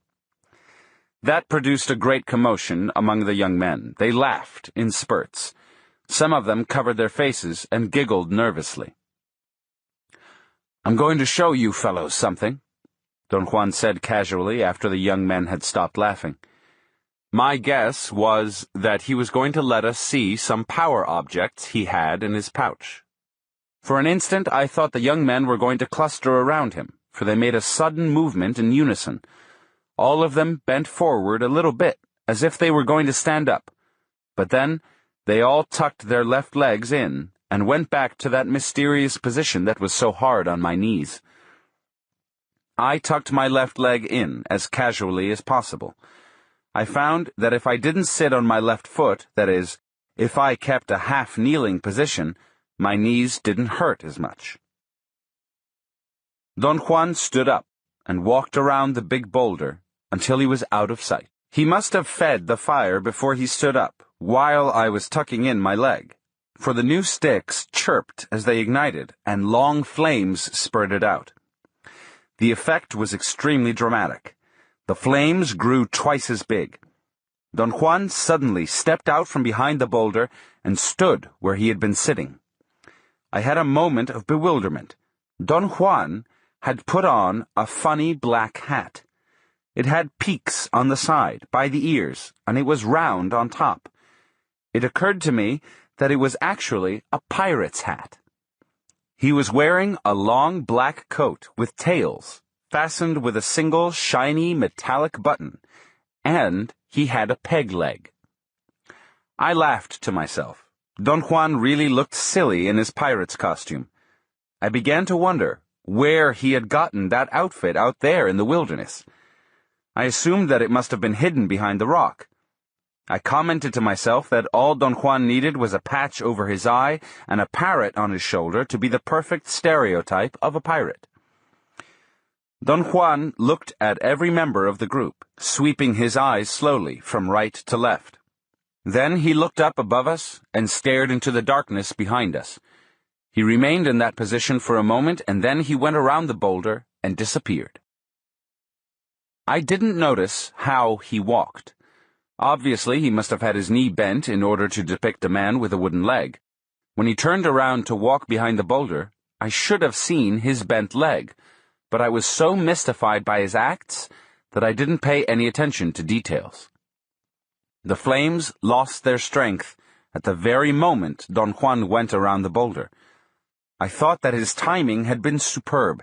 He must have calculated how long it would take for the sticks he had added to the fire to burn, and had arranged his appearance and exit according to that calculation. The change in the intensity of the fire was very dramatic for the group. There was a ripple of nervousness among the young men. As the flames diminished in size, the young men went back in unison to a cross-legged sitting position. I expected Don Juan to step out from behind the boulder right away and sit down again, but he didn't. He remained out of sight. I waited impatiently. The young men were sitting with an impassive look on their faces. I couldn't understand what Don Juan had intended with all those histrionics. After a long wait, I turned to the young man on my right and asked him in a low voice if any of the items Don Juan had put on, the funny hat and the long tail coat and the fact he was standing on a peg leg, had any meaning to him. The young man looked at me with a funny, blank expression. He seemed confused. I repeated my question, and the other young man next to him looked at me attentively in order to listen. They looked at each other, seemingly in utter confusion. I said that, to me, the hat and the stump and the coat made him into a pirate. By then, all four men had come closer together around me. They giggled softly and fretted nervously. They seemed to be at a loss for words. The most daring of them finally spoke to me.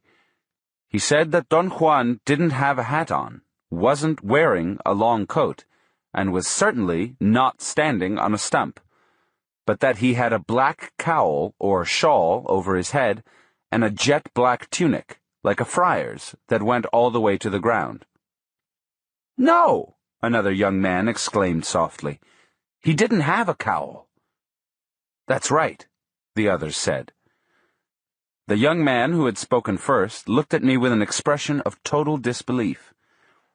I told them that we had to review what had happened very carefully and very quietly, and that I was sure Don Juan had wanted us to do so, and thus he had left us alone.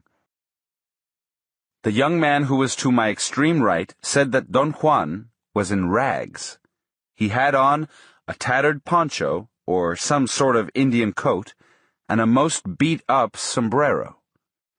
He was holding a basket with things in it, but he wasn't sure what those things were. He added that Don Juan wasn't really dressed as a beggar, but rather as a man who was coming back from an interminable journey loaded with strange things.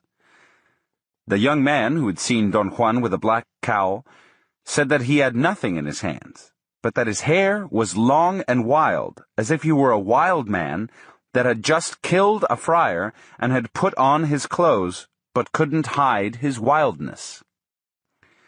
The young man to my left chuckled softly and commented on the weirdness of it all. He said that Don Juan was dressed as an important man who had just gotten off his horse. He had leather leggings for horseback riding, big spurs, a whip that he kept beating on his left palm, a Chihuahua hat with a conical crown, and 2 .45 caliber automatic pistols.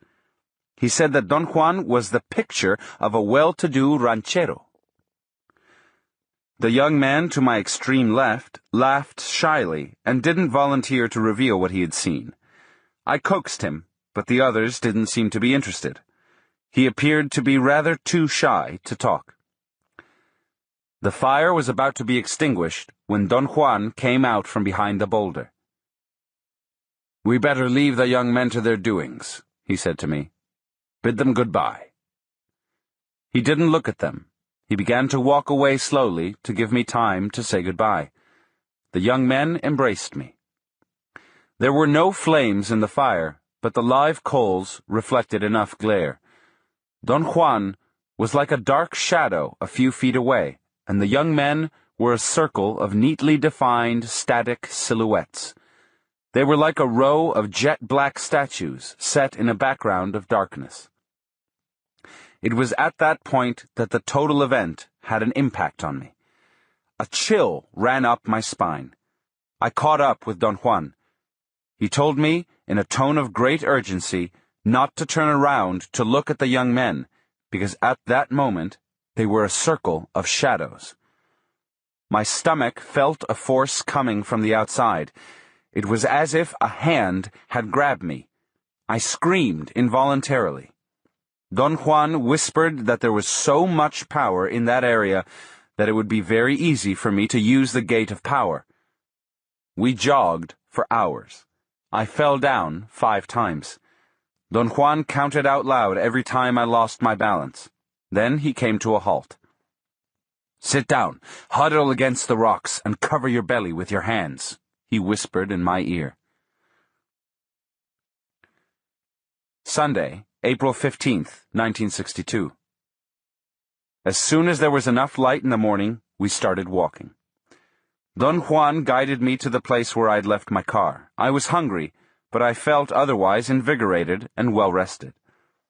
We ate some crackers and drank some bottled mineral water that I had in my car. I wanted to ask him some questions that were overwhelming me, but he put his finger to his lips. By mid-afternoon, we were in the border town where he wanted me to leave him. We went to a restaurant to eat lunch. The place was empty. We sat at a table by a window looking out at the busy main street and ordered our food. Don Juan seemed relaxed. His eyes shone with a mischievous glint. I felt encouraged and began a barrage of questions. I mainly wanted to know about his disguise. "I showed you a little bit of my not doing," he said, and his eyes seemed to glow.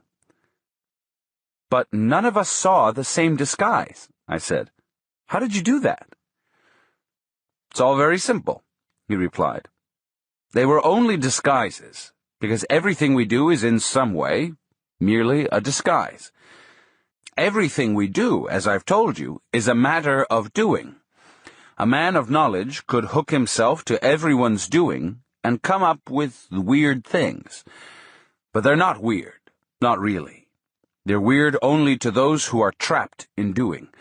Those 4 young men and yourself aren't aware yet of not doing, so it was easy to fool all of you." "But how did you fool us?" "It won't make sense to you. There's no way for you to understand it." "Try me, Don Juan, please." Let's say that when every one of us is born, we bring with us a little ring of power. That little ring is almost immediately put to use. So every one of us is already hooked from birth, and our rings of power are joined to everyone else's. In other words, our rings of power are hooked to the doing of the world in order to make the world.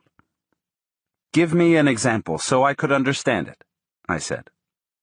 "For instance, our rings of power, yours and mine, are hooked right now to the doing in this room. We are making this room. Our rings of power are spinning this room into being at this very moment." Wait, I said. "This room is here by itself. I'm not creating it. I have nothing to do with it." Don Juan didn't seem to be concerned with my argumentative protests. He very calmly maintained that the room we were in was brought to being and was kept in place because of the force of everybody's ring of power. You see, he continued, every one of us knows the doing of rooms because, in one way or another, we've spent much of our lives in rooms. A man of knowledge, on the other hand, develops another ring of power. I would call it the ring of not doing because it is hooked to not doing. With that ring, therefore, he can spin another world. A young waitress brought our food and seemed to be suspicious of us. Don Juan whispered that I should pay her to show her that I had enough money. "I don't blame her for distrusting you," he said, and roared with laughter. "You look like hell." I paid the woman and tipped her, and when she left us alone, I stared at Don Juan, trying to find a way to recapture the thread of our conversation. He came to my rescue. "Your difficulty is that you haven't yet developed your extra ring of power, and your body doesn't know not doing," he said. I didn't understand what he'd said. My mind was locked in quite a prosaic concern. All I wanted to know was whether or not he had put on a pirate's outfit. Don Juan didn't answer, but laughed uproariously. I begged him to explain. "But I've just explained it to you," he retorted. "You mean that you didn't put on any disguise?" I asked.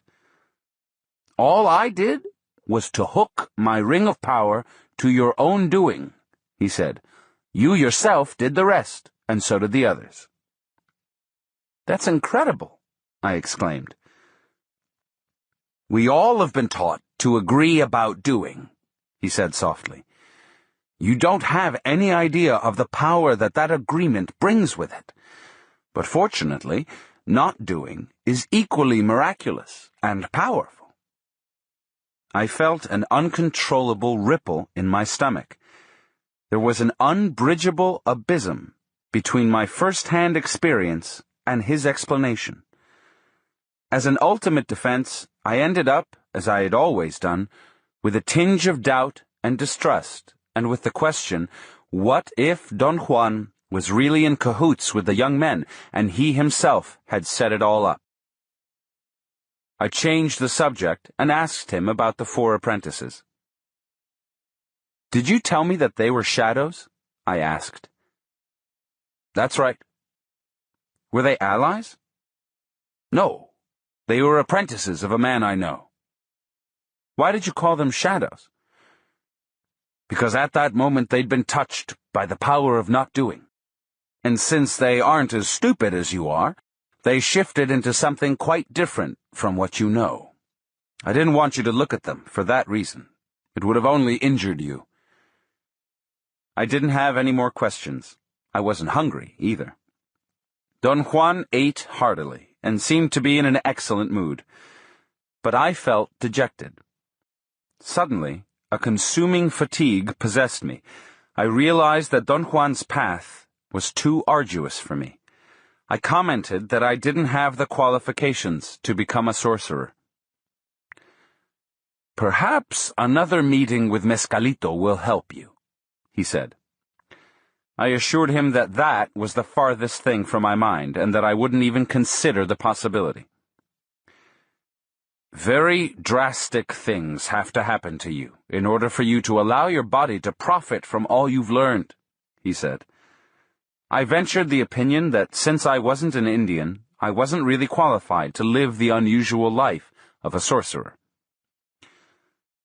"Perhaps, if I could disentangle myself from all my commitments, I could fare in your world a little better," I said. "Or if I would go into the wilderness with you and live there. As it is now, the fact I have a foot in both worlds makes me useless in either." He stared at me for a long moment. "This is your world," he said, pointing to the busy street outside the window. "You are a man of that world. And out there, in that world, is your hunting ground. There's no way to escape the doing of our world. So what a warrior does is to turn his world into his hunting ground. As a hunter, a warrior knows that the world is made to be used, so he uses every bit of it.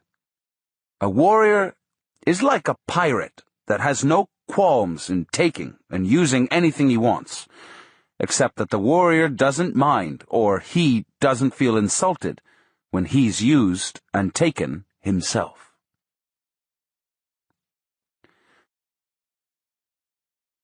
"17. A Worthy Opponent." Tuesday, December 11th, 1962. My traps were perfect. The setting was correct. I saw rabbits, squirrels, and other rodents, quail, and birds, but I couldn't catch anything at all during the whole day. Don Juan had told me as we left his house in the early morning that I had to wait that day for a gift of power, an exceptional animal that might be lured into my traps and whose flesh I could dry for power food. Don Juan seemed to be in a pensive mood. He didn't make a single suggestion or comment. Near the end of the day, he finally made a statement. "Someone is interfering with your hunting," he said. "Who?" I asked, truly surprised. He looked at me and smiled and shook his head in a gesture of disbelief. "You act as if you didn't know who," he said, "and you've known who all day." I was going to protest, but I saw no point in it. I knew he was going to say La Catalina, and if that was the kind of knowledge he was talking about, then he was right. I did know who. "We either go home now," he continued, "or we wait until dark and use the twilight to catch her." He appeared to be waiting for my decision. I wanted to leave. I began to gather some thin rope that I was using, but before I could voice my wish, he stopped me with a direct command. "Sit down," he said. It would be a simpler and more sober decision to just leave now. But this is a peculiar case, and I think we must stay. This show is just for you. What do you mean? Someone is interfering with you, in particular, so that makes it your show.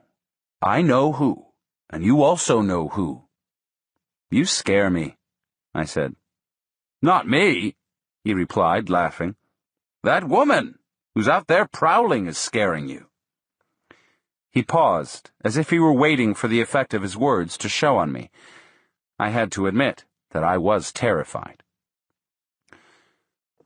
Over a month before, I had had a horrendous confrontation with a sorceress called La Catalina. I had faced her at the risk of my life, because Don Juan had convinced me that she was after his life, and that he was incapable of fending off her onslaughts. After I had come in contact with her, Don Juan disclosed to me that she had never really been of any danger to him, and that the whole affair had been a trick, not in the sense of a malicious prank, but in the sense of a trap to ensnare me. His method was so unethical to me that I became furious with him. Upon hearing my angry outburst, Don Juan had begun to sing some Mexican tunes. He imitated popular crooners, and his renditions were so comical that I had ended up laughing like a child. He entertained me for hours. I never knew he had such a repertoire of idiotic songs. "Let me tell you something," he'd finally said on that occasion. "If we wouldn't be tricked, we would never learn. The same thing happened to me, and it'll happen to anyone. The art of a benefactor is to take us to the brink. A benefactor can only point the way and trick. I tricked you before. You remember the way I recaptured your hunter's spirit, don't you? You yourself told me that hunting made you forget about plants. You were willing to do a lot of things in order to be a hunter, things you wouldn't have done in order to learn about plants.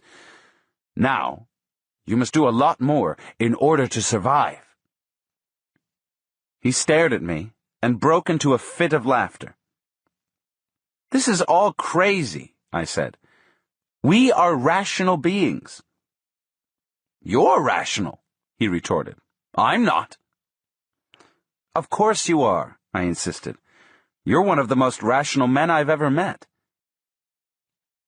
All right, he exclaimed. Let's not argue. I am rational, so what? I involved him in the argument of why it was necessary for two rational beings to proceed in such an insane way, as we had proceeded with the Lady Witch. You're rational, all right, he said fiercely.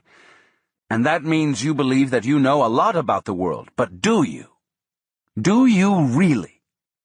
You've only seen the acts of people. Your experiences are limited only to what people have done to you or to others. You know nothing about this mysterious unknown world. He signaled me to follow him to my car, and we drove to the small Mexican town nearby. I didn't ask what we were going to do. He made me park my car by a restaurant, and then we walked around the bus depot and the general store. Don Juan walked on my right side, leading me. Suddenly, I became aware that someone else was walking side by side with me to my left. But before I had time to turn to look, Don Juan made a fast and sudden movement. He leaned forward, as if he were picking something from the ground, and then grabbed me by the armpit when I nearly stumbled over him. He dragged me to my car and didn't let go of my arm, even to allow me to unlock the door. I fumbled with the keys for a moment. He shoved me gently into the car and then got in himself. Drive slowly and stop in front of the store, he said. When I'd stopped, Don Juan signaled me with a nod of his head to look. La Catalina was standing at the place where Don Juan had grabbed me. I recoiled involuntarily. The woman took a couple of steps towards the car and stood there defiantly. I scrutinized her carefully and concluded that she was a beautiful woman. She was very dark and had a plump body, but she seemed to be strong and muscular. She had a round, full face with high cheekbones and 2 long braids of jet-black hair. What surprised me the most was her youth. She was at the most in her early 30s. Let her come closer if she wants, Don Juan whispered. She took 3 or 4 steps towards my car and stopped perhaps 10 feet away. We looked at each other. At that moment, I felt there was nothing threatening about her. I smiled and waved at her. She giggled as if she were a shy little girl and covered her mouth. Somehow, I felt delighted.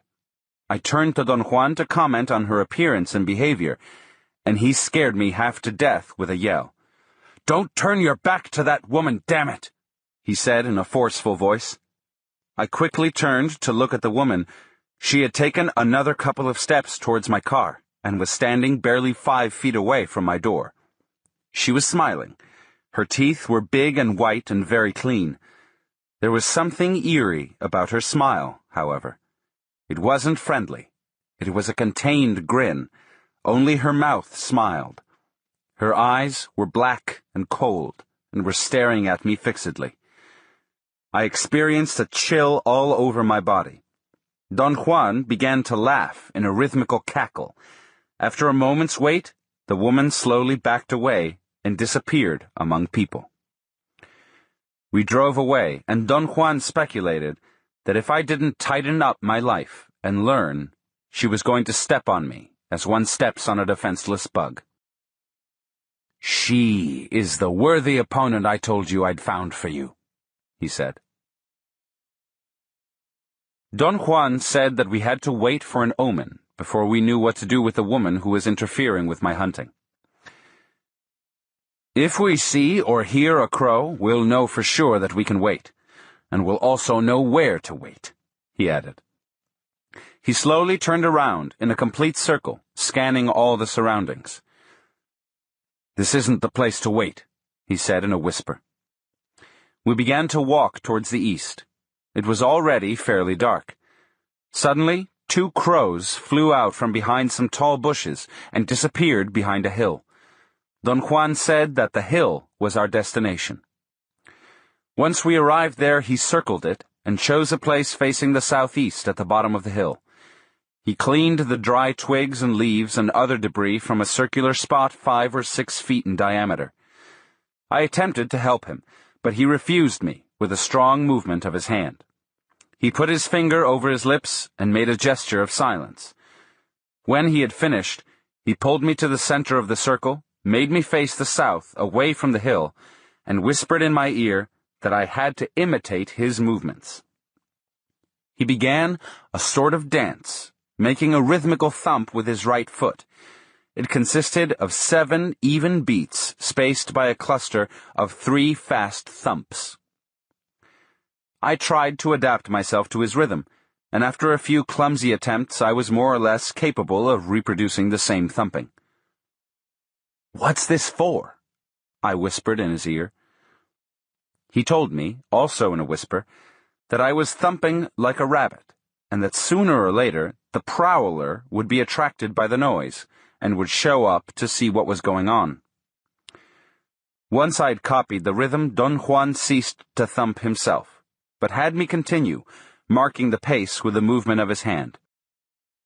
From time to time, he would listen attentively, with his head slightly tilted to the right, seemingly to pick out noises in the chaparral. At one point, he signaled me to stop, and he remained in a most alert position. It was as if he were ready to spring up and jump on an unknown and unseen assailant. Then he motioned me to continue the thumping, and after a while, he stopped me again. Every time I stopped, he listened with such a concentration that every fiber in his body seemed to be tense to the point of bursting. Suddenly he jumped to my side and whispered in my ear that the twilight was at its full power. I looked around. The chaparral was a dark mass, and so were the hills and the rocks. The sky was dark blue, and I couldn't see the clouds anymore. The whole world seemed to be a uniform mass of dark silhouettes which didn't have any visible boundaries.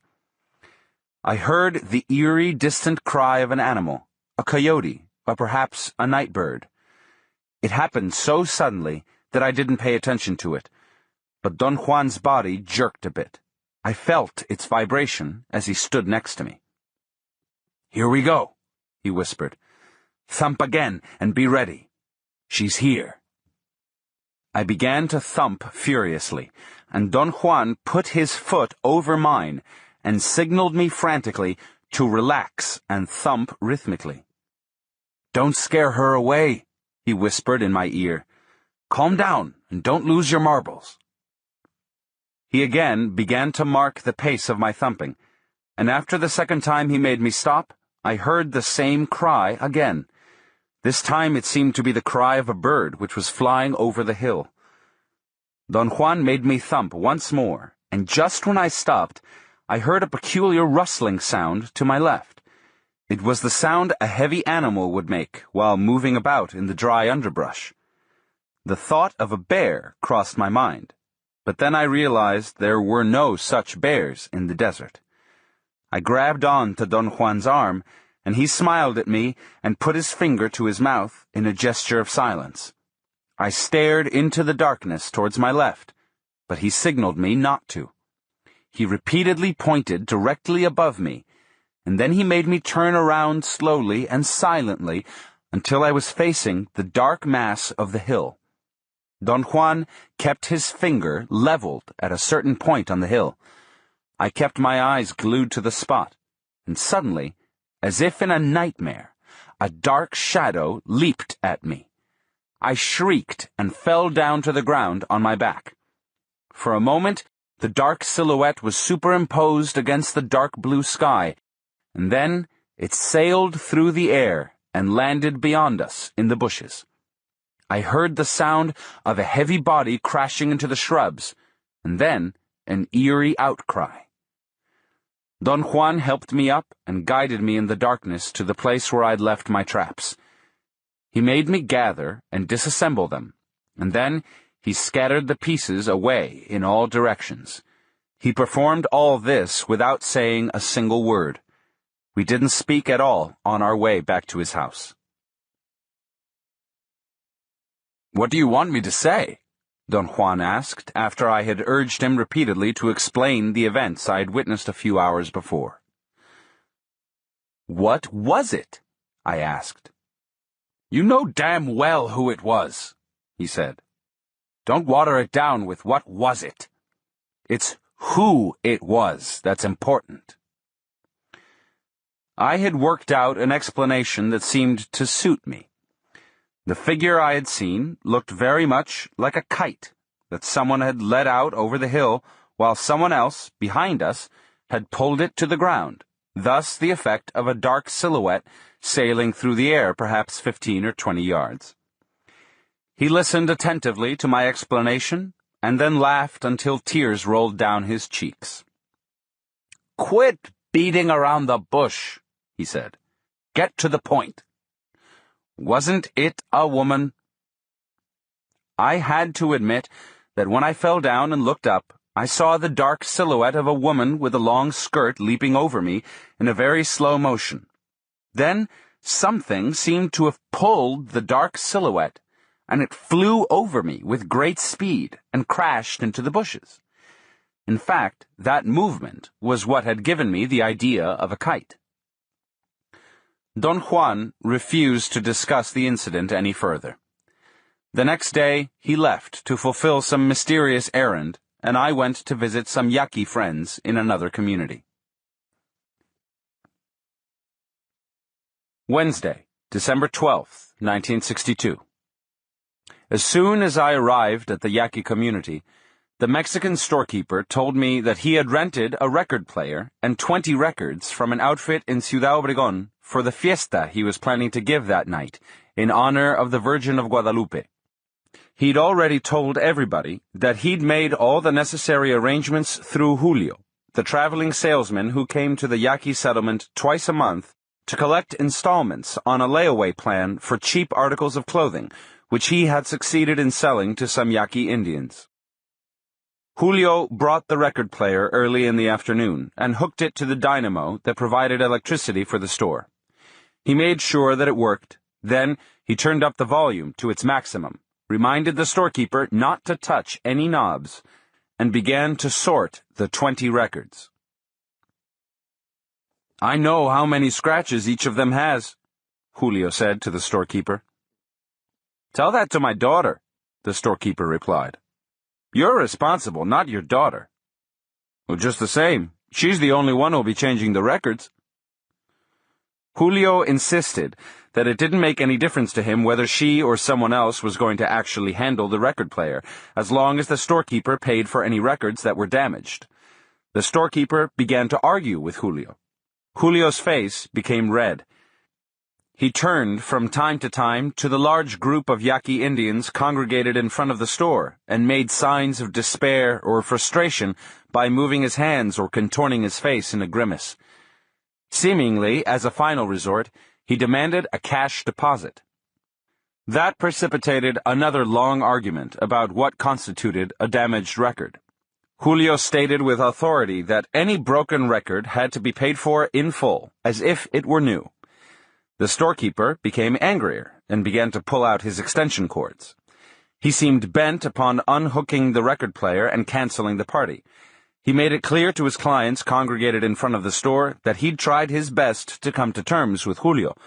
For a moment, it seemed that the party was going to fail before it had started.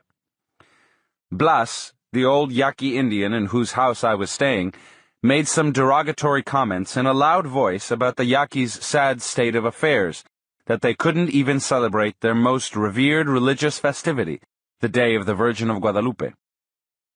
I wanted to intervene and offer my help, but Blas stopped me. He said that if I were to make the cash deposit, the storekeeper himself would smash the records. "He's worse than anybody," he said. "Let him pay the deposit. He bleeds us, so why shouldn't he pay?" After a long discussion, in which, strangely enough, everyone present was in favor of Julio, the storekeeper hit upon terms which were mutually agreeable. He didn't pay a cash deposit, but accepted responsibility for the records and the record player. Julio's motorcycle left a trail of dust as he headed for some of the more remote houses in the locality. Blas said that he was trying to get to his customers before they came to the store and spent all their money buying booze.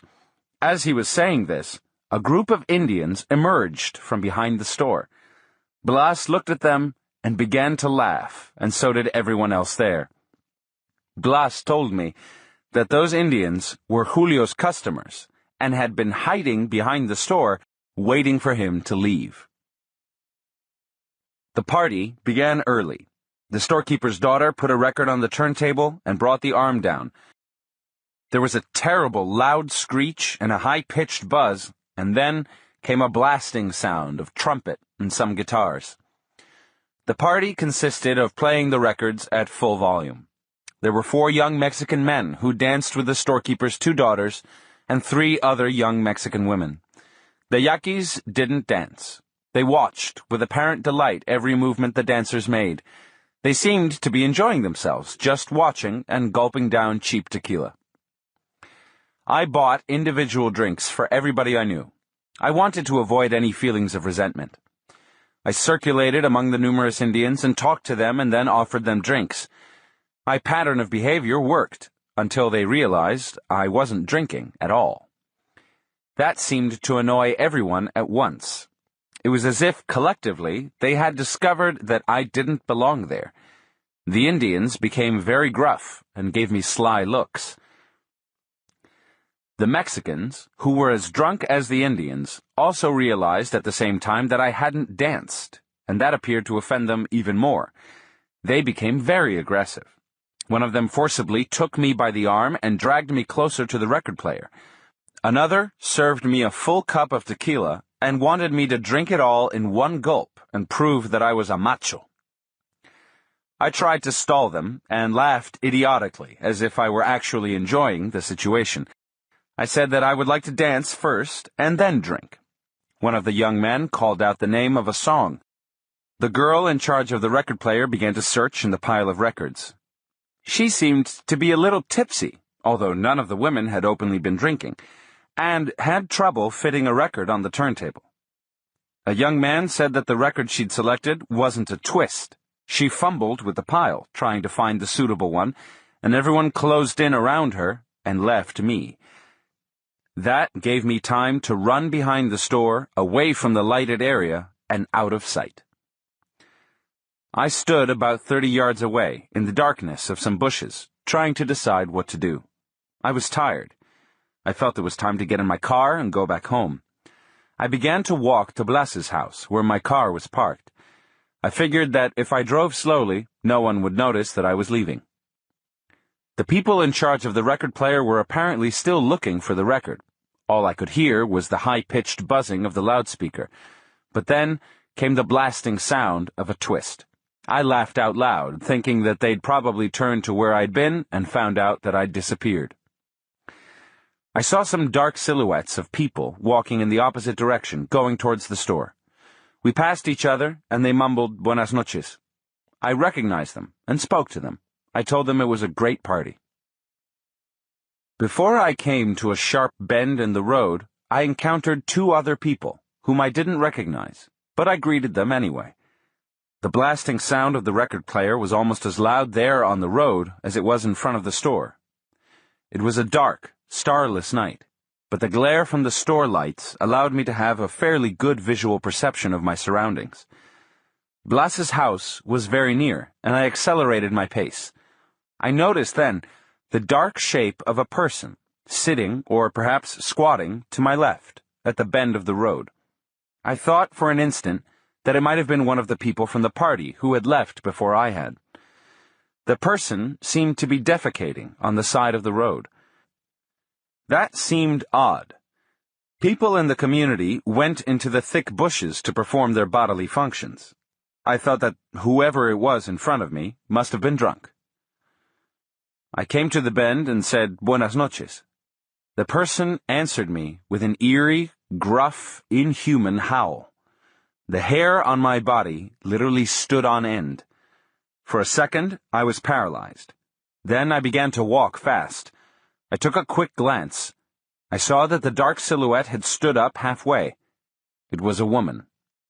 She was stooped over, leaning forward.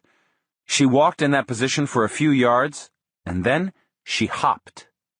I began to run, while the woman hopped like a bird by my side, keeping up with my speed. By the time I arrived at Blas's house, she was cutting in front of me, and we'd almost touched. I leaped across a small dry ditch in front of the house and crashed through the flimsy door. Blas was already in the house, and seemed unconcerned with my story. "They pulled a good one on you," he said reassuringly. "The Indians take delight in teasing foreigners." My experience had been so unnerving that the next day I drove to Don Juan's house instead of going home as I'd planned to do. Don Juan returned in the late afternoon. I didn't give him time to say anything, but blurted out the whole story, including Blas's commentary.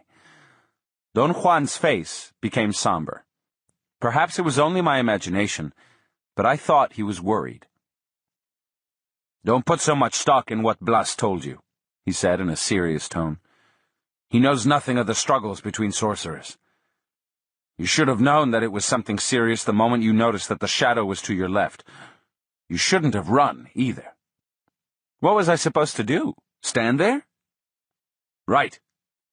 When a warrior encounters his opponent, and the opponent is not an ordinary human being, he must make his stand. That's the only thing that makes him invulnerable." "What are you saying, Don Juan?" "I'm saying that you've had your third encounter with your worthy opponent. She's following you around, waiting for a moment of weakness on your part. She almost bagged you this time." I felt a surge of anxiety and accused him of putting me in unnecessary danger. I complained that the game he was playing with me was cruel. "It would be cruel if this would have happened to an average man," he said. "But the instant one begins to live like a warrior, one is no longer ordinary. Besides, I didn't find you a worthy opponent because I want to play with you or tease you or annoy you. A worthy opponent might spur you on. Under the influence of an opponent like La Catalina, you may have to make use of everything I've taught you. You don't have any other alternative." We were quiet for a while. His words had aroused a tremendous apprehension in me. He then wanted me to imitate, as close as possible, the cry I had heard after I'd said Buenas noches. I attempted to reproduce the sound and came up with some weird howling that scared me. Don Juan must have found my rendition funny. He laughed almost uncontrollably. Afterwards, he asked me to reconstruct the total sequence: the distance I ran, the distance the woman was from me at the time I encountered her, the distance she was from me at the time I reached the house, and the place where she had begun hopping. "No fat Indian woman could hop that way," he said after assessing all those variables. "They couldn't even run that far." He made me hop. I couldn't cover more than 4 feet each time, and if I were correct in my perception, the woman had hopped at least 10 feet with each leap. "Of course you know that from now on you must be on the lookout," he said in a tone of great urgency. "She'll try to tap you on your left shoulder during a moment when you're unaware and weak." "What should I do?" I asked. "It's meaningless to complain," he said. "What's important from this point on is the strategy of your life." I couldn't concentrate at all on what he was saying. I took notes automatically. After a long silence, he asked if I had any pain behind my ears or in the nape of my neck. I said no, and he told me that if I had experienced an uncomfortable sensation in either of those 2 areas, it would have meant that I had been clumsy and that La Catalina had injured me. "Everything you did that night was clumsy," he said. "First of all, you went to the party to kill time, as though there's any time to kill. That weakened you." "You mean I shouldn't go to parties?" "No, I don't mean that. You may go to any place you wish, but if you do, you must assume the full responsibility for that act. A warrior lives his life strategically. He would attend a party or a reunion like that only if his strategy calls for it. That means, of course, that he would be in total control and would perform all the acts that he deems necessary. He looked at me fixedly and smiled, then covered his face and chuckled softly. "You're in a terrible bind," he said. "Your opponent's on your trail, and for the first time in your life you can't afford to act helter-skelter. This time, you'll have to learn a totally different doing. The doing of strategy. Think of it this way. If you survive the onslaughts of La Catalina, you'll have to thank her someday for having forced you to change your doing."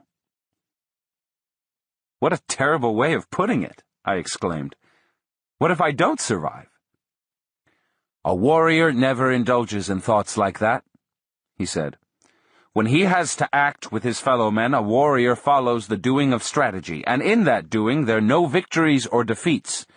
In that doing, there are only actions." I asked him what the doing of strategy entailed.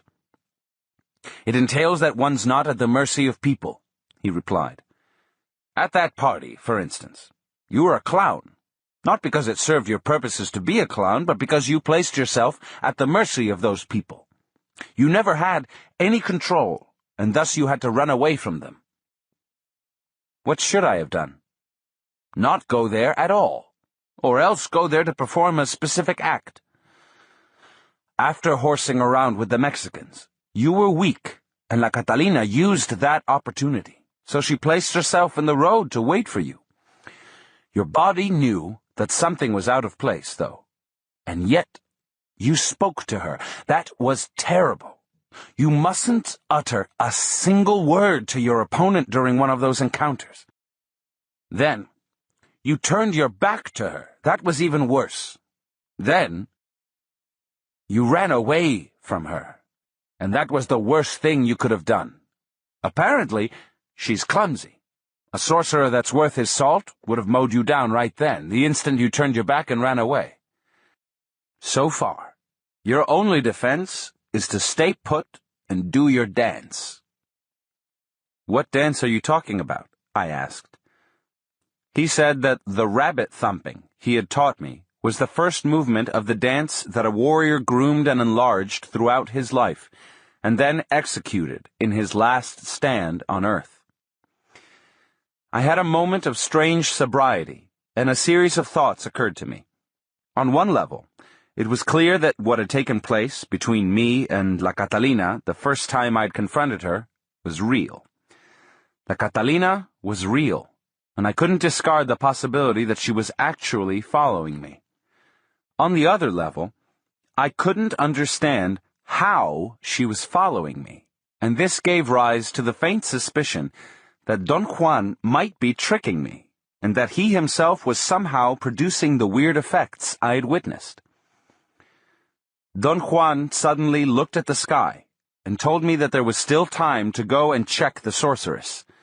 He reassured me that we were running very little danger because we were only going to drive by her house.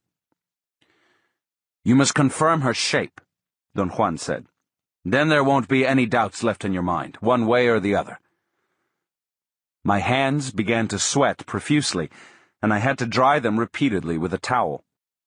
We got in my car, and Don Juan directed me to the main highway, and then to a wide, unpaved road. I drove in the center of it. Heavy trucks and tractors had carved deep trenches, and my car was too low to go on either the left or the right side of the road. We went slowly, amid a thick cloud of dust. The coarse gravel which was used to level the road had lumped with dirt during the rains, and chunks of dry mud rocks bounced against the metal underside of my car, making loud, explosive sounds. Don Juan told me to slow down as we were coming to a small bridge. There were 4 Indians sitting there, and they waved at us. I wasn't sure whether or not I knew them. We passed the bridge, and the road curved gently. "That's the woman's house," Don Juan whispered to me as he pointed with his eyes to a white house with a high bamboo fence all around it. He told me to make a U-turn and stop in the middle of the road and wait to see if the woman became suspicious enough to show her face. We stayed there perhaps 10 minutes. I thought it was an interminable time. Don Juan didn't say a word. He sat motionless, looking at the house. "There she is," he said, and his body gave a sudden jump. I saw the dark, foreboding silhouette of a woman standing inside the house, looking through the open door. The room was dark, and that only accentuated the darkness of the woman's silhouette. After a few minutes, the woman stepped out of the darkness of the room and stood in the doorway and watched us. We looked at her for a moment, and then Don Juan told me to drive on. I was speechless. I could have sworn that she was the woman I'd seen hopping by the road in the darkness. About half an hour later, when we turned onto the paved highway, Don Juan spoke to me. "What do you say?" he asked. "Did you recognize the shape?" I hesitated for a long time before answering. I was afraid of the commitment entailed in saying yes. I carefully worded my reply and said that I thought it had been too dark to be completely sure. He laughed and tapped me gently on my head. "She was the one, wasn't she?" he asked. He didn't give me time to reply. He put a finger to his mouth in a gesture of silence and whispered in my ear that it was meaningless to say anything, and that in order to survive La Catalina's onslaughts, I had to make use of everything he had taught me.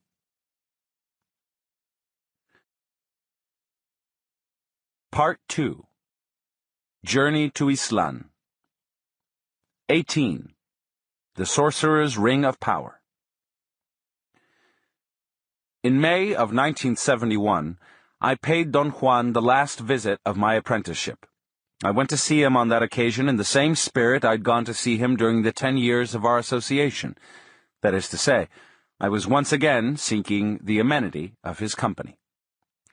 His friend, Don Genaro, a Mazatec Indian sorcerer, was with him. I'd seen both of them during my previous visit 6 months earlier. I was considering whether or not to ask them if they had been together all that time, when Don Genaro explained that he liked the northern desert so much that he'd returned just in time to see me. Both of them laughed, as if they knew a secret. "I came back just for you," Don Genaro said. "That's true," Don Juan echoed. I reminded Don Genaro that the last time I'd been there, his attempts to help me to stop the world had been disastrous for me. That was my friendly way of letting him know that I was afraid of him. He laughed uncontrollably, shaking his body and kicking his legs like a child. Don Juan avoided looking at me, and also laughed. "You're not going to try to help me anymore, are you, Don Genaro?" I asked.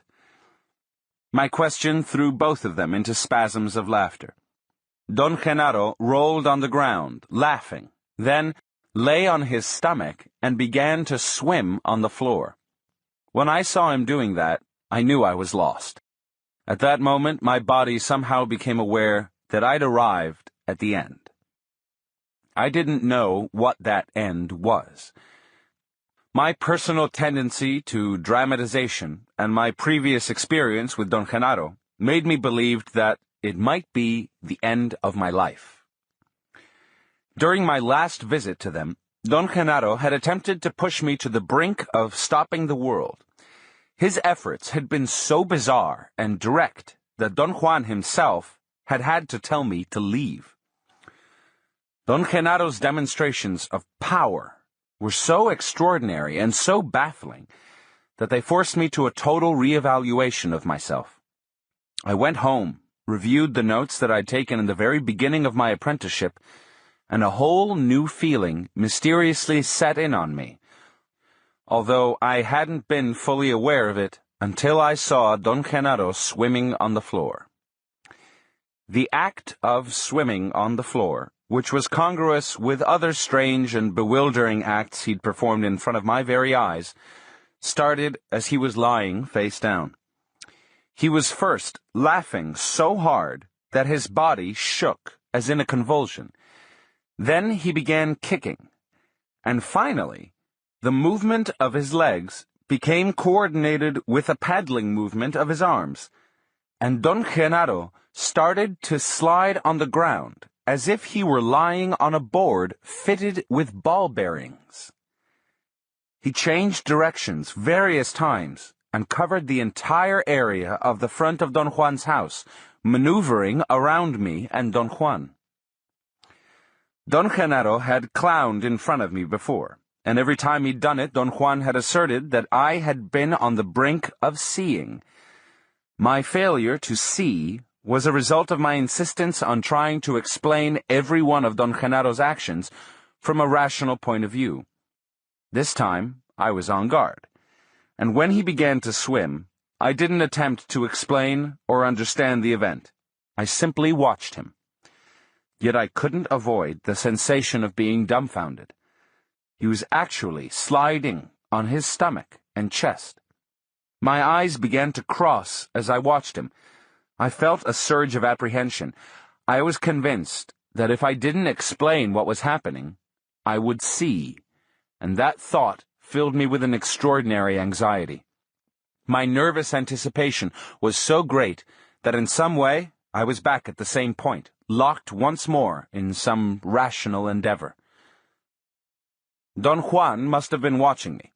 He suddenly tapped me. I automatically turned to face him, and for an instant I took my eyes away from Don Genaro. When I looked at him again, he was standing by me with his head slightly tilted and his chin almost resting on my right shoulder. I had a delayed, startled reaction. I looked at him for a second, and then I jumped back. His expression of feigned surprise was so comical that I laughed hysterically. I couldn't help being aware, however, that my laughter was unusual. My body shook with nervous spasms originating from the middle part of my stomach. Don Genaro put his hand on my stomach, and the convulsion-like ripples ceased. "This little Carlos is always so exaggerated," he exclaimed, as if he were a fastidious man. Then he added, imitating Don Juan's voice and mannerisms, "Don't you know that a warrior never laughs that way?" His caricature of Don Juan was so perfect that I laughed even harder. Then both of them left together, and were gone for over 2 hours, until about midday. When they returned, they sat in the area in front of Don Juan's house. They didn't say a word. They seemed to be sleepy, tired, almost absent-minded. They stayed motionless for a long time, yet they seemed to be so comfortable and relaxed. Don Juan's mouth was slightly opened, as if he were really asleep, but his hands were clasped over his lap, and his thumbs moved rhythmically. I fretted and changed sitting positions for a while. Then I began to feel a soothing placidity. I must have fallen asleep. Don Juan's chuckle woke me up. I opened my eyes. Both of them were staring at me. "If you don't talk, you fall asleep," Don Juan said, laughing. "I'm afraid I do," I said. Don Genaro lay on his back and began to kick his legs in the air. I thought for a moment that he was going to start his disturbing clowning again, but he went back right away to his cross-legged sitting position. "There is something you ought to be aware of by now," Don Juan said. "I call it the cubic centimeter of chance. All of us, whether or not we're warriors, have a cubic centimeter of chance that pops out in front of our eyes from time to time. The difference between an average man and a warrior is that the warrior is aware of this, and one of his tasks is to be alert, deliberately waiting, so that when his cubic centimeter pops out, he has the necessary speed, the prowess, to pick it up. Chance, good luck, personal power, or whatever you may call it, is a peculiar state of affairs. It's like a very small stick that comes out in front of us and invites us to pluck it. Usually we're too busy, or too preoccupied, or just too stupid and lazy to realize that this is our cubic centimeter of luck. A warrior, on the other hand, is always alert and tight and has the spring, the gumption necessary to grab it. Is your life very tight? Don Genaro asked me abruptly. I think it is, I said with conviction.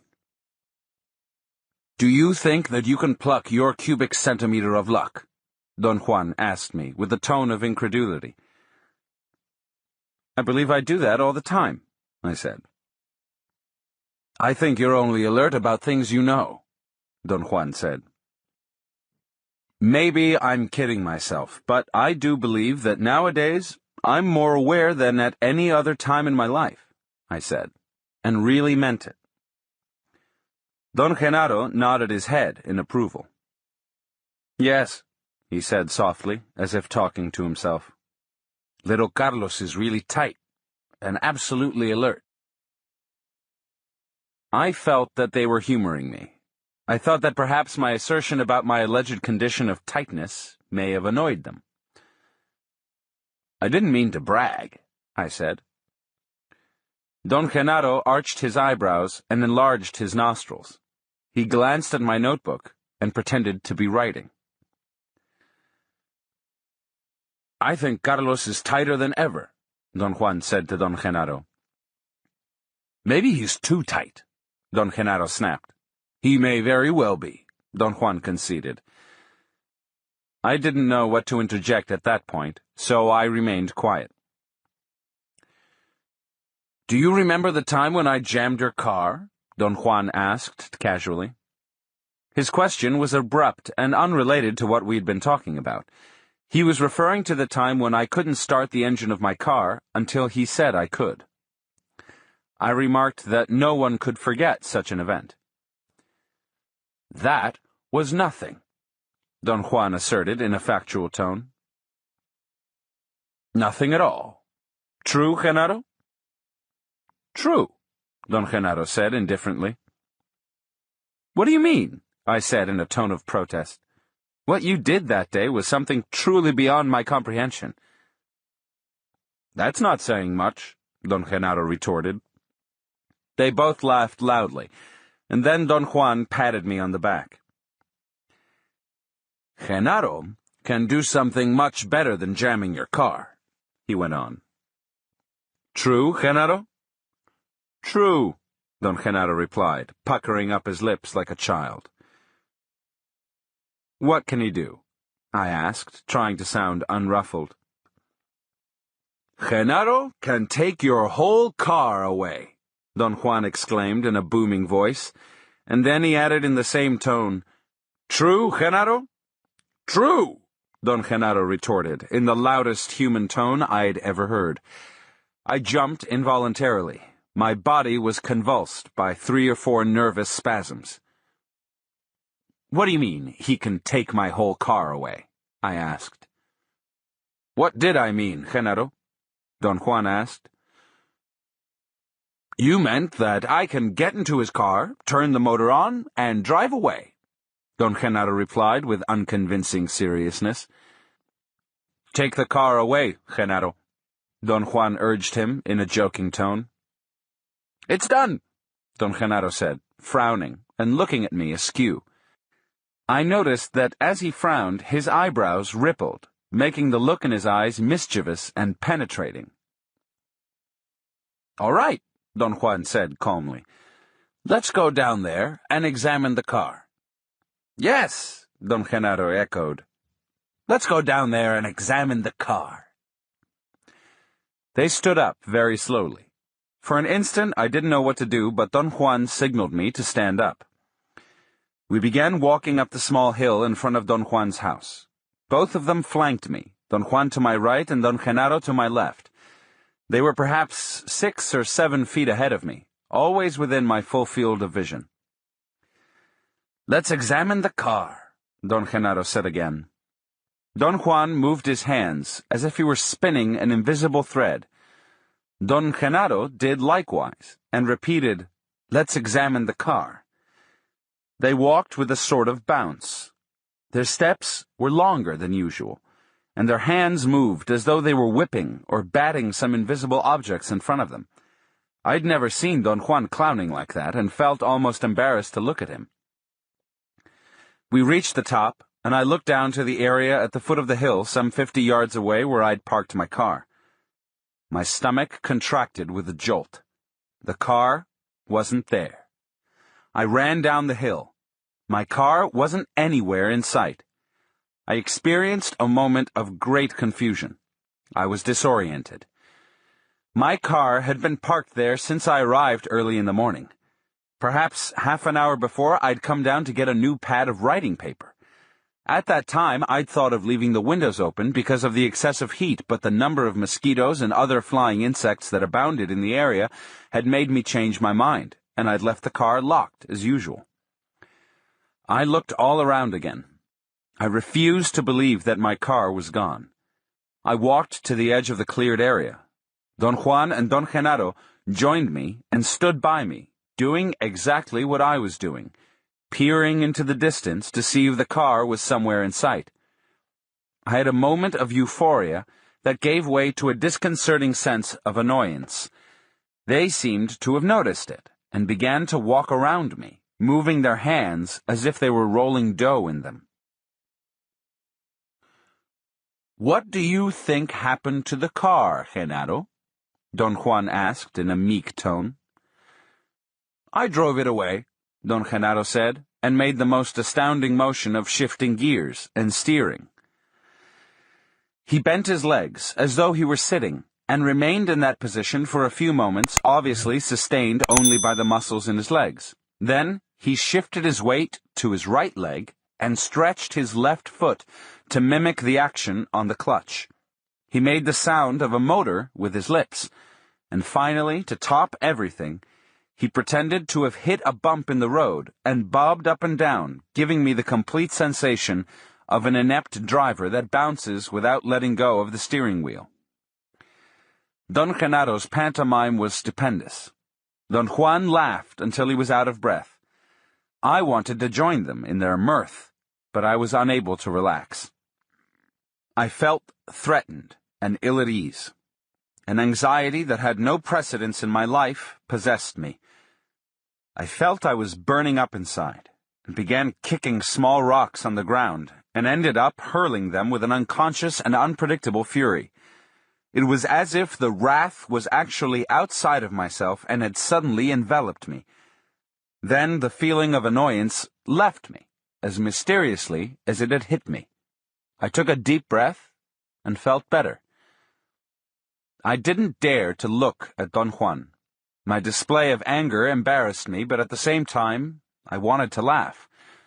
Don Juan came to my side and patted me on the back. Don Genaro put his arm on my shoulder. "It's all right," Don Genaro said. "Indulge yourself. Punch yourself in the nose and bleed. Then you can get a rock and knock your teeth out. It'll feel good. And if that doesn't help, you can mash your balls with the same rock on that big boulder over there." Don Juan giggled. I told them that I was ashamed of myself for having behaved so poorly. I didn't know what had gotten into me. Don Juan said that he was sure I knew exactly what was going on, that I was pretending not to know, and that it was the act of pretending that made me angry. Don Genaro was unusually comforting. He patted my back repeatedly. "It happens to all of us," Don Juan said. "What do you mean by that, Don Juan?" Don Genaro asked, imitating my voice, mocking my habit of asking Don Juan questions. Don Juan said some absurd things, like, "When the world is upside down, we're right side up. But when the world is right side up, we're upside down. Now, when the world and we are right side up, we think we're upside down." He went on and on, talking gibberish, while Don Genaro mimicked my taking notes. He wrote on an invisible pad, enlarging his nostrils as he moved his hand, keeping his eyes wide open and fixed on Don Juan. Don Genaro had caught on to my efforts to write without looking at my pad, in order to avoid altering the natural flow of conversation. His portrayal was genuinely hilarious. I suddenly felt very at ease, happy. Their laughter was soothing. For a moment, I let go and had a belly laugh. But then my mind entered into a new state of apprehension, confusion, and annoyance. I thought that whatever was taking place there was impossible.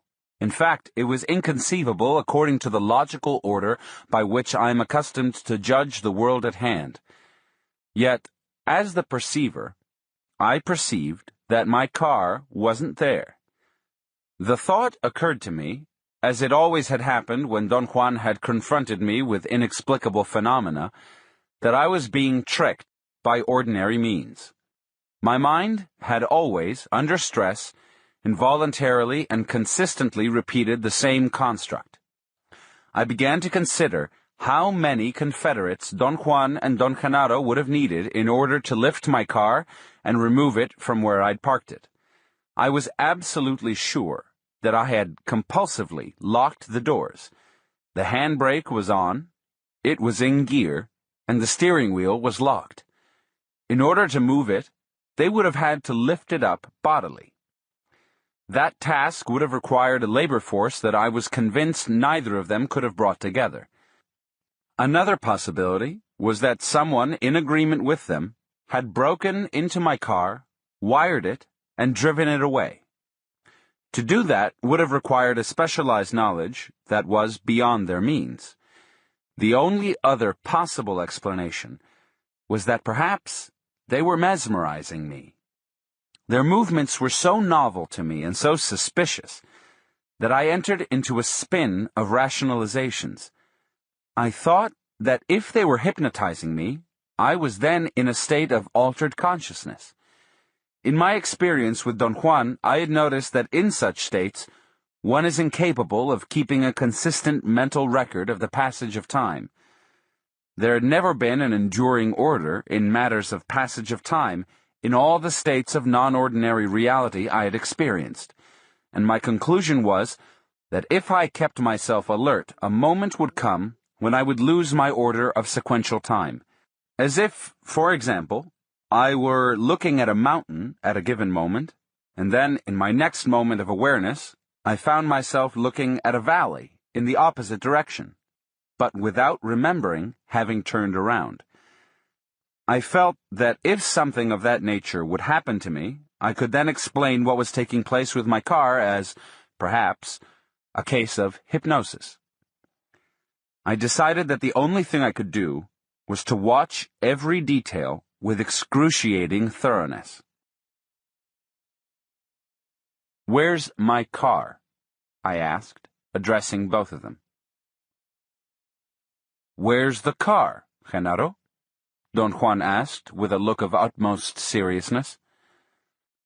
Don Genaro began turning over small rocks and looking underneath them. He worked feverishly over the whole flat area where I had parked my car. He actually turned over every rock.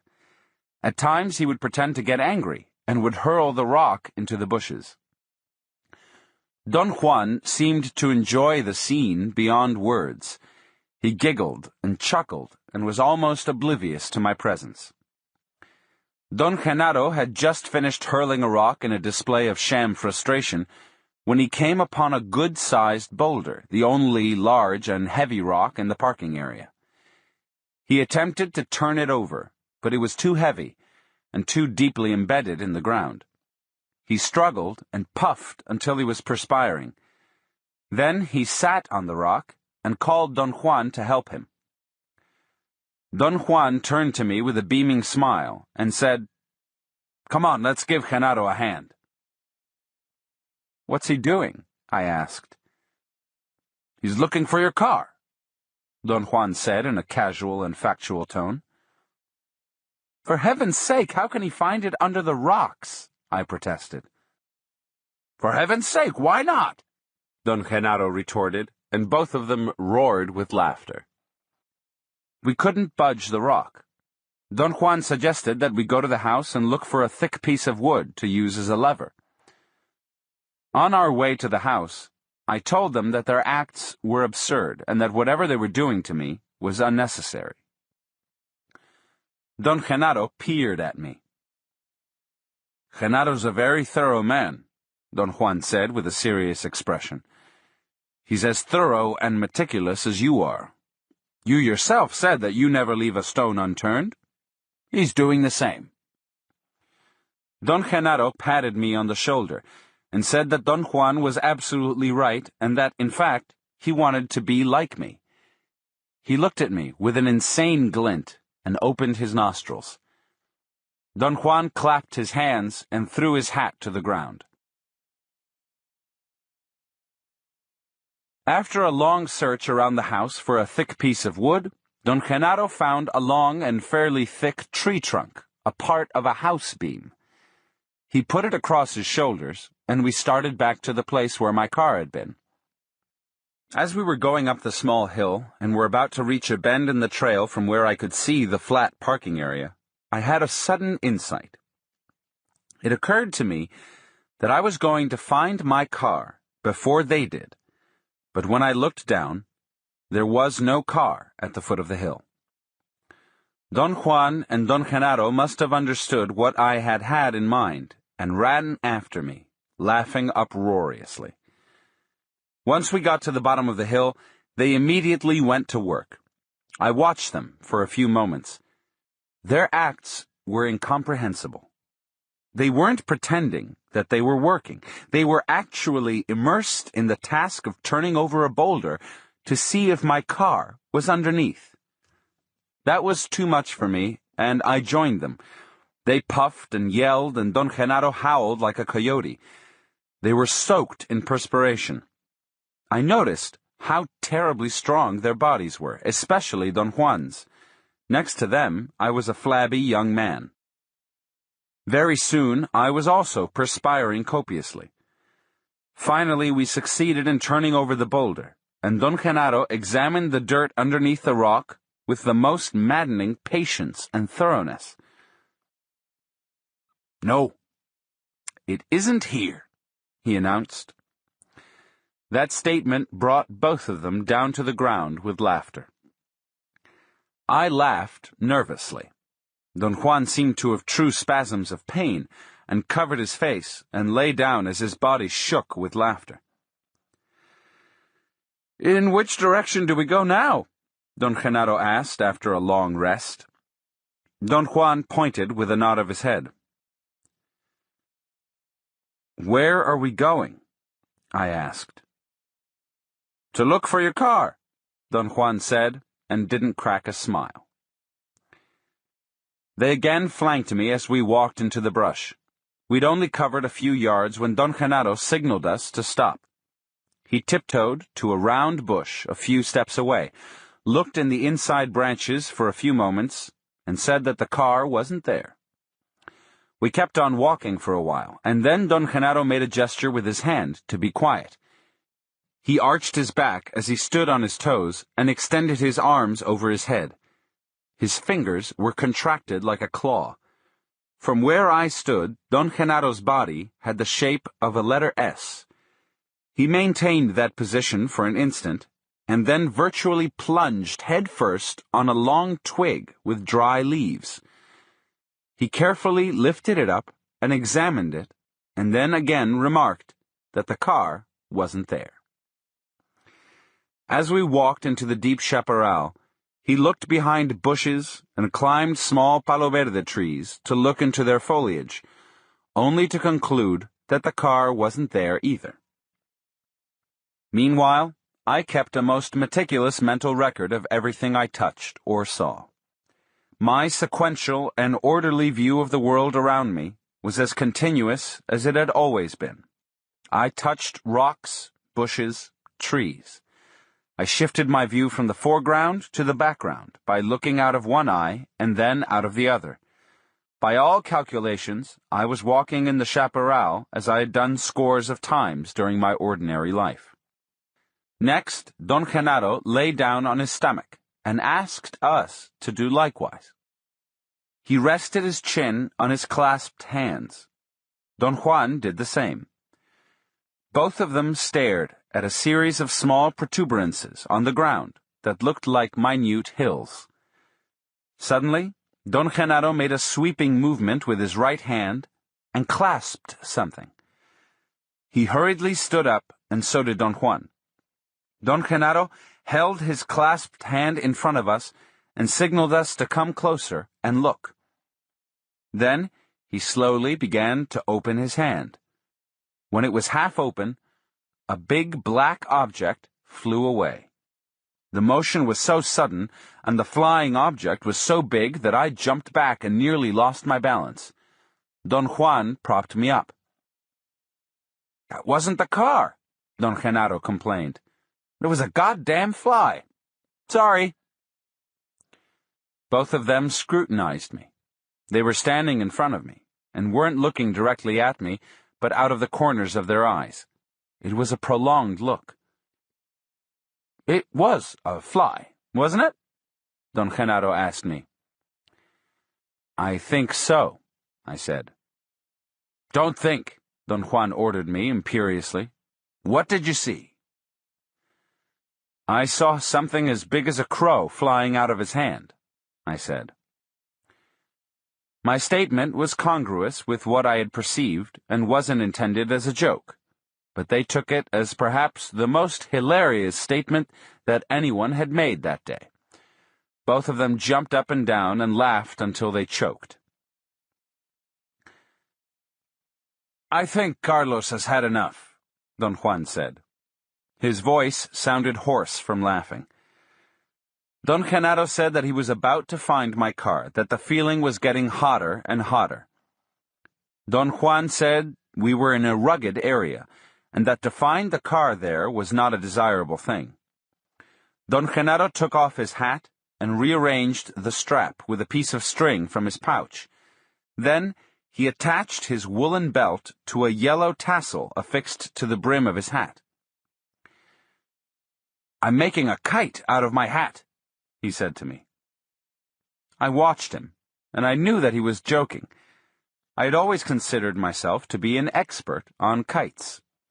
When I was a child, I used to make the most complex kites, and I knew that the brim of the straw hat was too brittle to resist the wind.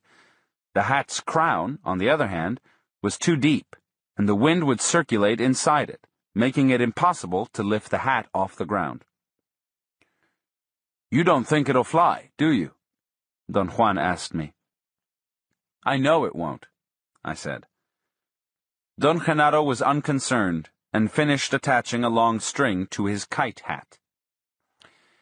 It was a windy day, and Don Genaro ran downhill as Don Juan held his hat.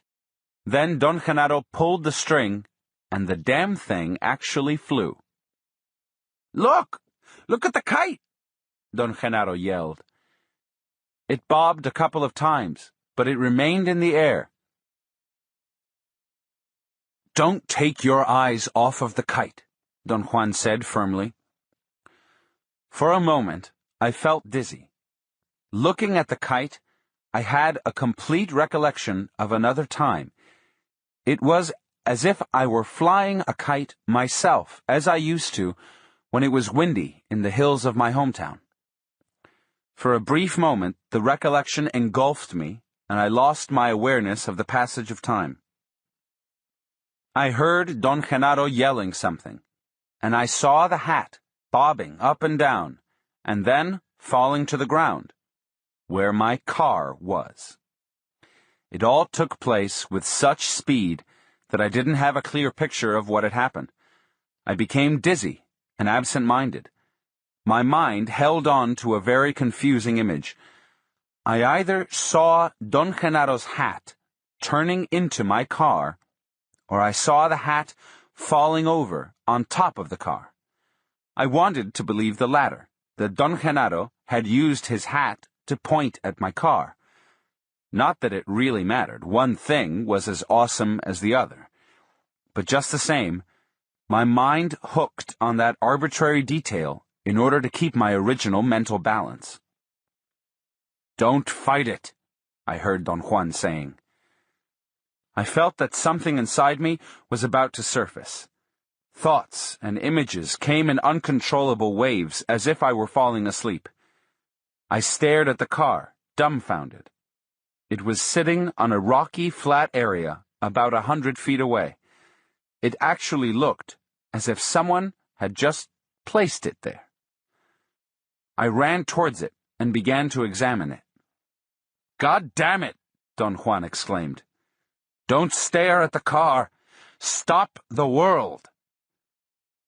Then, as in a dream, I heard him yelling, "Genaro's hat! Genaro's hat!" I looked at them. They were staring at me directly. Their eyes were piercing. I felt a pain in my stomach. I had an instantaneous headache and got ill. Don Juan and Don Genaro looked at me curiously.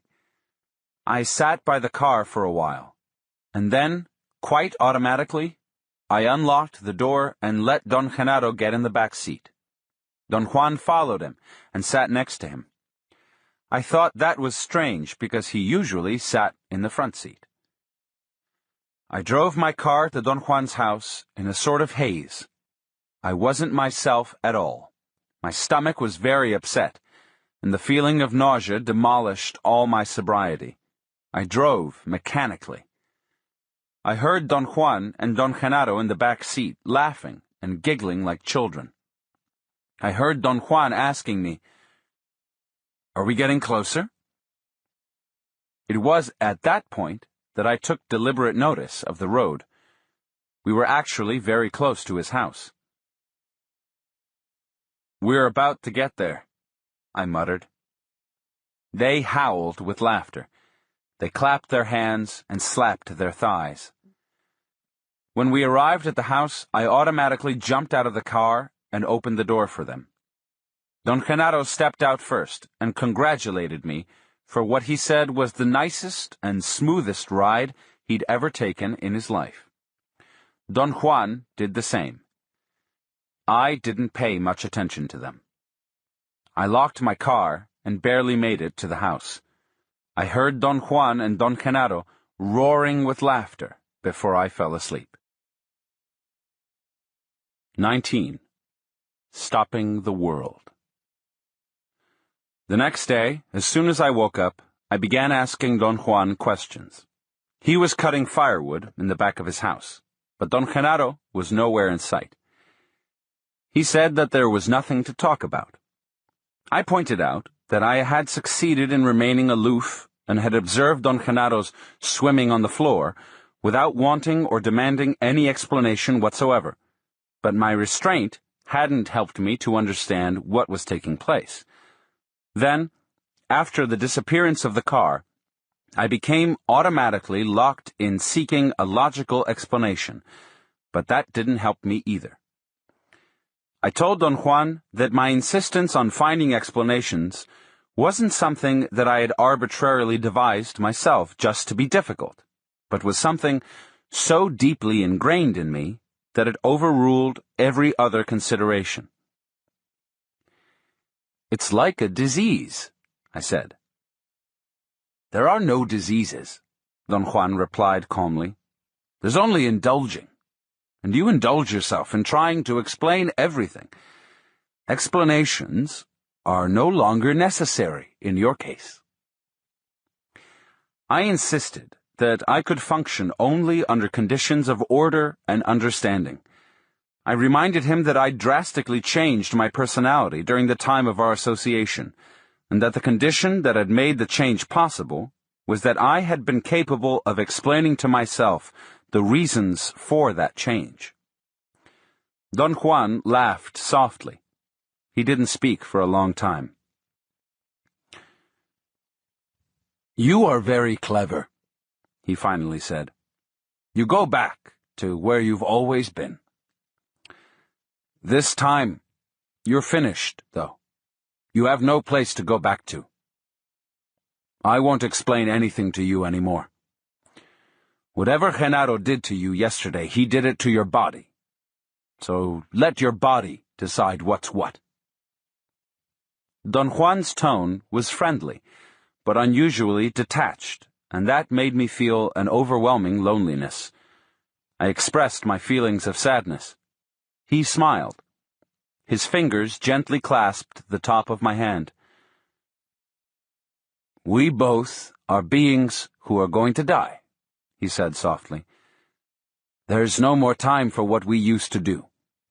Now, you must employ all the not doing I have taught you, and stop the world." He clasped my hand again. His touch was firm and friendly. It was like a reassurance that he was concerned and had affection for me, and at the same time it gave me the impression of an unwavering purpose.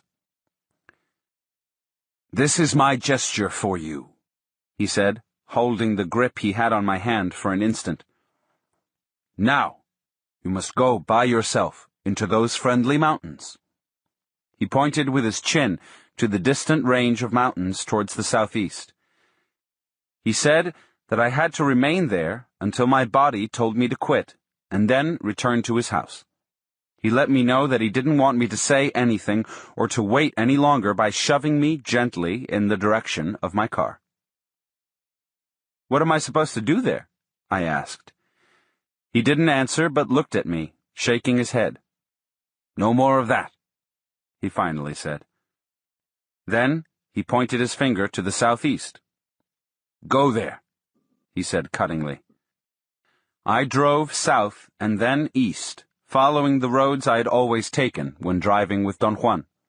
I parked my car around the place where the dirt road ended, and then I hiked on a familiar trail until I reached a high plateau. I had no idea what to do there. I began to meander, looking for a resting place. Suddenly, I became aware of a small area to my left. It seemed that the chemical composition of the soil was different on that spot, yet when I focused my eyes on it, there was nothing visible that would account for the difference. I stood a few feet away and tried to feel, as Don Juan had always recommended I should do. I stayed motionless for perhaps an hour. My thoughts began to diminish by degrees until I was no longer talking to myself. I then had a sensation of annoyance. The feeling seemed to be confined to my stomach and was more acute when I faced the spot in question. I was repulsed by it and felt compelled to move away from it. I began scanning the area with crossed eyes, and after a short walk, I came upon a large, flat rock. I stopped in front of it. There was nothing in particular about the rock that attracted me. I didn't detect any specific color or any shine on it, and yet I liked it. My body felt good. I experienced a sensation of physical comfort and sat down for a while. I meandered in the high plateau and the surrounding mountains all day without knowing what to do or what to expect. I came back to the flat rock at dusk. I knew that if I spent the night there, I would be safe. The next day, I ventured farther east into the high mountains. By late afternoon, I came to another, even higher plateau. I thought I had been there before. I looked around to orient myself, but I couldn't recognize any of the surrounding peaks. After carefully selecting a suitable place, I sat down to rest at the edge of a barren, rocky area. I felt very warm and peaceful there. I tried to pour out some food from my gourd, but it was empty. I drank some water. It was warm and stale. I thought that I had nothing else to do but to return to Don Juan's house and began to wonder whether or not I should start on my way back right away. I lay down on my stomach and rested my head on my arm. I felt uneasy and changed positions various times until I found myself facing the west. The sun was already low. My eyes were tired. I looked down at the ground and caught sight of a large black beetle. It came out from behind a small rock, pushing a ball of dung twice its size. I followed its movements for a long time. The insect seemed unconcerned with my presence and kept on pushing its load over rocks, roots, depressions, and protuberances on the ground. For all I knew, the beetle wasn't aware that I was there. The thought occurred to me that I couldn't possibly be sure that the insect wasn't aware of me. That thought triggered a series of rational evaluations about the nature of the insect's world as opposed to mine. The beetle and I were in the same world, and obviously, the world wasn't the same for both of us. I became immersed in watching it, and marveled at the gigantic strength it needed to carry its load over rocks and down crevices. I observed the insect for a long time, and then I became aware of the silence around me. Only the wind hissed between the branches and leaves of the chaparral. I looked up, turned to my left in a quick and involuntary fashion, and caught a glimpse of a faint shadow or a flicker on a rock a few feet away. At first, I paid no attention to it, but then I realized that the flicker had been to my left. I turned again suddenly and was able to clearly perceive a shadow on the rock. I had the weird sensation that the shadow instantly slid down to the ground and the soil absorbed it, as a blotter dries an ink blotch. A chill ran down my back. The thought crossed my mind that death was watching me and the beetle.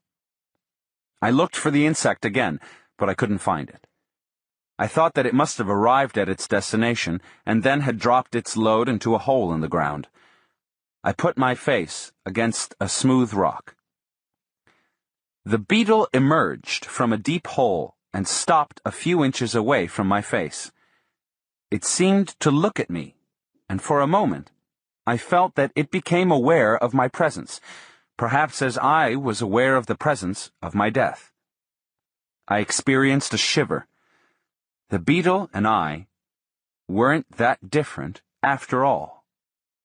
Death, like a shadow, was stalking both of us from behind the boulder.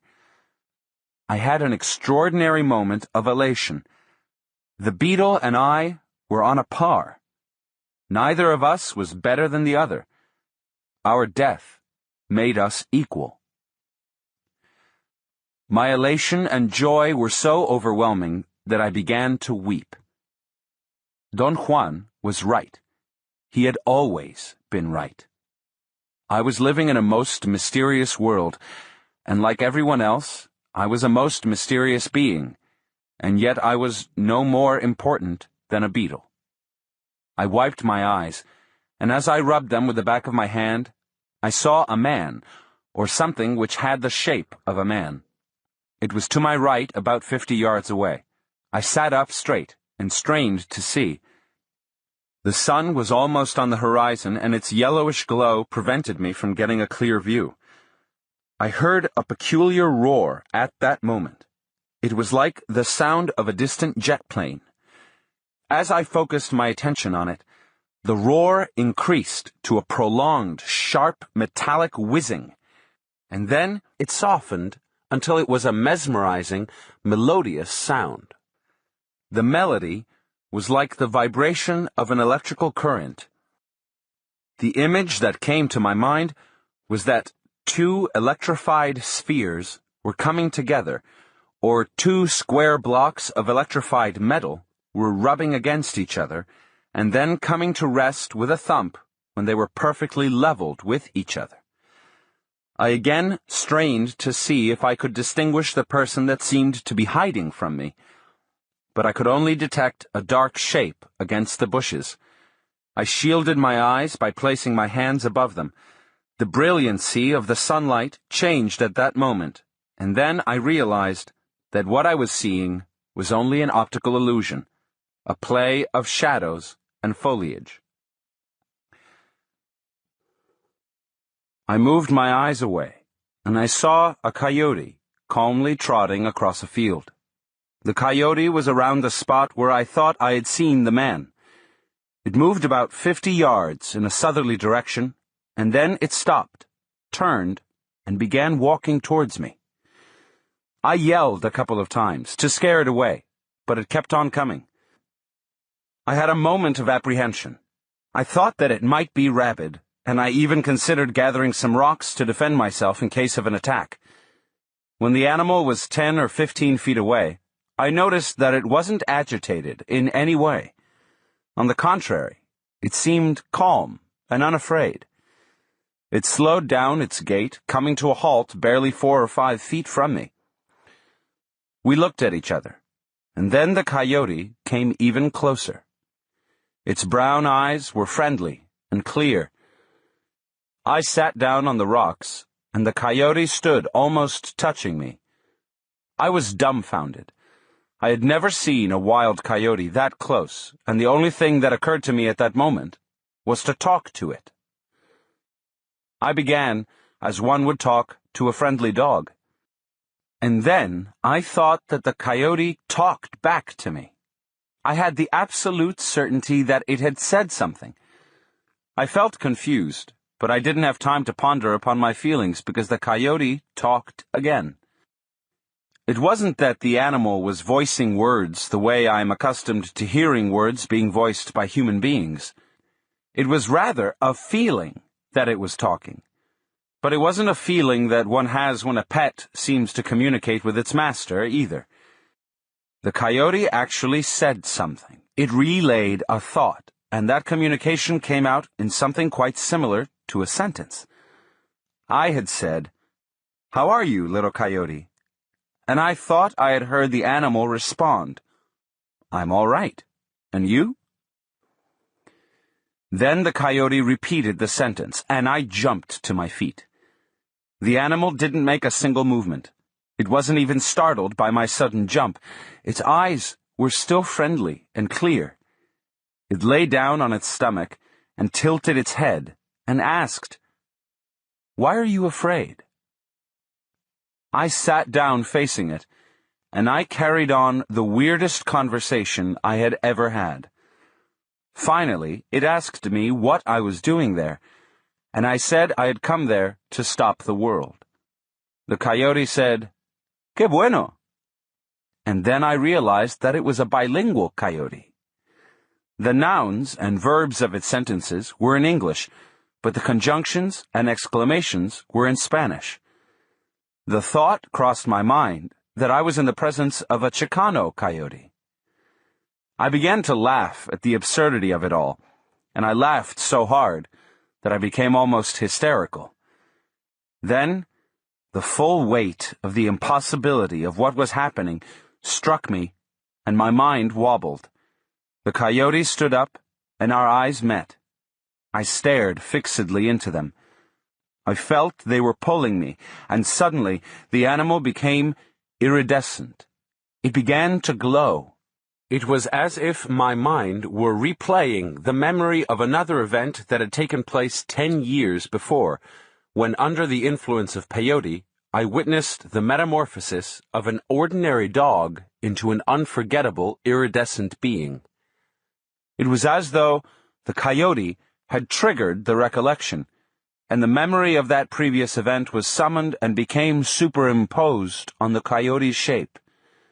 The coyote was a fluid, liquid, luminous being. Its luminosity was dazzling. I wanted to cover my eyes with my hands to protect them, but I couldn't move. The luminous being touched me in some undefined part of myself, and my body experienced such an exquisite, indescribable warmth and well-being that it was as if the touch had made me explode. I became transfixed.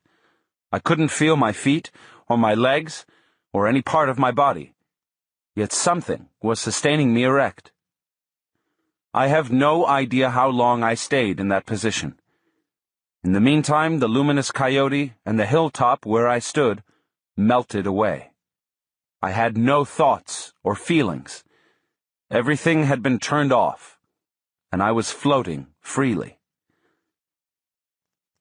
Suddenly, I felt that my body had been struck, and then it became enveloped by something that kindled me. I became aware that the sun was shining on me. I could vaguely distinguish a distant range of mountains towards the west. The sun was almost over the horizon. I was looking directly into it, and then I saw the lines of the world. I actually perceived the most extraordinary profusion of fluorescent white lines, which crisscrossed everything around me. For a moment, I thought that I was perhaps experiencing sunlight as it was being refracted by my eyelashes. I blinked and looked again. The lines were constant and were superimposed on or were coming through everything in the surroundings. I turned around and examined an extraordinarily new world. The lines were visible and steady even if I looked away from the sun. I stayed on the hilltop in a state of ecstasy for what appeared to be an endless time. Yet the whole event may have lasted only a few minutes, perhaps only as long as the sun shone before it reached the horizon. But to me, it seemed an endless time. I felt something warm and soothing oozing out of the world and out of my own body. I knew I had discovered a secret. It was so simple. I experienced an unknown flood of feelings. Never in my life had I had such a divine euphoria, such peace, such an encompassing grasp. And yet I couldn't put the discovered secret into words, or even into thoughts. But my body knew it. Then I either fell asleep or I fainted. When I again became aware of myself, I was lying on the rocks. I stood up. The world was as I had always seen it. It was getting dark, and I automatically started on my way back to my car. Don Juan was alone in the house when I arrived the next morning. I asked him about Don Genaro, and he said that he was somewhere in the vicinity running an errand. I immediately began to narrate to him the extraordinary experiences I had had. He listened with obvious interest. "You have simply stopped the world," he commented after I had finished my account. We remained silent for a moment, and then Don Juan said that I had to thank Don Genaro for helping me. He seemed to be unusually pleased with me. He patted my back repeatedly and chuckled. "But it's inconceivable that a coyote could talk," I said. "It wasn't talk," Don Juan replied. "What was it then?" "Your body understood for the first time. But you failed to recognize that it wasn't a coyote to begin with, and that it certainly wasn't talking the way you and I talk." "But the coyote really talked, Don Juan." "Now, look who's talking like an idiot. After all these years of learning, you should know better. Yesterday, you stopped the world. And you might have even seen. A magical being told you something, and your body was capable of understanding it, because the world had collapsed." "The world was like it is today, Don Juan." "No, it wasn't. Today the coyotes don't tell you anything, and you can't see the lines of the world. Yesterday, you did all that, simply because something had stopped in you." "What was the thing that stopped in me?" "What stopped inside you yesterday was what people have been telling you the world is like. You see, people tell us from the time we are born that the world is such and such and so and so. And naturally, we have no choice but to see the world the way people have been telling us it is." We looked at each other. "Yesterday, the world became as sorcerers tell you it is," he went on.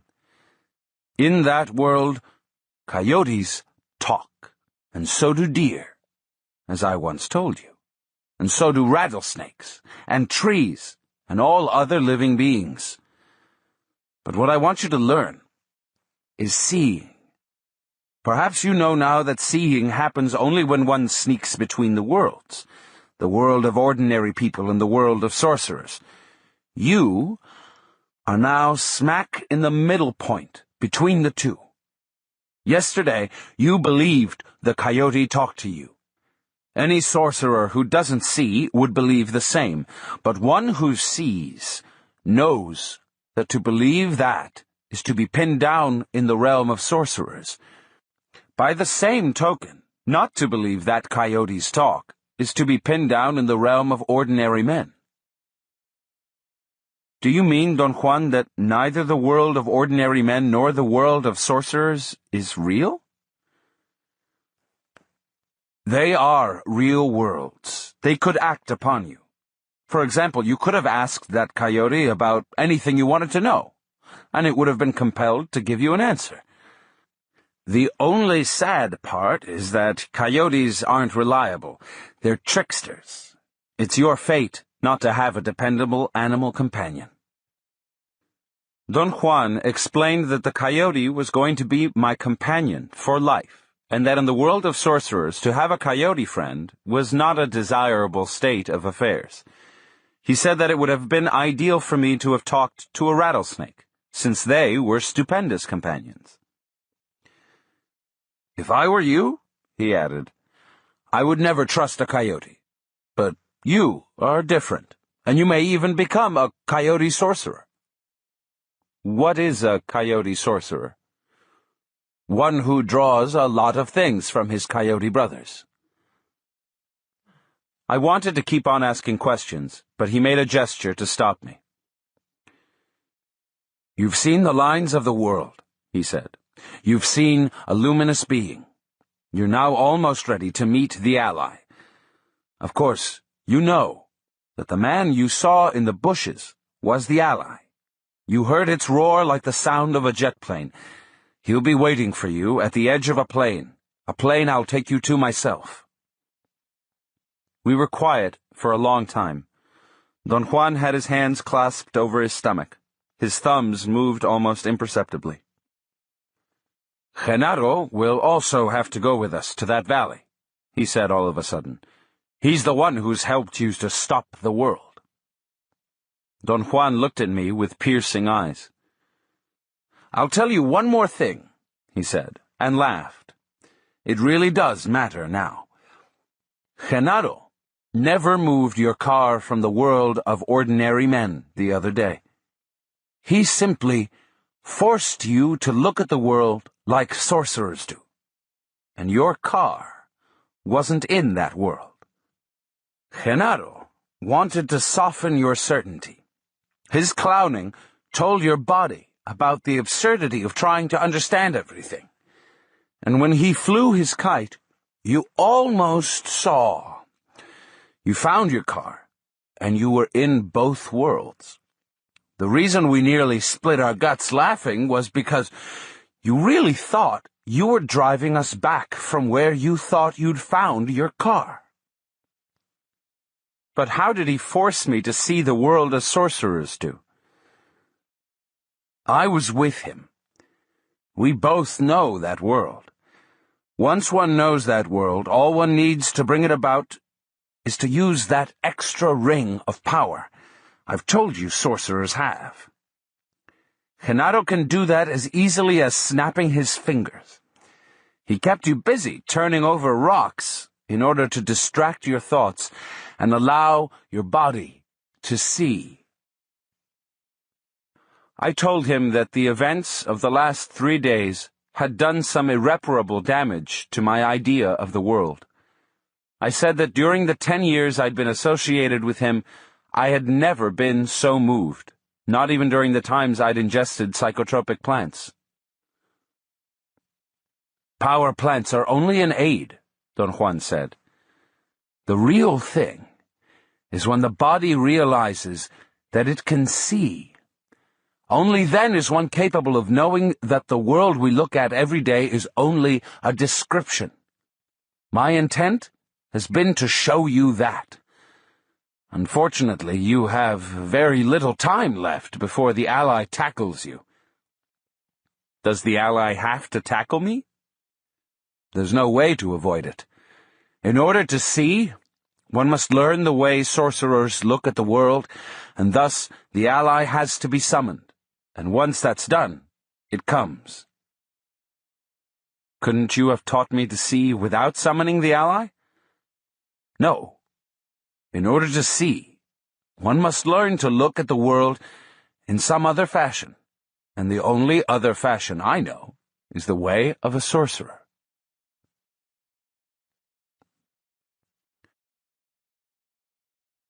'20. Journey to Ixtlan. Don Genaro returned around noon, and at Don Juan's suggestion, the three of us drove down to the range of mountains where I'd been the day before. We hiked on the same trail I had taken, but instead of stopping in the high plateau, as I had done, we kept on climbing until we reached the top of the lower range of mountains. Then we began to descend into a flat valley. We stopped to rest on top of a high hill. Don Genaro picked the spot. I automatically sat down, as I've always done in their company, with Don Juan to my right and Don Genaro to my left, making a triangle. The desert chaparral had acquired an exquisite moist sheen. It was brilliantly green after a short spring shower. "Genaro is going to tell you something," Don Juan said to me all of a sudden. "He's going to tell you the story of his first encounter with his ally. Isn't that so, Genaro?" There was a tone of coaxing in Don Juan's voice. Don Genaro looked at me and contracted his lips until his mouth looked like a round hole. He curled his tongue against his palate and opened and closed his mouth as if he were having spasms. Don Juan looked at him and laughed loudly. I didn't know what to make out of it. "What's he doing?" I asked Don Juan. "He's a hen," he said. "A hen?" Look at his mouth. That's the hen's ass, and it's about to lay an egg." The spasms of Don Genaro's mouth seemed to increase. He had a strange, crazy look in his eyes. His mouth opened up as if the spasms were dilating the round hole. He made a croaking sound in his throat, folded his arms over his chest with his hands bent inward, and then unceremoniously spat out some phlegm. "Damn it! It wasn't an egg," he said, with a concerned look on his face. The posture of his body and the expression on his face were so ludicrous that I couldn't help laughing. "Now that Genaro almost laid an egg, maybe he'll tell you about his first encounter with his ally," Don Juan insisted. "Maybe," Don Genaro said, uninterested. I pleaded with him to tell me. Don Genaro stood up, stretched his arms and back. His bones made a cracking sound. Then he sat down again. "I was young when I first tackled my ally," he finally said. "I remember that it was in the early afternoon. I'd been in the fields since daybreak, and I was returning to my house. Suddenly, from behind a bush, the ally came out and blocked my way. He'd been waiting for me, and was inviting me to wrestle him. I began to turn around in order to leave him alone, but the thought came to my mind that I was strong enough to tackle him. I was afraid, though. A chill ran up my spine, and my neck became stiff as a board. By the way, that's always the sign that you're ready. I mean, when your neck gets hard." He opened up his shirt and showed me his back. He stiffened the muscles of his neck, back, and arms. I noticed the superb quality of his musculature. It was as if the memory of the encounter had activated every muscle in his torso. "In such a situation," he continued, "you must always close your mouth." He turned to Don Juan and said, "Isn't that so?" "Yes," Don Juan said calmly. "The jolt that one gets from grabbing an ally is so great that one might bite off one's tongue or knock one's teeth out. One's body must be straight and well-grounded, and the feet must grab the ground." Don Genaro stood up and showed me the proper position, his body slightly bent at the knees, his arms hanging at his sides, with the fingers curled gently. He seemed relaxed and yet firmly set on the ground. He remained in that position for an instant, and when I thought he was going to sit down, he suddenly lunged forward in one stupendous leap, as if he had springs attached to his heels. His movement was so sudden that I fell down on my back, but as I fell, I had the clear impression that Don Genaro had grabbed a man, or something which had the shape of a man. I sat up again. Don Genaro was still maintaining a tremendous tension all over his body. Then he relaxed his muscles abruptly and went back to where he'd been sitting before, and sat down. "Carlos just saw your ally right now," Don Juan remarked casually. "But he's still weak and fell down." "Did you?" Don Genaro asked in a naive tone, and enlarged his nostrils. Don Juan assured him that I had seen it. Don Genaro leaped forward again with such a force that I fell on my side. He executed his jump so fast that I really couldn't tell how he had sprung to his feet from a sitting position in order to lunge forward. Both of them laughed loudly, and then Don Genaro changed his laughter into a howling, indistinguishable from a coyote's. "Don't think that you have to jump as well as Genaro in order to grab your ally," Don Juan said in a cautioning tone. "Genaro jumps so well because he has his ally to help him. All you have to do is to be firmly grounded in order to sustain the impact. You have to stand just like Genaro did before he jumped. Then you have to leap forward and grab the ally." "He's got to kiss his medallion first," Don Genaro interjected. Don Juan, with feigned severity, said that I had no medallions. "What about his notebooks?" Don Genaro insisted. "He's got to do something with his notebooks. Put them down somewhere before he jumps, or maybe he'll use his notebooks to beat the ally." "I'll be damned," Don Juan said with seemingly genuine surprise. "I've never thought of that. I bet it'll be the first time an ally's beaten down to the ground with notebooks." When Don Juan's laughter and Don Genaro's coyote howling subsided, we were all in a very fine mood. "What happened when you grabbed your ally, Don Genaro?" I asked. "It was a powerful jolt," Don Genaro said after a moment's hesitation. He seemed to have been putting his thoughts in order. "Never would I have imagined it was going to be like that," he went on. "It was something like nothing I can tell. After I grabbed it, we began to spin.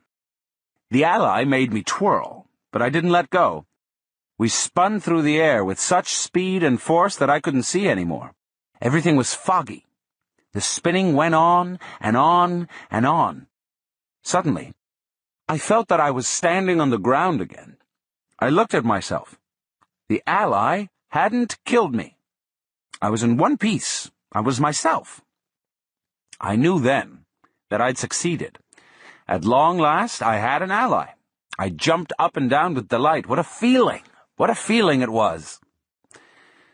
Then I looked around to find out where I was. The surroundings were unknown to me.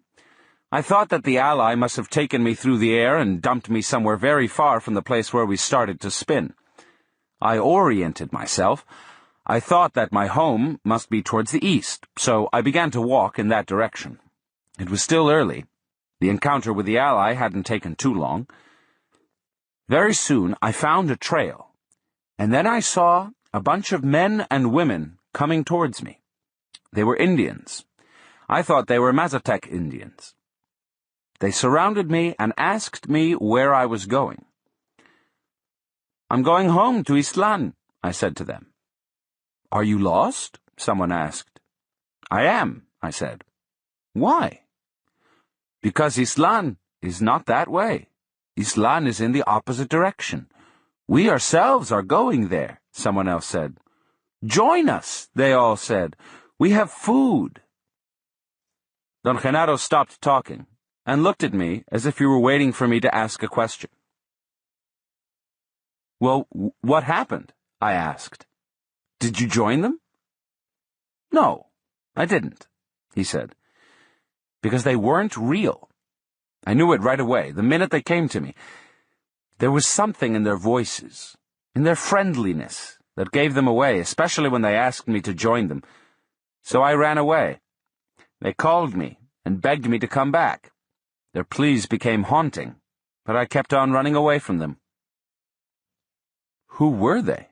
I asked. "People," Don Genaro replied cuttingly. "Except that they weren't real." They were like apparitions, Don Juan explained, like phantoms.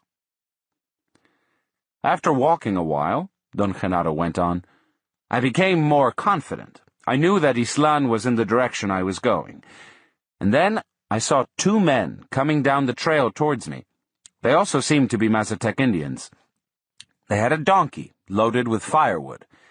They went by me and mumbled, "Good afternoon." "Good afternoon," I said, and kept on walking. They didn't pay any attention to me and went their way. I slowed down my gait and casually turned around to look at them. They were walking away, unconcerned with me. They seemed to be real. I ran after them and yelled, "Wait, wait!" They held their donkey and stood on either side of the animal as if they were protecting the load. "I'm lost in these mountains," I said to them. "Which way is Ixtlan?" They pointed in the direction they were going. "You're very far," one of them said. "It's on the other side of those mountains. It'll take you 4 or 5 days to get there." Then they turned around and kept on walking. I felt that those were real Indians, and I begged them to let me join them. We walked together for a while, and then one of them got his bundle of food and offered me some.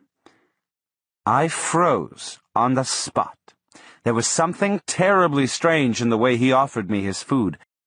My body felt frightened, so I jumped back and began to run away.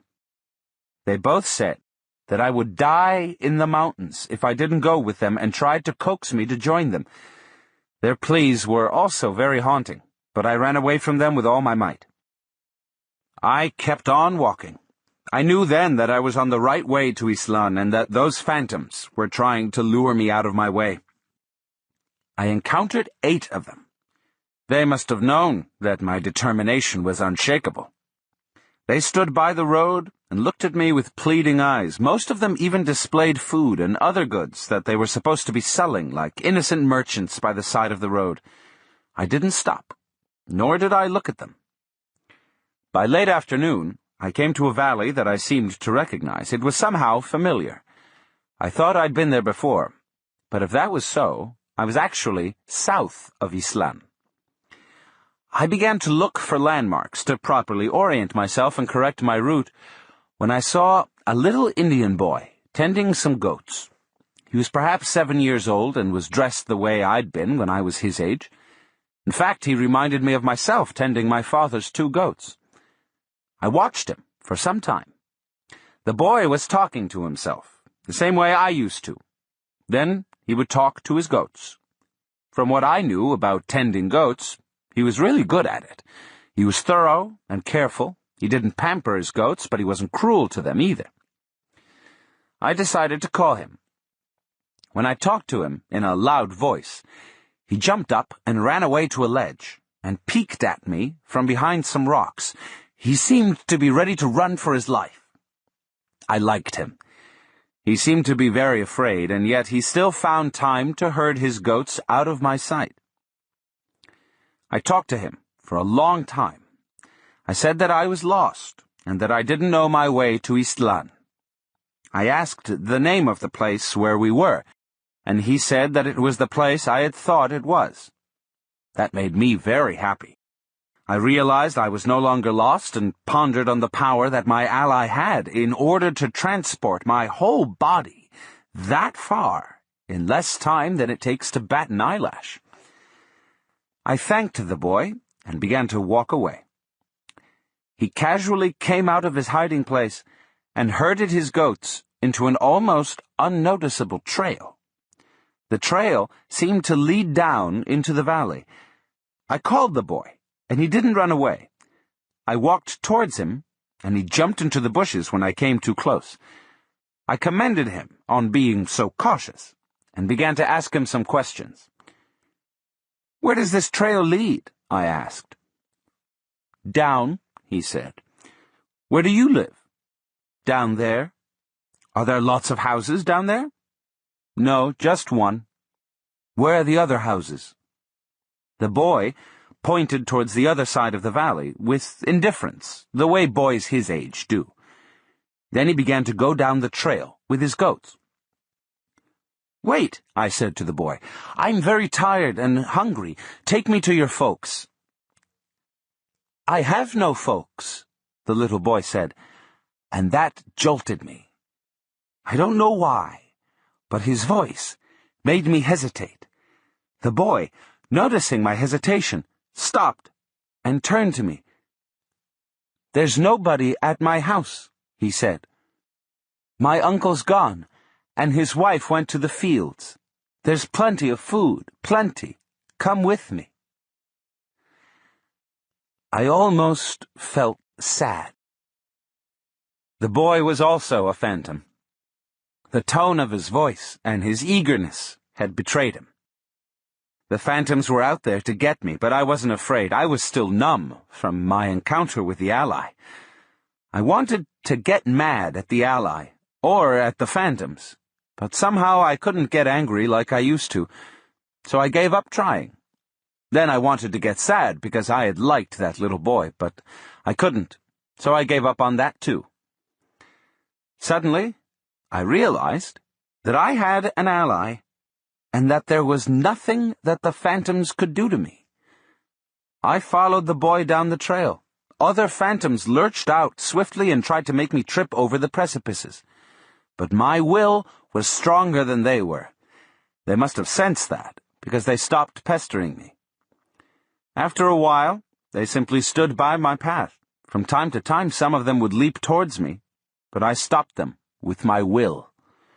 And then they quit bothering me altogether. Don Genaro remained quiet for a long time. Don Juan looked at me. "What happened after that, Don Genaro?" I asked. "I kept on walking," he said factually. It seemed that he had finished his tale, and there was nothing he wanted to add. I asked him why was the fact that they offered him food a clue to their being phantoms. He didn't answer. I probed further and asked whether it was a custom among Mazatec Indians to deny that they had any food or to be heavily concerned with matters of food. He said that the tone of their voices, their eagerness to lure him out, and the manner in which the phantoms talked about food were the clues, and that he knew that because his ally was helping him. He asserted that by himself alone, he would have never noticed those peculiarities. "Were those phantoms allies, Don Genaro?" I asked. "No, they were people." "People? But you said they were phantoms." "I said that they were no longer real. After my encounter with the ally, nothing was real anymore." We were quiet for a long time. "What was the final outcome of that experience, Don Genaro?" I asked. "Final outcome?" "I mean, when and how did you finally reach Ixtlan?" Both of them broke into laughter at once. "So that's the final outcome for you," Don Juan remarked. "Let's put it this way, then. There was no final outcome to Genaro's journey. There will never be any final outcome. Genaro is still on his way to Ixtlan." Don Genaro glanced at me with piercing eyes, and then turned his head to look into the distance, towards the south. "I will never reach Ixtlan," he said. His voice was firm but soft, almost a murmur. Yet in my feelings, sometimes I think I'm just one step from reaching it. Yet I never will. In my journey, I don't even find the familiar landmarks I used to know. Nothing is any longer the same. Don Juan and Don Genaro looked at each other. There was something so sad about their look. In my journey to Ixtlan, I find only phantom travelers, he said softly. I looked at Don Juan. I hadn't understood what Don Genaro had meant. Everyone Genaro finds on his way to Ixtlan is only an ephemeral being, Don Juan explained. Take you, for instance. You are a phantom. Your feelings and your eagerness are those of people. That's why he says that he encounters only phantom travelers on his journey to Ixtlan. I suddenly realized that Don Genaro's journey was a metaphor. Your journey to Ixtlan is not real, then, I said. It is real, Don Genaro interjected. The travelers are not real. He pointed to Don Juan with a nod of his head and said emphatically, This is the only one who's real. The world is real only when I'm with this one. Don Juan smiled. Genaro was telling his story to you, Don Juan said, because yesterday you stopped the world, and he thinks that you also saw, but you're such a fool that you don't know it yourself. I keep on telling him that you're weird, and that sooner or later you will see. At any rate, in your next meeting with the ally, if there is a next time for you, you'll have to wrestle with it and tame it. If you survive the shock, which I'm sure you will, since you're strong and have been living like a warrior, you'll find yourself alive in an unknown land. Then, as is natural to all of us, the first thing you'll want to do is to start on your way back to Los Angeles. But there's no way to go back to Los Angeles. What you left there is lost forever. By then, of course, you'll be a sorcerer, but that's no help. At a time like that, what's important to all of us is the fact that everything we love or hate or wish for has been left behind. Yet the feelings in a man don't die or change, and the sorcerer starts on his way back home, knowing that he'll never reach it, knowing that no power on earth, not even his death, will deliver him to the place, the things, the people he loved. That's what Genaro told you. Don Juan's explanation was like a catalyst. The full impact of Don Genaro's story hit me suddenly when I began to link the tale to my own life.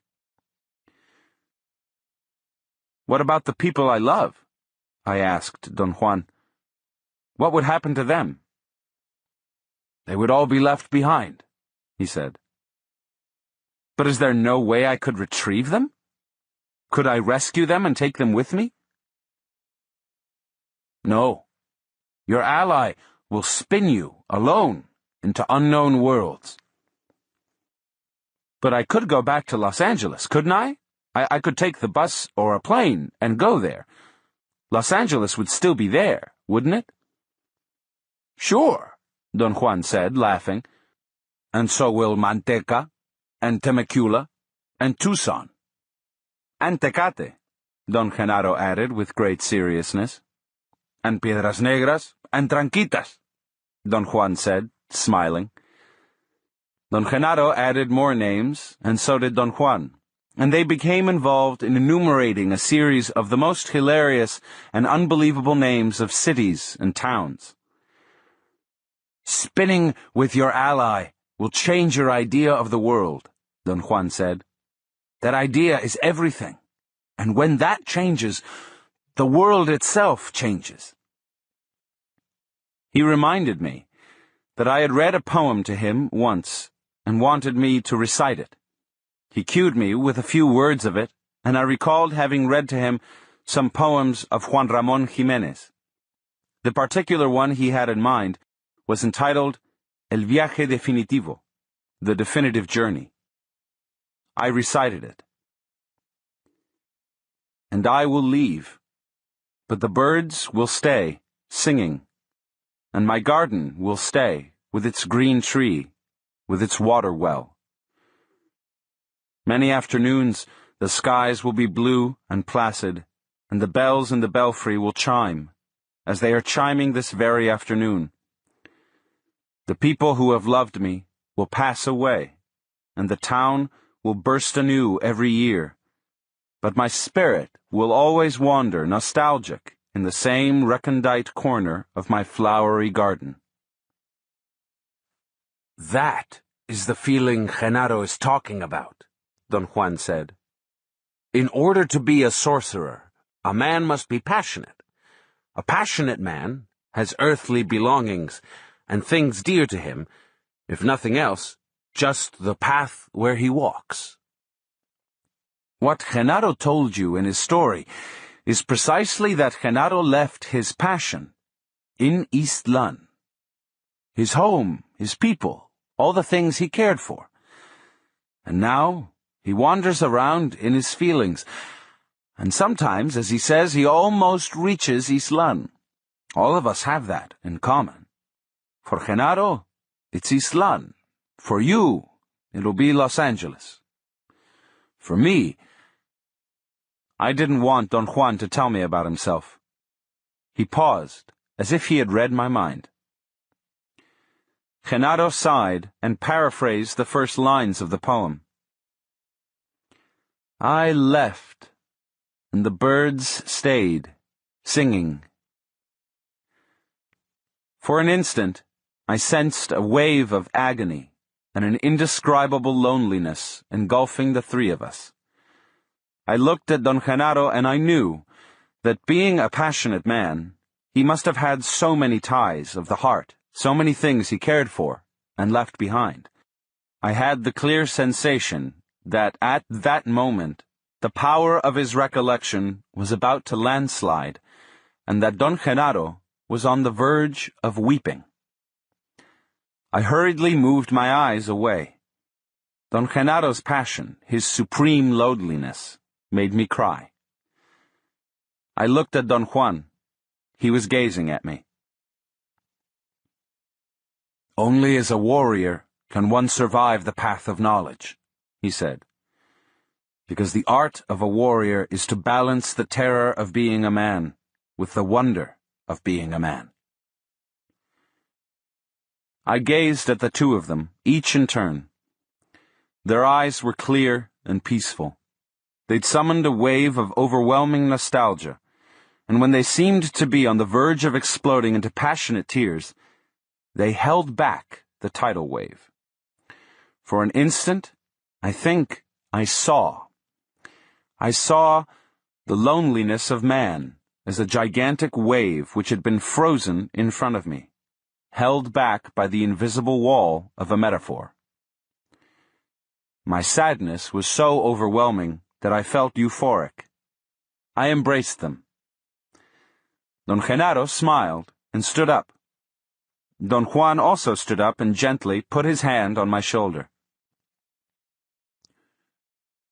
We are going to leave you here, he said. Do what you think is proper. The ally will be waiting for you at the edge of that plain. He pointed to a dark valley in the distance. If you don't feel that this is your time yet, don't keep your appointment, he went on. Nothing is gained by forcing the issue. If you want to survive, you must be crystal clear and deadly sure of yourself. Don Juan walked away without looking at me, but Don Genaro turned a couple of times and urged me, with a wink and a movement of his head, to go forward. I looked at them until they disappeared in the distance, and then I walked to my car and drove away. I knew that it was not my time yet.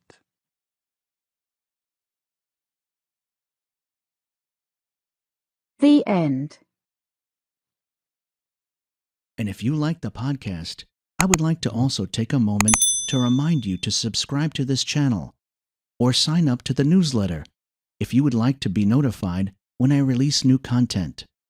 And if you would like to support my work, then you can download the podcast for a small supporter's remuneration. Links are in the description. Here's to you and your fulfillment and growth into every tomorrow to come.